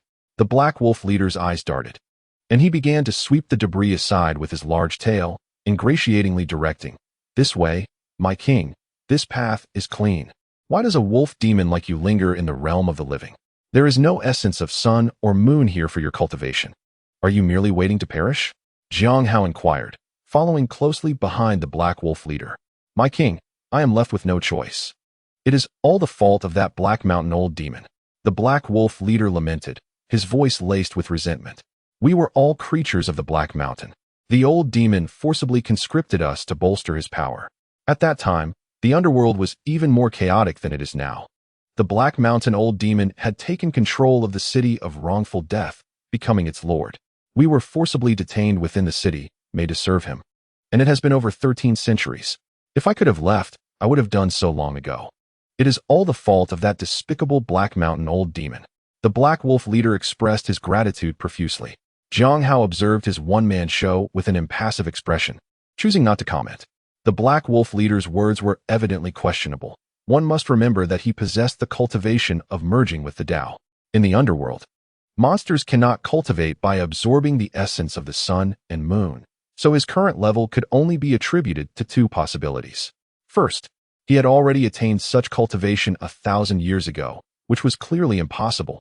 If he had such strength, he would have been a demon king in the mortal realm and not have been imprisoned by the Black Mountain Old Demon in the underworld. Second, he must have benefited greatly from the Black Mountain Old Demon over the past millennium, which is quite likely, as the city of wrongful death is rich in cultivation resources, and even a small portion could significantly boost the Black Wolf leader's powers. However, apart from this, everything else he said must be true. Chapter 41. The state of the underworld. As we traversed the corridor, the Black Wolf leader continued his incessant chatter, eager to showcase his knowledge in front of the newly arrived lord. Naturally, this was interspersed with various curses and accusations against the Black Mountain Old Demon. Nie Shaoqian furrowed her brow halfway through, a look of disdain crossing her features, as she leaned closer to Jiang Hao and whispered, "Brother Jiang, this demon is not to be trusted. Do not let him deceive you." "I am aware," Jiang Hao replied with a nod, unperturbed. He understood that among the demon race, strength is revered above all. Barring those who have long mingled among humans, few possess a sense of morality or loyalty. In the pursuit of survival and power, it is common to speak ill of others, and even stabbing the Black Mountain Old Demon in the back would be a trivial matter. The Black Wolf leader spoke in great detail, and soon Jiang Hao gained a rough understanding of the current state of the underworld. The forces in the underworld are primarily divided into three parts. The third faction consists of human cultivators, who occupy the remaining Chujiang King Hall, the Yama Emperor Hall, and the 6 paths of reincarnation. Due to a joint resistance from the Ghost Kings and Demon Kings, they barely manage to sustain themselves, making them the weakest among the 3 factions. Of course, this classification is merely based on race. In reality, aside from the relatively united cultivators, the other Ghost Kings and Demon Kings are not particularly harmonious. Each desires a larger territory and more ghostly minions. They devise ways to obstruct the reincarnation of souls. And during the Zhongyuan festival, when the Ghost Gate opens wide, they scour the mortal realm for souls, which is a reason for the diminishing number of living beings. "What level does the Black Mountain Old Demon occupy among these demons?" Jiang Hao inquired. I am not entirely sure," the Black Wolf leader stammered, pondering for a moment before hesitantly replying. "He should rank among the top few." "Should rank among the top few?" Jiang Hao furrowed his brow and asked. The Black Wolf leader quickly explained, "My lord, you may not know, but although the Bian City King Hall ranks 6th among the 10 Yama, the city of wrongful death is a prime piece of territory. Back when the underworld was in chaos, the mortal realm was no different. The number of people dying wrongfully each year was not significantly less than those whose natural lifespans expired. The Black Mountain Old Demon has firmly maintained control over the city of wrongful death, having undoubtedly slain countless demon kings and ghost kings, so his strength would have certainly ranked among the top at that time. However, in recent millennia, everyone has occupied their respective territories, although conflicts occasionally arise. The lords seldom engage directly, with battles mainly being fought by their ghostly soldiers, so I am not too clear on which lord is stronger." I understand now." Jiang Hao nodded, gaining some insight. After walking for about half an hour, the Black Wolf leader halted before a grand hall, turning to Jiang Hao. "My lord, we have arrived. Ahead lies the main hall of the city of wrongful death. The door is protected by restrictions. Any unauthorized contact will trigger the defensive array of the entire city. Only the seal of the city of wrongful death can unlock it." The hall's entrance towered over 10 zhong, resembling iron with a brown hue, intricately carved with images of tormented beings suffering in hell, faintly emanating a glow, designed to instill fear in the wrongful souls awaiting judgment. Jiang Hao retrieved the seal of the city of wrongful death, channeling his magical energy into it. The seal slowly levitated from his hand, suspended in midair, radiating brilliant light. The hall's doors gradually opened, revealing the interior. The ground, forged from dark iron, exuded a profound aura. On either side, beastly cauldrons emitted curling smoke, and the columns adorned with cloud-like silken lamps burned brightly, unextinguished. At the center of the staircase stood a throne, 9 meters wide, intricately carved with a beastly body, human face, large ears, and a serpent, resembling the seal of the city of wrongful death. "My lord, as long as you hold the seal of the city of wrongful death, and sit upon the throne within the hall. You will command the entire city." The Black Wolf leader's face was adorned with sycophantic smiles, bowing deeply in utmost respect. Xīyóu placed the ice mountain on the ground, stepped forward, and sat upon the throne. The seal of the city of wrongful death suddenly glowed, its radiance enveloping him. Instantly, his consciousness expanded, connecting with the essence of the city of wrongful death, making it feel as though the entire city lay within the palm of his hand. No change could escape his perception. Every corner, every dwelling, whether filled with battling vengeful spirits or trembling wrongful souls hiding in fear, was laid bare to him under his consciousness, as if he were a sovereign, surveying all within the city. Seated upon the throne, Xīyóu was cloaked in layers of shimmering light, his expression cold and dignified, clad in dark robes that exuded an imposing aura, captivating Nie Xiaoqian's gaze with a glimmer of admiration. This was the legendary hall where the Bian City King judged the wrongful souls, one of the highest positions in the underworld. Now, Xīyóu occupied it, making it feel like a surreal dream. As Nie Xiaoqian gazed at Xīyóu in a trance, she suddenly noticed his brow furrowing and asked, "Brother Xīyóu, what is it? Is something wrong?" "Nothing," Xīyóu replied with a smile. He had just tested his consciousness, which could clearly touch every angle of the city of wrongful death, but the restrictions he could manipulate were limited, primarily to the basic ones. However, he chose not to elaborate, both because of the Black Wolf leader's presence and because discussing it would serve little purpose. "Xiaoqian, you have worked hard following me. You should rest early," Xīyóu said with a wave of his hand, sending forth a beam of golden light from the seal, transforming into a golden origami crane that flew before Xiaoqian. "Follow this crane. It will lead you to a suitable place to stay." After a moment's thought, Xīyóu continued, "Furthermore, I may be entering seclusion for cultivation in the coming days. If you do not see me, do not worry. Simply wait for me in the hall. If you find yourself bored, practice the heart sutra I taught you. Remember, strength is everything." Nie Xiaoqian nodded, acknowledging that Xīyóu did not wish to elaborate further. "Rest assured, Brother Xīyóu, I will cultivate diligently." With that, she followed the origami crane out of the hall, soon vanishing into the corridor. The Black Wolf leader approached, his face displaying a servile expression as he flattered, "My lord, shall I summon the ghostly soldiers in the hall to meet you? So that those who lack discernment do not inadvertently offend you one day. There's no need for such trouble. Tell them to return to the city of wrongful death. From now on, this will be my place of cultivation. Without my command, no one is allowed to enter." Xīyóu waved his hand dismissively. Calling them over was unnecessary, as these vengeful spirits would eventually be refined into soulless, resentful spirits, making their recognition or lack thereof inconsequential. The leader of the Black Wolf's eyes gleamed with interest. It appeared that this new king held little interest in power and had come to the city of the dead solely for the purpose of cultivation. This presented an opportunity for him to seize control over the ghostly soldiers, a formidable force indeed. Understanding the implications, the Black Wolf leader calculated silently, yet maintained a facade of utmost respect as he spoke. "My lord, I have another matter to report. According to the regulations established by the old demon of Black Mountain, every year during the Ghost Festival, upon the arrival of new souls in the city of the dead, the vengeful spirits must engage in mutual slaughter until their numbers dwindle to 1 million. How shall we proceed this year? Shall we adhere to the usual practice? 1 million? That is excessive. 500,000 will suffice," Xīyóu replied nonchalantly. 500,000. The casual tone sent a shiver through the Black Wolf leader's heart. The new king was indeed ruthless, casually condemning 500,000 vengeful spirits to obliteration. "Is there a problem?" No problem. I understand." The Black Wolf leader responded with increasing reverence, prostrating himself on the ground. "Very well, you may leave." After dismissing the Black Wolf, Xīyóu retrieved a scripture detailing the Buddhist technique of the Buddha kingdom in the palm, perusing it intently. This Buddhist technique was presumably inspired by the method of containing the universe in a mustard seed, emphasizing that within a single flower lies an entire world, and within a single leaf, the essence of the Buddha. It aimed to manifest a vast Buddha realm within one's palm, conjuring countless Buddha children through focused thought, thereby imprisoning enemies within this sacred domain. This technique served as a potent weapon, whether for containment or combat. However, Xīyóu planned to deviate from the conventional approach of manifesting Buddha children. He intended to emulate the techniques of the soul-devouring ghost.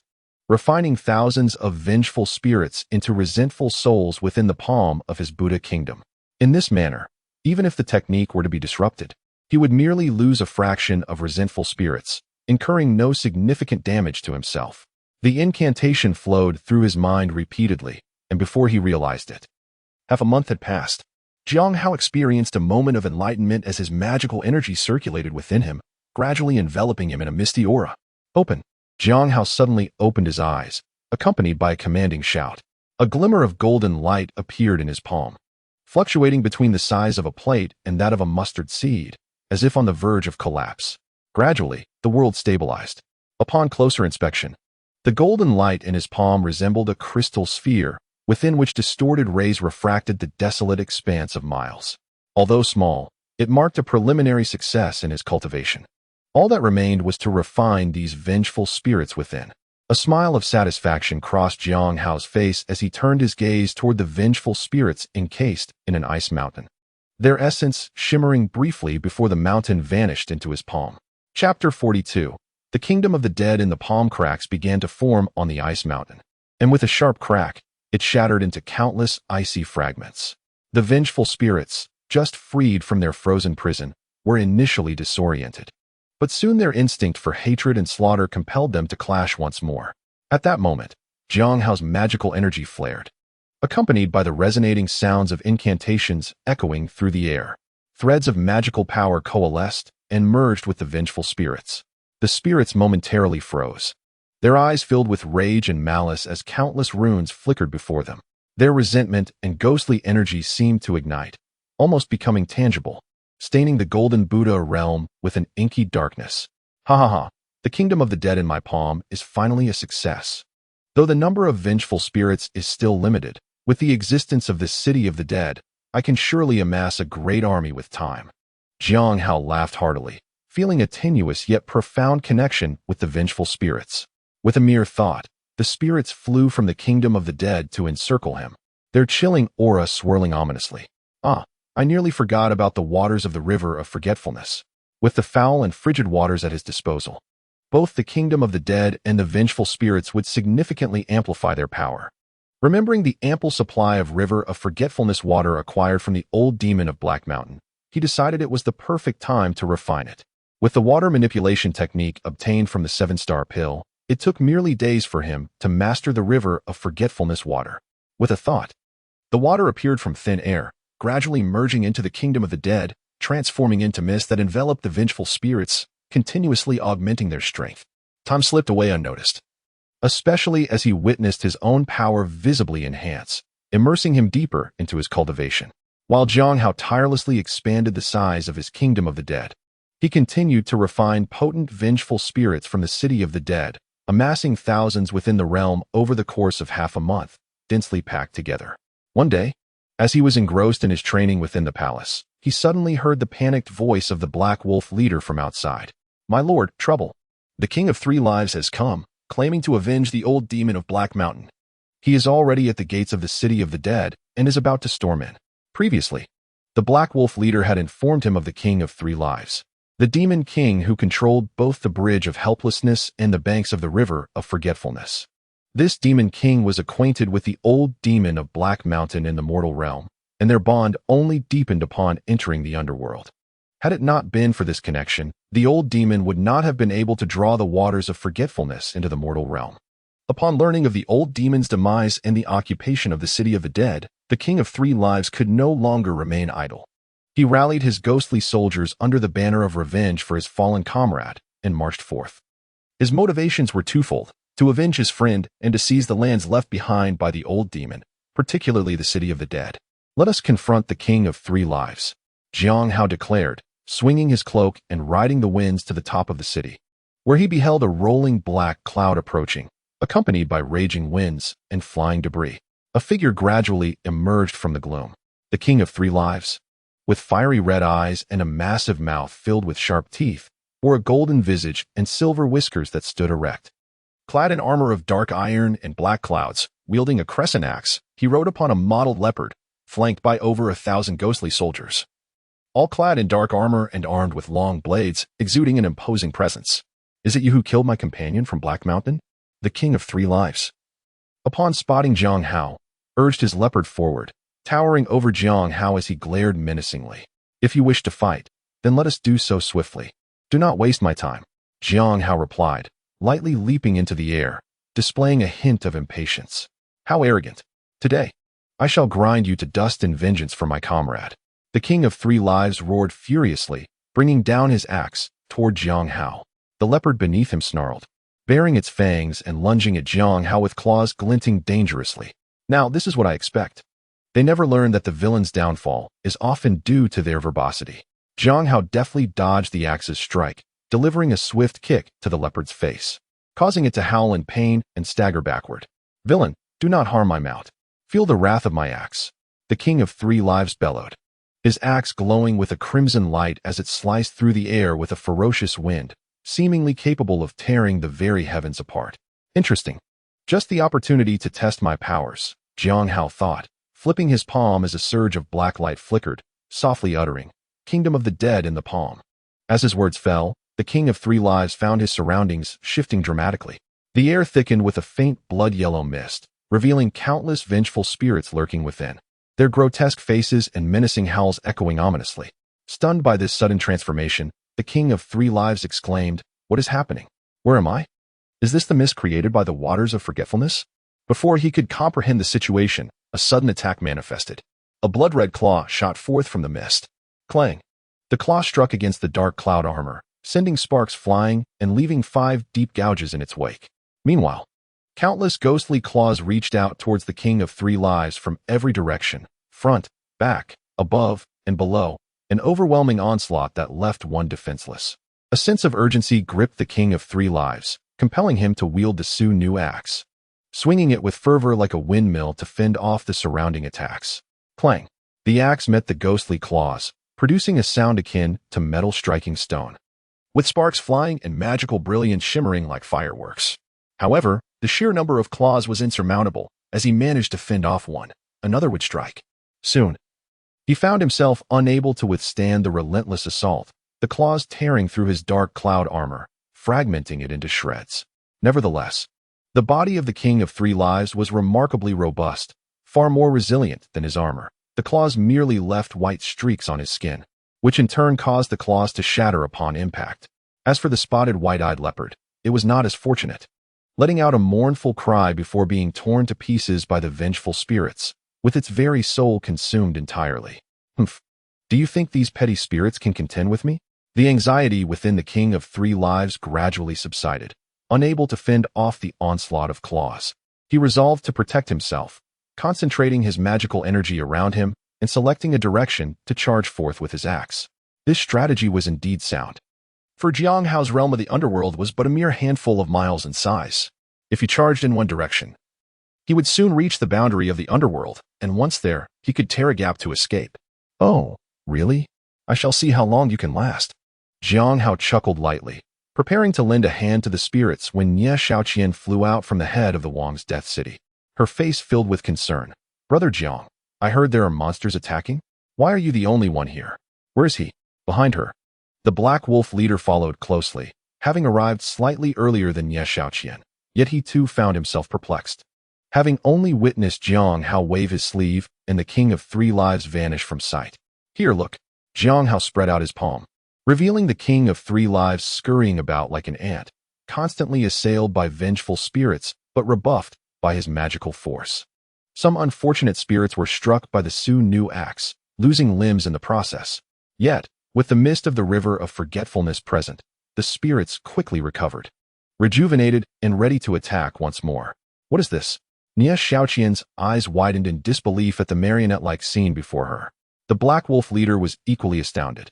As if witnessing a divine miracle, his mouth agape in shock. This is a newly cultivated divine ability of mine, known as the realm of the underworld in my palm. Allow me to deal with this monster first, and then I shall explain. Jiang Hao smiled, observing the King of Three Lives nearing the edge of the realm of the underworld. His right hand transformed into its true form, reaching out towards the King of Three Lives. Amidst the crimson mist, a dark dragon claw suddenly materialized. The King of Three Lives, having relaxed his guard under the impression that the spirits posed no threat, was caught off guard by Jiang Hao's sudden strike and was seized by the claw atop his head. Ah! The King of Three Lives let out a scream, reacting swiftly to swing his Xīyóu axe at the claw, but it was already too late. With a crack, his skull was instantly crushed by Xīyóu's grip, the contents of his brain spilling everywhere. The surrounding spirits immediately pounced, tearing him to shreds in an instant, leaving not a trace behind. Some ravenous spirits, driven by hunger, even gnawed on the Xīyóu axe, shattering it and devouring the pieces. Ultimately, only an ancient stone bowl, emanating a faint glow, remained on the ground. Chapter 43. Submit or perish. Could this be the bowl of Mengpa? Xīyóu's eyes brightened. Since the King of Three Lives occupied the Naiha Bridge in the River of Forgetfulness, this stone bowl was likely a relic left by Mengpa. With a thought, the stone bowl appeared in his hand. Although referred to as a bowl, it resembled an oversized teacup colored in shades of yellow-green, adorned with carvings of 8 heads and 8 faces, 8 limbs and 8 tails, all depicting a beast with a human face and a tiger's body. Surrounded by ancient runic patterns that left Xīyóu momentarily stunned. As he watched the King of Three Lives devoured by the spirits, the Black Wolf leader trembled uncontrollably, his fear quickly morphing into unwavering loyalty towards Xīyóu. Observing Xīyóu entranced by the stone bowl, he hurriedly approached, saying, "Congratulations, my lord. This stone bowl is a token of the Naiha Bridge, akin to the seal of the Wang's Death City.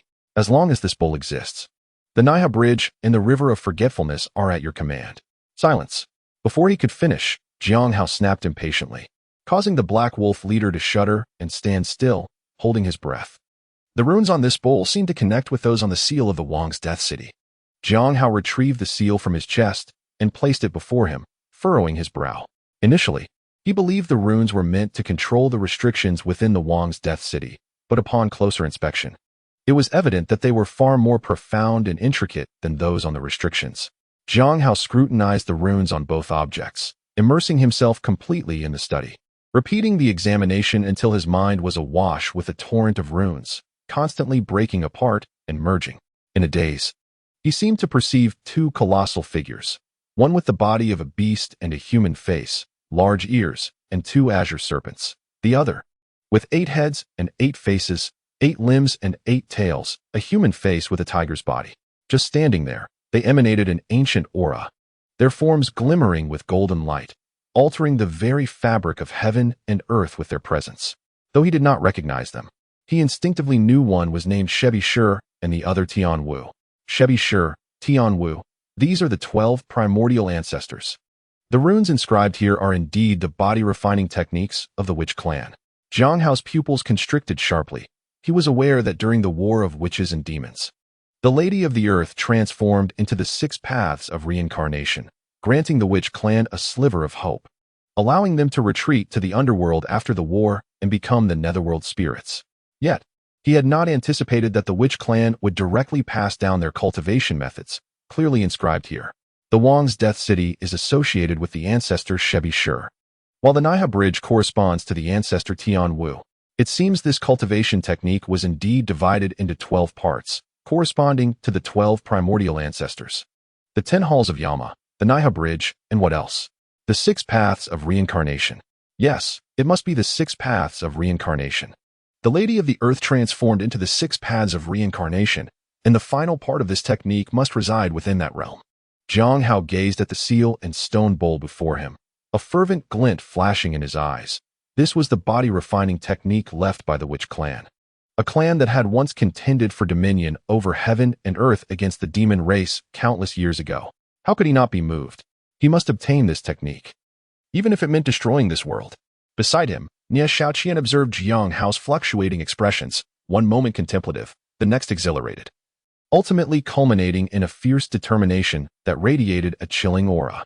She felt a surge of worry. "Brother Xīyóu, what is the matter? Is there something wrong with the stone bowl and seal?" "There is nothing wrong. The seal and bowl are extraordinarily right." "So right, they could not be more perfect." Xīyóu laughed heartily, carefully placing the stone bowl and seal into his bosom, yet feeling uneasy, decided to store them within the realm of the underworld. He turned to the Black Wolf leader, instructing, "Black Wolf, your subordinate is here." The Black Wolf leader stepped forward respectfully. "Send someone to notify the Wheel King Hall, the Equal King Hall, and the Taishan King Hall of the 3 Demon Kings." A glint of coldness flickered in Xīyóu's eyes. He had about a year to remain in the world of a Chinese ghost story, and this matter needed swift resolution. He did not wish to delay even for a minute, starting with these 3 demon kings. As for the reason, the demon race of the underworld can only have one voice: submit or perish. Within 3 days, I demand a satisfactory response, or I shall personally pay them a visit. Xīyóu's commanding words left the leader of the Black Wolf momentarily speechless, only to be swiftly replaced by immense excitement as he exclaimed, "Understood." With the deaths of the 3-life demon king and the Black Mountain Old Demon, the remaining few would undoubtedly be no match for the Great King. In the future, it is entirely possible that the Great King could unify the underworld, at which point the Black Wolf leader would find himself second only to one among countless others. Beside him, Xiaoqian's eyes mirrored her astonishment, soon transformed into admiration. The wind rustled Xīyóu's cloak, stirring ripples deep within Xiaoqian's heart. In the Wheel King's hall, the Green Fox Demon King reclined upon the throne, idly spinning a golden wheel treasure in his hand. Listening to his subordinates report regarding the 3-life King's assault on the city of wrongful death. So, the 3-life old demon has already struck? The Green Fox Demon King slammed his palm on the armrest, frustration evident on his face as he lamented, "Had I known, I would have dispatched my troops as well. Perhaps I could have secured a share of the spoils." Unbeknownst to him, the 3-life king had already met his demise. His thoughts were solely on the opportunity he had missed. At that moment, a white fox spirit hurriedly burst into the hall, shouting, "Report! Report to the king. A fierce ghost has arrived from the city of wrongful death, sent by their lord to deliver a message." Oh, from the city of wrongful death? Could it be that the 3-life old demon has swiftly taken the city? The Green Fox Demon King gritted his teeth, feeling as though a piece of his flesh had been taken from him, seething, "Damn it. Had I known it would be so easy, I would have led my forces there myself. How could that old demon have gained such an advantage? Truly infuriating." My king, the white fox spirit called out.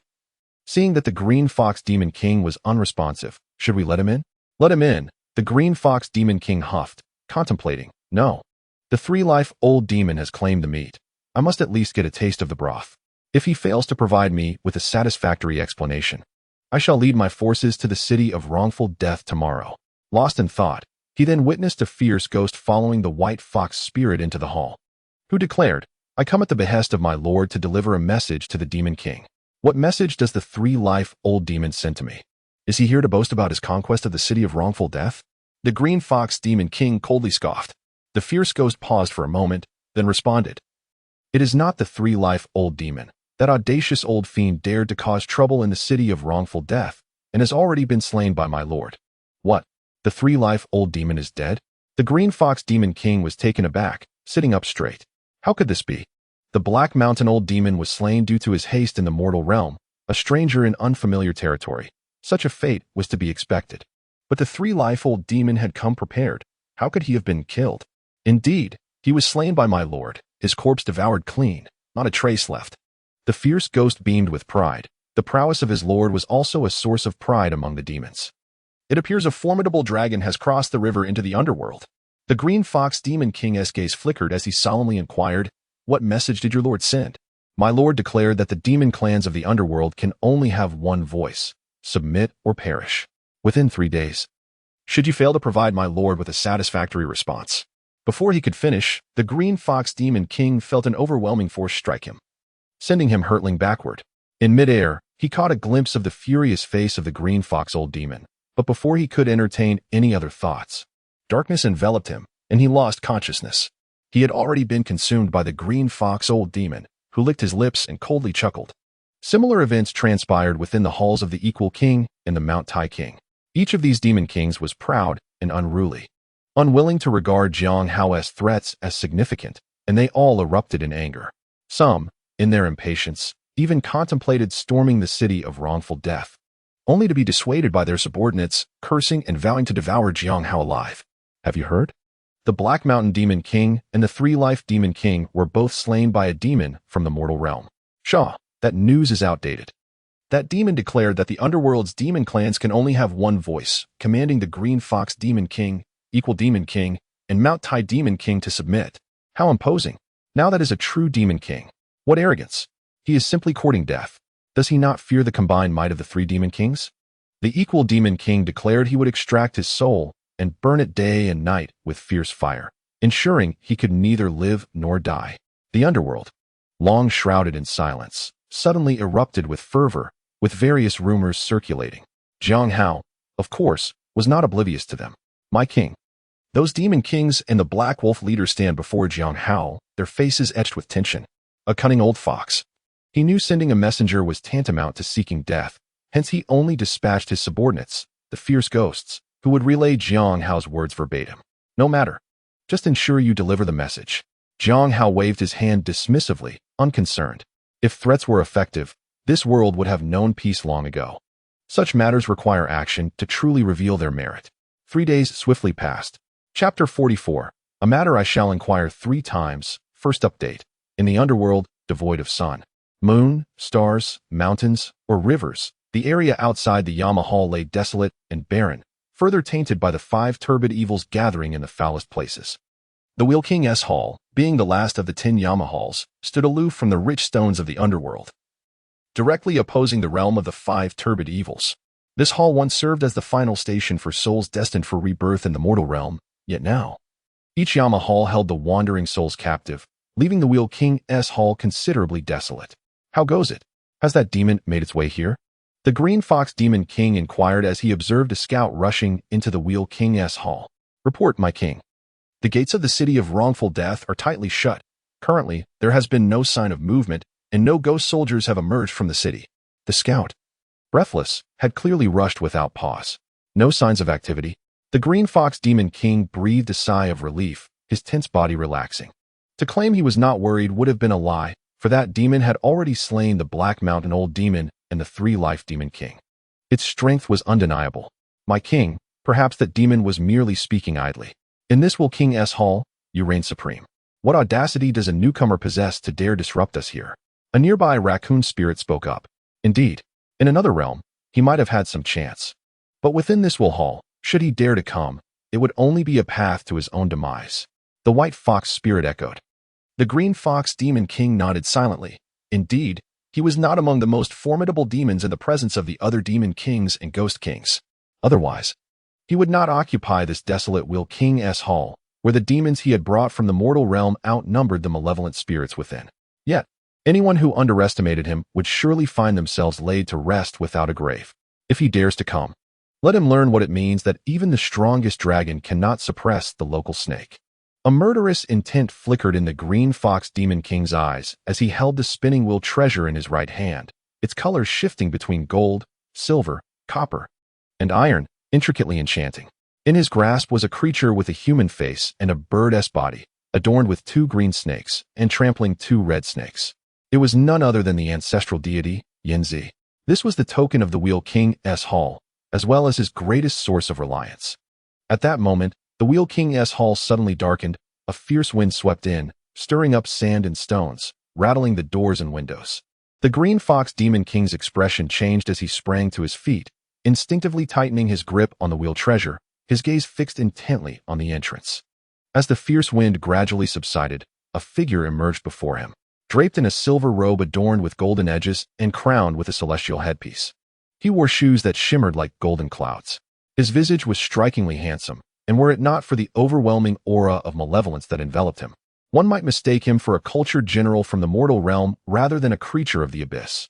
Yet, the frostiness etched upon his face rendered him seemingly unapproachable, instilling a profound sense of trepidation in those who dared to draw near. The air within the rotating wheel hall grew heavy and still, as if ensnared by an icy grip, creating an atmosphere of unbearable tension. Xīyóu stepped inside, the soft thud of his boots echoing in the hallowed silence of the grand hall, each footfall resonating like a heartbeat, sending tremors through the hearts of the gathered demons. 3 days have passed. I have come to pay my respects. Xīyóu's voice shattered the oppressive silence, causing the taut strings of anxiety within the lesser demons to snap. Startled, they recoiled several steps, their faces drained of color, clearly intimidated by the dark aura that radiated from Xīyóu. Some, unable to bear the pressure, sank to the ground in fright. In the eyes of the ancient blue fox demon, a flicker of anger ignited. The audacity of this creature, daring to intrude alone and establish dominance from the outset, was infuriating. So, you proclaim to unify the demon clans of the underworld? Humph. Do you not know your place? What gives you the audacity to utter such words? The voice of the blue fox demon was sharp and grating, reminiscent of a rooster's neck being squeezed, exuding an unpleasant bitterness. Bravery is innate. It cannot simply be taken, Xīyóu replied calmly. I wonder how you regard my proposal, Great King Blue Fox? Oh, but whose voice is it that commands attention? Yours? What makes you worthy of being heard? Preposterous. The blue fox demon scoffed, his demeanor abruptly shifting to one of icy disdain. Unperturbed, Xīyóu responded with measured disdain. The one whose voice carries weight shall naturally be heeded. Should anyone oppose, they need only to be silenced. What say you, Great King Blue Fox? Very well. I wish to see just how powerful your voice truly is, and how you intend to silence me. The blue fox demon, incensed, laughed mockingly, his brashness palpable as he brandished his imposing blue tail, swirling with dark energy and whipping toward Xīyóu. Seemingly oblivious to the impending strike, Xīyóu stood still until the tail nearly brushed against him, at which point he raised his right hand with a swift motion, and with a resounding crack, he grasped the tail firmly within his palm. So, Great King Blue Fox, it seems you are unwilling? Xīyóu's tone had turned frigid, a palpable aura of lethal intent radiating from him as the temperature in the hall plummeted, sending the lesser demon scurrying into the corners, trembling in fear. What strength! The blue fox demon exclaimed, taken aback. His tail, his most formidable asset, had been caught effortlessly by Xīyóu. He tugged forcefully, but to no avail, and as he strained once more, a sharp crack echoed as his tail was severed in half. Curse you! Meet your end! The blue fox demon's eyes blazed with fury as he began chanting an incantation, summoning a magical artifact that soared into the air. At that moment, Xīyóu's gaze fell upon the artifact, and a glimmer of excitement danced in his eyes. However, before he could make a move, the artifact transformed. Golden, silver, copper, and iron hues pulsated from it, radiating brilliant beams of light that filled the air like a dazzling aurora. Xīyóu's pupils contracted as he instinctively retreated. He understood that artifacts could be unpredictable, and it was unwise to confront them without knowledge of their capabilities. With a single thought, he summoned vengeful spirits from the depths of the underworld to encircle him. A streak of golden light shot forth. Xīyóu commanded one of the spirits to intercept it. The golden beam struck the spirit, and its lingering resentment dissipated, rendering it nearly transparent as it was drawn into the cycle of reincarnation. Reincarnation? Is this a form of absolution? Xīyóu pondered, furrowing his brow in confusion. Then, a silver beam approached. He directed another spirit to collide with it. This time, the spirit aged rapidly, transforming into a wisp of shadow before vanishing into the ether. Aging? Xīyóu's thoughts began to crystallize as he sent a spirit toward the copper light for further experimentation. The copper beam enveloped the spirit, causing it to erupt in festering sores before collapsing lifelessly. When the iron light struck, the spirit disintegrated instantly, its essence scattered. I see now. This is akin to the Buddhist concept of life, aging, illness, and death. Enlightenment dawned upon Xīyóu as he swiftly dashed towards the blue fox demon. With astonishing speed, he navigated through the beams of light, utilizing the spirits to absorb the oncoming assaults. After all, he had an abundance of spirits at his disposal. Losing a few was of no concern to him. Impossible! The blue fox demon's expression twisted in horror. His artifact was designed to bypass physical forms, directly targeting souls. And although it could withstand a horde of attackers, it was ill-equipped to handle an adversary as swift and versatile as Xīyóu. In a matter of moments, Xīyóu had closed the distance to the blue fox demon, having sacrificed only a handful of spirits in the process. Do not kill me. I yield.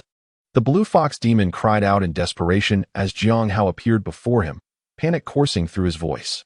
With a swift motion, Xīyóu plunged his fingers through the demon's heart.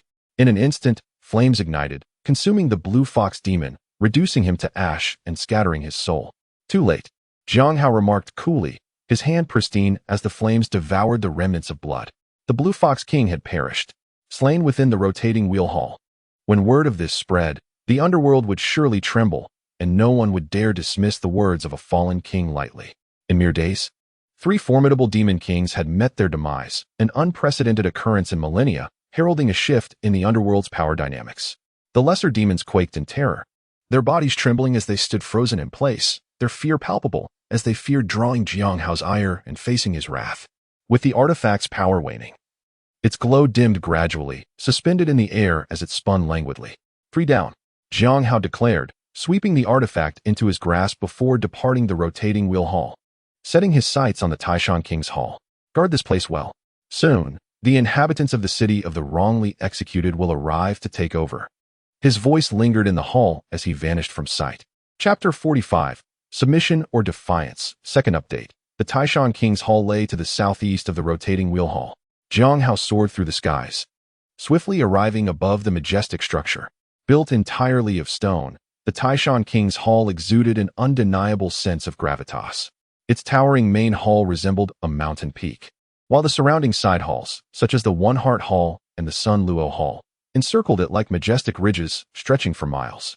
The Demon King occupying the Taishan King's Hall, known for his boastful threats to consume Xīyóu alive, was a golden-haired macaque demon adept with a staff. Known for his volatile temperament, he would often unleash his rage upon his own minions, tearing them to shreds when displeased. As Xīyóu approached the Taishan King's Hall, he found the macaque demon reveling in a banquet within, an extravagant affair that had been ongoing for 3 days under the pretense of easing the king's wrath. Fear not, dear brother. Drink, drink. If that scoundrel dares to come here, I'll tear him limb from limb and swallow him whole. The king of the monkey demons, with bloodshot eyes, raised a wine jar and drank deeply, speaking in a drunken slur. Before him sat a creature with a human body and a bird's head, with starry eyes and a pair of dark brown wings adorned with intricate patterns.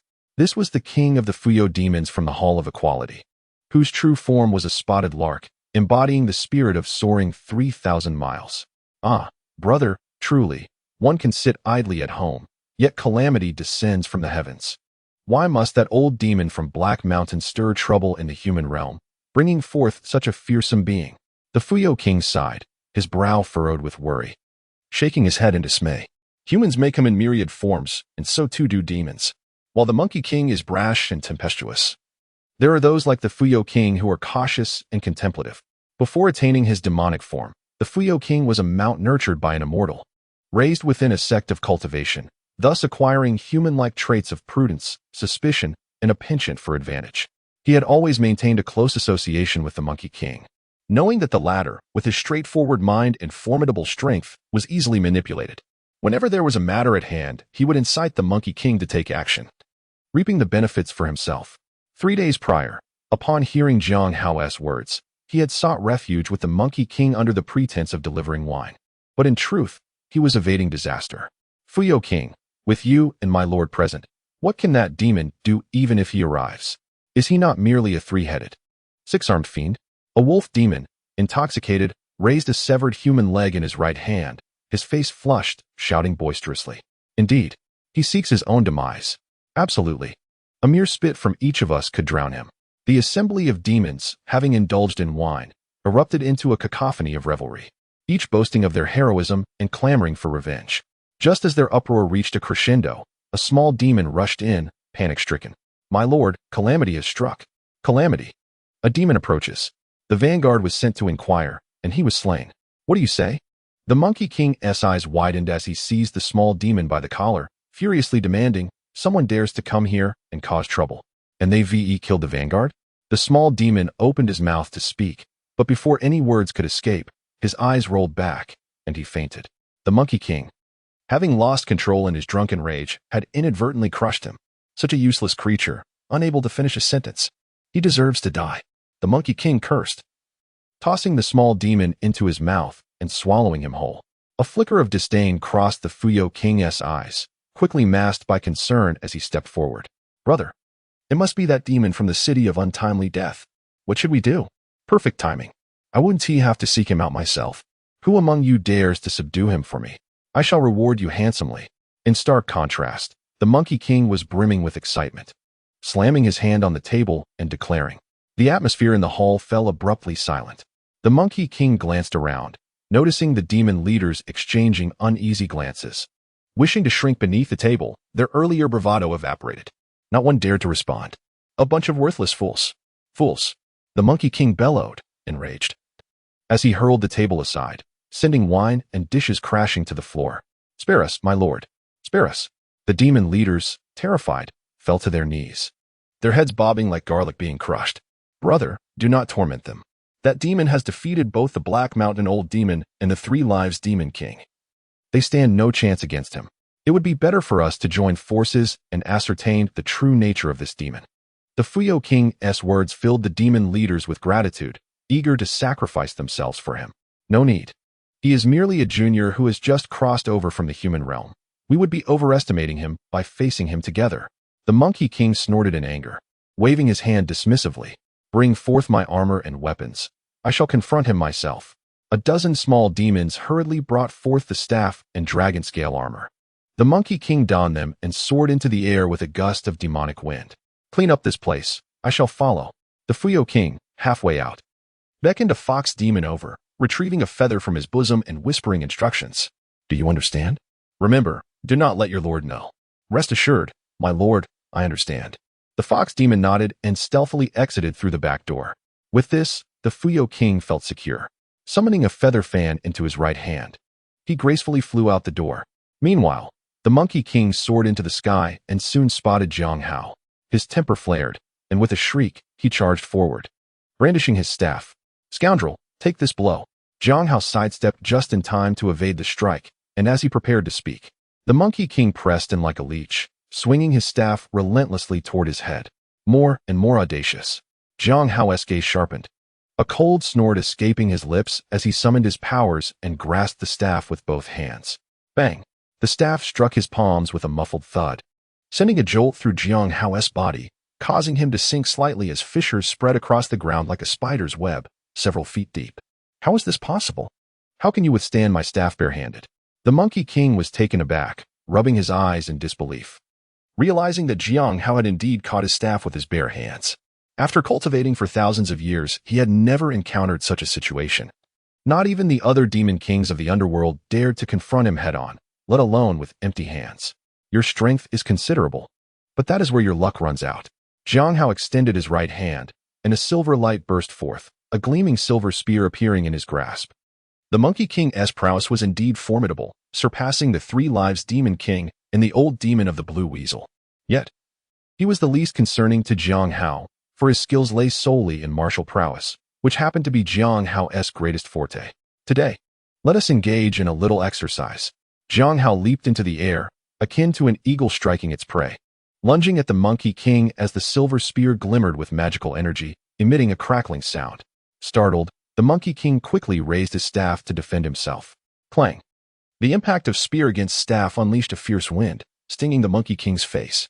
His arm tensed as he felt a tremendous force surge through the staff, causing him to lower his body, struggling to maintain his stance. Such incredible strength.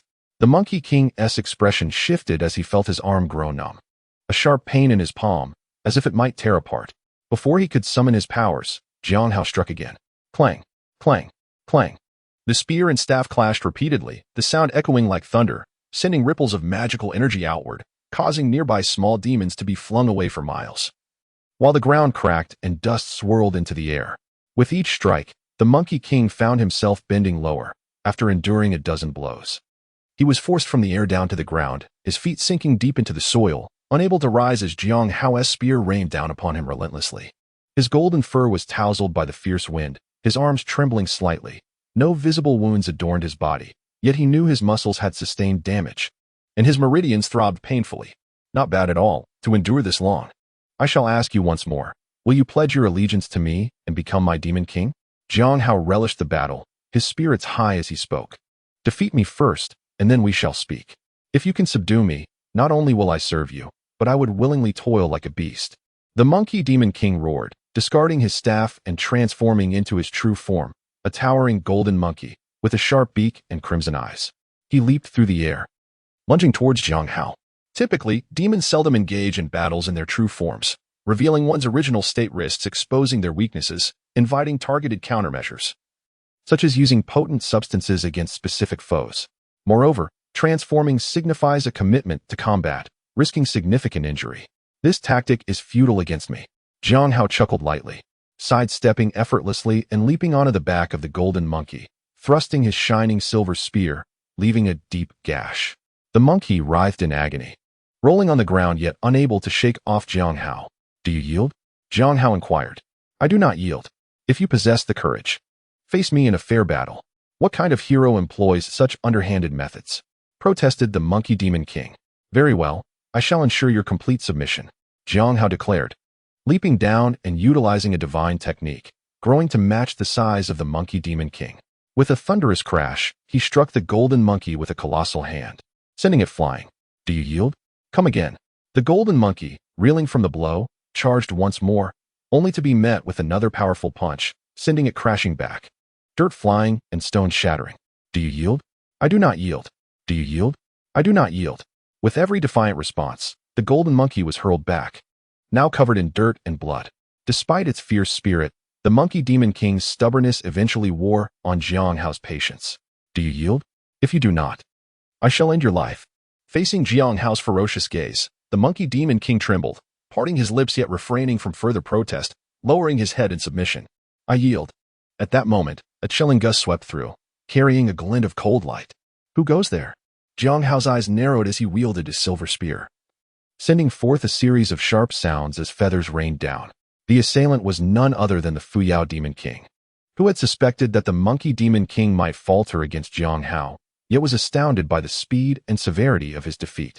Observing Xīyóu's dominance, he had expected a more robust resistance, but the monkey demon king had surrendered without a fight. Greetings, fellow cultivator. I am Xīyóu, lord of the Equal Palace. I happened to be drinking with the monkey demon king today and accompanied him to observe this encounter, he said with a bow. Xīyóu demon king? You are here as well. Perfect, we shall settle this matter today. Xīyóu interrupted, dismissing the notion of casual camaraderie. The underworld demons can only have one voice, and that shall be mine. What do you think? The gleam on his silver spear radiated menace, its power swirling ominously. My friend, Xīyóu demon king chuckled awkwardly, caught off guard by Xīyóu's directness. This matter requires further discussion. After all, it pertains to the entirety of our demon clan in the underworld. We should consult the Qingli demon king first. Consult? The deceased offer no opinions. Xīyóu replied coolly. Dead? Are you implying that the Qingli demon king has perished? Xīyóu demon king felt a chill run through him. Realizing the gravity of the situation, Xīyóu had swiftly dispatched the Qingli demon king and now rendered the monkey demon king powerless. And you? Do you have any objections? Xīyóu turned to the monkey demon king, his eyes glinting coldly. He was uncertain whether the arrival of Xīyóu would alter the monkey's stance. But should it dare to rebel, he would show no mercy. I have no objections. From this day forth, whatever the king commands shall be my law. I am willing to serve as a demon under your banner. The monkey demon king proclaimed with a thump of his chest. Once tamed, monkeys exhibit no defiance. Having been thoroughly subdued by Xīyóu, he held no dissent. He then turned to Xīyóu demon king, chiding him, Brother, what are you waiting for? If I cannot best the king, you certainly cannot. Join me in submitting to him, and we shall thrive in the underworld. Xīyóu demon king's expression tightened. What did he mean by if I cannot best him? You certainly cannot. This monkey certainly lacked tact. Moreover, the notion of thriving was overly optimistic. Xīyóu had already vanquished the Black Mountain, 3 lives, and Qingli demon kings, significantly weakening their collective power. How could the demon lords allow him to grow unchecked? Brother, allow me a moment to ponder, Xīyóu demon king said, pacing back and forth, clearly hesitant to align himself with Xīyóu. In seeking support, one should choose wisely. He understood this principle all too well. Noting Xīyóu's indecision, Xīyóu's impatience flared. He waved his hand, conjuring a stick of sandalwood incense that ignited in the air. You have the time it takes for this incense to burn. Submit or face death. Xīyóu demon king felt a surge of anger. Xīyóu's arrogance was astonishing. Even mortals understand the importance of respect. As a dignified demon king, he could not be treated in such a manner. Yet, he recognized the precariousness of his position and suppressed his fury, forcing a smile. Isn't a stick of incense a bit hasty? This is a matter of life and death. Could you grant me a little more time? Friend, it seems you do not intend to submit. A glint of coldness passed through Xīyóu's eyes. His acceptance of the demon king's submission was merely a tactic to secure allies for future conquests. Since you find a stick of incense insufficient, perhaps you shall forfeit even that time.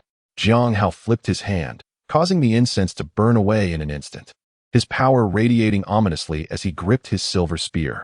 Xīyóu demon king, as if a startled bird, flapped his wings and ascended into the air, eyes glowing red as he shouted, We are all demons. Why do you press me so? You have already seized the domains of Bian City, the Wheel King, Mount Tai, and the Bridge of Forgetfulness. Why do you still refuse to spare me? Such greed invites divine retribution. The monkey demon king opened his mouth, wishing to plead for Xīyóu, but a single cold glance from Xīyóu silenced him. To cultivate is to defy the heavens. Ambition is inherent to the Tao heart. Without such desires, how can one achieve the extraordinary? Since you have made your choice, let it be so.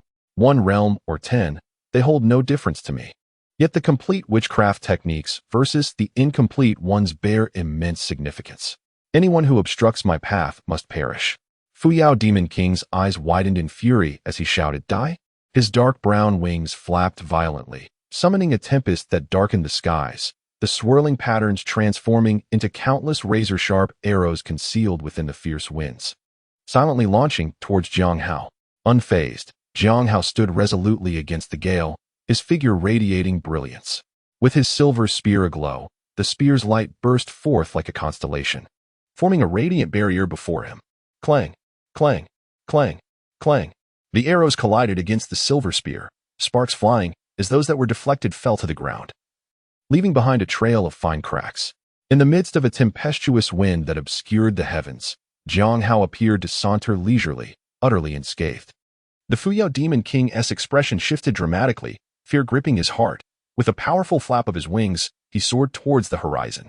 This Xīyóu Demon King, an embodiment of a lark, possessed remarkable speed, reaching the edge of the sky in the blink of an eye. Where do you think you're going?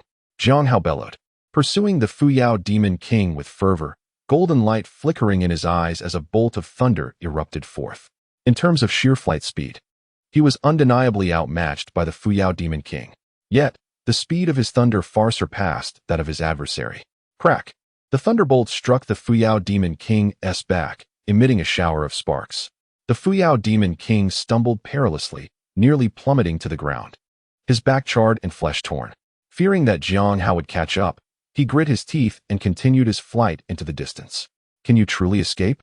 Xīyóu scoffed, the golden light pulsating as another bolt of thunder surged forth. The Xīyóu Demon King, having learned from his previous encounter, deftly maneuvered to evade it. However, this evasive action slowed him down, allowing Xīyóu to close the distance significantly. Crack, crack, crack. Thunder continued to crackle, illuminating the heavens intermittently. Some bolts were narrowly avoided by the Xīyóu Demon King, yet others struck him directly, and Xīyóu drew nearer, on the verge of seizing him. Suddenly, Xīyóu halted midair, gazing into the distance. Thousands of miles away, ominous clouds of ghostly energy surged forth, darkening the sky for miles. Flame Demon King, save me. All you Demon Kings, come to my aid. The Xīyóu Demon King cried out, elated as if he had found salvation. This was the very trap he had laid. Prior to this, he had instructed the Fox Demon to venture to the palace of the Demon Kings, armed with his own feathers, anticipating such a scenario. Should anything go awry, he could communicate with the Fox Demon through the feathers, prompting it to seek help from the Demon Kings. In his view, the multitude of Demon Kings, with their formidable power, would undoubtedly unify the underworld without the opposition of the various demon sovereigns. The Demon Kings who had seized 5 Yama palaces and the 18 layers of hell had unexpectedly gathered today. Xīyóu's pupils constricted as he lifted his gaze towards the ominous clouds. Within the swirling mists, a horde of malevolent spirits, armed with an array of weapons, swarmed forth. There must have been at least 1 million. The sight alone was enough to instill terror. Amidst the throng of evil spirits stood 13 armored Demon Kings, each sporting fearsome, elongated fangs and wide, bloodthirsty mouths, their physiques robust and towering. Some were engulfed in flames. Others bore the remnants of broken blades, while some were devoid of tongues. The only commonality among them was the overwhelming aura of malice that radiated from their beings. These Demon Kings, usually at odds, had convened in the palace occupied by the Flame Demon King, strategizing in response to Xīyóu's recent claims of unifying the underworld's demon race when they fortuitously encountered the Fox Demon's plea for help. Accompanied by their legion of ghostly soldiers, they intended to assert their dominance over Xīyóu. However, should Xīyóu prove insufficiently powerful, they would not hesitate to turn that intimidation into lethal intent. The Xīyóu Demon King, staggering, made his way to the front of the Demon Kings, pointing at Xīyóu. That is the Demon King who descended from the Yang realm. He has already slain the Elder Qingli and subjugated the Monkey Demon King. Flame Demon King, save me. Slain the Elder Qingli and subjugated the Monkey Demon King? Is this creature truly so formidable? The Flame Demon King pondered, astonished at the revelation. He had only anticipated the Xīyóu Demon King's plea for assistance, unaware that the Elder Qingli had already met his demise and the Monkey Demon King had surrendered. Are you certain? In such a short span of time, this creature has managed to kill the Elder Qingli and subdue the Monkey Demon King? Questioned a green-faced Demon King sternly. Indeed, I have witnessed it with my own eyes. I would never dare deceive you, my lords. I implore you, save me. The Xīyóu Demon King exclaimed earnestly. The gathering of Demon Kings exchanged incredulous glances, disbelief etched on their faces. Yet, upon witnessing the Xīyóu Demon King's grievous injuries, it was clear he could not be fabricating this tale.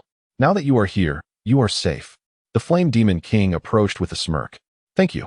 The Xīyóu Demon King's face lit up with gratitude, but suddenly, his expression shifted, disbelief flooding his features. Why? Your injuries are quite severe. I merely sought to test your resilience. Since you are in such a state, it would be better for us to consume you, thus enhancing our own cultivation. It is merely a matter of resource utilization. The Flame Demon King's claw pierced through the Xīyóu Demon King's chest, forcefully extracting his heart and devouring it voraciously. The remaining Demon Kings cackled maliciously, tearing the Xīyóu Demon King apart, each seizing a piece of his flesh and greedily consuming it. Chapter 47. Testing. Second update. Xīyóu observed with cold detachment as the Demon Kings voraciously devoured the Xīyóu Demon King, feeling no shock. Engaging with a tiger could only lead to calamity, especially when it involved the Demon Kings of the 18 layers of hell. Conversely, the recently arrived Monkey Demon King was visibly enraged, having regarded the Xīyóu Demon King as an ally despite the latter's view of him as a mere pawn. After a millennium of camaraderie, witnessing his friend's humiliating demise ignited a fierce wrath within him. How despicable and shameless you all are, launching a sneak attack. You shall all perish. The Monkey Demon King screeched, leaping into action with his staff aimed downward. Xīyóu, curious to gauge the strength of these Demon Kings, refrained from intervening, standing poised with arms crossed. The powerful Demon King, with a black face and jagged teeth, approached, brandishing a serrated club, grinning wickedly. I'll play with you. The serrated club, for meters long and as thick as a human waist, swung through the air, accompanied by the wailing of tormented spirits. A foreboding black aura enveloping it. Should it strike, it would not merely inflict wounds, but would reduce the victim to a mere pulp. Clang. The staff collided with the serrated club, unleashing a burst of magical energy that rippled through the air, sending shockwaves in every direction. The surrounding Demon Kings deftly harnessed their powers to shield themselves from the oncoming force, while those closer to the clash were torn to shreds, and many were flung away, leaving a significant void in the ranks of the ghostly soldiers. The two continued their aerial duel, exchanging blows, the sounds of their weapons clashing resonating like thunder, drawing gasps of awe from the surrounding Demon Kings. It has been a millennium since our last encounter, yet the strength of the Monkey Demon King remains undiminished. Observing his prowess, he appears even stronger than before, his cultivation advancing at a pace rivaling our own. The Flame Demon King remarked, his eyes glinting with intrigue.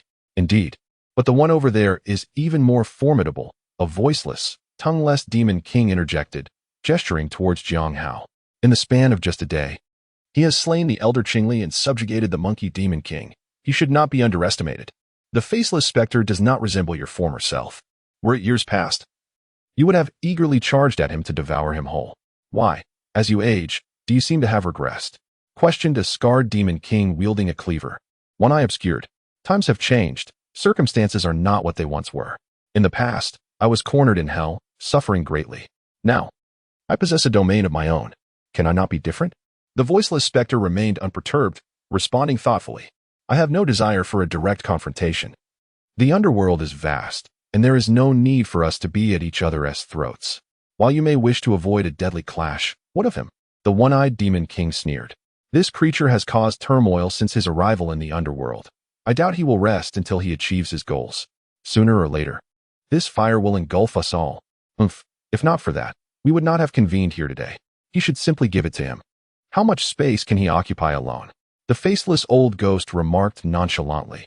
The fissure at the gate of hell is widening, and the density of Een energy in the mortal realm is continuously rising. If we perform a few more rituals, we can shatter the gate of hell completely. At that time, we can lead our underlings to roam freely among the mortals. Who desires this gloomy realm? I certainly have no interest. I support the faceless old ghost's perspective. In this desolate place, what is there to quarrel over? Let us drag it down with us and work together to bridge the realms of yin and yang, which would certainly be more exhilarating than our current predicament. Another ghost king interjected. The underworld is our foundation. Without the fierce spirits of the netherworld, how can we contend with the mortal cultivators? Nonsense. What is there to worry about? Those bald monks were so aggressive back in the day, yet they have been reduced to mere fragments over the years. Humans are most fond of internal strife. If we seize the opportunity, should we fear them? Meanwhile, a group of ghost kings engaged in hushed arguments. While the monkey demon king, wounded and exhausted from the battle with Xīyóu, began to falter after exchanging dozens of blows with the mighty ghost king. An opportunity was seized, and the mighty ghost king swung his spiked club, striking the monkey demon king. With a dull thud, the monkey demon king was sent flying, crashing into the ground and creating a deep trench several meters long, only halting his momentum after a violent impact. However, the monkey demon king was left bloodied and disfigured, blood continuously dripping from his orifices. Despite struggling, he could not rise. Ha ha, you demon are nothing but mediocre. Today, I shall savor your brain. The mighty ghost king laughed heartily, diving down with his spiked club infused with power, aiming to strike the monkey demon king again. Clang! A bright silver spear suddenly appeared before the monkey demon king, blocking the mighty ghost king's attack. Who dares interfere with my affairs? Seeking death. The mighty ghost king bellowed furiously, increasing the force of his blow. Yet, the bright silver spear remained unmoved, impervious to his strength. The mighty ghost king was taken aback, preparing to strike once more when he heard a cold snort from Xīyóu. A surge of immense power flowed from the spiked club, catching him off guard, and he stumbled backward, exposing his vulnerabilities. The bright silver spear darted through the air like a dragon, cutting through with blinding speed. Thud! The spear pierced the mighty ghost king's throat. His eyes widened in disbelief. His face a mask of shock as he opened his mouth to speak, but could not produce a sound. Yet, he was resolute, retreating desperately and yanking the spear from his throat. Clutching his neck, he attempted to heal the wound with his ghostly energy. However, Xīyóu's power hindered his recovery. After a futile struggle, as his ghostly energy waned, panic set in. He leapt into the throng of vengeful spirits, seizing a few and tearing them apart to consume their essence. 1, 2, 3, after devouring several dozen, he barely managed to halt the depletion of his ghostly energy. Yet his body appeared gaunt, his cheeks hollowed, clearly bearing the marks of severe injury. Who is your father? Xīyóu's eyes narrowed, the question elongated. And he pointed the bright silver spear toward the ground, its tip shimmering ominously. The mighty ghost king trembled in fear, scarcely daring to utter another word, hastily retreating to the safety of his fellow ghost kings. The remaining ghost kings wore solemn expressions, despite the mighty ghost king being relatively weak among them. Relying solely on brute strength without magic or artifacts, he was not easily defeated. Yet, in the face of Xīyóu, he had been overwhelmed in mere moments. A development that astonished them all. Even accounting for the mighty ghost king's underestimation, Xīyóu's prowess was evidently formidable. What now? Do you still wish to confront him head-on? The faceless old ghost sneered. Silence enveloped the area. Just as the faceless old ghost stated, they were once the malevolent spirits suffering in the 18 levels of hell, fighting desperately for survival. Now, however, having grown accustomed to a life of luxury, who among them would willingly risk their lives? Even if they outnumbered Xīyóu and could kill him, they would certainly suffer casualties. And could they truly trust each other? If one were injured, they might be devoured by their own kind, as was the fate of the soaring demon king, a cautionary tale not far removed from their present reality. The ghost kings reflected deeply, ultimately directing their gazes toward the formidable flame ghost king at the center. Among the ghost kings, the flame ghost king was the strongest, having been the first to escape from hell, and he commanded a certain respect. Recognizing their unspoken thoughts, he pondered briefly before speaking. The faceless old ghost has a point. The matter of breaking the gate of hell has reached a critical juncture. We should refrain from unnecessary complications. We can ally with the Black Mountain old demon, just as we can with him. I recall a saying from my former life. Returning home in silk garments is akin to walking in the night. Surely, this demon does not wish to remain in this wretched place for eternity. Wise words from the flame old king. Only a fool would wish to linger here. Indeed, I too support the flame old king's perspective. The other ghost kings nodded in agreement, having long grown weary of the underworld's darkness devoid of sun, moon, and stars, longing to escape this oppressive realm. Yet, they were reluctant to relinquish their power in the underworld, hence their relentless efforts to connect the realms of Yin and Yang. Striving tirelessly for a millennium, let us go to meet him. The Flame Ghost King took the lead, flanked by the other Ghost Kings as they approached Xīyóu. In a different corner, Xīyóu was examining the Monkey Demon King's injuries. The wounds were severe, in addition to those inflicted by him. The mighty Ghost King's spiked club had damaged his internal organs, leaving him riddled with injuries, resembling a bloodied figure. Xīyóu glanced at the gathering Ghost Kings. 13 in number was indeed considerable. He required the Monkey Demon King's assistance, even if it were just to delay 1 or 2 foes. Resolving not to hesitate any longer, he retrieved a jade vial from his robe, poured out a single pill, and handed it to the Monkey Demon King. Take this. The pill, a deep azure reminiscent of jade, shimmered with an ethereal glow in the dim light. It was the ice spirit pill he had procured from the Dragon Palace of the North Sea. Crafted from a millennium-old ice spirit, effective for healing external injuries and replenishing energy. What kind of pill is this? The Monkey Demon King managed to prop himself up halfway, accepting the pill and swallowing it whole. Instantly, a cool sensation surged from his dantian, coursing through his meridians, alleviating the intense pain that felt like being scorched by fire, replaced by a soothing itch as his wounds began to visibly heal. What a miraculous pill! The Monkey Demon King's eyes widened in astonishment. He had initially thought Xīyóu's medicine was merely a means to prolong his life, but in an instant, he felt his depleted body rejuvenating as if being filled with air. He was momentarily lost in this surreal experience. Stop daydreaming. Sit down and channel your energy to activate the pill's effects. There's still more to come. Xīyóu admonished, placing a hand on the Monkey Demon King's back, channeling his power to aid in healing his injuries. The Monkey Demon King was acutely aware of the urgency of the situation. The group of Ghost Kings loomed nearby, their eyes glinting with malice. Regaining strength was of paramount importance, so he ceased his chatter and summoned the scant mana within him, closing his eyes to focus on recuperating. The spiritual energy in the journey to the West Realm far surpassed that of the world of a Chinese ghost story. What was merely a rare 1,000-year-old ice fungus in the former was regarded as an unparalleled treasure in the latter, its extraordinary ingredients ensuring remarkable medicinal effects. In less than half a stick of incense's time, the Monkey Demon King's injuries had significantly healed, his complexion growing increasingly vibrant, and his golden fur glimmered even more radiantly than before. Xīyóu withdrew his mana and inquired, "How do you feel? This elixir is truly miraculous. I have never felt so revitalized. Not only have my previous injuries healed, but even some lingering old wounds have been mended," the Monkey Demon King exclaimed. Disbelief etched across his face. He sprang to his feet, performing several acrobatic flips that echoed with the cracking of bones. With a powerful punch, he created a large crater in the ground and couldn't help but grin, saying, "I could take on 3 or 5 mighty Ghost Kings without breaking a sweat."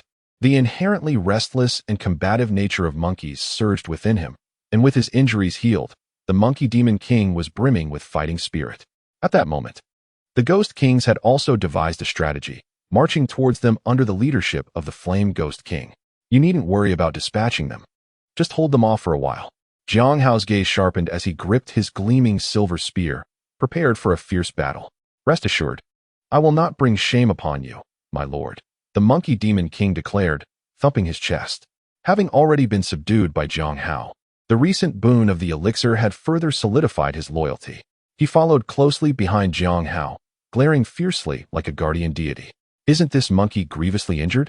How does he appear so unfazed? The assembly of Ghost Kings exchanged bewildered glances, particularly the mighty Ghost King, who slapped himself in disbelief. I am Qin, Lord of the Underworld, and I have heard tales of a formidable demon king emerging in the Netherworld. Today, I have come to pay my respects.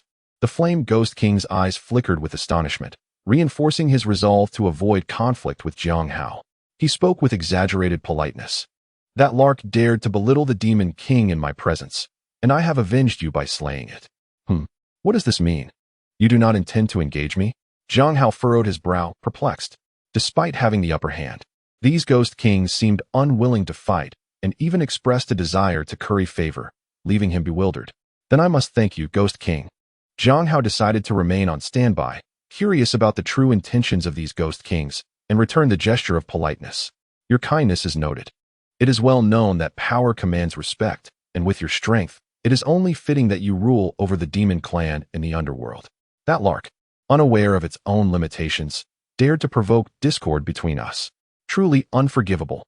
The Ghost King, imposing in appearance, spoke with a surprisingly cordial tone, praising Xīyóu with unreserved enthusiasm. Suddenly, his demeanor shifted as he sighed. It is a pity what was this old ghost scheming?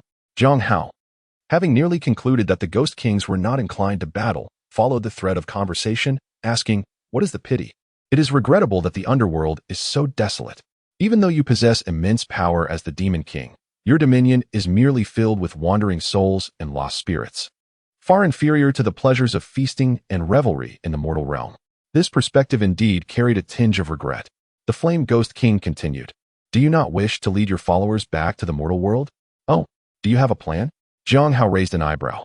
Crossing the realms of Yin and Yang was no simple feat, especially for those ghosts who had lingered in the underworld for too long. They had grown accustomed to its dense, malevolent aura and could only traverse to the mortal realm during the Ghost Festival, needing to return before dawn lest they be consumed by the burgeoning Yang energy. The Flame Ghost King did not answer directly, but spoke mysteriously, Demon King. Are you unaware that over the past millennium, the Yin energy in the world has become increasingly dense? What? The imbalance between Yin and Yang is connected to you? Xīyóu was genuinely startled. He had sensed the imbalance upon his arrival, initially attributing it to the world of a Chinese ghost story, but now realized the roots lay with these Ghost Kings. Indeed, you have sensed correctly. The excess of Yin energy is seeping from the Ghost Gate of the underworld. The Flame Ghost King revealed with a hint of pride, for this was his grand design, saying, we have been at this for 1,000 years. The Ghost Gate can no longer be fully shut, and in a few decades, once we have completely opened it, there will be no distinction between the realms of Yin and Yang. The other Ghost Kings roared with reckless laughter, reveling in their ambition. To fully open the Ghost Gate?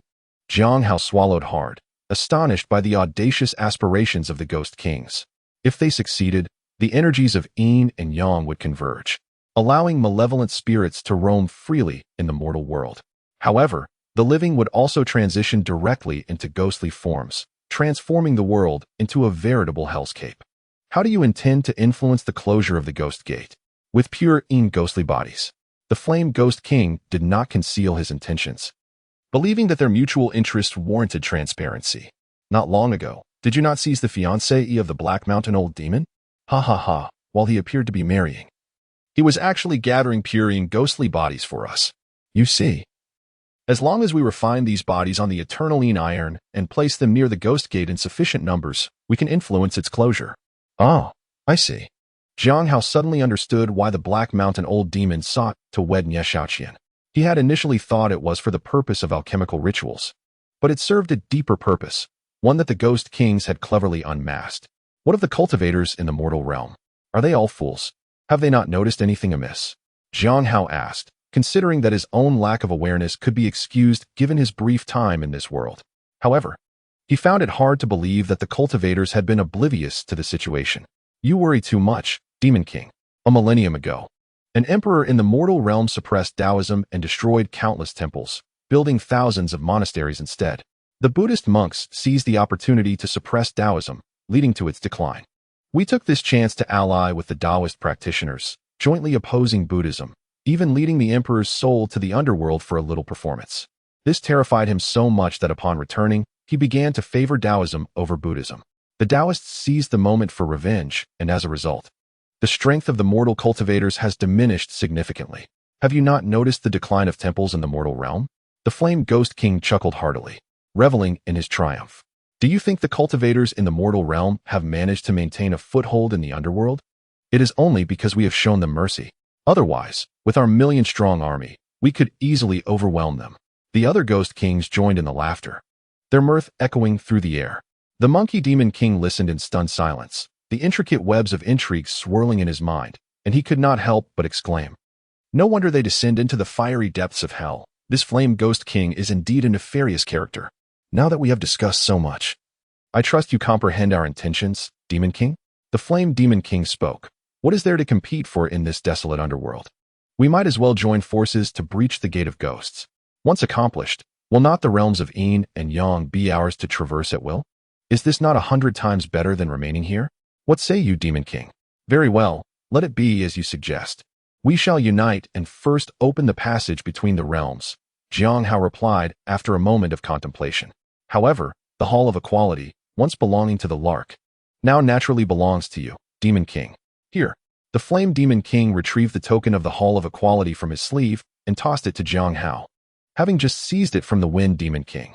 But I hope you can also procure the pure Yin ghost body, for it is quite rare. In the 1,000 years we have searched, we have only found a little over a dozen. The token resembled a pearl, radiating a cerulean hue, engraved with a creature of a human body and serpent-like features, recognizable as Gong from the 12 ancestors of witchcraft. The Flame Demon King is most agreeable. I shall refrain from further comments. Nie Xiaoqian, I will deliver this to the Great King promptly. Xīyóu said with a smile as he grasped the token in his hand, now hidden within the realm of the underworld. Excellent. I am grateful to you, my younger brother. In the future, when we venture into the human realm, we shall rely on your support. The Flame Demon King laughed heartily, evidently pleased with this outcome. Now that matters here are settled, let us part ways.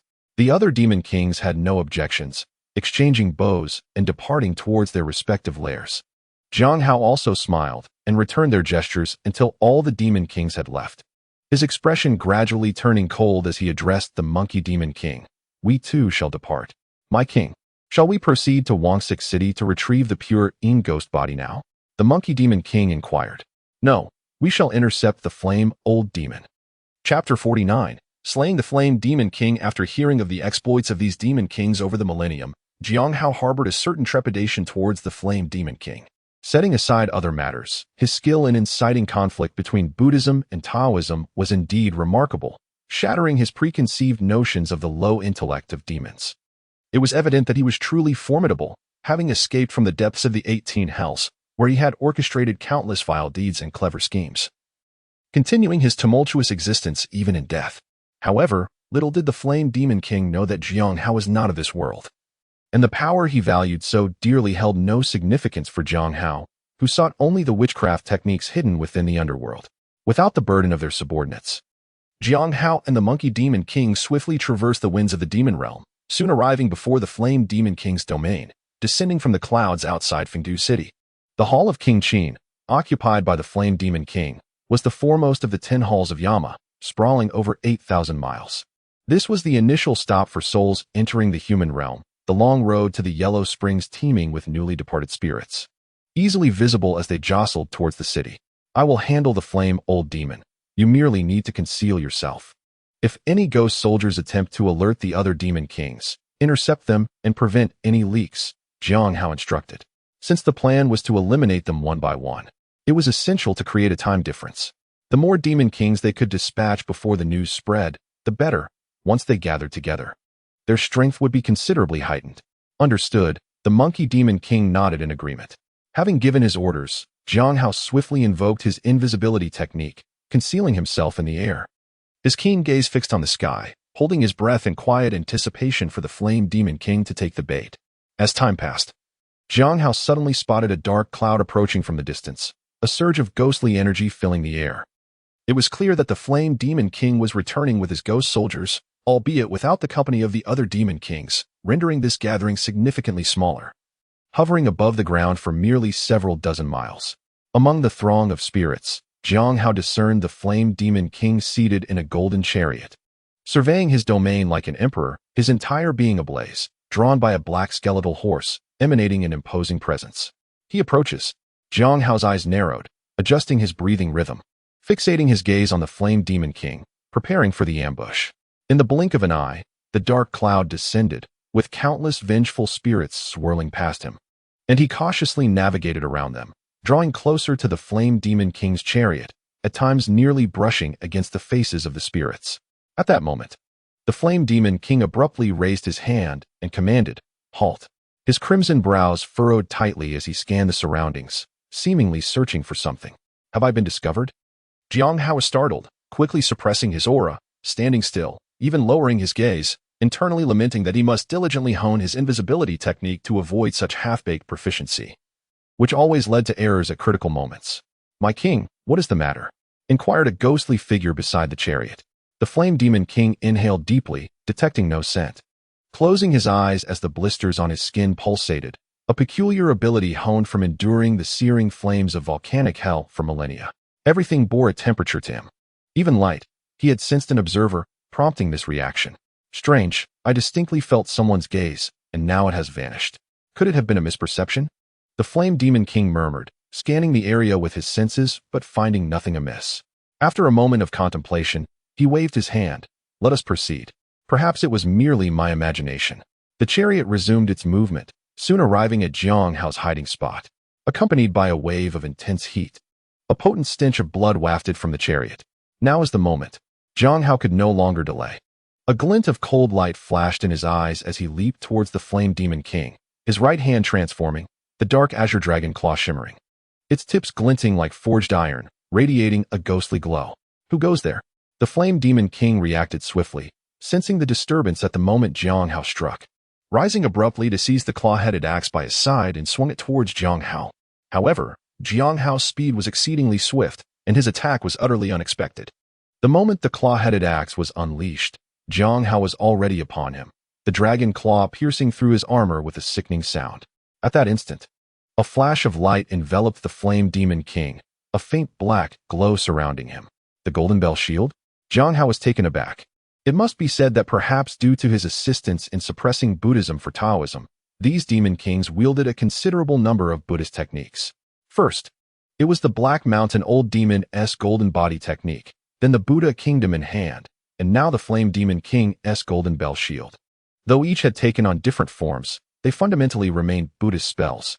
Nevertheless, the Flame Demon King had evidently not mastered this Golden Bell Shield, for with a soft thud, it shattered instantly, and the dragon claw continued unabated, leaving a gaping wound upon him. Verdant, ghostly blood gushed forth, splattering onto the chariot with a sizzling sound, igniting into flames. At that moment, the claw-headed axe finally reached Xīyóu, who merely shifted his body to evade it. Seizing the opportunity to circle around behind the Flame Demon King and unleashed another claw aimed directly at his back. Damn it! The Flame Demon King's eyes widened in fury, realizing he could hardly evade. He gritted his teeth, a surge of ghostly fire erupting from his body, enveloping him in an inferno, attempting to force the assailant away. Yet, Xīyóu, a master of fire himself, was unfazed, his right hand pressed forward without faltering, plunging directly into the ghostly flames. With a sharp sound, the battle commenced. The claws pierced through the heart directly, and with a horrifying scream, the Flame Demon King revealed a massive cavity in his chest. His heart vanished. Why? Didn't we agree? It was only at that moment that the Flame Demon King recognized Xīyóu's visage, his crimson eyes widening in disbelief. My friend, men are indeed fickle beings. With a triumphant spirit, Xīyóu teased the Flame Demon King, unleashing a torrent of lightning fire that engulfed both the Flame Demon King and his chariot, reducing them to ashes. As the flames receded, a plethora of magical artifacts lay scattered on the ground, leaving Xīyóu astonished. Among them was a black crown, engraved with a six-legged, four-winged, faceless divine bird resembling a yellow pouch, which served as the token of the king of Qingguang. The divine bird represented the ancestral witch, Emperor Xīyóu, among the 12 ancestral witches. Next was a 9-story exquisite pagoda adorned with gold, silver, glass, agate, coral, and numerous other Buddhist treasures, radiating a dazzling brilliance. Within the pagoda rested a golden relic the size of an egg, faintly echoing with the sound of chanting. This relic was sealed with a staggering 18 layers of restrictions, a postnatal spiritual treasure far surpassing the Jade Emperor. In addition to the exquisite pagoda, there was also a wooden fish and a purple gold bowl. Though these two were slightly inferior, merely top-tier magical tools, yet still exceptionally rare. Fortunately, I was able to ambush him. Had it been a direct confrontation, even if I could have dealt with him, I shudder to think of the effort it would have taken. Xīyóu couldn't help but exclaim in relief. It must be said that in the realm of mythology, seizing the initiative is of paramount importance, particularly for those who rely on spells and magical artifacts in battle. Once the advantage is lost, all skills become futile, and one may find themselves utterly defeated. The suddenness of the event left the surrounding ghost soldiers completely unprepared. They merely witnessed their king reduced to ashes. Those closest to the chariot fled in panic, scattering in all directions, while those further away remained oblivious to the unfolding chaos. The Monkey Demon King had long since stepped forward, striking down the fleeing ghost soldiers with his staff. Yet, the sheer number of ghost soldiers overwhelmed him, leaving him fatigued. Stand down. Anyone who moves will face death. Xīyóu's stern command resonated, as he unleashed the vengeful spirits from his realm, enveloping all the ghost soldiers in a shroud of darkness. Those who dared to act were swiftly devoured. The defeat of the Flame Demon King had gone exceedingly well. Yet Xīyóu's hopes of keeping the matter under wraps seemed overly optimistic. Perhaps he lacked a proper grasp of the magnitude of the situation. As news of the Flame Demon King's demise spread, hundreds of thousands of ghost soldiers erupted into chaos, fleeing in all directions. Even with the vengeful spirits assisting in suppressing the chaos, Xīyóu could not ascertain how many ghost soldiers had escaped. Time was of the essence. Action was imperative. A glint of determination shone in Xīyóu's eyes as he swiftly called out to the Monkey Demon King, instructing, "Forget about them. We must act quickly. There are 12 remaining Demon Kings, 3 from the Song Emperor's Hall, 1 from the 5 Officials' Hall, 2 from the Urban King's Hall, and the other 6 are trapped in the 18 layers of hell. I shall deal with the 3 from the Song Emperor's Hall, while you handle the 5 Officials' Hall. Understood. I shall not fail you, my king." The Monkey Demon King affirmed with a nod. Then let us divide our efforts. Chapter 50. Picking them off one by one, the Song Emperor's Hall lay beneath the southeast washi, and Xīyóu hurriedly made his way, not daring to linger. He soon arrived above washi, where the sound of ghostly wails and the sinister laughter of malevolent spirits echoed ominously. The underworld was home to 18 great hells, as well as countless smaller ones. Naturally, 16 smaller hells surrounded the vicinity of the Song Emperor's Hall. Originally meant to punish the unkind, unjust, disloyal, and unfaithful among mortals, these hells had now fallen into the hands of the Demon Kings, repurposed to torment those who did good in life. At that moment, the 3 Demon Kings of the Song Emperor's Hall were situated in the northern maggot-infested hell. 7 or 8 souls writhed within. Their cries of agony mingled with the wriggling of maggots in their noses, ears, mouths, and tongues. The maggots incessantly gnawed at their souls, from heart and lungs to liver and intestines, forcing them to endure the torment of 1,000 maggots devouring their hearts. Why? Why must I suffer such pain after doing countless good deeds in life? The heavens are unjust. I refuse to accept this. One soul let out a heart-wrenching wail, its resentment intensifying as its once gentle exterior became cloaked in red hair and sharp teeth and claws began to sprout. In no time, it transformed into a red-haired, fanged ghoul. The ghoul's green eyes glinted with malice as it lunged at the suffering souls in the maggot-infested hell, tearing them apart and devouring them whole. Its long tongue licking its lips, exuding a terrifying aura. The 3 Demon Kings erupted into laughter. The malice born from the torment of once kind souls often surpassed that of ordinary evil spirits, harboring greater potential. "Brother, it seems we have gained another fierce warrior," said the green-faced, serrated-toothed Demon King, his eyes glistening with blood tears, grinning widely. The Cyclops Demon King laughed heartily, the scars on his face writhing like worms. "If you fancy it, this little ghoul shall be yours. With the Song Emperor's Hall under our control, we shall never lack for soldiers." "You speak wisely. The underworld is our foundation. As long as we maintain our base, we can summon as many vengeful spirits as we desire," remarked another Demon King, his long tongue drooping as he spoke with an ingratiating tone. He was the long-tongued Demon King who had escaped from the tongue-pulling hell. The Flame Demon King was a fool, insisting on handing the Yama halls to that rogue monster. If we had kept them for ourselves, who knows how many subordinates we would have. The serrated-toothed Demon King, with a flicker of black light in his hand, fished the ghoul out from the hell, surveying it with satisfaction before he could not help but voice his grievances. The long-tongued Demon King cast a furtive glance at the Cyclops Demon King, noting his displeasure, and cackled, "Indeed. Why not just kill that monster outright? Why share the underworld with outsiders? I am entirely against it. Enough. No more chatter." The Cyclops Demon King's eyes flickered as he waved his hand, interrupting the conversation. He commanded, "Bring in another batch. Today we shall not cease until we produce 300 vengeful spirits." At that moment, a small spirit rushed in, panicking, "My lord. My lord, trouble has arisen. The rib hell has been breached, and the wandering souls have escaped." "What? Who dares to disturb us?" The Cyclops Demon King glared, his already foul mood intensifying. "It must be those mortals. Who else would meddle in our affairs? I say we should have eradicated them long ago." But the Flame Demon King disagreed. "What shall we do, brother? The serrated-toothed demon king bellowed angrily. What else can we do? They've already encroached upon our territory. We cannot let them go. Whoever dares to seek death here today will inevitably find themselves in hell. The Cyclops Demon King's eyes gleamed with ferocity as he seized a mountain-cutting blade and headed towards the rib hell, closely followed by two other Demon Kings, one wielding a meteor hammer and the other a ghostly claw. The rib hell lay nestled within a rugged valley, filled with immense boulders formed from the condensation of resentment and karma, incredibly tough. Each boulder was shackled with iron chains, tethering it to the ribs or spines of the souls, forcing them to drag the boulders through the valley until both the treacherous path and the boulders were ground to dust. This rib hell was a favored, tormenting ground of the Cyclops Demon King, who had previously cast nearly 10,000 souls into its depths. However, at that moment, the rib hell stood eerily empty, devoid of even a single ghostly figure. Where are they? Where have they gone? The Cyclops Demon King's eyes widened in disbelief as he demanded, "My lord." The man proclaimed that today he would act on behalf of heaven, utterly overturning our Song Emperor's palace, and he must have headed towards another little hell. A ghost soldier stepped forward, kneeling on the ground to report. What? He has gone to another hell? Upon hearing this, the Sawtooth Ghost King grew anxious. Every solitary soul was a fraction of strength, and he shouted, "Brother, we must hurry. If he releases those souls, we shall suffer immense losses." Which little hell did he venture to? The Cyclops Ghost King, already distressed from the loss of a rib hell, was pained at the thought of losing more should other little hells be demolished. "I don't know, I swear." The ghost soldier stammered, trembling in fear. "Useless, useless."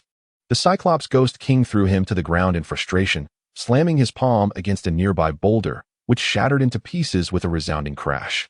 "Brother, we came from the northern Wormwood Hell and did not encounter that man. He clearly did not head north. He must be in the east, west, or south. Let us split up. You go to the East Hang Hell and the Bone Extraction Hell. I will head to the West Skinning Hell and the Eye Digging Hell. And the third brother will go to the South Bloodsucking Hell and the Fat Scraping Hell.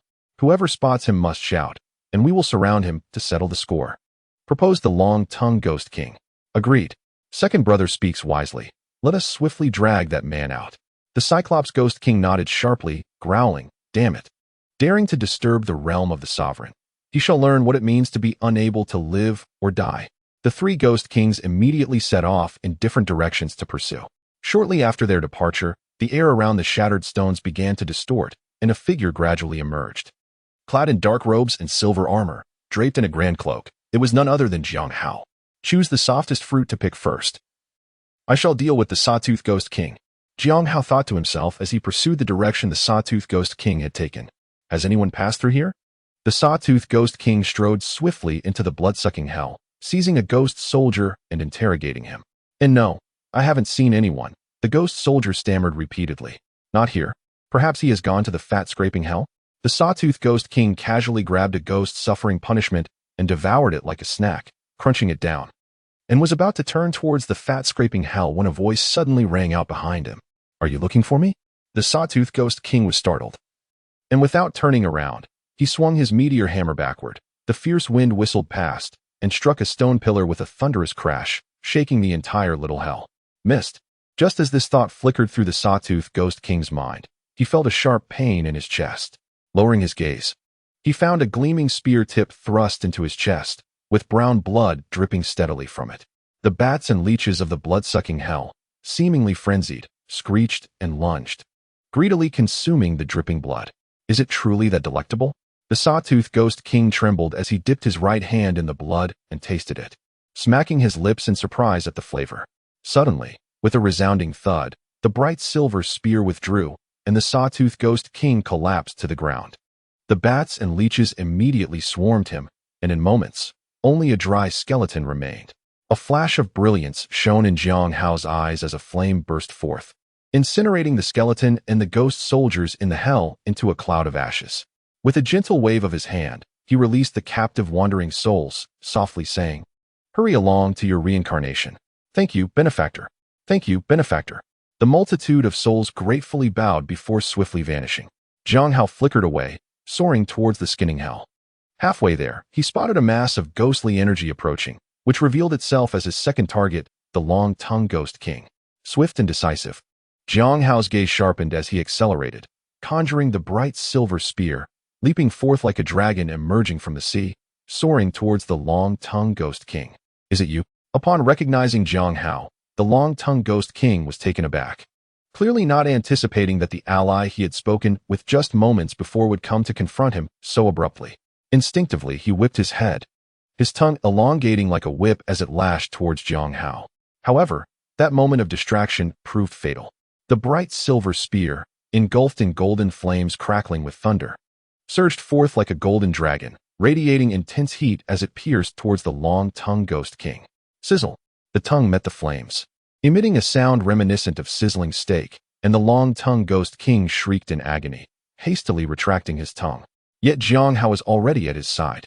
The bright silver spear followed the retracting tongue, stabbing into his mouth and exiting through the crown of his head. Flames erupted in an instant, leaving nothing but a pile of ashes behind. Chapter 51. Even your ancestor would be useless. After slaying the long-tongued Ghost King, Xīyóu pursued the Cyclops Ghost King to the upside-down hell but unexpectedly came up empty. What? He has already fled? Grabbing a ghost soldier, he learned that upon discovering the death of the Sawtooth Ghost King, the Cyclops Ghost King had fled alone towards the northwest, where the 18 layers of hell resided. The stronghold of these Ghost Kings. Xīyóu frowned, surprised by the Cyclops Ghost King's decisiveness, having not even afforded him a chance for confrontation, fleeing silently without a word. He pondered briefly and decided not to pursue, turning instead towards the City King's palace. Within the City King's palace, there were only 2 Ghost Kings, one of whom was the severely injured Strength Ghost King. He did not conceal his presence, directly assaulting the entrance, and with minimal effort, he killed both Ghost Kings within the Grand Hall. From them, he retrieved a jade signet, engraved with a bird-bodied, human-faced deity riding 2 dragons, the emblem of the City King's palace. While the Cyclops Ghost King had fled, the Monkey Demon King had unexpectedly gained something. Upon learning of the Flame Ghost King's demise, the Faceless Ghost King, who occupied the Five Senses Palace, decisively surrendered, handing over the signet of the Five Senses Palace and choosing to ally with Xīyóu. The Monkey Demon King, keenly discerning, also presented the stone tablet of the Mount Tai King's palace. Thus, Xīyóu possessed 8 tokens: the crown of the Qin Guang King's palace, the seal of the Bian Chung King's palace, the wheel treasure of the Turning Wheel King's palace, the pearl of the Equal King's palace, the jade signet of the City King's palace, the tablet of the Five Senses Palace, the stone tablet of the Mount Tai King's palace, and the stone bowl of the Niha Bridge. Only the token from the Song Emperor's palace, taken by the Cyclops Ghost King, remained, along with the Chu Jiang King's palace occupied by human cultivators, the Yama Palace, and the 6 paths of reincarnation. My lord, each layer of the 18 hells has a distinct environment fraught with peril. If they remain entrenched, even a 1,000,000-strong army would struggle to breach. It would be wise to first pacify the outer layers of these 18 hells, luring them into a trap and exhausting them slowly. The Faceless Ghost King, recognizing Xīyóu's ambition to unify the underworld, proposed a strategy. As for the Ghost Kings who had previously claimed brotherhood, humph, who cares about their fates? Indeed, my lord, let us first eliminate those arrogant old Taoists. We can shape the underworld as we please. The Monkey Demon King echoed, harboring grievances against human cultivators. Xīyóu pondered for a moment, about to speak when suddenly a gust of demonic wind swept in from the horizon, revealing the Black Wolf leader, covered in sword wounds, flesh torn and bloodied, evidently having just survived a fierce battle. My lord, it's bad. The Turning Wheel King's palace has been breached by human cultivators. The city of the Wronged is also surrounded and currently under siege. The leader of the Black Wolves knelt on the ground, speaking in a flustered manner. What? A glint of cold light flashed in Xīyóu's eyes. I have yet to seek trouble with you, and you have come to me uninvited. He immediately commanded, let us depart. We shall return to the city of the dead. The 4 of them swiftly rode the winds of the demons, heading towards the city of the dead. Along the way, Xīyóu learned the sequence of events. Shortly after he left the Wheel Palace, the leader of the Black Wolves had led a contingent of thousands of ghost soldiers to the Wheel King's palace. Initially, everything proceeded smoothly. The ghost soldiers, frightened after the demise of the Qingli Demon King, offered no resistance and were easily captured. However, at a critical moment, a group of human sword cultivators descended upon them, swiftly engaging in battle and annihilating the thousands of ghost soldiers he had brought, leaving him the sole survivor.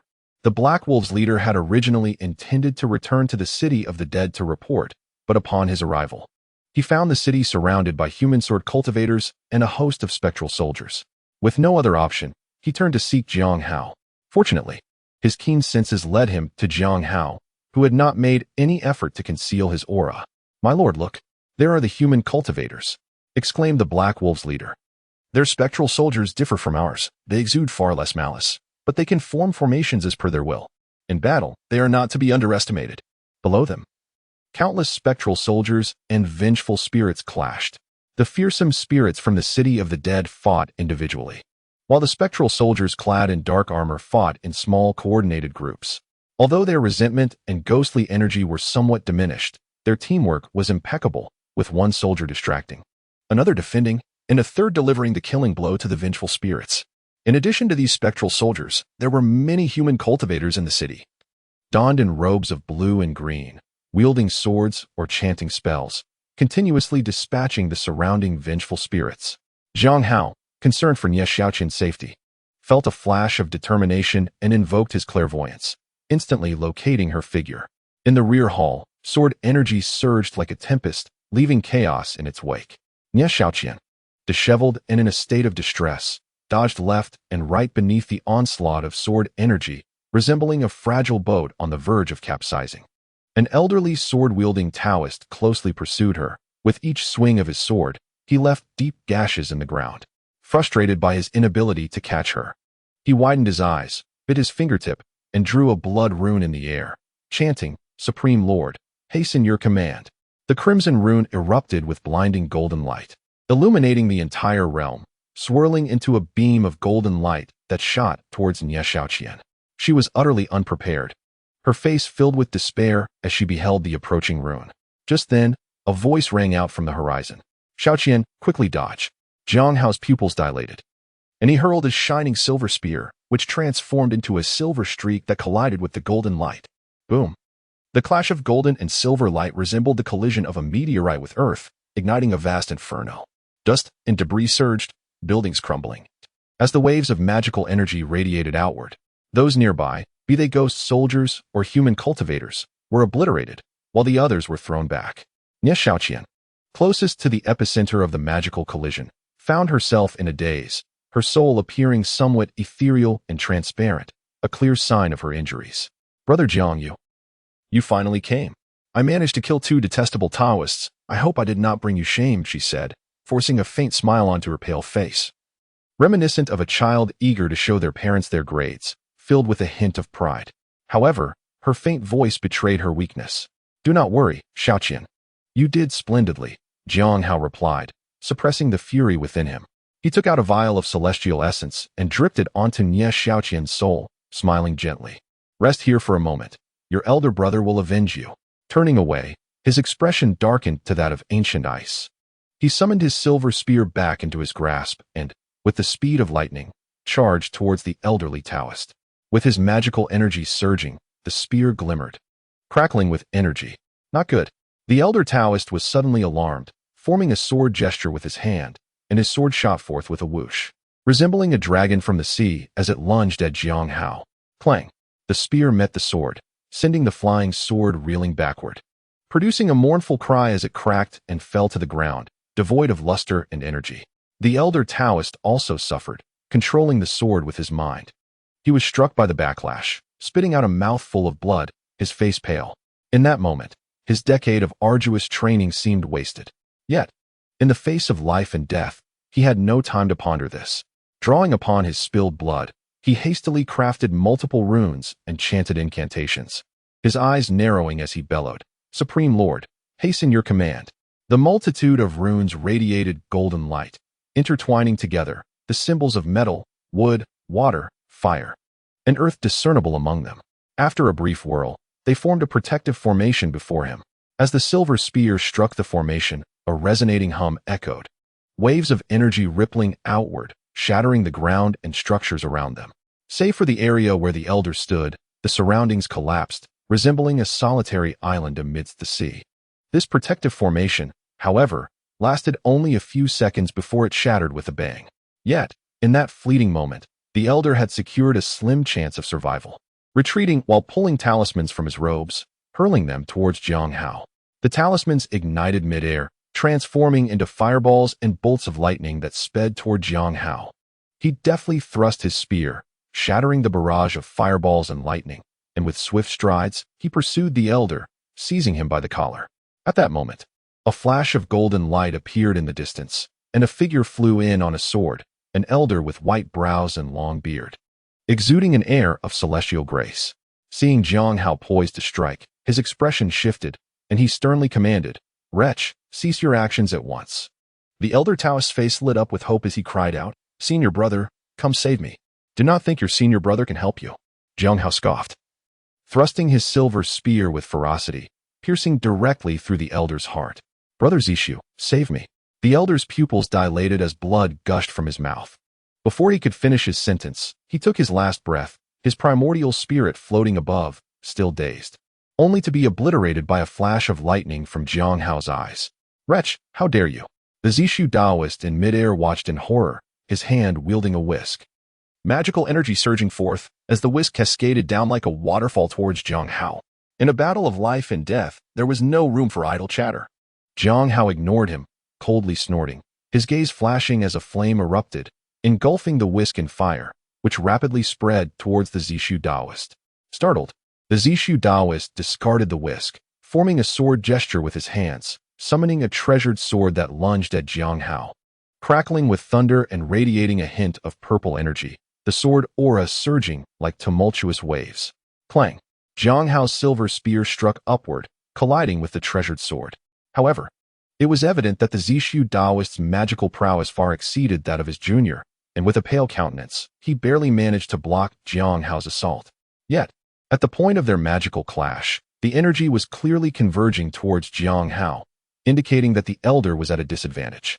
"All disciples, heed my command. Retreat to a distance of 50 miles.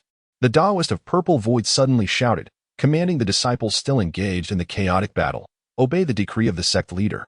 The disciples responded in unison without hesitation, disregarding their opponents as they hastily retreated to a distance. Xīyóu understood that the Taoist of Purple Void intended to unleash a powerful attack, fearing to inadvertently harm his own. His pupils constricted sharply, and he instructed, "Macaque, you and the others take Qin away from here. As you command, my lord." The group swiftly departed, leaving an expanse of emptiness, with only two individuals left confronting each other. "Monster, you possess some discernment. Behold my treasure." The Taoist of Purple Void recognized that he was no match for Xīyóu in sheer strength. He promptly retrieved a compass from his sleeve, extending his right hand with the index and middle fingers straight, while bending the ring and little fingers towards his palm, with his thumb pressing down on their tips. He bit his tongue, spitting out a mouthful of essence blood, and recited the incantation, "Form. Troops. Fighters. All. Line. Up. Ahead." The compass soared into the air, and as the Taoist chanted his spell, the 9-character mantra inscribed upon it illuminated one by one. When all 9 characters shone simultaneously, a sudden transformation occurred. Countless starlights erupted in the void, where there were no sun, moon, or stars, as if an ethereal night sky had materialized, dazzling and resplendent. The starlight flickered and fell like meteors, transforming into innumerable beams of light that surged towards Xīyóu. "Excellent." Xīyóu's gaze sharpened, thrusting his gleaming silver spear forward. A beam of spear light morphed into silver radiance, colliding with the starry points. However, upon contact, his expression changed dramatically. Those points of starlight, akin to real meteors, were an unmatched force, their power overwhelming. Xīyóu felt a surge of trepidation as if facing imminent doom, but it was too late to withdraw. With a thunderous crash, the bright silver spear was sent flying. A coppery taste filled his throat as a trickle of blood escaped from the corner of his mouth. Not good. Xīyóu's pupils contracted, his body leveraging the momentum to retreat swiftly. Simultaneously, he drew the 9-tiered exquisite tower obtained from the fiery Ghost King, shielding himself beneath it. The tower's pinnacle glimmered, radiating a Buddhist light that formed a protective dome akin to a golden bell, with scriptures swirling upon its surface, enveloping him. Though the exquisite tower had not been meticulously refined and could not fully manifest its other mystical capabilities, it was more than sufficient for defense. Boom, boom, boom. Each point of light that struck the protective dome produced a resounding roar, with waves of magical power rippling outward. The ground beneath began to collapse and shatter, sinking several dozen meters in an instant. After a moment, as the dust settled, a massive pit, measuring dozens of miles in circumference and 100 meters deep, appeared before the onlookers, leaving them aghast. Even the bloodthirsty specters trembled in the face of such a cataclysm. What a terrifying treasure! Xīyóu felt a wave of regret wash over him. His recent string of victories had led to a degree of complacency, nearly causing him to stumble into disaster. Though the overall cultivation cap within the realm of a Chinese ghost story was indeed low, he estimated that the celestial beings had reached their pinnacle. With his mastery of virtual transformation and divine powers, coupled with his formidable physique, he could typically navigate through challenges with ease. Yet, he had overlooked a crucial aspect: the treasures. One must acknowledge that treasures in this mythical world were unparalleled, defying all logic. From the primordial world to the investiture of the gods, and onto the journey to the west. Tales of the weak triumphing over the strong or single-handedly overcoming multitudes through the use of a treasure were exceedingly common. While the cultivation ceiling in this world was low, it was replete with numerous treasures left behind by divine beings. A moment of negligence could result in a fatal outcome, and the compass served as a stark reminder.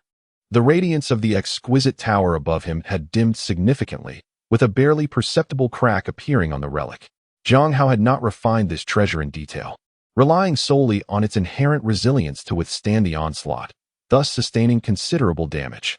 This treasure was even superior to the Jade Talisman, causing him a pang of regret. Cursed be those bald monks. The Taoist of Purple Void's face turned ashen as he beheld the radiant, exquisite tower above Xīyóu. A flicker of rage igniting in his eyes. Xīyóu had slain the Black Mountain Old Demon and the Three Lives Demon King, revealing the threat he posed. They had deliberately sent him with the sect's treasured artifact to catch Xīyóu off guard, yet it had been thwarted by this exquisite tower. I must not let this monster escape. The Taoist bit his tongue, preparing to forcibly activate the compass once more. However, Xīyóu would not afford him such an opportunity. With a flash, he lunged towards him, the gleaming silver spear glinting coldly as he seized the moment. Piercing through the Taoist's heart before he could fully recover his magical energy, a splatter of blood erupting in the air. The Taoist's incantation was choked in his throat, blood frothing at the corners of his mouth as the light in his eyes gradually dimmed. Only his primordial spirit managed to break free, transforming into a beam of light that carried the compass towards the hall of the King of Chu, but Xīyóu struck out with a palm, shattering it and seizing the compass for himself. The sect leader has been slain? How could this be? The disciples of the Pringlai Pavilion, witnessing the death of their leader, were initially incredulous, but soon erupted in a torrent of vengeful fury, charging at Xīyóu with reckless abandon. Daring to show disrespect towards our lord. They deserve to die. With our presence, none shall approach our lord even a step closer. The leader of the Black Wolves and the Macaque Demon King were overjoyed, their loyalty to Xīyóu deepening. They seized the opportunity to demonstrate their allegiance, rushing to stand before Xīyóu in defense.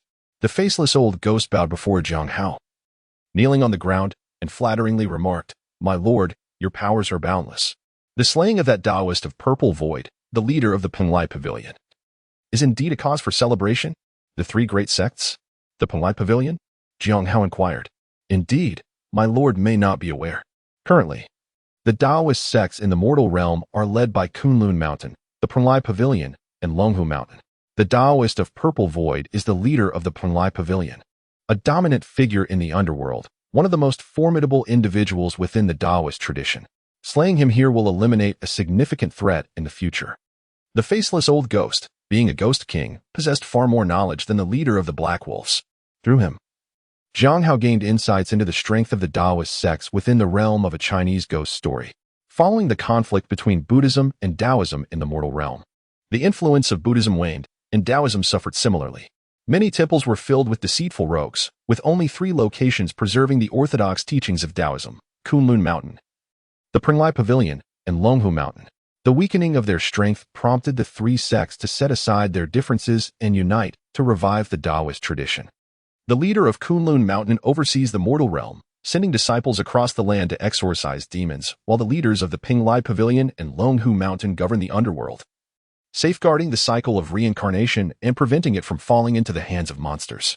The Taoist of Purple Void typically resided in the Hall of the King of Chu, and it was clear he had acted upon seeing Xīyóu eliminate the Black Mountain Old Demon and the Three Lives Demon King, fearing Xīyóu's ambitions while also seeking to expand his own influence. Little did he know he would meet his demise here. How many such treasures do they possess? Xīyóu pointed at the compass and inquired. The faceless old ghost replied, "My lord need not worry. Such celestial treasures are already considered the hallmark of a sect's protection, with human cultivators possessing at most 3 to 5 pieces. Moreover, their usage consumes vast amounts of energy, and even a sect leader cannot frequently invoke them. Otherwise, we would have long been eradicated. If my lord is willing to sacrifice some ghosts, even if it costs 1 million or so, we can exhaust them in the end." The exquisite tower in your hands was similarly acquired from the fiery Ghost King. That is splendid. As we were conversing, Xīyóu could not suppress a sudden cough, evidently having sustained some injuries. However, he quickly regained his composure and surveyed his 3 subordinates, who displayed no signs of concern. He then commanded, "You shall now gather the ghost soldiers from all quarters. In 3 months, we shall mobilize our forces at the Xīyóu Palace. The underworld requires but a singular voice." Even though he knew he could overwhelm the adversary with a sea of ghosts, Xīyóu remained cautious, intending to use these 3 months to recuperate from his wounds and refine the compass in Linglong Tower. By that time, even if it meant risking damage to his treasures, he would ensure their annihilation. "Understood, my lord." The 3 demons responded with evident joy, their voices resounding. Chapter 53. The Demon Extermination Conference. The battle at the City of the Wrongly Dead was monumental, with no fewer than 100 disciples from the Penglai Pavilion perishing, and the number of vengeful spirits and malevolent ghosts lost was incalculable. Even the treasured Wanqing compass of the Penglai Pavilion fell into Xīyóu's hands. Yet, the entire underworld settled into an unexpected tranquility. Xīyóu remained in the City of the Wrongly Dead to tend to his injuries and refine his treasures, while human cultivators and the ghost kings of the 18 layers of hell made no movements. However, Xīyóu was well aware that this calm was merely superficial, as turmoil brewed beneath. Possessing the abilities of the 1,000-mile eye and the wind-listening ear, he could occasionally gather intelligence during his recuperation in the City of the Wrongly Dead. Regrettably, the Xīyóu Palace was fortified with restrictions, allowing him only to glean information about the surrounding Xīyóu city. Nevertheless, he managed to acquire a wealth of information. Firstly, the ghost kings of the 18 layers of hell had been maintaining close ties with the Xīyóu Palace, likely having formed a clandestine alliance. While this posed a significant threat to him, it also presented an advantage, sparing him the need to venture into the depths of hell to confront them directly. Secondly, human cultivators were frequently arriving in the underworld from the mortal realm. From the snippets of news he gathered, it seemed that the Kunlun sect had been disseminating extermination notices in the mortal world, proclaiming that until the monsters were eradicated, humanity would face annihilation. This call had attracted numerous sects and rogue cultivators, amounting to several hundred individuals within just 2 months, most of whom were at the realm of spiritual refinement and transformation, a force not to be underestimated. While they busied themselves with preparations, Xīyóu too was not idle. The Monkey Demon King, the Faceless Ghost King, and the Black Wolf leader frequently mobilized, gathering the ghost soldiers and generals Xīyóu had defeated in the Yama Palace around the City of the Wrongly Dead. Within a mere 2 months, they amassed 1 million ghost soldiers, with countless ordinary vengeful spirits and wandering souls. Both sides had evidently committed their full strength, awaiting the final confrontation. One day, as Xīyóu completed the refinement of the Linglong Tower, he instinctively employed his 1,000-mile eye and wind-listening ear to observe the situation at the Xīyóu Palace. The palace, situated beneath the southernmost fertile soil of the underworld, appeared orderly, unlike the chaotic Yama palaces held by the Demon Kings. Ghosts newly arrived at the underworld were being ushered along the Yellow Spring Road into the Grand Hall by the ghost soldiers. There, they would be judged by the disciples of the Taoist sect and assigned to small hells for suffering or reincarnation, based on their earthly deeds. At the entrance of Xīyóu City, a Taoist clad in the robes of Longhu Mountain was responsible for receiving guests. Just then, a middle-aged Taoist descended gracefully from the air. His eyes brightened as he hurried forward, clasping his hands in greeting. "Master Xianqing, I apologize for not greeting you at the door. Forgive me. Brother Qingfeng, you are too courteous. With the demon extermination imminent, how could I, Xianqing, dare to be absent?" Master Xianqing replied, brandishing his whisk and returning the greeting with a righteous demeanor. "Your chivalry is commendable. Please, come inside." Our sect's Grand Master is currently at the Xīyóu Palace, awaiting your arrival. As Brother Qingfeng gestured to invite Master Xianqing in, a figure appeared in the distance. This man, sporting a bushy beard and holding a wine gourd, appeared quite disheveled. However, Brother Qingfeng did not dare to show any disregard, for anyone capable of entering the underworld by their own strength was no simple character, at the very least possessing the cultivation of spiritual refinement. My friend, please continue with your affairs. I shall enter alone. This is not my first visit to the Xīyóu Palace. Master Xianqing discerned Brother Qingfeng's predicament and offered him relief. Thank you, Master. Brother Qingfeng expressed his gratitude with a bow and turned to greet the scruffy Taoist, saying, I am Qingfeng from Longhu Mountain. May I know how to address you? No need for such formalities. Just call me Yin Xīyóu. The man waved his hand casually, revealing himself to be the very Yin Xīyóu who had parted ways with Jiang Hao at Lanrua Temple. To meet the renowned Yin hero in person is an honor. Brother Qingfeng's eyes gleamed. Yin Xīyóu was famed for slaying demons in the mortal realm, and his presence here would undoubtedly be a tremendous asset. He promptly bowed once more. I received the extermination notice in the mortal realm and came upon hearing of the emergence of a wicked demon in the underworld. I was wondering when you all plan to take action. We still need to wait a few more days. That demon possesses formidable powers. Even the purple void true person of the Pinglai Pavilion fell at his hands, so we must prepare thoroughly. Why not accompany me to the city for a few days of respite until the other friends arrive? We shall convene the Demon Extermination Conference and together confront that fiend. Still need to wait a few more days? Yin Xīyóu frowned and replied, Then I shall return to the mortal realm and come back in a few days. Take this communication talisman. When the time comes, just burn it, and I will come. With that, he vanished into thin air, leaving Brother Qingfeng in a state of bewilderment. In the city of the wrongly dead, at the Yama Palace, Jiang Hao withdrew his divine senses, a glint of cold light flickering in his eyes. Since you wish to hold a demon extermination conference, I shall oblige. I am eager to see how you intend to vanquish the demon. Yin Xīyóu, I hope you will not stand in my way. He was resolute in acquiring the Wuzhu clan's techniques, and he would show no mercy to anyone who dared to obstruct him. He retrieved the Wanqing compass and began refining it once more. The Wanqing compass was also a postnatal spiritual treasure, slightly inferior to the Linglong Tower, with only 12 layers of restrictions. However, this compass was primarily focused on offense, making it significantly stronger for combat compared to the Linglong Tower. Furthermore, due to the prior damage sustained by the Linglong Tower, he decided to concentrate his efforts on the compass, intending to use the Linglong Tower as a consumable item, thereby greatly reducing his expenditure of magical energy. Before he knew it, half a month had passed, and the 3-month deadline had arrived.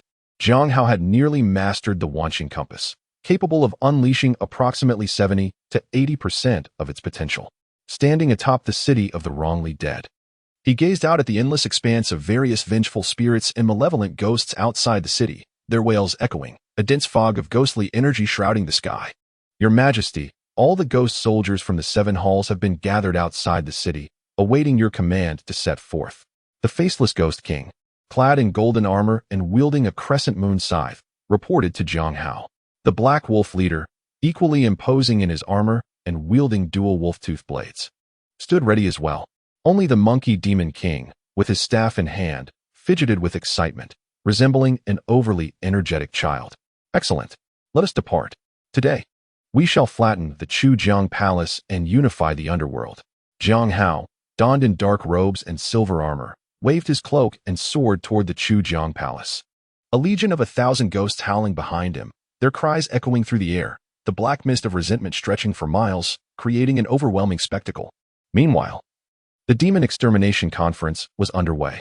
Within the Xīyóu Palace, the Grand Master Daoyuan of the Kunlun sect and the Grand Master Kongling of Longhu Mountain occupied the central seats, surrounded by over 300 neatly arranged mats for the invited sect leaders and rogue cultivators, among whom was Yin Xīyóu.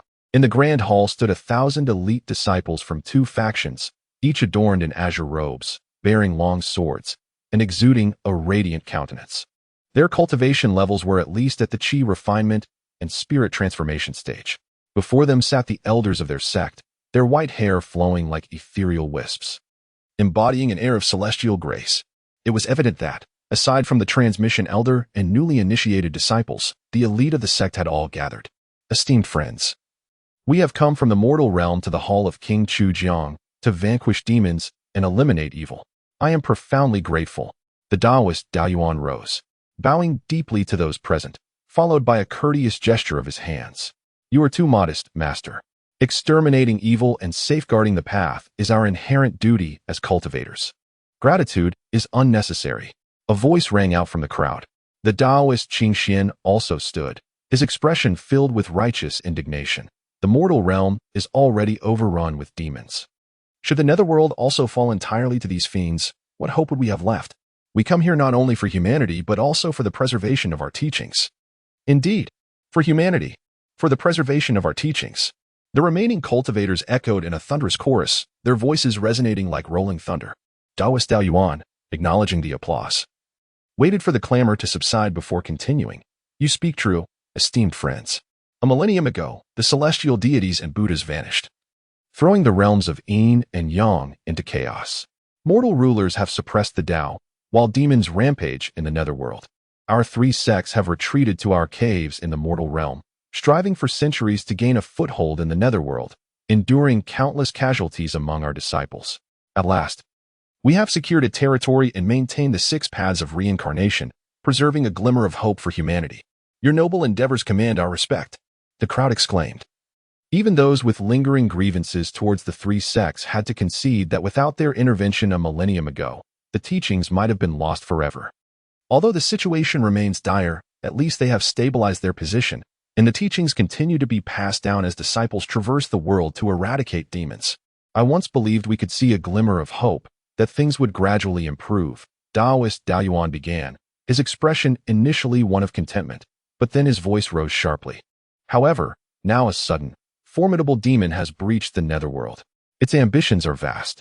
It not only slaughters its kin, but also covets the hall of King Chu Jiang and the 6 paths of reincarnation. Recently, it even murdered brother Xīyóu. Today, I have gathered you all here to organize this demon-slaying assembly to eradicate this menace, to preserve our last shred of hope. While demon, it must be slain. It must be slain. Exterminate demons and safeguard the path. The crowd shouted in fervent agreement. Master, speak plainly. What must we do? We will follow your lead. The assembled Taoists, filled with righteous fury, surged with potent energy, raising their voices in unison. At that moment, the hall doors were abruptly flung open, and a Taoist from Longhu Mountain rushed in, breathless, exclaiming, I report to the master, that demon leads countless vengeful spirits and fierce ghosts, and they are coming to attack. Chapter 54. Assault on the city. Millions of vengeful spirits and fierce ghosts surged from the north of the netherworld, advancing toward the hall of King Chu Jiang in the south. The air was thick with malevolent energy and vengeful intent, resembling the onset of an apocalypse. The entire underworld was thrown into chaos. Those engaged in battle radiated murderous intent, while those unengaged cowered in corners, trembling, hardly daring to breathe. The vengeful spirits moved swiftly, unencumbered by the depletion of their ghostly energy, and within half a day's time, they surrounded the city of Xīyóu. From afar, Xīyóu City appeared as a solitary island in a vast ocean, besieged by ghostly soldiers, their spirits soaring, weapons gleaming. Accompanied by the cacophony of ghostly wails, the gates of Xīyóu City were tightly shut, and the human cultivators stood resolute atop the walls, overwhelmed by the sight before them. This is dreadful. Taoist Xuanqing's face paled as he gazed at the seemingly endless tide of vengeful spirits and fierce ghosts, swallowing hard, his lips moving without sound. The other cultivators shared his apprehension, their breaths becoming heavier, instinctively tightening their grips on their magical artifacts, their palms slick with sweat. In the mortal realm, confronting a few dozen demons was the limit.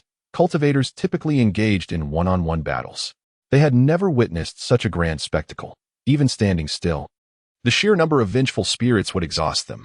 Seeing the low morale, Taoist Dao Yuan furrowed his brows and exchanged glances with Taoist Qifeng. Qifeng stepped forward, smiling reassuringly. Dear friends, there is no need for alarm. Though these vengeful spirits appear formidable, they are, in truth, easily vanquished. We are well aware of the nature of these demons. When the winds favor them, they are somewhat effective. Once we slay their leader, they will surely collapse into disarray. When we first entered the netherworld, we too were intimidated by this overwhelming tide of spirits, yet we ultimately established our foothold. I see now. We have been misled by mere appearances. The surrounding crowd's expressions softened slightly, though their true feelings remained uncertain. However, Taoist Qingfeng was unfazed. Now that Xīyóu City was encircled, the cultivators had no choice but to fight to the death. Suddenly, the vengeful spirits outside cried out in unison, "Great King! Great King! Great King!" The call surged like a tidal wave, eventually culminating in the thunderous voices of millions of spirits echoing through the air. The vengeful spirits parted to create a path, resembling waves splitting apart, as the faceless ghost king, the monkey demon king, the black wolf leader, and a cadre of ghostly generals accompanied Xīyóu, whose figure gradually emerged. Clad in dark robes and silver armor, he held a frost lance and wore cloud boots, exuding an air of unparalleled majesty and dominance. The chilling winds howled, causing the cloak behind him to billow dramatically. The Great King possesses boundless power, uniting the netherworld. The Great King possesses boundless power, uniting the netherworld. At the moment Xīyóu appeared, the cries of the vengeful spirits peaked, their voices resonating through the heavens, causing Xīyóu City to tremble slightly. Can we truly slay him? Is this even possible? The human cultivators turned pale, their recently rekindled morale instantly crushed. Gazing at Xīyóu's figure with trepidation, even Taoist Qingfeng was not exempt, fear flickering in his eyes, struggling to breathe. How can this be? Was he in Lanrua Temple? Could he have been the demon king of the underworld all along? Only Xīyóu, in disbelief, stared at Xīyóu, his eyes wide with astonishment, unable to fathom that the friend he had once shared drinks with could now command such an imposing presence. Xīyóu's expression remained calm, yet he could not suppress the excitement within. What man does not harbor dreams of wielding a sword in battle? He was no exception. With a gentle wave of his hand, the clamoring voices fell silent. The air became still, and the million vengeful spirits encircled them, creating a silence so profound that one could hear a pin drop. All gazes turned skyward towards the figure above, filled with reverence, admiration, fervor, and hatred. Yet none dared to show disdain or even breathe heavily. Xīyóu stepped forward, his voice soft yet crystal clear, "Since the celestial deities and Buddhas have faded, the netherworld has been in disarray for a millennium. This chaos ends now. From this day forth, there shall be but one voice in the netherworld. And that is my voice. There shall be but one voice in the netherworld, and that is my voice." The words reverberated through the heavens and earth, calm yet infused with a domineering aura that none could ignore. Unite the netherworld. Unite the netherworld. Unite the netherworld. After a brief silence, the thunderous cries erupted once more, each vengeful spirit brimming with ghostly energy, charged with murderous intent, banners waving, the clamor of weapons clashing filling the air. Demon, do not overreach. This netherworld is the realm of reincarnation for all beings across the three realms. If it falls into the hands of a demon like you, it would spell disaster for all. With myself and my esteemed friends here, we shall not allow your ambitions to come to fruition. Seeing his side's morale suppressed, Taoist Dao Yuan mobilized his energy, his voice resonating like spring thunder, awakening the hearts of the gathered. Xīyóu let out a cold snort, casting a meaningful glance at Xīyóu, and remarked nonchalantly, "You are aware that the underworld belongs to the beings of the three realms. I had thought it was solely yours in your eyes. As a member of the three realms, why should I not govern this realm of shadows? How do you know that this is a calamity for the three realms rather than a blessing? Self-righteous and shameless, you deserve to perish." While others failed to notice Xīyóu's subtle movements, Xīyóu perceived them clearly, his expression faltering momentarily, revealing a hint of hesitation. This explanation could be considered a gesture of friendship, yet if Xīyóu still sought to oppose him, he would not show mercy. Flattering words. You spare not even your kin. By what virtue do you claim the right to rule the underworld? Dao Yuanjinren interjected, intending to continue, when Xīyóu interjected. Do not think to delay. The individuals you dispatch to the 18th layer of hell have already met their end at my hands. Those ghost kings will not arrive in time. Prepare for battle. He commanded. At his command, a wailing chorus of vengeful spirits surged forward, driven by their insatiable bloodlust, brandishing weapons as they descended upon Xīyóu City like a relentless tide. Dao Yuanjinren's pupils constricted. He could not fathom how the matter of his dealings with the ghost kings had been divulged, but there was no time to dwell on it. He shouted, "Activate the city defense formation. Everyone prepare for combat." Yes, faced with the oncoming horde of vengeful spirits, it was clear to all that escape was impossible. Each had cultivated their resolve over many years, and with steely determination, they readied their talismans for battle. As Dao Yuanjinren's orders echoed, 36 golden beams and 72 blue beams of light shot skyward, corresponding to the celestial and terrestrial powers in a magnificent display, merging into a shimmering barrier above Xīyóu City. where countless runes flowed and spun. Any vengeful spirit that approached the city was met with a flying rune, which struck them down, reducing them to ash with a horrid shriek. We can no longer delay. Xīyóu hovered in midair, his eyes glinting with determination. The deaths of the vengeful spirits did not concern him, but time was of the essence, even if he had intentionally sealed off the 18th layer of hell. Complete information blackout was impossible. Within 2 hours, the Ghost Kings would likely arrive, fully aware of the principle that the loss of one would mean the loss of all. Let us strike. Xīyóu waved his hand, his radiant silver spear transforming into a streak of silver light that flew towards Xīyóu City. Behind him, the faceless Ghost King, the Monkey Demon King, and the Black Wolf leader exchanged glances before following suit, joining the fray. Boom! The silver light collided with the barrier, igniting a brilliant explosion, causing the barrier to tremble as if a stone had fallen into a tranquil lake, sending ripples in every direction. Quite sturdy indeed, Xīyóu noted, his silver spear relentlessly striking the formation. Crack, crack, crack. After a few strikes, the formation began to falter. 3 golden beams flickered before shattering, while even more blue beams extinguished, dimming the barrier significantly. Not good. Dao Yuanjinren's expression changed. Should the city defense formation collapse, the casualties among his disciples would be catastrophic. Xīyóu may not care for the losses among his minions, but every elite disciple represented the sect's hard work. He turned to his companion, Kong Lingjinren, the leader of Longhu Mountain, and said, "Brother Dao, we must act now and subdue this fiend." With that, he transformed into a streak of azure light, soaring toward Xīyóu. There was no need for moral considerations when dealing with demons and monsters. Kong Lingjinren followed suit, his right hand gripping a talisman, its faint glow pulsating. Chapter 55. Strike first. The chilling wind howled, laden with ghostly energy. Dao Yuanjinren soared from the city walls, enveloped in an aura of azure power. A myriad of vengeful spirits shrieked and lunged at him, but before they could reach him, they were all reduced to ashes. Cease your mischief, fiend. Today, I shall act in the name of justice and slay you, Dao Yuanjinren declared, flying before Xīyóu. With a sweeping motion of his sleeve, a dark yellow sword shot forth, transforming into a streak of light aimed at Xīyóu, its power illuminating the area for miles. Clang! Xīyóu's silver spear swept across, colliding with the sword in a resonating clash, creating a wave of force that momentarily cleared the battlefield, scattering the vengeful spirits into wisps of black smoke.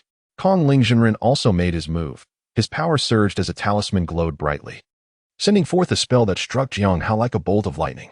Boom! The world lit up as the thunderous force barreled toward him. Xīyóu narrowly evaded, the lightning crashing to the ground, creating a massive crater as soil and debris erupted. Before he could regain his footing, another spell flew from the talisman, morphing into a fire dragon, its scorching heat causing the ghosts in its path to scatter in terror. Playing with fire? I fear you not. Xīyóu's eyes sparkled, and he opened his mouth, drawing in the flames from the dragon, leaving only a flickering ember, which he extinguished with a gentle breath. Impressive fiend. Let us see how you handle this. Kong Lingjinren chanted a spell, the talisman glowing intensely, and with a fierce glare, he commanded, "Freeze." Xīyóu felt a sudden heaviness, as if the air had turned to syrup, binding him momentarily. Alarmed, he began to channel his power to break free, only to sense a fierce wind approaching from behind. Whoosh! A sword, swift as a shooting star, darted toward him, its lethal energy cleaving through the air, severing the vengeful spirits in its path as it aimed for Xīyóu's neck. Just as Xīyóu broke free from the talisman's hold, he had no time to evade and could only brace himself with his power. Impossible. Dao Yuanjinren's eyes widened in shock. The anticipated separation of head and body did not occur. Not even a drop of blood was spilled. Only a faint red mark appeared on Xīyóu's neck, barely breaking the skin. Is that all you've got? Just a tickle? Xīyóu scoffed, brushing his fingers over the mark, which vanished instantly. Though Dao Yuanjinren possessed formidable power, ranking among the elite in this realm, and his sword was a rare weapon, Xīyóu's dragon form coupled with his indestructible divine ability was equally formidable, diminishing the sword's intended impact. You shall taste my spear. Xīyóu charged toward Dao Yuanjinren, his speed reaching an extraordinary peak, leaving a trail of afterimages in his wake. Dao Yuanjinren panicked, hastily summoning his sword back and forming a barrier with overlapping sword shadows to shield himself. Clang! The silver spear struck the barrier, creating a deafening sound. The sword screamed, visibly leaning toward Dao Yuanjinren, struggling to withstand the force. Fear not, friend. I shall lend you my strength. Kongling Jinren's talisman flickered, summoning several golden runes that circled around him before merging into Dao Yuan Jinren's body. In an instant, the aura of Dao Yuan Jinren surged dramatically, radiating a brilliant sword light that gradually pushed away the shining silver spear. Xīyóu found himself suspended in midair, unable to advance even an inch, despite channeling his magical energy into the spear. Meanwhile, Kongling Jinren was not idle, muttering incantations under his breath as the talisman in his hand flickered, clearly preparing something significant. The situation could not be prolonged. One must strike first. With a resolute gaze, Xīyóu exerted force, thrusting the silver spear forward, using the recoil to propel himself into the air, distancing himself from the two. He retrieved the Wanqing compass from his sleeve, infusing it with his magical energy. The compass shimmered with bright light, revealing 9 ancient characters that glowed in succession. Points of starlight ignited in the void, cascading down like shooting stars towards Dao Yuan Jinren and Kongling Jinren. Unlike his earlier attempt to eliminate Xīyóu Jinren in one blow, Xīyóu did not unleash his full power. Instead, he manipulated the starfall with his consciousness, enhancing its agility and precision. Whoosh! The starlight raced towards Dao Yuan Jinren, moving at an astonishing speed, igniting the air in a fiery friction as demons and monsters caught unaware were instantly shattered. Infinite celestial sovereign, the treasures of my Taoist lineage. And yet you dare to brazenly lay your hands upon them. Truly a sin deserving of death. Dao Yuan Jinren's pupils constricted suddenly, the sword light abruptly halting and retracting into his sleeve. Aware of the Wanqing compass's formidable power, he dared not confront it head-on, instead flicking a finger to send a thunder pearl soaring towards the starfall. Boom! The starlight collided with the thunder pearl, exploding in a blinding flash reminiscent of a nuclear blast, sending ripples through the air as countless vengeful spirits were reduced to ashes. Even the protective array of Xīyóu City trembled, its protective light pillars cracking ominously, teetering on the brink of collapse. The starfall, impeded, lost much of its momentum, allowing Dao Yuan Jinren to evade it in a swirl of green mist. On the other side, Kongling Jinren employed a similar tactic, producing an ancient talisman from his sleeve and casting it skyward to intercept the starlight. The two forces collided without even a splash, vanishing into nothingness. Clearly well acquainted with the Wanqing compass, they responded with remarkable composure, utilizing disposable treasures and retreating to safety, incurring minimal expenditure and sustaining no harm. Do you think this will suffice? Xīyóu sneered, the Wanqing compass glimmering anew as starlight intensified, dozens of star beams cascading down. This time, he did not target Dao Yuan Jinren and Kongling Jinren, but instead aimed at Xīyóu City. You may evade, but can your disciples escape? Indeed. As the starlight descended like a torrential downpour, the expressions of the two Jinrens shifted dramatically. They could use their treasures to defend themselves and evade. But what of Xīyóu City? Would they truly allow their disciples to perish? Exchanging a glance, they shared a silent understanding. They must intervene. Disciples, heed my command. Form the Qian Gang protective formation. Dao Yuan Jinren bellowed, his voice resonating like thunder. He leapt into the air, positioning himself above Xīyóu City, gesturing with his hands as radiant light flickered around him. From his forehead, an ancient bronze mirror emerged, inscribed with patterns of celestial bodies and landscapes. It was none other than the Kunlun mirror, the ultimate treasure of the Kunlun sect. The Kunlun mirror hovered majestically, its engravings morphing into countless phantoms that swirled around it like a vortex. Meanwhile, Kongling Jinren's talisman flickered with golden light, weaving a multitude of spells that reinforced Xīyóu City's protective array. The once trembling barrier transformed into a dark golden hue, appearing infinitely more resilient. The Monkey Demon King and the Black Wolf Leader, witnessing this formidable display, retreated to safety, while the Faceless Ghost King produced a stone bell-shaped artifact to shield himself, its surface radiating a divine glow. Boom, boom, boom. Most of the starlight was repelled by the Kunlun mirror, exploding upon impact with the ground, causing tremors throughout the land. A small portion struck the protective array of Xīyóu City, resulting in a blinding flash as the runes shattered, yet the barrier held firm, unwavering. However, the pallor on Dao Yuan Jinren and Kongling Jinren's faces revealed their distress, particularly Dao Yuan Jinren, whose lips bled, eyes bulging with crimson veins, body trembling as if on the verge of collapse. Truly, he was a formidable leader. Let us continue. Though Xīyóu's energy expenditure was significant, he remained the aggressor, bolstered by the innate power of the demons, allowing him to persist. A cold smirk graced his lips as he continued to channel energy into the Wanqing compass, summoning a meteor shower from the heavens. They could not remain passive. The numerous cultivators atop Xīyóu City recognized the dire predicament, understanding that if the Tuzhenrins faltered, their demise would follow. Immediately, they retrieved their treasured artifacts, launching them towards Xīyóu, a kaleidoscope of lights erupting from Xīyóu City and soaring into the sky. Despicable. Shameless Taoist. Cowardly numbers bullying the few. Is there no sense of shame?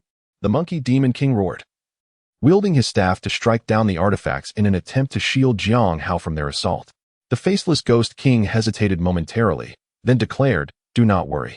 My king, I shall assist you."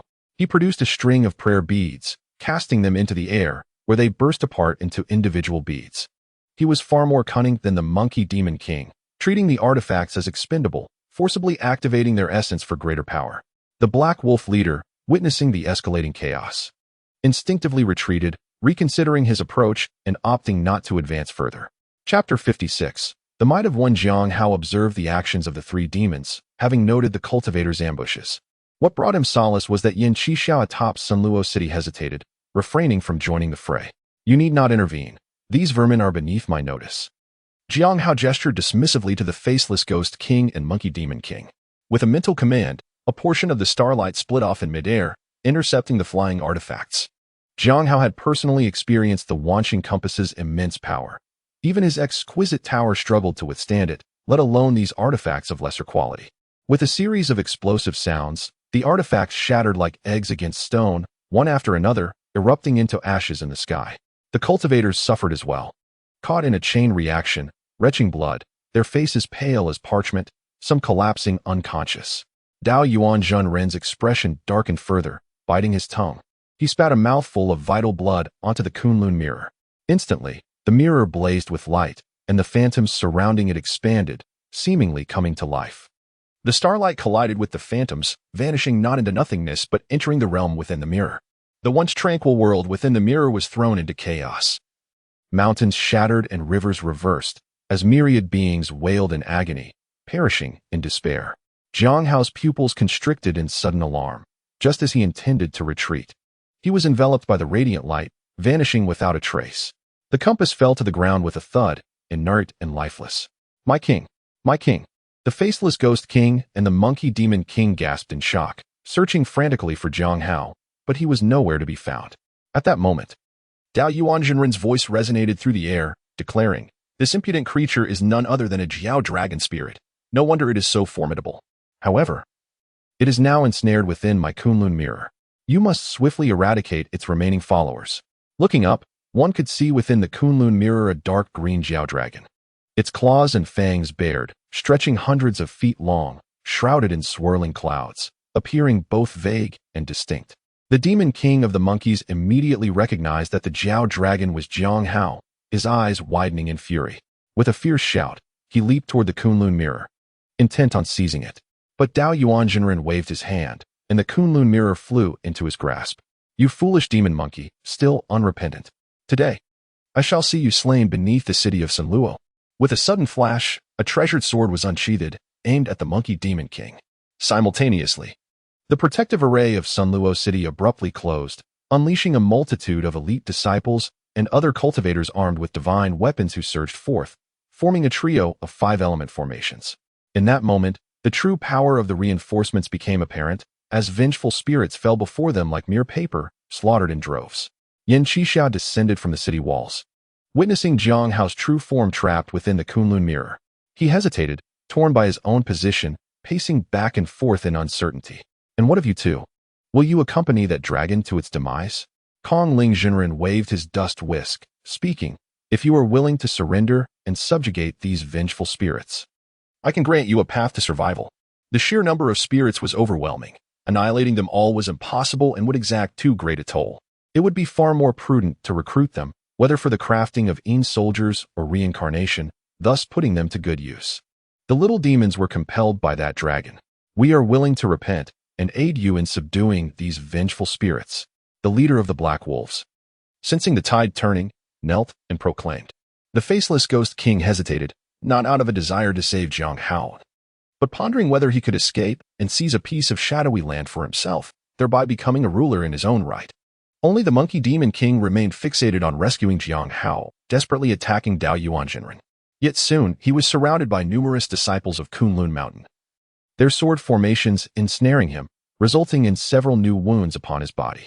Freed from the Monkey Demon King's entanglement, Dao Yuanjinren focused his mind on the Kunlun mirror, observing Xīyóu transformed into his true form, manifesting in the sky like a celestial being. His voice echoed from all directions, "Dragon Spirit, you are now trapped within the Kunlun mirror. Your life and death lie within my command. Surrender at once." The thunderous roars of the heavens amplified Dao Yuanjinren's voice, bestowing it with a gravitas that compelled all beings within the mirror to kneel in reverence, their faces etched with utmost piety. "Ha ha ha, life and death in your hands. Such words may deceive the naive, but do you dare speak them before me? You merely wield the power of a magical artifact to manipulate the world in your palm. What are you truly worth?" Inside the Kunlun mirror, Xīyóu, constrained by the laws of the mirror, involuntarily reverted to his original form. Yet, he remained unperturbed, recognizing that this artifact was not unlike his own realm of the underworld, albeit considerably larger. No, it was vastly larger. Within the Kunlun mirror, towering mountains and sprawling rivers abounded, countless beings thrived within, suggesting a world that had existed for at least 10 millennia, far more developed than Xīyóu's dominion. Nevertheless, the essence remained unchanged. This power excelled at confining foes. At most, it provided a slight advantage in terrain, such as prearranged ambushes or traps. But its true lethality depended on oneself. Jin Yuanzi had effortlessly dispatched Sun Wukong and his companions with a single flourish, attributable to his prowess rather than the artifact itself. "Since this world binds my form, I shall shatter it." Xīyóu's massive dragon eyes sparkled with determination as he opened his mouth wide, unleashing torrents of flame that ignited mountains and rivers in an instant. The thunder roared as his claws struck the sky, scattering the clouds as though attempting to pierce a hole in the heavens. Yet, the effect was minimal. Although the entire realm quivered slightly, it quickly regained stability.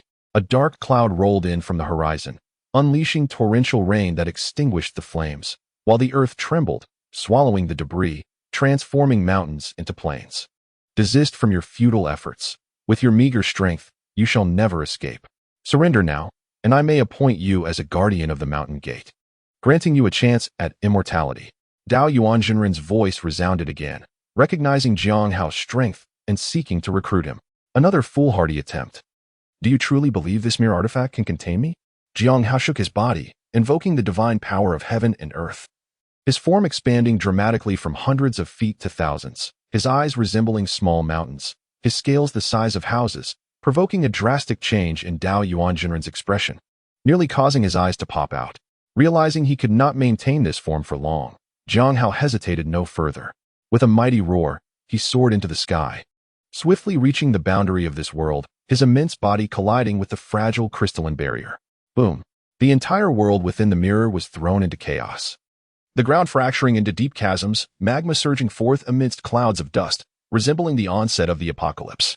Outside, Dao Yuanjinren's eyes widened in agony as blood spurted from his mouth, his hair turning white at the temples, and his visage aged dramatically. "Dao brother, what is?" Kong Ling Jinren exclaimed, rushing forward in concern. "It is the Jiao dragon." Dao Yuanjinren's words faltered as the Kunlun mirror suddenly soared from his grasp. Shattering with a crack, a dark green Jiao dragon burst forth, crashing into him, piercing through his brow. Dao Yuanjinren's head exploded, brain matter splattering everywhere, as his golden nascent soul emerged, only to be devoured by the dragon in an instant. "Alas, the dragon has escaped," Kong Ling Jinren gasped, retreating hastily, his talisman glowing faintly. But the distance was too short. The dragon struck him with a claw, shattering his body into pieces, and his nascent soul met the same fate. Devoured whole, the Jiao dragon soared into the sky before gently landing, its form shimmering with light, transforming into a human shape clad in dark robes and silver armor. Indeed, it was Xīyóu, wielding a gleaming silver spear, though his complexion appeared somewhat pale. This sudden turn of events left all present astonished, particularly the leader of the Black Wolves, who fell to the ground in shock, sweat pouring down his face. "Great King!" The Monkey Demon King's face lit up with joy.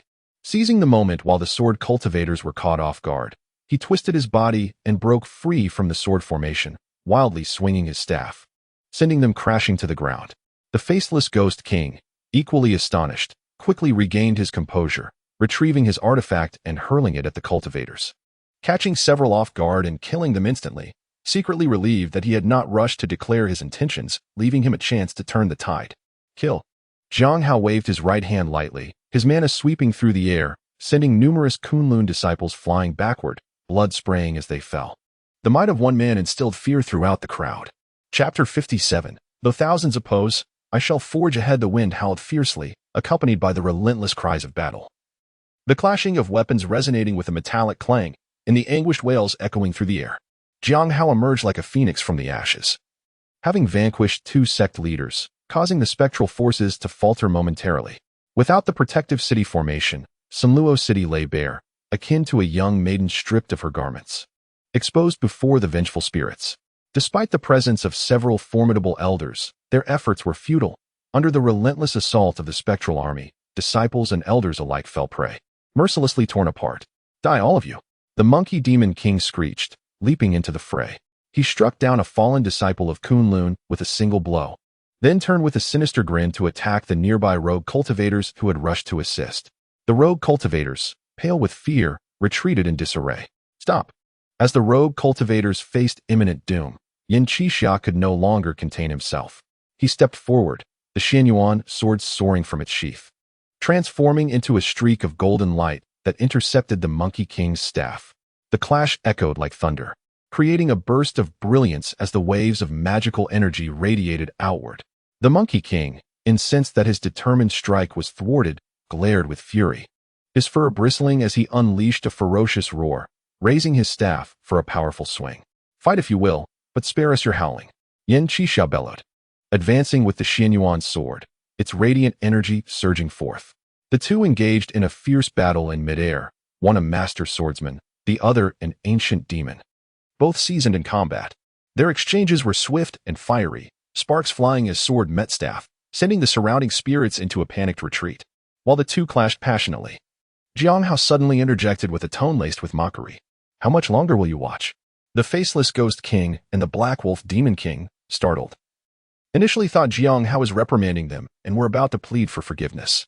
However, they soon realized he was not looking at them, but instead gazing into the void beyond. Truly, they would not mourn until faced with the grave. After thousands of years, such patience was commendable. Yet, was it truly beneficial? Xīyóu scoffed, a glimmer igniting in his eyes as he unleashed a bolt of lightning. Crack! The heavens erupted in brilliance, the thunder shattering the air like fragile glass, revealing several figures. Among them was the one-eyed Ghost King, brandishing a mountain-splitting blade, alongside other formidable Ghost Kings from the depths of hell. Word of Xīyóu's expedition to Xīyóu City had spread like wildfire. Despite the efforts to contain it within the 18th layer of hell, the Ghost Kings, eager to seize the moment, arrived to witness the duel between the sect leaders and Xīyóu. The spirits, inherently selfish and cold-hearted, were quick to adopt a wait-and-see approach, hoping to benefit from the ensuing chaos. Yet they could not have anticipated the swift turn of events. Xīyóu's formidable prowess had initially overwhelmed the two leaders, only for Dao Yuan to counteract with the Kunlun mirror, seemingly sealing Xīyóu's fate. However, he shattered the mirror and emerged victorious, slaying both leaders. Realization dawned upon the Ghost Kings as they observed the fallen sect leaders, and Xīyóu's newfound dominance left them in a precarious position. Engage in battle against a now formidable foe or retreat to the 18th layer of hell, where death awaited them at Xīyóu's hands. Before they could decide, Xīyóu's eyes gleamed with intent, and a lightning bolt illuminated their hiding spots. Their presence was now exposed, and the Ghost Kings exchanged anxious glances, scrambling to evade Xīyóu's piercing gaze. Now that you are all present, let us reach a conclusion. I have stated before that the underworld requires but one voice. What say you? The wind billowed around him, his black cloak fluttering ominously, the silver spear in his grasp glinting defiantly. The chaos of battle enveloped him, the fallen bodies of the once mighty Taoist leaders serving as a chilling reminder of his power. In that moment, he radiated an aura of undeniable authority. Fear gripped the Ghost Kings, their eyes darting to one another, none daring to speak. They were reluctant to relinquish their power. Yet the memory of Xīyóu's overwhelming might still their resolve. The longer one lived, the more one feared death, such was their reality. I do not take kindly to repeated inquiries. Speak. Will you submit, or shall you perish? The atmosphere thickened, suffocatingly tense, as the cries of battle seemed to fade into the distance. Silence enveloped the Ghost Kings, their expressions betraying uncertainty as they stood like statues, their eyes flickering with indecision. Seeing their obstinacy, a glint of malice sparked in Zhang Hao's eyes. The luminous spear in his hand shimmered ominously. If they remained so obstinate, their fate would be sealed. Great King, I am willing to submit. Suddenly, one Ghost King fell to his knees, trembling in fear. I too shall yield. Your power is unmatched. I pledge my allegiance to you as the sovereign of the underworld. The moment the first spoke, others quickly followed suit, kneeling in submission. Their bodies pressed to the ground in reverence. The one-eyed Ghost King, filled with reluctance, hesitated but ultimately succumbed, kneeling as well. He retrieved a token from his robe. A jade ring inscribed with the image of the ancestral deity, holding it aloft. Great King, this is the token of the Song Emperor's Hall. I offer it to you. Zhang Hao's eyes brightened, eagerly accepting the token and stowing it away. He then commanded the Ghost Kings, now, go forth and lay waste to Xīyóu City. At once. Great King. The Ghost Kings responded in unison, charging towards Xīyóu City. The battlefield shifted dramatically. The once resilient sect cultivators crumbled under the onslaught of the Ghost Kings. Their physical forms destroyed, and their very souls devoured. This cannot be. These ancient spirits seek to gain favor with the Great King. I cannot be outdone. The faceless Ghost King, noticing the Monkey Demon King struggling against Xīyóu, discreetly produced a segment of blackened finger bone, murmuring incantations, and hurled it towards Xīyóu. The finger bone, emanating a sinister aura, struck Xīyóu's back with astonishing speed. He staggered forward, his expression darkening as he felt his power falter, as if swarms of insects were gnawing at his very being. Monsters know no honor. They seize the moment to strike when their adversary falters. Die? The Monkey Demon King roared, swinging his staff towards Xīyóu's head. Just then, a massive hand reached out, grasping the staff firmly. In a fit of rage, the Monkey Demon King was about to unleash a torrent of curses when he looked up to find that the newcomer was none other than Zhang Hao. Instantly, his fury dissipated, replaced by a mask of confusion. Master? You should go elsewhere. I will handle this. As you command. The Monkey Demon King dared not inquire further, responding in haste before turning to charge towards the direction of Xīyóu City. Master, this is the antidote to the corpse poison. The faceless Ghost King, displaying keen insight, stepped forward to hand the antidote to Zhang Hao, then followed the Monkey Demon King into battle. With a mere flick of his hand, Zhang Hao transformed the antidote into a fleeting beam of light that entered Xīyóu's body. He spoke softly, you should leave now. Focus on your path as a sword immortal. Acting with righteousness is far more gratifying than involving yourself in such matters. Having consumed the antidote, Xīyóu's complexion improved considerably. After a brief moment of recuperation, he rose to his feet and pointed at the scattered cultivators who lay collapsed behind him. I intend to take them with me. Zhang Hao furrowed his brow, but remained silent. I do not concern myself with your power struggles against the Kunlun sect and Longhu Mountain, but these individuals, albeit a bit foolish, are not truly at fault. They were merely deceived by the so-called righteousness espoused by Dao Yuan's old bull. I cannot stand idly by and watch them perish. Once a fearsome judge known throughout the 26 provinces of Guangdong and Guangxi, Xīyóu had navigated the treacherous waters of politics. Unlike the impassioned yet misguided scattered cultivators, he recognized that the conflict at hand was fundamentally about seizing dominion over the underworld, with the eradication of evil serving merely as a fade. Thus, he refrained from intervening at first, only stepping in when the Monkey Demon King sought to slay the scattered cultivators indiscriminately, regardless of whether they were misled or not. They have turned against me, making them enemies that must be eliminated. Do not overstep your bounds or meddle in affairs that do not concern you. Zhang Hao's voice was cold and deliberate, his palpable murderous intent emanating from him like a tangible force, pressing against Xīyóu. During this time, countless vengeful spirits had met their end, either directly or indirectly, by Zhang Hao's hand, accumulating an overwhelming aura of death around him. In an instant, it exploded forth, and Xīyóu felt as though he were gazing upon a mountain of corpses and a sea of blood. No, this cannot be. If they perish here, I shall perish with them. The remnants of poison still lingered in his system, rendering him weak, and his face grew as pale as a corpse. Yet, with a determined thrust, he drove the Xianyuan sword into the ground beside him, using it to prop himself up, resolutely positioning himself before Zhang Hao. Humph. Do not think for a moment that I would spare you. If you seek death, then I shall grant it. A glint of cold light flashed in Zhang Hao's eyes as he advanced toward Xīyóu, his aura becoming increasingly oppressive. Their gazes locked, and Yin Qixia felt as if the heavens and earth were closing in on him, an instinctive dread surging within him. Nevertheless, he fixed his gaze defiantly, refusing to yield even an inch. Though his body seemed on the brink of collapse, and his pallor was deathly, he did not flinch. His wide eyes filled with blood vessels, reflecting Xīyóu's figure as it drew closer. "This is my path." Each word was forced from his throat, raspy and weak, yet imbued with unwavering resolve. "The path, you say? Though thousands may oppose, I shall tread it alone." Xīyóu halted, a flicker of complex emotions crossing his gaze. With a sweep of his hand, a beam of golden light surged toward Yin Qixia. "What is the taste of wine after death?" Unable to resist, Yin Qixia closed his eyes, feeling a twinge of regret but no remorse. The golden light enveloped him, and contrary to his expectations, no pain emerged. Instead, he felt an uplifting lightness as Xīyóu's voice echoed gently in his ears. "Take them with you, and leave." Chapter 58. The man who becomes the king of hell. Yin Qixia hurriedly returned to the mortal realm with the scattered cultivators. The King Hall offered little resistance and was soon trampled by a host of malevolent spirits, followed closely by the halls of Yama and the 6 realms of reincarnation, all falling under Xīyóu's dominion. In just a few short months, the chaotic underworld, fractured for a millennium, was unified under Xīyóu's rule. The surrounding demon and ghost kings expressed awe, still grappling with disbelief, as they knelt before Xīyóu, scarcely daring to breathe.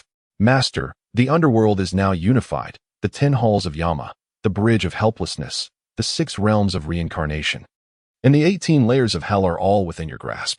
When do you plan to ascend the throne and announce your rule to the 3 realms?" The faceless ghost king inquired respectfully. "Let it be on the Mid-Autumn Festival, when the ghost gate swings wide. Furthermore, each of you shall lead your troops to purge the underworld. Any who defy my orders shall be met with merciless retribution." Xīyóu waved his hand, dismissing the ghost kings. Their aspirations, lofty in their eyes, paled in comparison to Xīyóu's vision. The underworld was but a speck in his grand design. What truly captivated him were the mystical powers contained within the 12 ancestral tokens. Before him lay the tokens, each etched with the likeness of the 12 ancestral witches.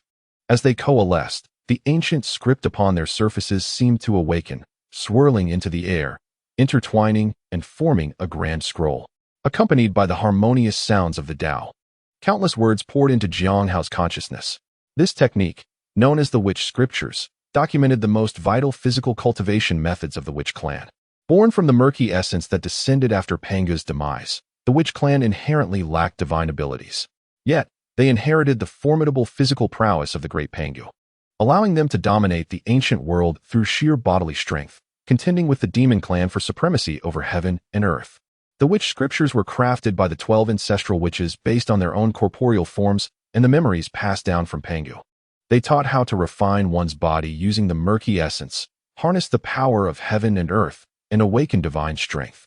When cultivated to its zenith, one could rival even the sages, with a mere gesture capable of upending the cosmos, perhaps to accommodate the less astute minds of their kin. The scriptures were written in an exceptionally straightforward manner, elucidating each step of the cultivation process. While seemingly uncomplicated, every passage was imbued with the profound truths of the universe, evoking a sense of enlightenment in the reader. Each word seemed to gently lift the veil of the cosmos, revealing the essence of existence before Xīyóu's captivated gaze. Seated cross-legged amidst the tokens, Xīyóu commenced his cultivation. A dark, ethereal luminescence began to manifest around him, gradually condensing within his body. A faint, luminous aura emerged upon his flesh, each part of him rejoicing as power coalesced within, incrementally growing in magnitude. Cultivation is a pursuit that easily ensnares one's spirit. One can feel themselves growing stronger, their consciousness soaring as if cradled by the world itself, a tranquility and comfort that is simply irresistible. Master, tomorrow marks the Mid-Autumn Festival. The coronation ceremony has been arranged. It was only when the faceless ghost king knocked on the palace door that Xīyóu realized several months had slipped by. Immersed in his training, he had lost all sense of time. Even in this realm of sparse spiritual energy, he could distinctly feel his physical form strengthening, an enhancement not merely of muscle but of the very essence of life itself. However, as he delved deeper into his practice, he also sensed certain limitations inherent in this technique. It was not that the method itself was flawed, but rather a matter of compatibility. The Witch Scriptures were devised for the Witch clan, which itself lacked a primordial spirit, Thus, the technique contained no methods for cultivating the primordial spirit, focusing instead purely on physical refinement. Yet Xīyóu was not of the witch clan. He possessed a primordial spirit. If his spirit cultivation lacked, it could hinder his control over his body, implying that he would need to seek a method for cultivating the soul in order to maintain balance. It would be best to seek out the teachings of the three pure ones for this purpose. Xīyóu pondered quietly, recognizing that the 12 ancestors of sorcery were manifestations of Panga's chaotic essence, while the three pure ones were embodiments of his pure spirit. Thus, a connection between the two was inevitable. Should he acquire the cultivation techniques passed down by the three pure ones, they would undoubtedly be highly beneficial. However, this matter could not be rushed and would require further contemplation in due course. "Welcome, Your Majesty." Outside, a multitude of ghost kings stood in respectful attendance, with the faceless ghost king at the forefront, holding a scroll that evidently pertained to the coronation ceremony. Xīyóu casually leafed through the document, noting the meticulous detail with which the faceless ghost king had composed it. Nodding, he declared, "Very well. Announce it to the three realms tomorrow at noon." "As you command, Your Majesty." The ghost kings replied in unison, their faces alight with excitement, for this was a momentous event that would reverberate throughout the three realms, and they were privileged to partake in it. Once the assembly of ghost kings and demon lords had dispersed, Xīyóu turned to the side, where Nie Xiaoqian had been patiently waiting. Observing the admiration and joy on her face, he felt a twinge of guilt. Initially, he had intended to absorb Nie Xiaoqian into his dominion of the underworld as a ghost king to enhance his magical prowess. However, as time passed and he became aware of the precarious nature of his realm, he hesitated. The thought of the potential consequences in battle made him decisively abandon that idea. "Brother Xīyóu, I have successfully broken through to the realm of harmonizing the void with the Tao. From now on, I shall be able to assist you." Nie Xiaoqian approached with a radiant smile. The effects of the celestial dew on her ethereal form were profound, and coupled with the resources Xīyóu provided after entering the underworld, her strength had soared, enabling her to attain this new level in mere months. "Have you truly reached the realm of harmonizing the void with the Tao? I shall have to rely on you, Fairy Nie." Xīyóu feigned seriousness as he clasped his hands in salute. Nie Xiaoqian responded with a matching gesture, her demeanor spirited. "I shall brave fire and water without hesitation." "Ha." Xīyóu laughed heartily, eventually composing himself and addressing Nie Xiaoqian. "Xiaoqian, we have known each other for over a year now. Tomorrow, I shall present you with a grand gift." Nie Xiaoqian paused, and as if struck by a realization, her cheeks flushed. She fidgeted, losing some of her earlier bravado, and lowered her gaze, nervously toying with the hem of her garment. On the 6th day of the 8th month, during the Ghost Festival, the atmosphere was heavy with anticipation. For ordinary mortals, this Ghost Festival was no different from previous years, visiting graves and lighting lanterns. Yet, for those who practiced cultivation, this year's festival was unlike any before, shrouded in anxiety and trepidation that weighed heavily on every heart. News of the underworld had spread far and wide. A dragon spirit had slain the leaders of Kunlun Mountain and Longhu Mountain, uniting the various ghost kings and consolidating power in the chaotic underworld, with the Ghost Festival marking his ascension to the throne. As the sky darkened and mist enveloped the world, a profound silence fell. The once bustling Ghost Gate, where myriad spirits roamed freely during the festival, now appeared unusually tranquil. As the hour of the rat approached, phantoms began to materialize in the air. Fengdu City, the Hall of Yama, the City of the Wronged, the Naiha Bridge. The 18 layers of hell. Let the ceremony commence. Countless cultivators bore witness to this spectacle, their voices rising in alarm as they beheld the projection of the underworld above, their bodies trembling with fear for themselves and the future of humanity. What is this? Is it truly the legendary underworld? Many mortals also witnessed this scene, gazing at the ethereal figures in the sky, collapsing to their knees in terror. The wicked among them turned pale, fearing the torment awaiting them in the afterlife, repeatedly bowing their heads in fervent supplication for Yama's mercy. Is the king of hell ascending? What will become of the three realms? Is there still hope for humanity? In the Three Pure Ones temple, an elderly Taoist with flowing white hair sat cross-legged before the statue of the Tao ancestor, tears streaming down his cheeks. "Brother Yan, what is happening?" Ning Kaichun, typically a skeptic of the supernatural, felt an unprecedented wave of terror and shock wash over him as he gazed at the underworld's projection. Yan Qixiao remained silent, taking a swig of wine as he regarded the spectacle above, his expression a complex mixture of emotions. He was uncertain of what the future held, but surely it could not get any worse. With the cycles of heaven and earth, and the 6 realms of reincarnation, Yama ascends, and all beings bow in reverence.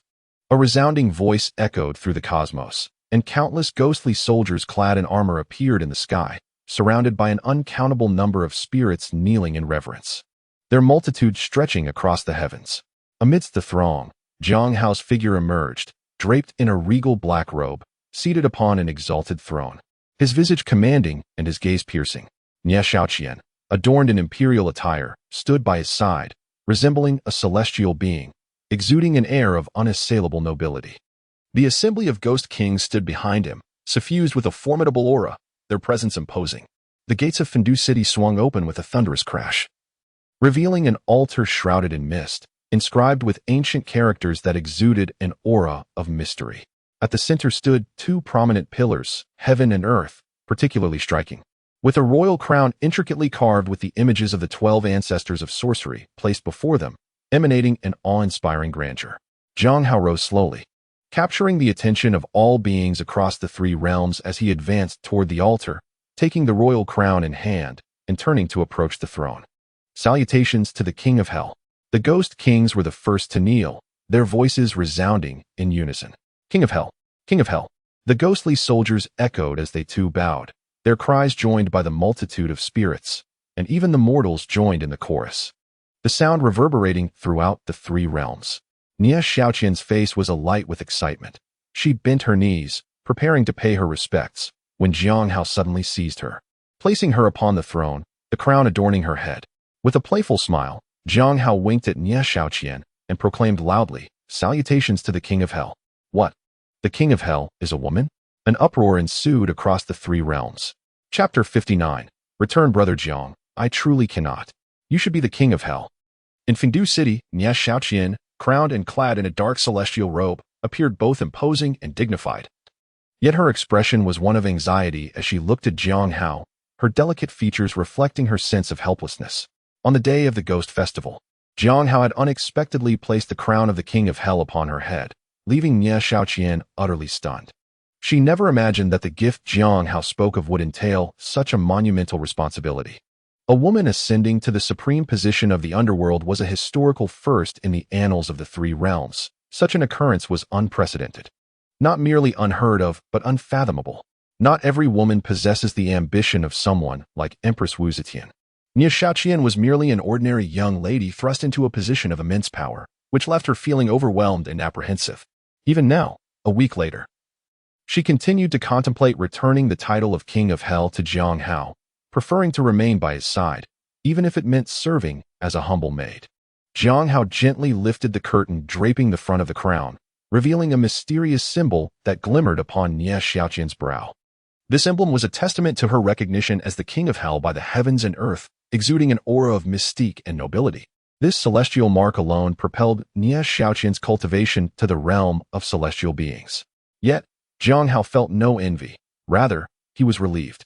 He could not fathom what would transpire should he return to the world of journey to the west bearing this mark. Would that realm acknowledge it? If so, the underworld would undoubtedly seek to eliminate him. No one would welcome a newcomer vying for their authority, and the heavenly court would surely not spare him. With legions of celestial soldiers at their disposal, it seemed prudent to exercise caution in the future. Xīyóu quietly contemplated that he truly could not afford to be entangled with the matter of the fruit position. It was better to be cautious than to be reckless. The power of the heavenly court in the world of journey to the west was not to be underestimated, and they might very well come knocking. Brother Xīyóu.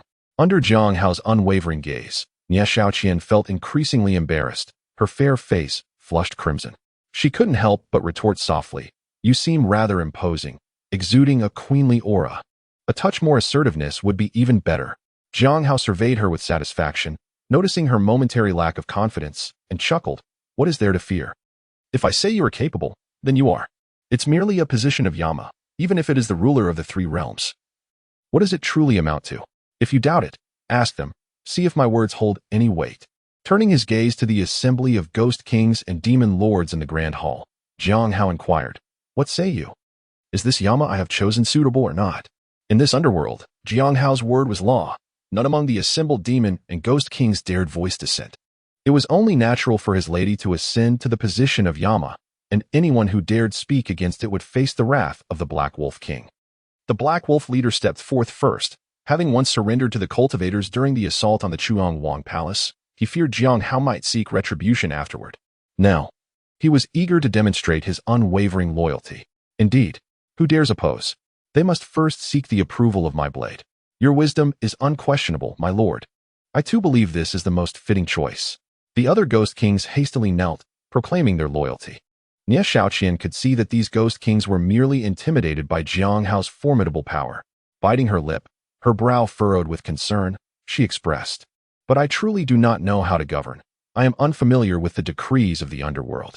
Enough of such worries. Jiang Hao interjected. Is it not simply a matter of being Yama? The most crucial aspect is to find joy in the role. What are the laws of the underworld? It is simply that they must do as you command and refrain from what you do not wish them to do. It's as simple as that. Do not fear. Whatever happens, I shall shoulder it all for you. Well, in that case, I shall give it a try.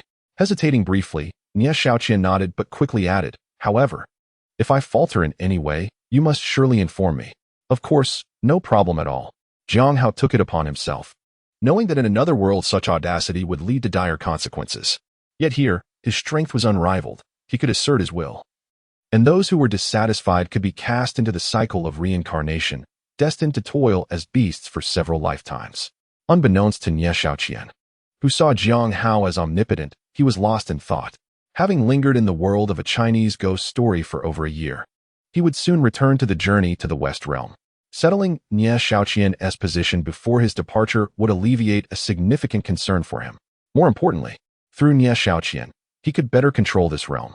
Even if the spiritual essence here was thin and treasures scarce, to an individual, it was still immensely valuable, allowing him to view this place as his stronghold.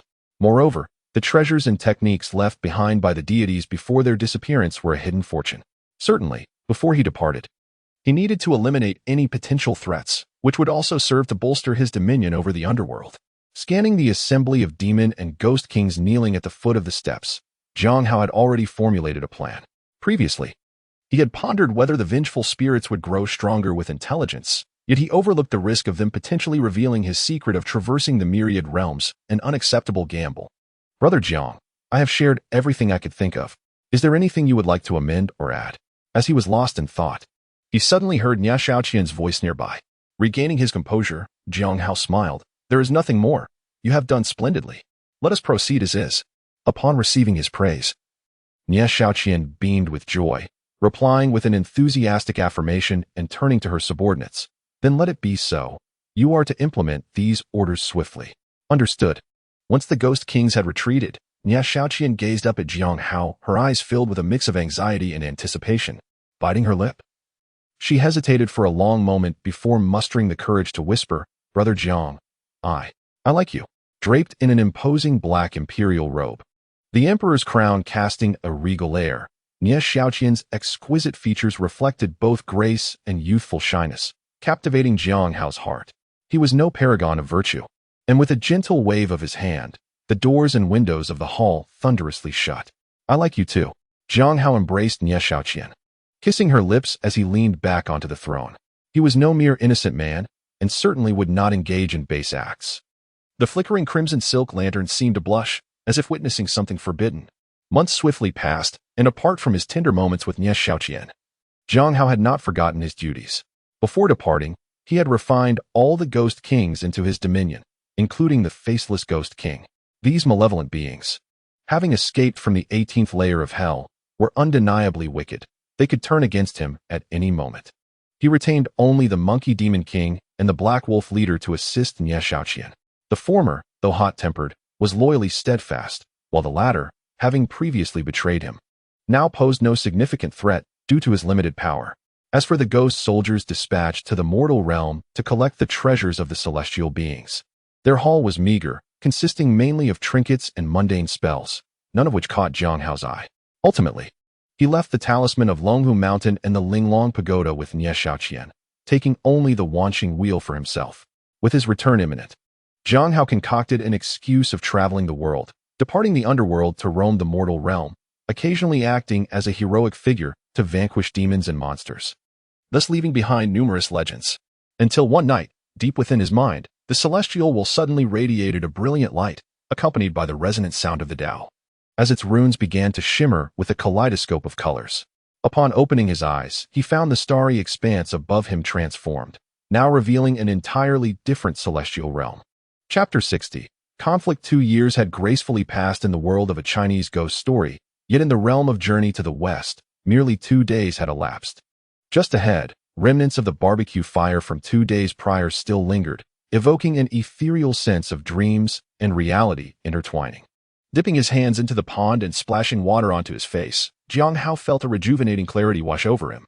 He soared southward on the wings of a demonic wind, intent on reaching the southern Jianbu continent to behold the grandeur of the Tang dynasty as depicted in the classic Journey to the West. Pondering whether the monk Tang Sung had yet been born and whether the legendary journey had commenced, the northern Xīyóu continent, rife with demon kings and scant human presence, boasted majestic mountains and breathtaking scenery, yet familiarity dulled its allure. Initially, Xīyóu would pause occasionally to explore, but soon his focus shifted solely to the journey ahead. To traverse from northern Xīyóu to southern Jianbu, aside from the lengthy detours through eastern Shenzhou or western Nehezhou, the swiftest route involved crossing the northern and southern seas.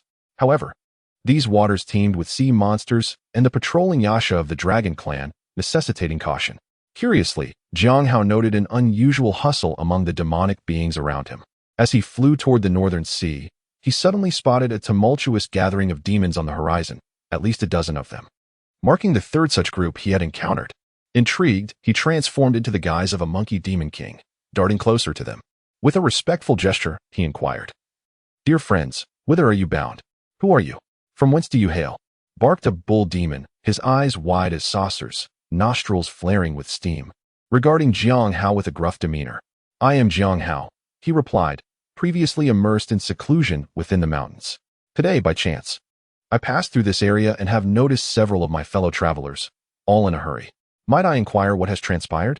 Xīyóu produced a pouch of fine wine from his hands, offering it to the bull demon with a smile. "This is a specialty from my cave. You might find it delightful." "Exquisite wine," exclaimed the bull demon as he uncorked the pouch and inhaled its intoxicating aroma, his wariness dissipating. After a hearty gulp, he opened up. "It's all due to those fox spirits from Xīyóu Mountain." "The fox demons of Xīyóu Mountain?" Xīyóu inquired, surprised but quickly suppressing his astonishment. He retrieved additional pouches of wine for the other demons, asking, "What troubles them?" "You truly are unaware," a black dog demon interjected, lowering his voice conspiratorially. "For days now, those foxes have been in a frenzy, ravaging several demon mountains. Even the mighty cold rhinoceros king, who ruled the 800-li Wangwei Peak, could not escape their wrath and perished in his own lair. Do you know why they are acting so?" Xīyóu feigned ignorance, pressing for further details. "It is said that a dragon demon murdered the grandson of a Xīyóu elder and subsequently attacked her lineage. Can you imagine the foxes tolerating such an affront? The elder has decreed that anyone associated with this dragon must be slain. And guess what? That dragon demon is none other than the illegitimate son of the Northern Sea Dragon King. Can you believe the misfortune that has befallen the Dragon King?" The black dog demon guffawed, reveling in the unfolding chaos. "How intriguing," Xīyóu mused, his brow arching with amusement. He found himself rather indifferent to both parties. And if their conflict stemmed from his actions, it would be a fitting spectacle of dogs tearing at one another. Yet, a thought nagged at him, prompting him to ask, "But how does the confrontation between the Xīyóu foxes and the Northern Sea Dragon Palace concern us?" "How could it not concern us?" the black dog demon replied, shaking his head as if Xīyóu were oblivious. "As the saying goes, we need not worry about the Dragon King's treasures. If the foxes are embroiled in a fierce battle with the Northern Sea Dragon Palace, we should rally behind them, seizing the opportunity to reap some benefits for ourselves. Do you think so many would follow if there were no gain? Indeed, even a handful of coral and pearls would sustain us for years." The bull demon chimed in. The other demons nodded in agreement, their expressions mirroring the same opportunistic sentiment. "Such fortune awaits us. Let us go." Xīyóu feigned excitement, exclaiming, while inwardly reflecting on the tragic plight of the once mighty dragon clan, reduced to a state where even these wild demons sought to profit from their misfortunes. The gathering of demons, relieved to have an ally, welcomed Xīyóu's presence with enthusiasm as they made their noisy way toward the Northern Sea Dragon Palace. Before they reached the shores, they spotted two factions poised in confrontation. On one side stood thousands of demons, led by an elderly woman clad in black gauze, her long foxtail swaying behind her. Surrounding her were dozens of armored fox guards, swords drawn, their expressions icy, bolstered by a battalion of 3,000 demon soldiers, exuding an impressive aura. Behind them was a throng of opportunistic demons, clad in mismatched attire and wielding an assortment of bizarre weapons, hurling insults and curses. Opposite them, rising from the waves, stood a formidable assembly of over 50,000 crab and shrimp soldiers, led by a man in lotus-patterned purple-golden armor, his countenance sharp and imposing, adorned with 2 golden dragon horns, clearly the Northern Sea's dragon prince. To his left stood a youthful figure clad in shimmering silver-scaled armor, similarly crowned with dragon horns, his youthful visage betraying a formidable cultivation. On the right stood a fearsome Yasha, known to Xīyóu, his features a deep blue, hair like vermilion, brandishing a massive axe with an aura of authority.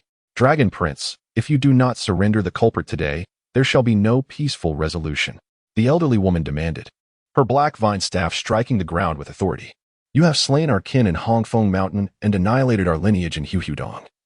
We of Xīyóu are not easily trifled with. Have you perhaps made an error, dear friend? That AOE is merely at the level of refining the spirit. How could he possibly have slain your brethren, let alone obliterate an entire lineage? The Dragon Prince replied with a courteous bow.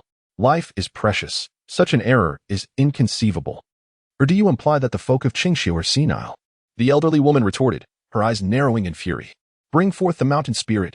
Soon, 2 fox demons arrived, escorting the mountain spirit of Hongfeng Mountain. The spirit knelt before the elderly woman, exclaiming, I am the mountain spirit of Hongfeng Mountain. I greet you, ancestor. Enough of your prattle. Speak only the truth, or I shall make you wish for death. The elderly woman commanded. I know. The mountain spirit stammered. That day, while I was meditating in the mountains, I felt the earth tremble and rushed outside to discover that Hongfeng Mountain had been breached. Before I could comprehend the situation, I witnessed the very ground shaking within Xīyóu. Terrified, I dared not approach, but I peered from the entrance and saw the dragon demon emerge, setting the entire Xīyóu ablaze. The mountain spirit gestured, forming a clay figure from the surrounding earth, stating, This is what he looked like. I saw it with my own eyes. The Dragon Prince turned to the Yasha, who nodded in acknowledgement. His brow furrowed, for how could such a miscreant, who could not even defeat his 6th brother, have murdered the 2 fox spirits from Xīyóu? Could it be that someone had taken on the guise of that wretch to frame the Northern Sea Dragon Palace? As he pondered, the elderly woman produced a half-broken black scale from her sleeve, coldly declaring, Besides what he has witnessed, I also found this in the cave. Do you dare to claim this is not of your dragon clan? The 2nd prince of the dragon clan held the scales in his hand. Indeed, they radiated the essence of a dragon, leaving no room for doubt. His heart seethed with resentment, convinced that someone sought to frame the dragon palace of the North Sea.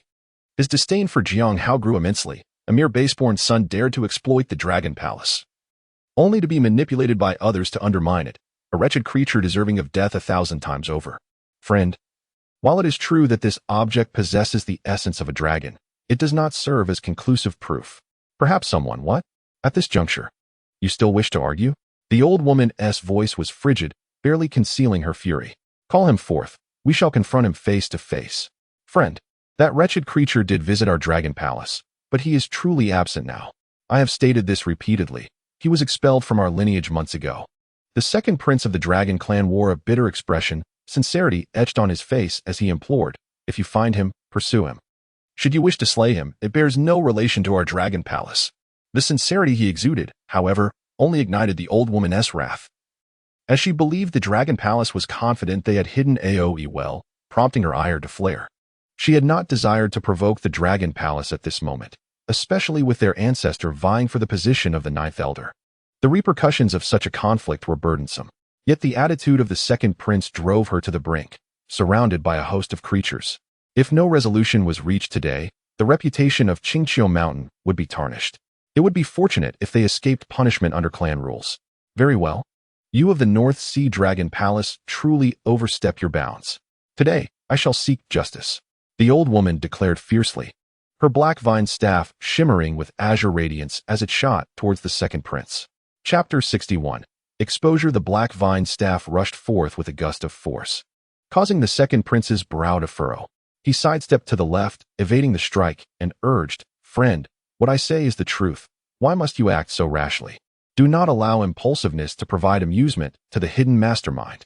Neither Xīyóu Mountain nor the North Sea Dragon Palace wished to provoke one another, not out of fear of the Xīyóu Fox clan, but because of the lurking menace of the Demon Master's manor within the North Sea abyss. The Demon Master's manor had existed since the ancient era of sorcerers and demons, with its master, Yao Shi, tracing his origins back to the dawn of creation, making him one of the few true titans of the demon race. His gaze had long been fixated upon the North Sea. Were it not for the celestial court dispatching the true martial emperor to oversee the northern Xīyóu continent, aiding them for years, the North Sea Dragon Palace might have been obliterated long ago. Even so, the Demon Master's manor had relentlessly constrained the North Sea Dragon Palace, forcing them to adopt a fade of weakness and goodwill. Fearing the repercussions, even as various demon kings took advantage of them, they endured, anxious not to provide the Demon Master with a pretext to strike.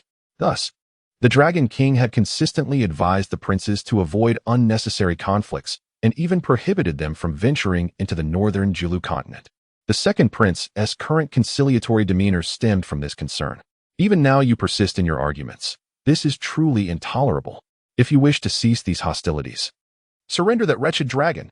The old woman, unaware of the second prince's trepidations, was consumed by her fury, wielding her black vine staff with fervor, creating a flurry of strikes. Humph. You think me timid because I grant you a measure of respect? Do you believe our dragon palace fears you? At this moment, the second prince had yet to respond, but the Xīyóu dragon prince, unable to hold back, stepped forward. With hands outstretched, two beams of golden light flashed as a pair of 4-foot-long golden bamboo staffs appeared out of thin air. He leaped forth, aiming to intercept the black vine staff. Clang! The golden bamboo staff collided with the black vine staff, unleashing a blinding brilliance and a thunderous sound that reverberated across the sea, sending countless splashes skyward like a fountain, soaring dozens of feet high. At last, you could no longer restrain yourself. I shall see just how capable you truly are. The old woman sneered, her black vine staff glowing fiercely as she directed it towards the Xīyóu dragon prince, the wind howling as it struck the faces of the surrounding demons painfully. You think this cunning fox can gauge my abilities? You are gravely mistaken. The Xīyóu dragon prince, youthful and impassioned, had attained the celestial realm, distinguishing himself among his peers within the dragon clan. Accustomed to the flattery of the shrimp and crab soldiers, he felt no fear of the white-haired crone. With a cold snort, he surged forward, executing a series of techniques he had mastered over the years with his bamboo staff. The second prince intended to intervene, but upon observing the eager demons surrounding them, he hesitated, deciding instead to let them exchange a few blows. It would dissuade the demons from believing the Dragon Palace was defenseless, and he merely needed to remain vigilant to prevent any loss of life. The clash of magical energies illuminated the battlefield. The bamboo staff's intricate maneuvers against the old woman's steady technique transformed the area into a whirl of chaotic brilliance, with the sound of weapons colliding resonating like thunder, casting an ethereal glow around them, while the fox demon's magical prowess surpassed that of the Xīyóu dragon prince. It was not by a significant margin, merely at the pinnacle of the celestial realm. The Xīyóu dragon prince, though slightly weaker in magic, boasted a robust physique typical of dragons, granting him an edge against ordinary demons. Thus, their contest was evenly matched.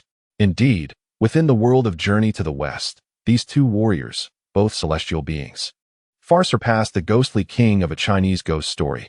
Jiang Hao, standing among the demons, observed the two figures clashing in midair, internally reflecting on their prowess.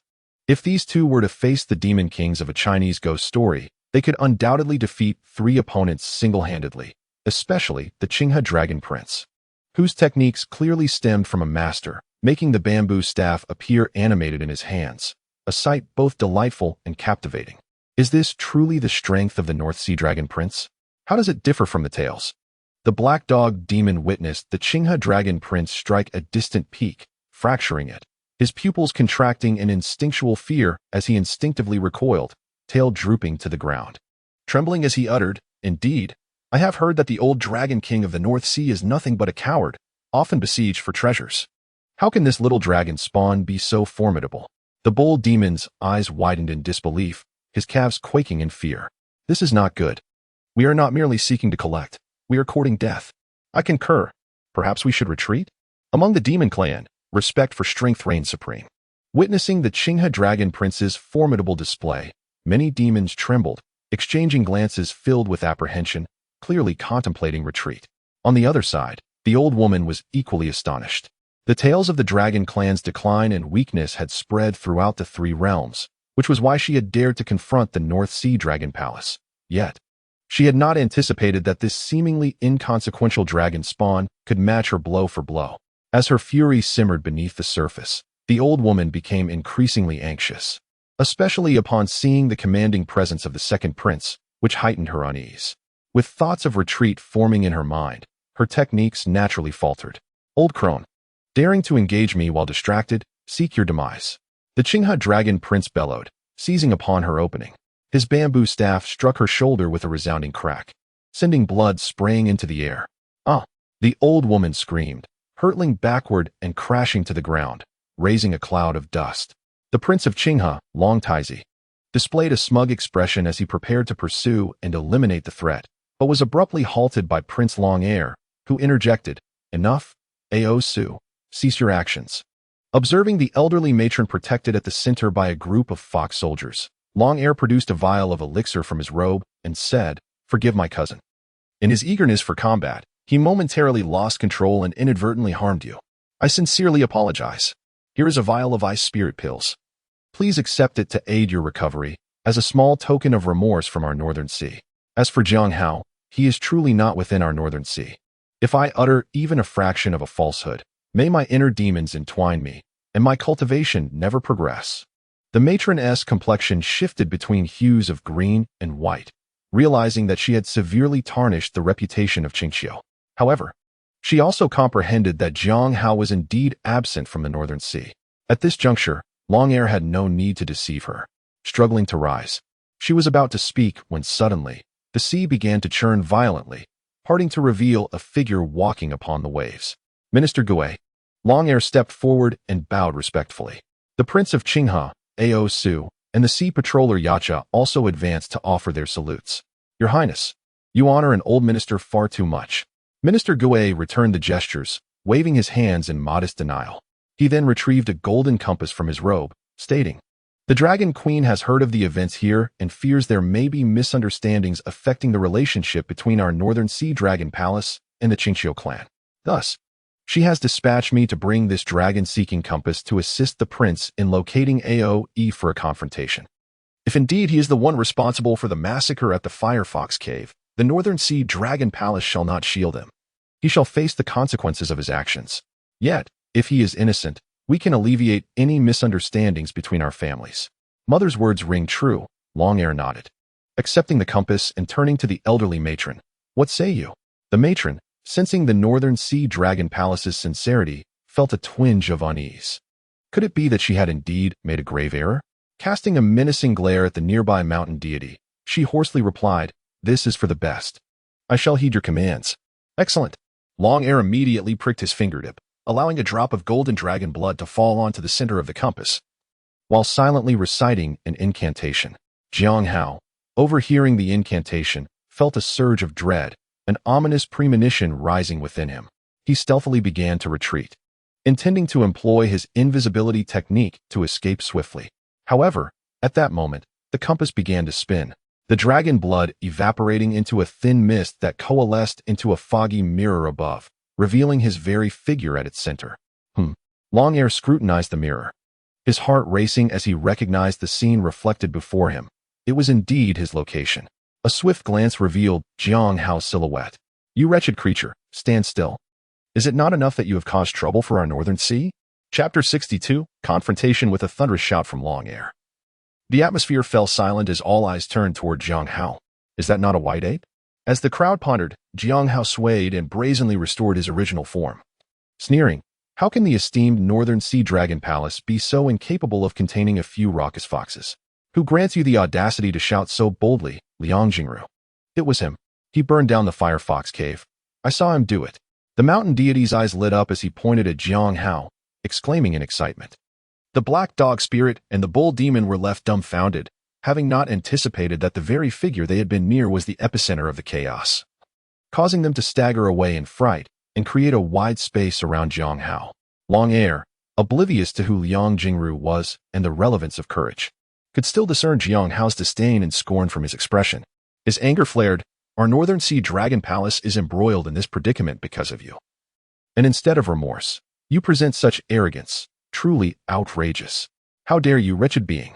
You invite trouble upon yourself, show no contrition, and dare to speak so insolently. Do you not possess even a shred of shame? Kneel before me and recount the events surrounding the Firefox Cave. Long Air glared fiercely, commanding with authority. Huh. Zhang let out a cold laugh. Just moments ago, he had been cordial before the fox demon, yet now, he stood defiant and imperious, clearly taking advantage of his solitary position. With a sidelong glance at Long Air, he retorted, months ago, I severed all ties with you, Northern Sea. What do you think you are? Command me to kneel? Preposterous. Indeed, a base-born wretch, utterly lacking in upbringing, ignorant of rank and decorum. Audacious enough to behave so insolently before me. Today, I shall teach you the meaning of etiquette and honor. Long Air's fury ignited as he conjured a whip, thick as a wrist, bristling with barbs, and lashed it toward Zhang. You seek death. Zhang scoffed, grasping the whip and yanking it forcefully, causing Long Air to lose his grip and allowing Zhang to reverse the motion against him. Crack! The whip sliced through the air with a sharp crack, akin to a black serpent striking, impacting Long Air's form. Wretched spawn, how dare you strike back? Long Air's face darkened, resembling the bottom of a pot. Though clad in armor, he was not harmed, yet his dignity was shattered. In a flash, he summoned 2 golden twin hammers intricately carved with dragon scales and cloud patterns, faintly crackling with lightning, leaping toward Zhang with a mighty swing. Having grown up within the Dragon Palace, Long Air benefited from abundant cultivation resources. Thus his strength was formidable, having reached the pinnacle of celestial beings. The magical aura radiating from his golden hammers erupted like thunder, generating a deafening boom and a gale that stung the skin. Boom! Zhang sidestepped, narrowly avoiding the onslaught, as the ground erupted with a resounding blast, sending debris flying and creating a gaping pit several meters deep in the sand. A glimmer of cold light flickered in Zhang's eyes as he coldly declared, Since you have initiated this conflict, do not blame me for my lack of courtesy. With a flourish of his hand, a flash of silver light manifested, and a brilliant silver spear shot forth towards Long Air, swift as lightning, targeting his throat directly. Clang! Long Air managed to deflect the spear with his hammer, but his expression shifted. Hadn't his younger brother claimed that this wretched spawn was merely of the spirit-refining realm, easily subdued? Yet, that spear just now was far beyond the capabilities of someone at that level, rivaling even his own celestial prowess. As this realization dawned, not only Long Air but also Minister Gui and the Sea Patroller Yacha widened their eyes in astonishment. How could his strength have surged so dramatically in just a few months, enabling him to stand toe-to-toe with the second prince? This was unfathomable. The fox demon matron let out a sinister chuckle, her eyes brimming with malice, mocking, what a remarkable spirit-refining realm, and what a splendid Northern Sea Dragon clan. Today, I have truly witnessed it. Long Air's countenance darkened, his lips moved as if to explain, but he found himself at a loss for words. Could it be that the events surrounding the Firefox Cave were indeed the doing of this wretched spawn? As the silver spear advanced, adorned with glimmering flowers, Long Air was drawn back from his thoughts. Before him stood not the mere underling his younger brother had implied, but an equal adversary. He dared not exhibit any carelessness, brandishing his twin hammers as he engaged Zhang in fierce combat. In contrast, the Prince of Qinghe, Xīyóu, was so captivated by the duel that he felt an overwhelming urge to leap into the fray, ceaselessly praising such remarkable spear technique. To match my cousin in skill, truly impressive. In terms of magical prowess, the second Prince of the Dragon is undoubtedly several stages above Zhang. Logically, subduing Zhang should not require much effort. However, Zhang has cultivated the unique body technique of the Witch Clan and possesses the innate divine abilities akin to the Halua, allowing him to compensate for his deficiencies in magical power with his formidable physical strength. In fact, should the battle drag on, he might even wear the second prince down. Yet, Zhang is aware that he cannot afford to delay any longer. This is the stronghold of the North Sea Dragon clan, and any prolongation could attract more enemies, especially with the watchful fox demons lurking nearby. A swift resolution is imperative. With a firm gaze, Zhang quickly formulated a plan. After a few intense exchanges with the bright silver spear and the paired hammers, he feigned fatigue, gradually slowing his movements. The second prince's eyes lit up, and his attacks grew increasingly fierce as he wielded the hammers, seeking to decisively defeat Xīyóu. Seizing the opportunity, Xīyóu stumbled deliberately as the hammers struck his spear, creating an opening. Prepare to fall. The second prince, unaware of the ruse, lunged forward, swinging the hammers toward Xīyóu's chest. In that critical moment, Xīyóu sidestepped to the left, reversing his spear and using its handle to deflect the hammers. Harnessing the momentum, he thrust upward toward the second prince. The spear's tip pierced through the armor, producing a shower of sparks. The second prince's body recoiled from the impact, and as the spear slid upward towards his throat, Xīyóu swiftly twisted his wrist, aiming directly for the kill. The rapid turn of events caught everyone off guard. "This is bad," exclaimed Qinghe Longtazi, along with Minister Gui and the Night Patrol Xīyóu, their eyes wide in horror as they realized they were too late to intervene. The second prince, too, was engulfed in dread and despair as he faced imminent death. Suddenly, a golden light enveloped him, clinging to his surface. The spear struck his throat with a resounding clang, creating a shockwave of magical energy that obliterated everything in its vicinity. The surrounding demons and sea creatures were caught off guard, hurled away by the violent force, their cries mingling with splashes of blood. The sea itself seemed to evaporate in an instant, creating a vast chasm, as tumultuous waves surged in to fill the void, plunging the surrounding ocean into chaos. The impact of the magical force struck Xīyóu, sending him hurtling backward to crash against a massive rock, which shattered upon impact, sending him flying further until he collided with a mountain peak, creating a thunderous roar. Every bone in his body felt as if it had been pulverized, an excruciating pain radiating throughout. Xīyóu coughed up blood, channeling his remaining energy towards the mountain peak, causing the surface to crack and stones to explode like ice cream bitten into. What in the world is happening? Xīyóu felt darkness encroaching upon his vision, yet he understood the importance of remaining alert. Without a moment's hesitation, he darted away, fearing detection. He even refrained from summoning the winds, fortunate that chaos reigned elsewhere, allowing him to escape swiftly. The second prince, still reeling from the terror of Xīyóu's lethal strike, found himself in a daze, grappling with the reality of facing death for the first time. After a long moment, he regained his senses and, spotting the disarray around him, suddenly remembered something. He hastily reached into his robes. Indeed, it was the ancestral talisman that saved me. The second prince gazed at the now dull golden dragon scale in his palm, relief flooding his heart, only to be followed by a surge of anger. Such a powerful life-saving artifact wasted here. That scoundrel must pay dearly. Someone, anyone. This protective dragon scale was a treasure within the dragon clan, reserved for only the most exceptional descendants of the Four Seas lineage. He possessed only this one, and never did he expect to squander it here. "Cousin, are you all right?" Xīyóu, appearing somewhat disheveled with bloodstains on his clothes from the magical backlash, approached the second prince after having stood a distance away, only suffering minor injuries. "I'm fine, but what about that scoundrel?" asked the second prince. "In the chaos, I lost sight of him. We must send someone to find him." His eyes glinted with cold determination. He was closest to the fight. He must be gravely injured and cannot have escaped far. We must capture him. "Understood. You all head that way. You all come this way. Search in pairs." Xīyóu called upon some lightly injured shrimp soldiers and crab generals, accompanied by the Night Patrol Xīyóu, to scour the area. Meanwhile, the elderly fox demon observed the severe casualties among her subordinates, her face pale with dread, unsure how to report back to the Fire Fox ancestor. Chapter 63. Visitors from the Demon Master's mansion. Although Xīyóu was injured, it was not as severe as the second prince had imagined.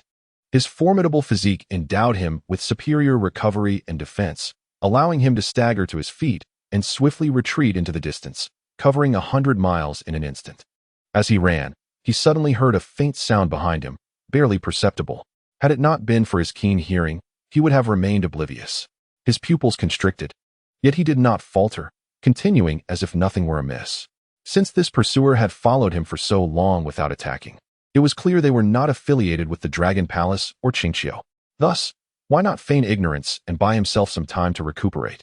Xīyóu discreetly retrieved an ice mushroom pill and celestial jade dew from his robes, consuming them to aid his recovery while the pursuer remained patient, tailing him closely without revealing themselves.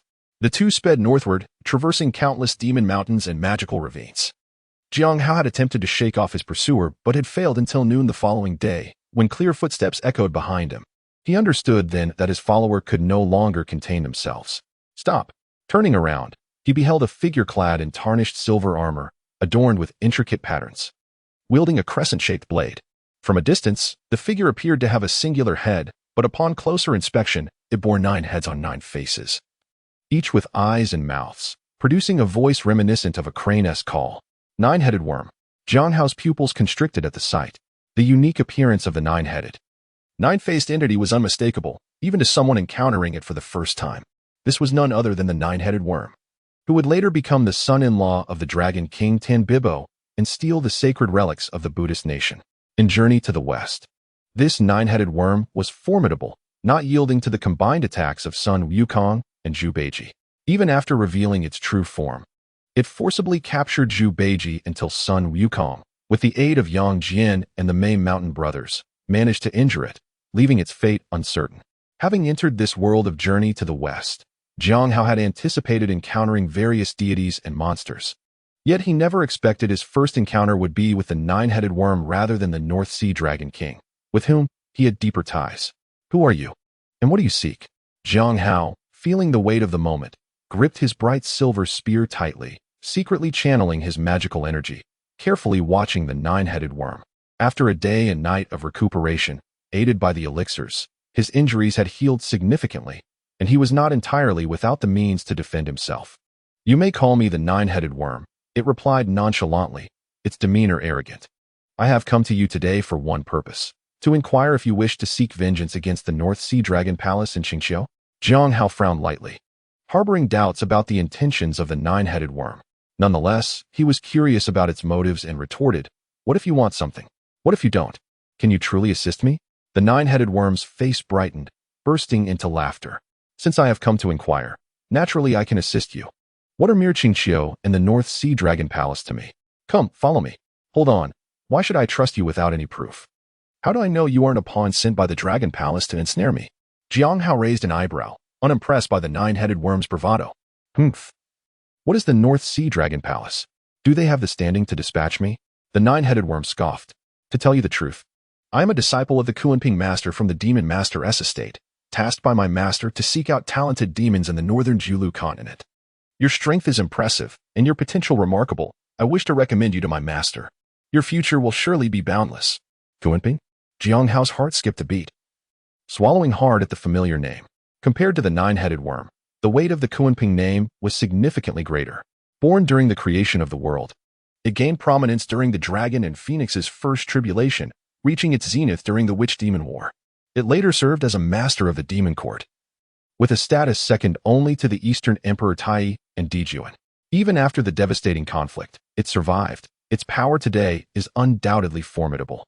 For most demons, joining the Kunping would be akin to ascending to the heavens, rivaling even Sun Wukong's apprenticeship under the Patriarch Bodhi. However, for Jiang Hao, it was not quite the same. Setting aside the challenge of seeking opportunities to traverse to other worlds to enhance his strength under the watchful eye of the Kunping, he could not explain the origins of his witchcraft. Others might be oblivious, but the Kunping, who had battled the witch clan for millennia, would surely recognize him. Thank you for your kindness, but I can avenge my grievances myself. There is no need for the esteemed master to trouble himself. Jiang Hao decisively declined. Surely, you do not believe you possess the ability to confront the North Sea Dragon Palace? The 9-headed worm, unaware of Jiang Hao's thoughts, assumed he was merely overconfident, sneering. The Dragon Clan has indeed fallen over the years. There are few formidable figures among the younger generation, and the 4 Sea Dragon Kings are hardly anything to fear. However, he shifted his tone, adding, the Dragon Clan has ancient beings still alive, lurking in the depths of the sea. Even if they are now hiding, dealing with you would be a trivial task. Have you forgotten your recent battle with that dragon cub? That golden light was a protective talisman crafted by those ancient beings. Do you think you can withstand it? How I seek revenge is my own affair, unrelated to you. If there is nothing further, I shall take my leave. Jiang Hao clasped his hands in farewell, intending to depart, but the 9-headed worm would not allow it. No, you must accompany me today. The 9-headed worm barked, lunging toward Jiang Hao, reaching for his arm. He had followed Jiang Hao for a day and a night, not solely due to his potential, but because the Demon Master's estate sought to leverage Xīyóu's status as a bastard child in their dealings with the North Sea Dragon clan. With Xīyóu the vanguard, the Heavenly Court would have no pretext to intervene. Xīyóu's resolve strengthened. The nine-headed worm's eagerness was a clear indication of his desire to exploit him.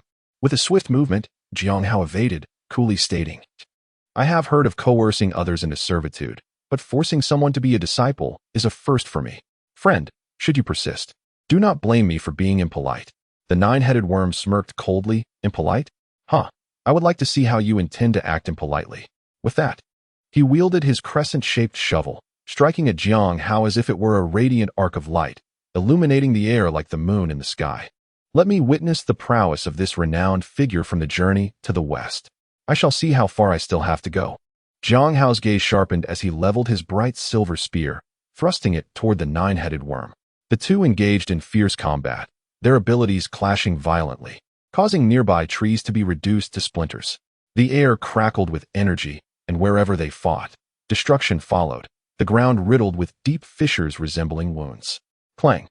The spear met the shovel with a thunderous sound, reverberating through the area, sending both combatants reeling. Such incredible strength! Xīyóu felt a tingling in his hands. The nine-headed worm's magical prowess was on par with that of the dragon's second prince, yet its strength surpassed his by several magnitudes. No wonder it was so confident in capturing him. While Xīyóu was astonished, the nine-headed worm was equally taken aback. His cultivation was supposed to be superior to Xīyóu's, and he was a creature of ancient lineage. Usually, he triumphed effortlessly against foes. To encounter a setback this time left him both surprised and impressed. "With your abilities, you are among the elite of the younger generation in the Dragon Palace. It is no wonder the North Sea Dragon King has lost his wits, failing to cultivate such a talent and instead severing ties with you. It is no surprise the Dragon Clan is declining. You flatter me. I have long severed any connection with the Dragon Palace. Perhaps we should cease our hostilities here to avoid further escalating matters," Xīyóu suggested. "Unacceptable.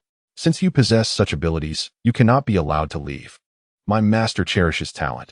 If I can bring you back, he will surely rejoice."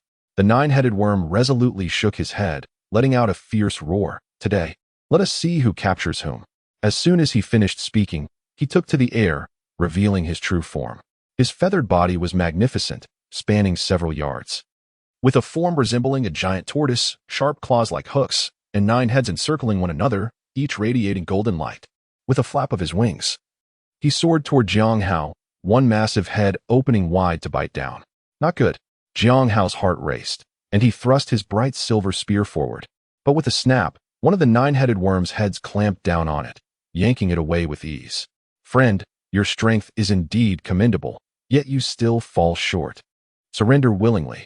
The central head of the 9-headed worm gleamed with arrogance as the other 7 heads lunged at Xīyóu. Seeing this, Xīyóu quickly released his spear, opening his mouth to unleash golden lightning fire toward the 9-headed worm. However, unperturbed, one of its heads opened wide, spewing forth a green venom that extinguished the flames. The remaining 6 heads continued their assault on Xīyóu. He swiftly retreated, pulling out the starry array from his sleeve, reciting incantations. The 9-character mantra flickered, summoning starlight that cascaded down upon the 9-headed worm. Boom! Several beams of starlight struck the 9-headed worm, erupting in a shower of blood, causing it to emit a cry of anguish as many of its feathers fell, leaving it looking rather disheveled. Yet, rather than deterred, the 9-headed worm's ferocity surged. With a thunderous cry, it charged at Xīyóu. In close quarters, Xīyóu hesitated to wield his treasures recklessly, transforming instead into his original form to engage the 9-headed worm in combat. Chapter 64. A paw that sends flying. The 2 colossal beasts clashed mid-air, relying on their formidable claws and robust physiques. The battle was undeniably bloody, with each attack accompanied by bone-crushing impacts, causing ripples of air to surge forth, shaking the surrounding mountains and sending debris flying. The trees stood no chance, collapsing like straw. An overwhelming aura of demonic energy spread out, sending the beasts within 100 miles into a panic as they fled in terror. Dust billowed in the forest, as if the apocalypse were upon them, with herds of wild animals racing for their lives. Emerald-hued dragon claws suddenly emerged from the swirling mists, their scales glinting with a resplendent azure light. creating a fierce wind that seemed poised to tear the very air apart as they lunged towards the nine-headed serpent. The serpent, undeterred, thrust its tortoise-like head forward with the force of a meteor hammer, its sharp teeth glinting like lances as they aimed to bite down on the dragon's claws. A resounding thud echoed as the head collided with the claws, sending shockwaves through the air. Xīyóu felt a tremendous force strike him, causing the dragon's claws to veer off course, while the serpent's teeth scraped against the dragon's scales with a screech, sending sparks flying and leaving a deep, white mark. "I warned you, you are no match for me." The central head of the nine-headed serpent cackled maniacally, its transformation revealing a particularly savage demeanor. The other 8 heads surged forward like a barrage of gunfire towards Xīyóu, moving with blinding speed, leaving behind mere afterimages in their wake. How can one know without trying? Xīyóu roared skyward, unleashing a dragon's roar. From his colossal dragon eyes, 2 bolts of thunder shot forth, aimed at 2 of the serpent's heads. His body twisted and turned in midair, for dragon claws reaching out to grasp the heads. Each strike sending the serpent's heads reeling and scattering its feathers across the ground. Yet, he himself was in a precarious position. The sheer number of the serpent's heads, each extraordinarily powerful and agile, meant that some inevitably got through, colliding with Xīyóu and producing dull thuds, while its teeth gnawed with a crunching sound, inflicting pain that even his dragon scales struggled to withstand, cracking and splintering under the assault. What is happening? I am uncertain. One of them seems to be the esteemed 9-headed serpent of the Demon Master's estate, but the other is unknown to me. Could it be the dragon spirit that Xīyóu has been searching for? Indeed, its reputation has grown considerably in recent years. It is highly probable. The commotion of their battle attracted distant demons riding on the winds, who approached cautiously, refraining from getting too close, instead observing from the safety of mountains several dozen miles away. 9-headed serpent, are you truly prepared to fight to the death? Xīyóu's voice reverberated like thunder, his eyes ablaze with fierce determination as he fixed his gaze upon the serpent. Wrong. It is you who shall perish while I survive. Submit and return with me. Or should we engage in combat? I cannot guarantee your safety. The 9-headed serpent, enraged after being injured by Xīyóu's stellar compass, sneered. Then let us see what we are truly capable of. A glint of ferocity flashed in Xīyóu's eyes. He ceased speaking and activated the divine ability of manifesting heaven and earth, unleashing a powerful roar, grow.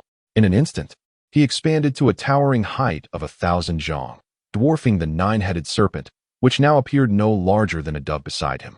In truth, he was reluctant to reveal such a grand transformation, especially after recently clashing with the forces of the Dragon Palace in Xīyóu.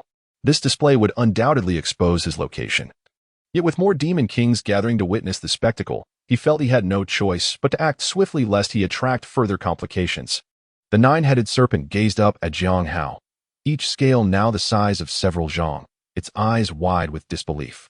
The 9 heads cried out in unison, their voices echoing like the cries of cranes. What? Manifesting heaven and earth?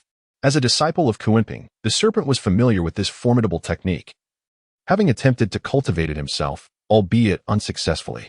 This is impossible. Where did you learn it?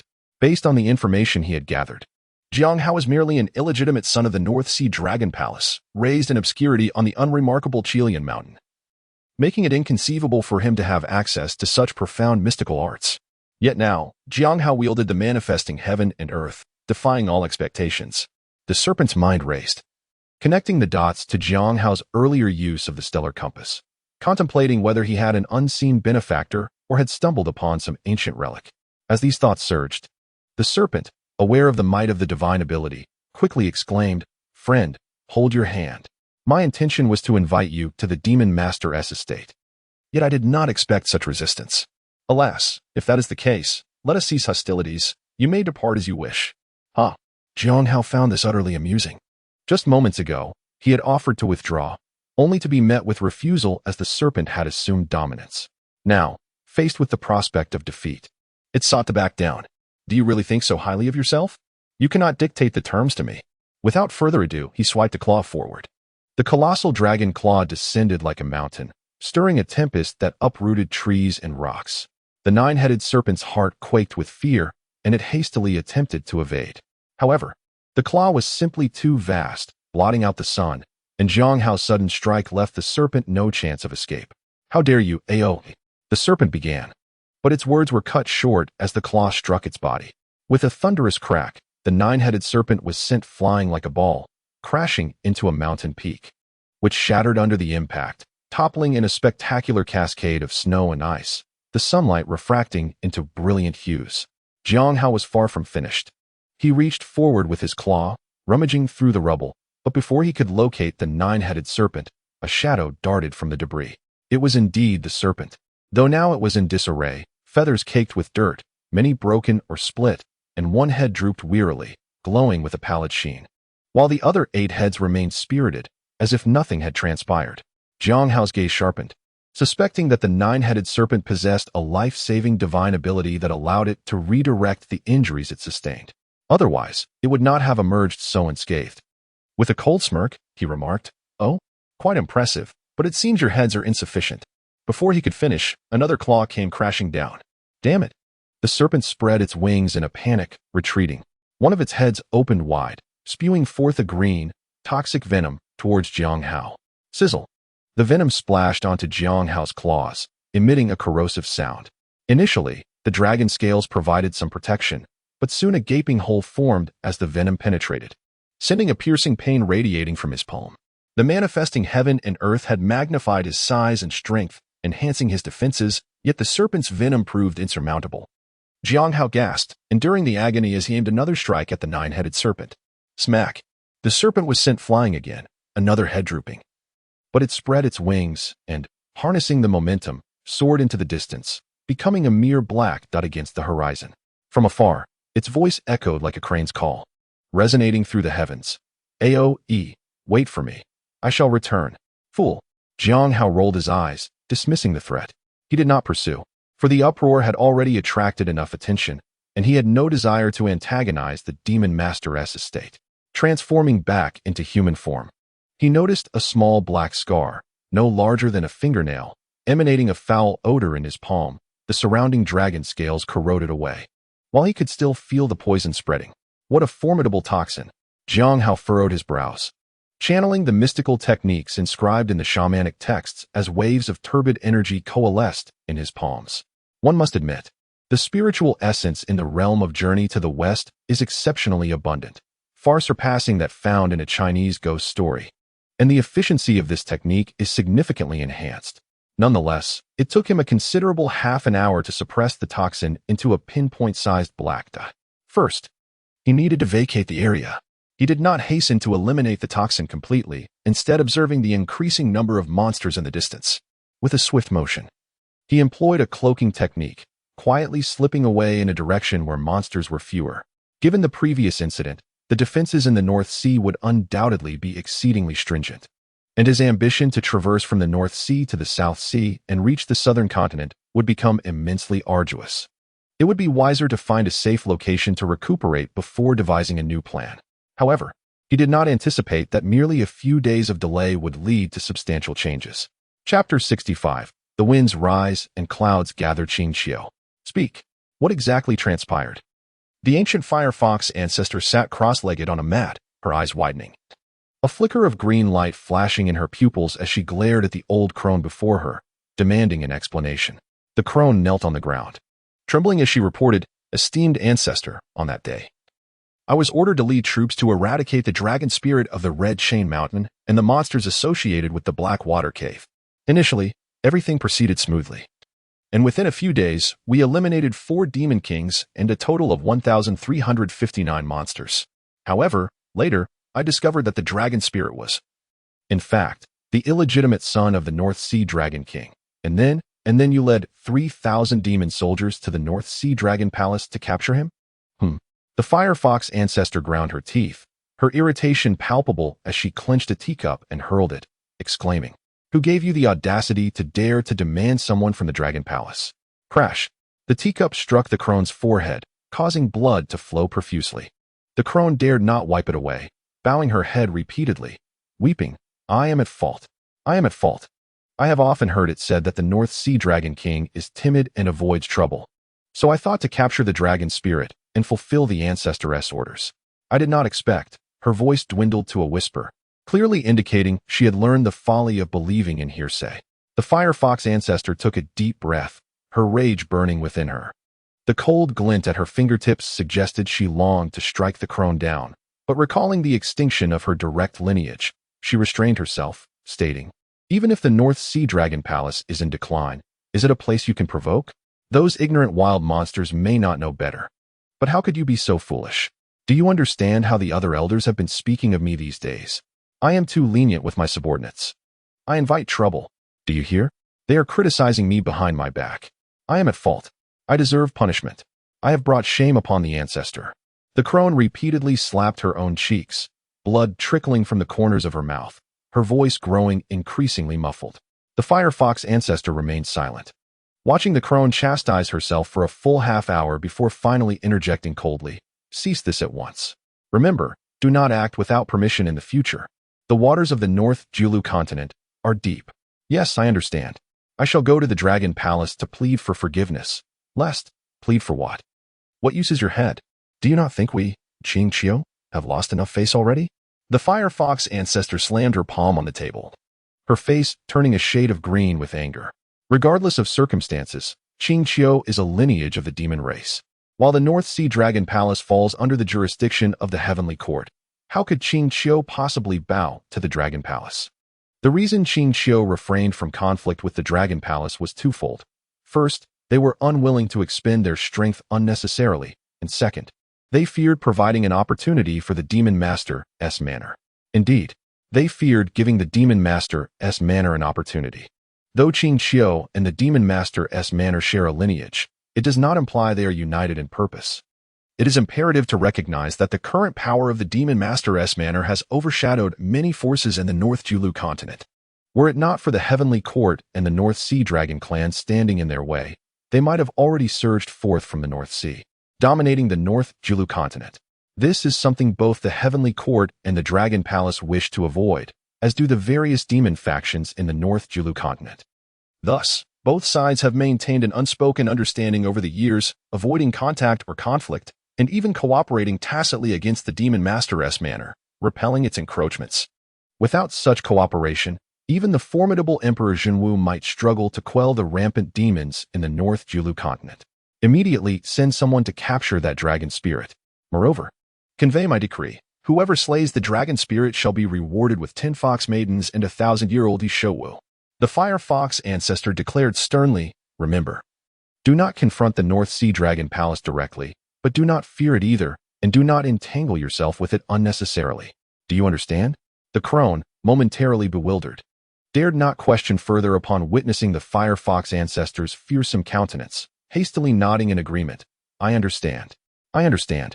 Meanwhile, as the crone of the Fox clan contemplated the ancestor's intentions, Xīyóu Shun, the North Sea Dragon King, returned to the Dragon Palace.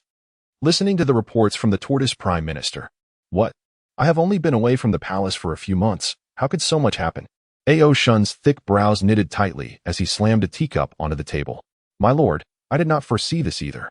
The Tortoise Prime Minister wore a troubled expression, explaining, at that time, he was merely at the refining spirit returning void stage. His lineage was not particularly strong, so I did not pay much attention.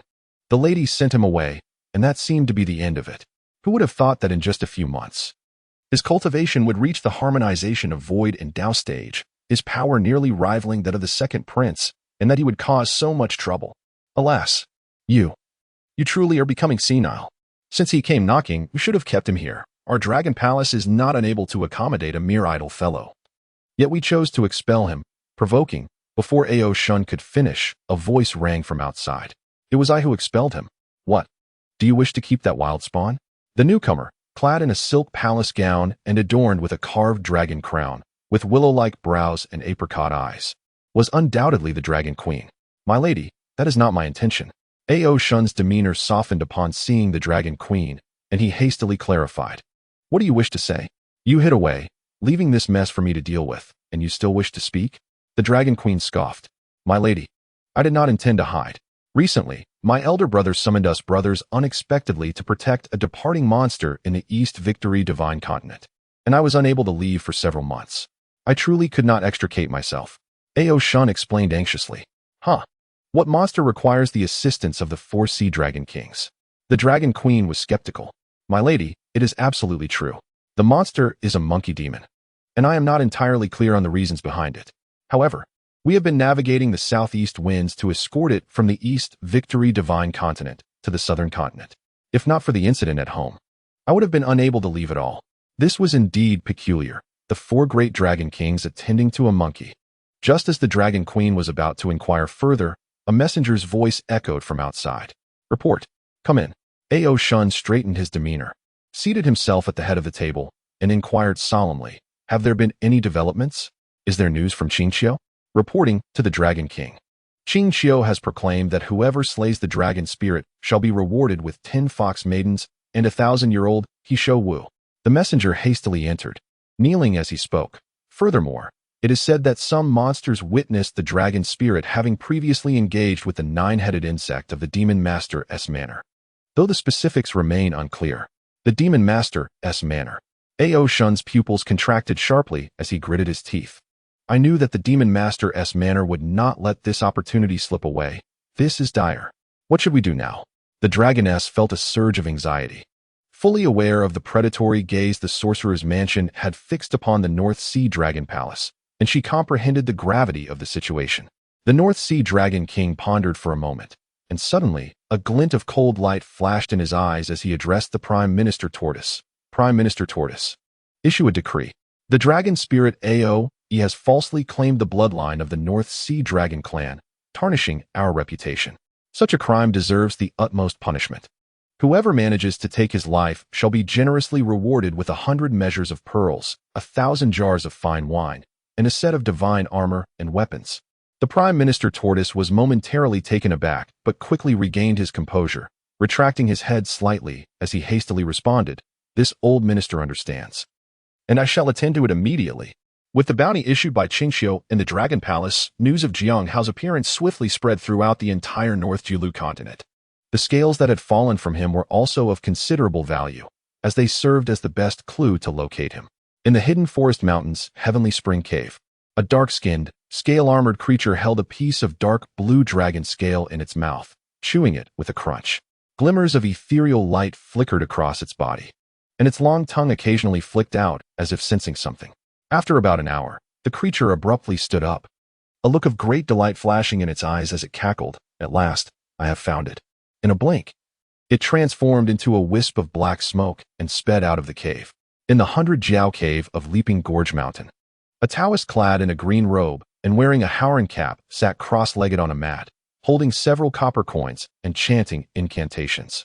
Suddenly, a flash of azure light enveloped him, and he cast the coins onto the ground with a clatter. Why can't I deduce the whereabouts of that dragon spirit? The Taoist frowned, feeling somewhat discontented, and picked up the coins again to calculate, only to find no results once more. I refuse to believe that a mere petty demon can escape my grasp. Enraged, the Taoist summoned all his power to perform a divination.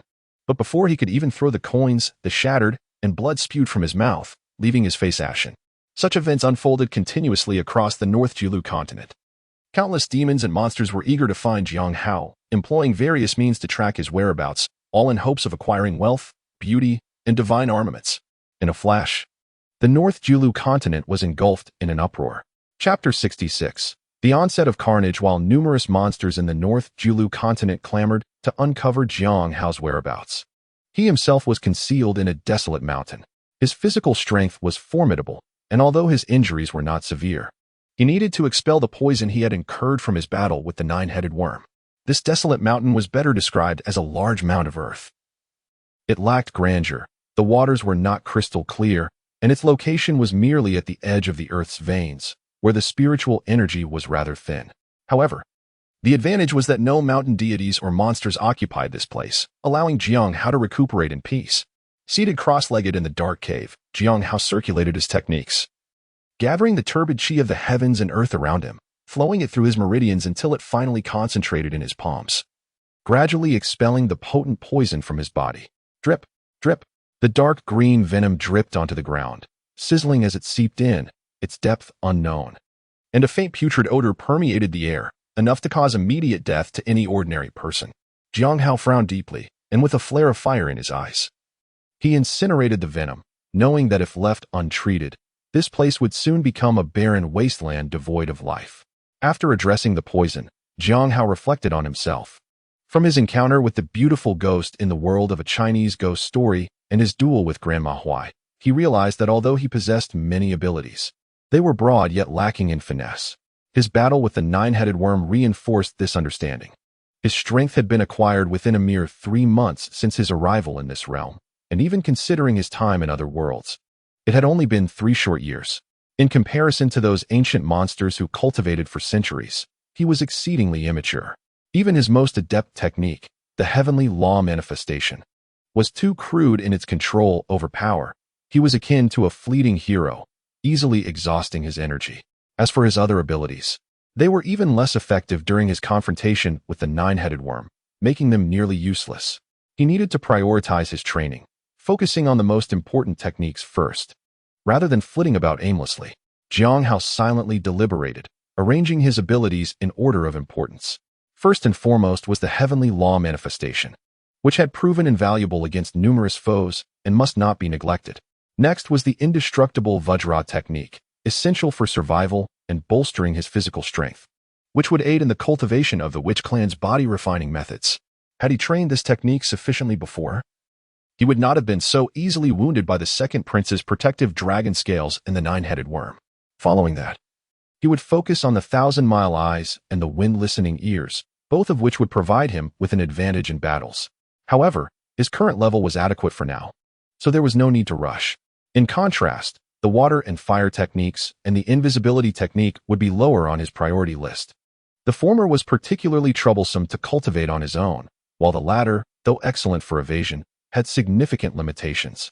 Once discovered by an opponent, it would be rendered ineffective. Thus, it became clear that he should prioritize training the heavenly law manifestation and the indestructible Vajra, followed by the 1,000-mile eyes and the wind-listening ears. He ought to find a reference for the water and fire techniques, as direct comprehension would yield faster results than solitary practice. With a rough plan established, Xīyóu settled down to cultivate his physical refinement techniques. It was best to comprehend abilities in other worlds, where time was more abundant, in Journey to the West. It was preferable to focus on cultivation due to the richer spiritual energy available. As the sun rose and set, half a month swiftly passed. On one particular day, while Xīyóu was deep in meditation, he suddenly felt a jolt in his heart and opened his eyes wide. A glimmer flashing in his pupils as he activated his 1,000-mile eyes to peer through layers of stone and earth into the distance. In the sky, a surge of demonic energy loomed, dark clouds swirling ominously, accompanied by gusts of flying sand and stones. In midair, a slender tail, covered in tiny scales, glimmered under the sun, reflecting a brilliant light. A cacophony of maniacal laughter echoed through the air, and from the dark clouds, a flash of blade light suddenly appeared, cleaving down towards the mountain peak where Xīyóu is situated, with an intensity that was utterly fearsome. Boom! The blade light swept past, and in an instant, the entire cave shook violently, rocks and earth exploding in all directions. The blade light sliced through the mountaintop, leaving a gaping chasm above Xīyóu's head, revealing the open sky. Looks like I'm the first to find you, kid. Kneel before me, and I might grant you a swift death. The newcomer, with a dark complexion and closely packed scales, wore a suit of iron armor, wielding a mountain-slicing blade. His eerie blue eyes and ferocious expression radiated arrogance and disdain. Who are you? What grudge do we share? Xīyóu asked coldly. Listen well. I am the king of the Heavenly Spring Cave of the Hidden Forest Mountain. The king of the Heavenly Spring replied, a sinister glint in his eyes as he grinned. As for why I want to kill you, you'll find out when you meet the King of Hell. It seemed that he needed to defeat this foe to elicit answers. As his powers surged, waves of energy radiated from Xīyóu's body, sweeping outward. Gripping a bright silver spear, he angled it toward the heavens, the fierce winds causing his cloak to billow dramatically. An aura of lethal intent silencing the forest in an instant, leaving an oppressive atmosphere in its wake. With a sharp clang, the bright silver spear lunged forward, its essence merging with the spear's glow, morphing into a dragon that charged fiercely toward the king of the Heavenly Spring. Just you? Ha ha. It's time for you to die? The king of Heavenly Spring erupted into laughter, wielding his mountain-slicing blade with fervor, the blade's radiance strikingly sharp. With a thunderous crash, it cleaved through the charging dragon, shattering it into fragments. In the next instant, the mountain-slicing blade was aimed at Xīyóu, its fierce brilliance extending for dozens of feet. resembling divine retribution. The overwhelming fluctuations of magical energy caused the very stones within several miles to tremble incessantly. The empty blade light swept down upon the mountain peak, cleaving it cleanly in two, causing it to tilt and slide down, with the breakage as smooth as a mirror, reflecting shadows of those who dared to gaze upon it. Xīyóu's brilliant silver spear was no less formidable, erupting with myriad beams of light, enveloping the king of heavenly spring in a cascade reminiscent of a starry shower. The king, taken aback, could hardly believe that this mere youngling, barely 200 years of age, possessed such prowess to engage him so robustly. Initially, upon hearing of Xīyóu's annihilation of the Firefox Cave and subsequent victories over the second prince of the North Sea Dragon and the nine-headed worm, he had assumed the latter's incompetence. Now, it was clear that Xīyóu's strength was indeed extraordinary. Booms echoed as two figures moved with blinding speed, from afar appearing as a clash of silver and blue lights, continually erupting amidst the mountains with thunderous roars, shattering peaks, and causing the earth to quake. After more than half an hour of fierce combat, the once lush mountains and forests within several dozen miles lay utterly devastated, reduced to a wasteland of rubble, with only scattered stones remaining. Yet still, neither combatant had gained the upper hand. The king of heavenly spring began to grow impatient, more than anything. He feared that this commotion might attract unwanted attention. Xīyóu had become a prime target, a piece of succulent meat for many eager to partake, and he dreaded being overshadowed in the hunt. With a flicker of malice in his eyes, he unleashed a thunderous roar that reverberated like a gathering storm, shaking the very fabric of space itself. Debris and dust leapt from the ground, swirling into a tempest of yellow sand engulfing the area. Amidst this swirling chaos, the figure of the king of heavenly spring suddenly vanished. Where had he gone? Xīyóu scanned his surroundings in confusion, and suddenly felt a surge of instinct. Raising his silver spear defensively behind him, clang! The mountain-slicing blade clashed against the spear, producing a resounding echo. Caught off guard, Xīyóu staggered, and before he could regain his balance, another blade of light flashed from the left. He barely managed to evade, the mountain-slicing blade grazing his shoulder, leaving a wound that bled profusely. The king's figure flickered in and out, appearing and disappearing like a phantom. Xīyóu thrust his spear forward, sand erupting in a cloud, only to miss. "You cannot find me. I shall let you perish slowly in your dread." The king's voice echoed from all directions, blending with the howling winds of the sandstorm, both distant and near. Was it instantaneous movement? Or was it his speed surpassing Xīyóu's reaction? Xīyóu's pupils narrowed, gripping his spear tightly, scanning for any signs of the king amidst the swirling dust. But all he could perceive was the enveloping chaos. Swoosh, swoosh, swoosh. Blades of light descended from above, below, behind, and before, fleeting like shadows, sometimes converging from all sides, leaving Xīyóu overwhelmed, his injuries accumulating. Yet, he gradually regained his composure, a flicker of understanding illuminating his gaze. Another blade light flashed. Clang! This time, Xīyóu was timely, narrowly blocking the blow at his side. "Luck seems to favor you. Let us see how long it lasts." The king's voice taunted, echoing ominously. "Oh, I must apologize. My fortune has always been splendid." Xīyóu retorted coldly, thrusting his spear toward the empty space to his left rear. In that instant, the mountain-slicing blade materialized, meeting his spear with a resounding clash. Unperturbed, Xīyóu had deciphered the king's tactics. It was merely a matter of skilled earth evasion. He thrust his spear skyward, transforming it into a brilliant arc of silver. A shrill cry pierced the air, and blood rained down. What? How did you discover me?" The king of heavenly spring's form materialized, disbelief etched across his face.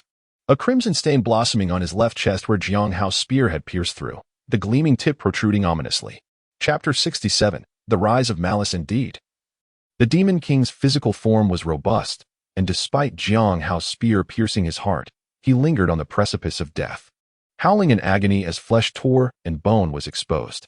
Blood dripped continuously from the spear, quickly staining the ground beneath.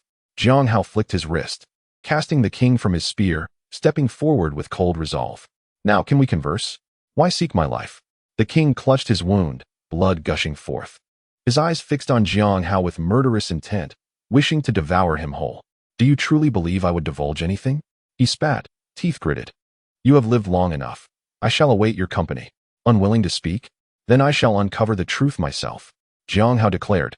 delivering a swift strike that shattered the king's head like a ripe melon, his form convulsing before reverting to its original shape, revealing a headless body of an armored pangolin.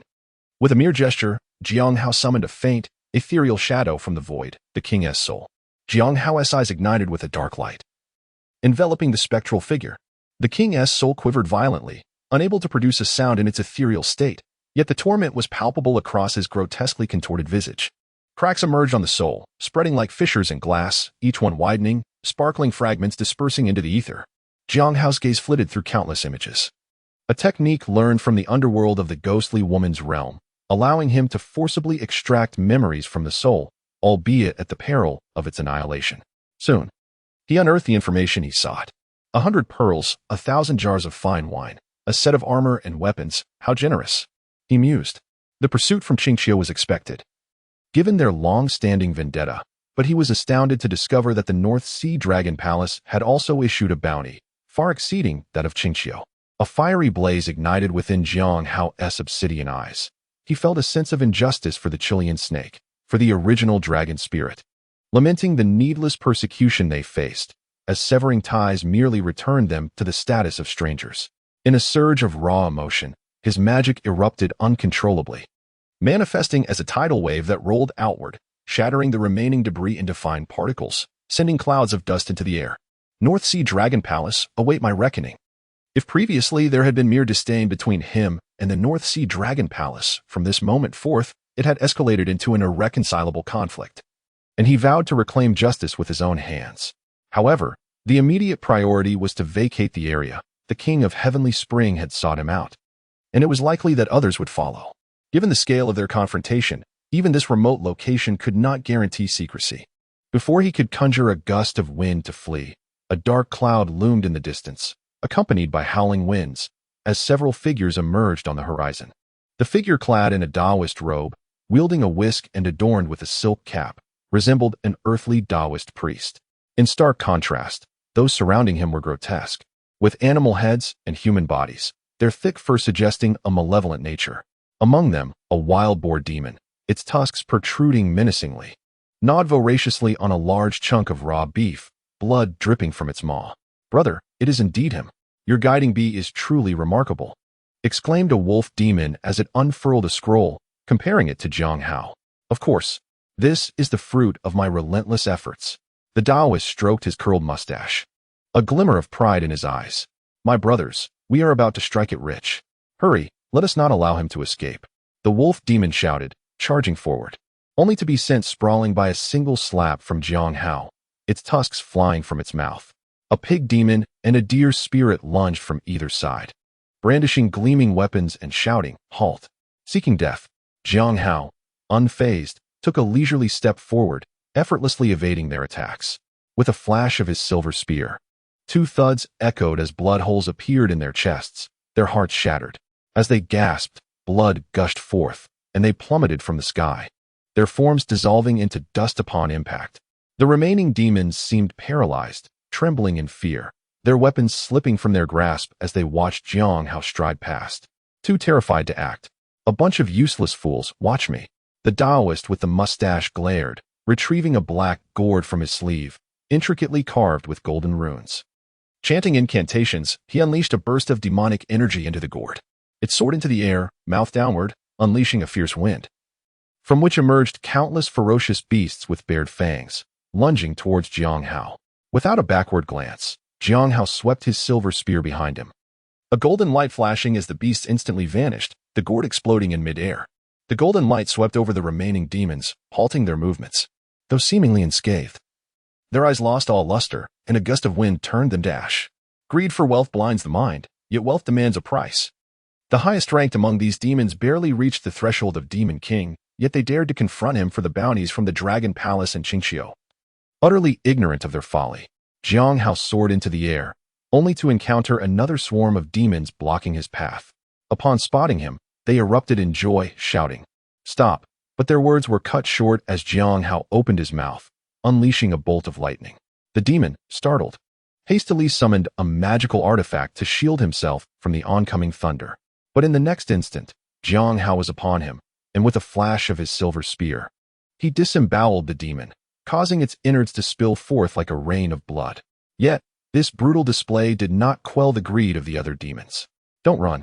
I am from Tiger Mouth Mountain," another demon shouted, wielding a Vajra hammer, eager to declare its name when a cold light shot toward him.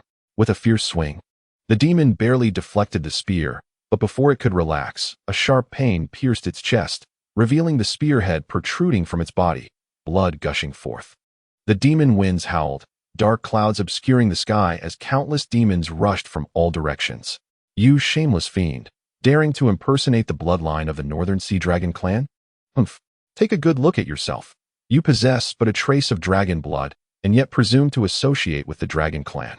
A snake demon with a triangular face and flickering tongue sneered at Xīyóu.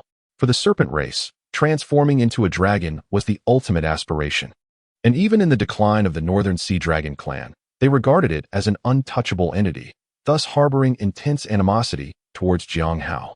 Her words ignited Xīyóu's fury, a tempest of rage and irritation swelling within him, his eyes turning blood red, as if possessed by madness. "Let me see how many dare to court death." A radiant aura enveloped him, a fierce killing intent emanating as he lunged toward the snake demon with his silver spear. Unfazed, the snake demon twisted its tail, gliding forward, attempting to parry the spear with its sword. The clash resonated, magical energies flaring like fire. Yet the spear's momentum remained unyielding, piercing through the demon's forehead, the sound of flesh tearing echoing as the spear exited through its back, foul blood spraying forth. Sizzling as it hit the ground. "Die!" Xīyóu showed no mercy, twisting the spear, obliterating the demon's brain and soul. The headless serpent crashed to the ground, uprooting a mountain in its fall. At that moment, another tiger demon charged at Xīyóu but was sent flying before it could close the distance. A gaping hole in its abdomen, its insides a chaotic mess. "Do not be arrogant. I shall slay you." A wolf demon with a green face and sharp fangs shouted as it rushed forward. Xīyóu, with a sinister grin, sidestepped, accelerating suddenly as he brushed past. Delivering a powerful punch, the wolf demon's head exploded, brain matter showering the surroundings, blood gushing from its neck as its body was propelled 100 meters away before collapsing. Xīyóu continued his path of slaughter, blood bursting like fireworks in the air. His once dark cloak was now stained a deep crimson, resembling a demon returned from hell. Surrounded by the remains of countless fallen demons, rivers of blood flowing abundantly. Is it true that this river dragon spirit only possesses the realm of virtual convergence? How could it be so powerful? How many has he slain? 100? 1,000? The demons in the distance were filled with dread, their courage evaporating.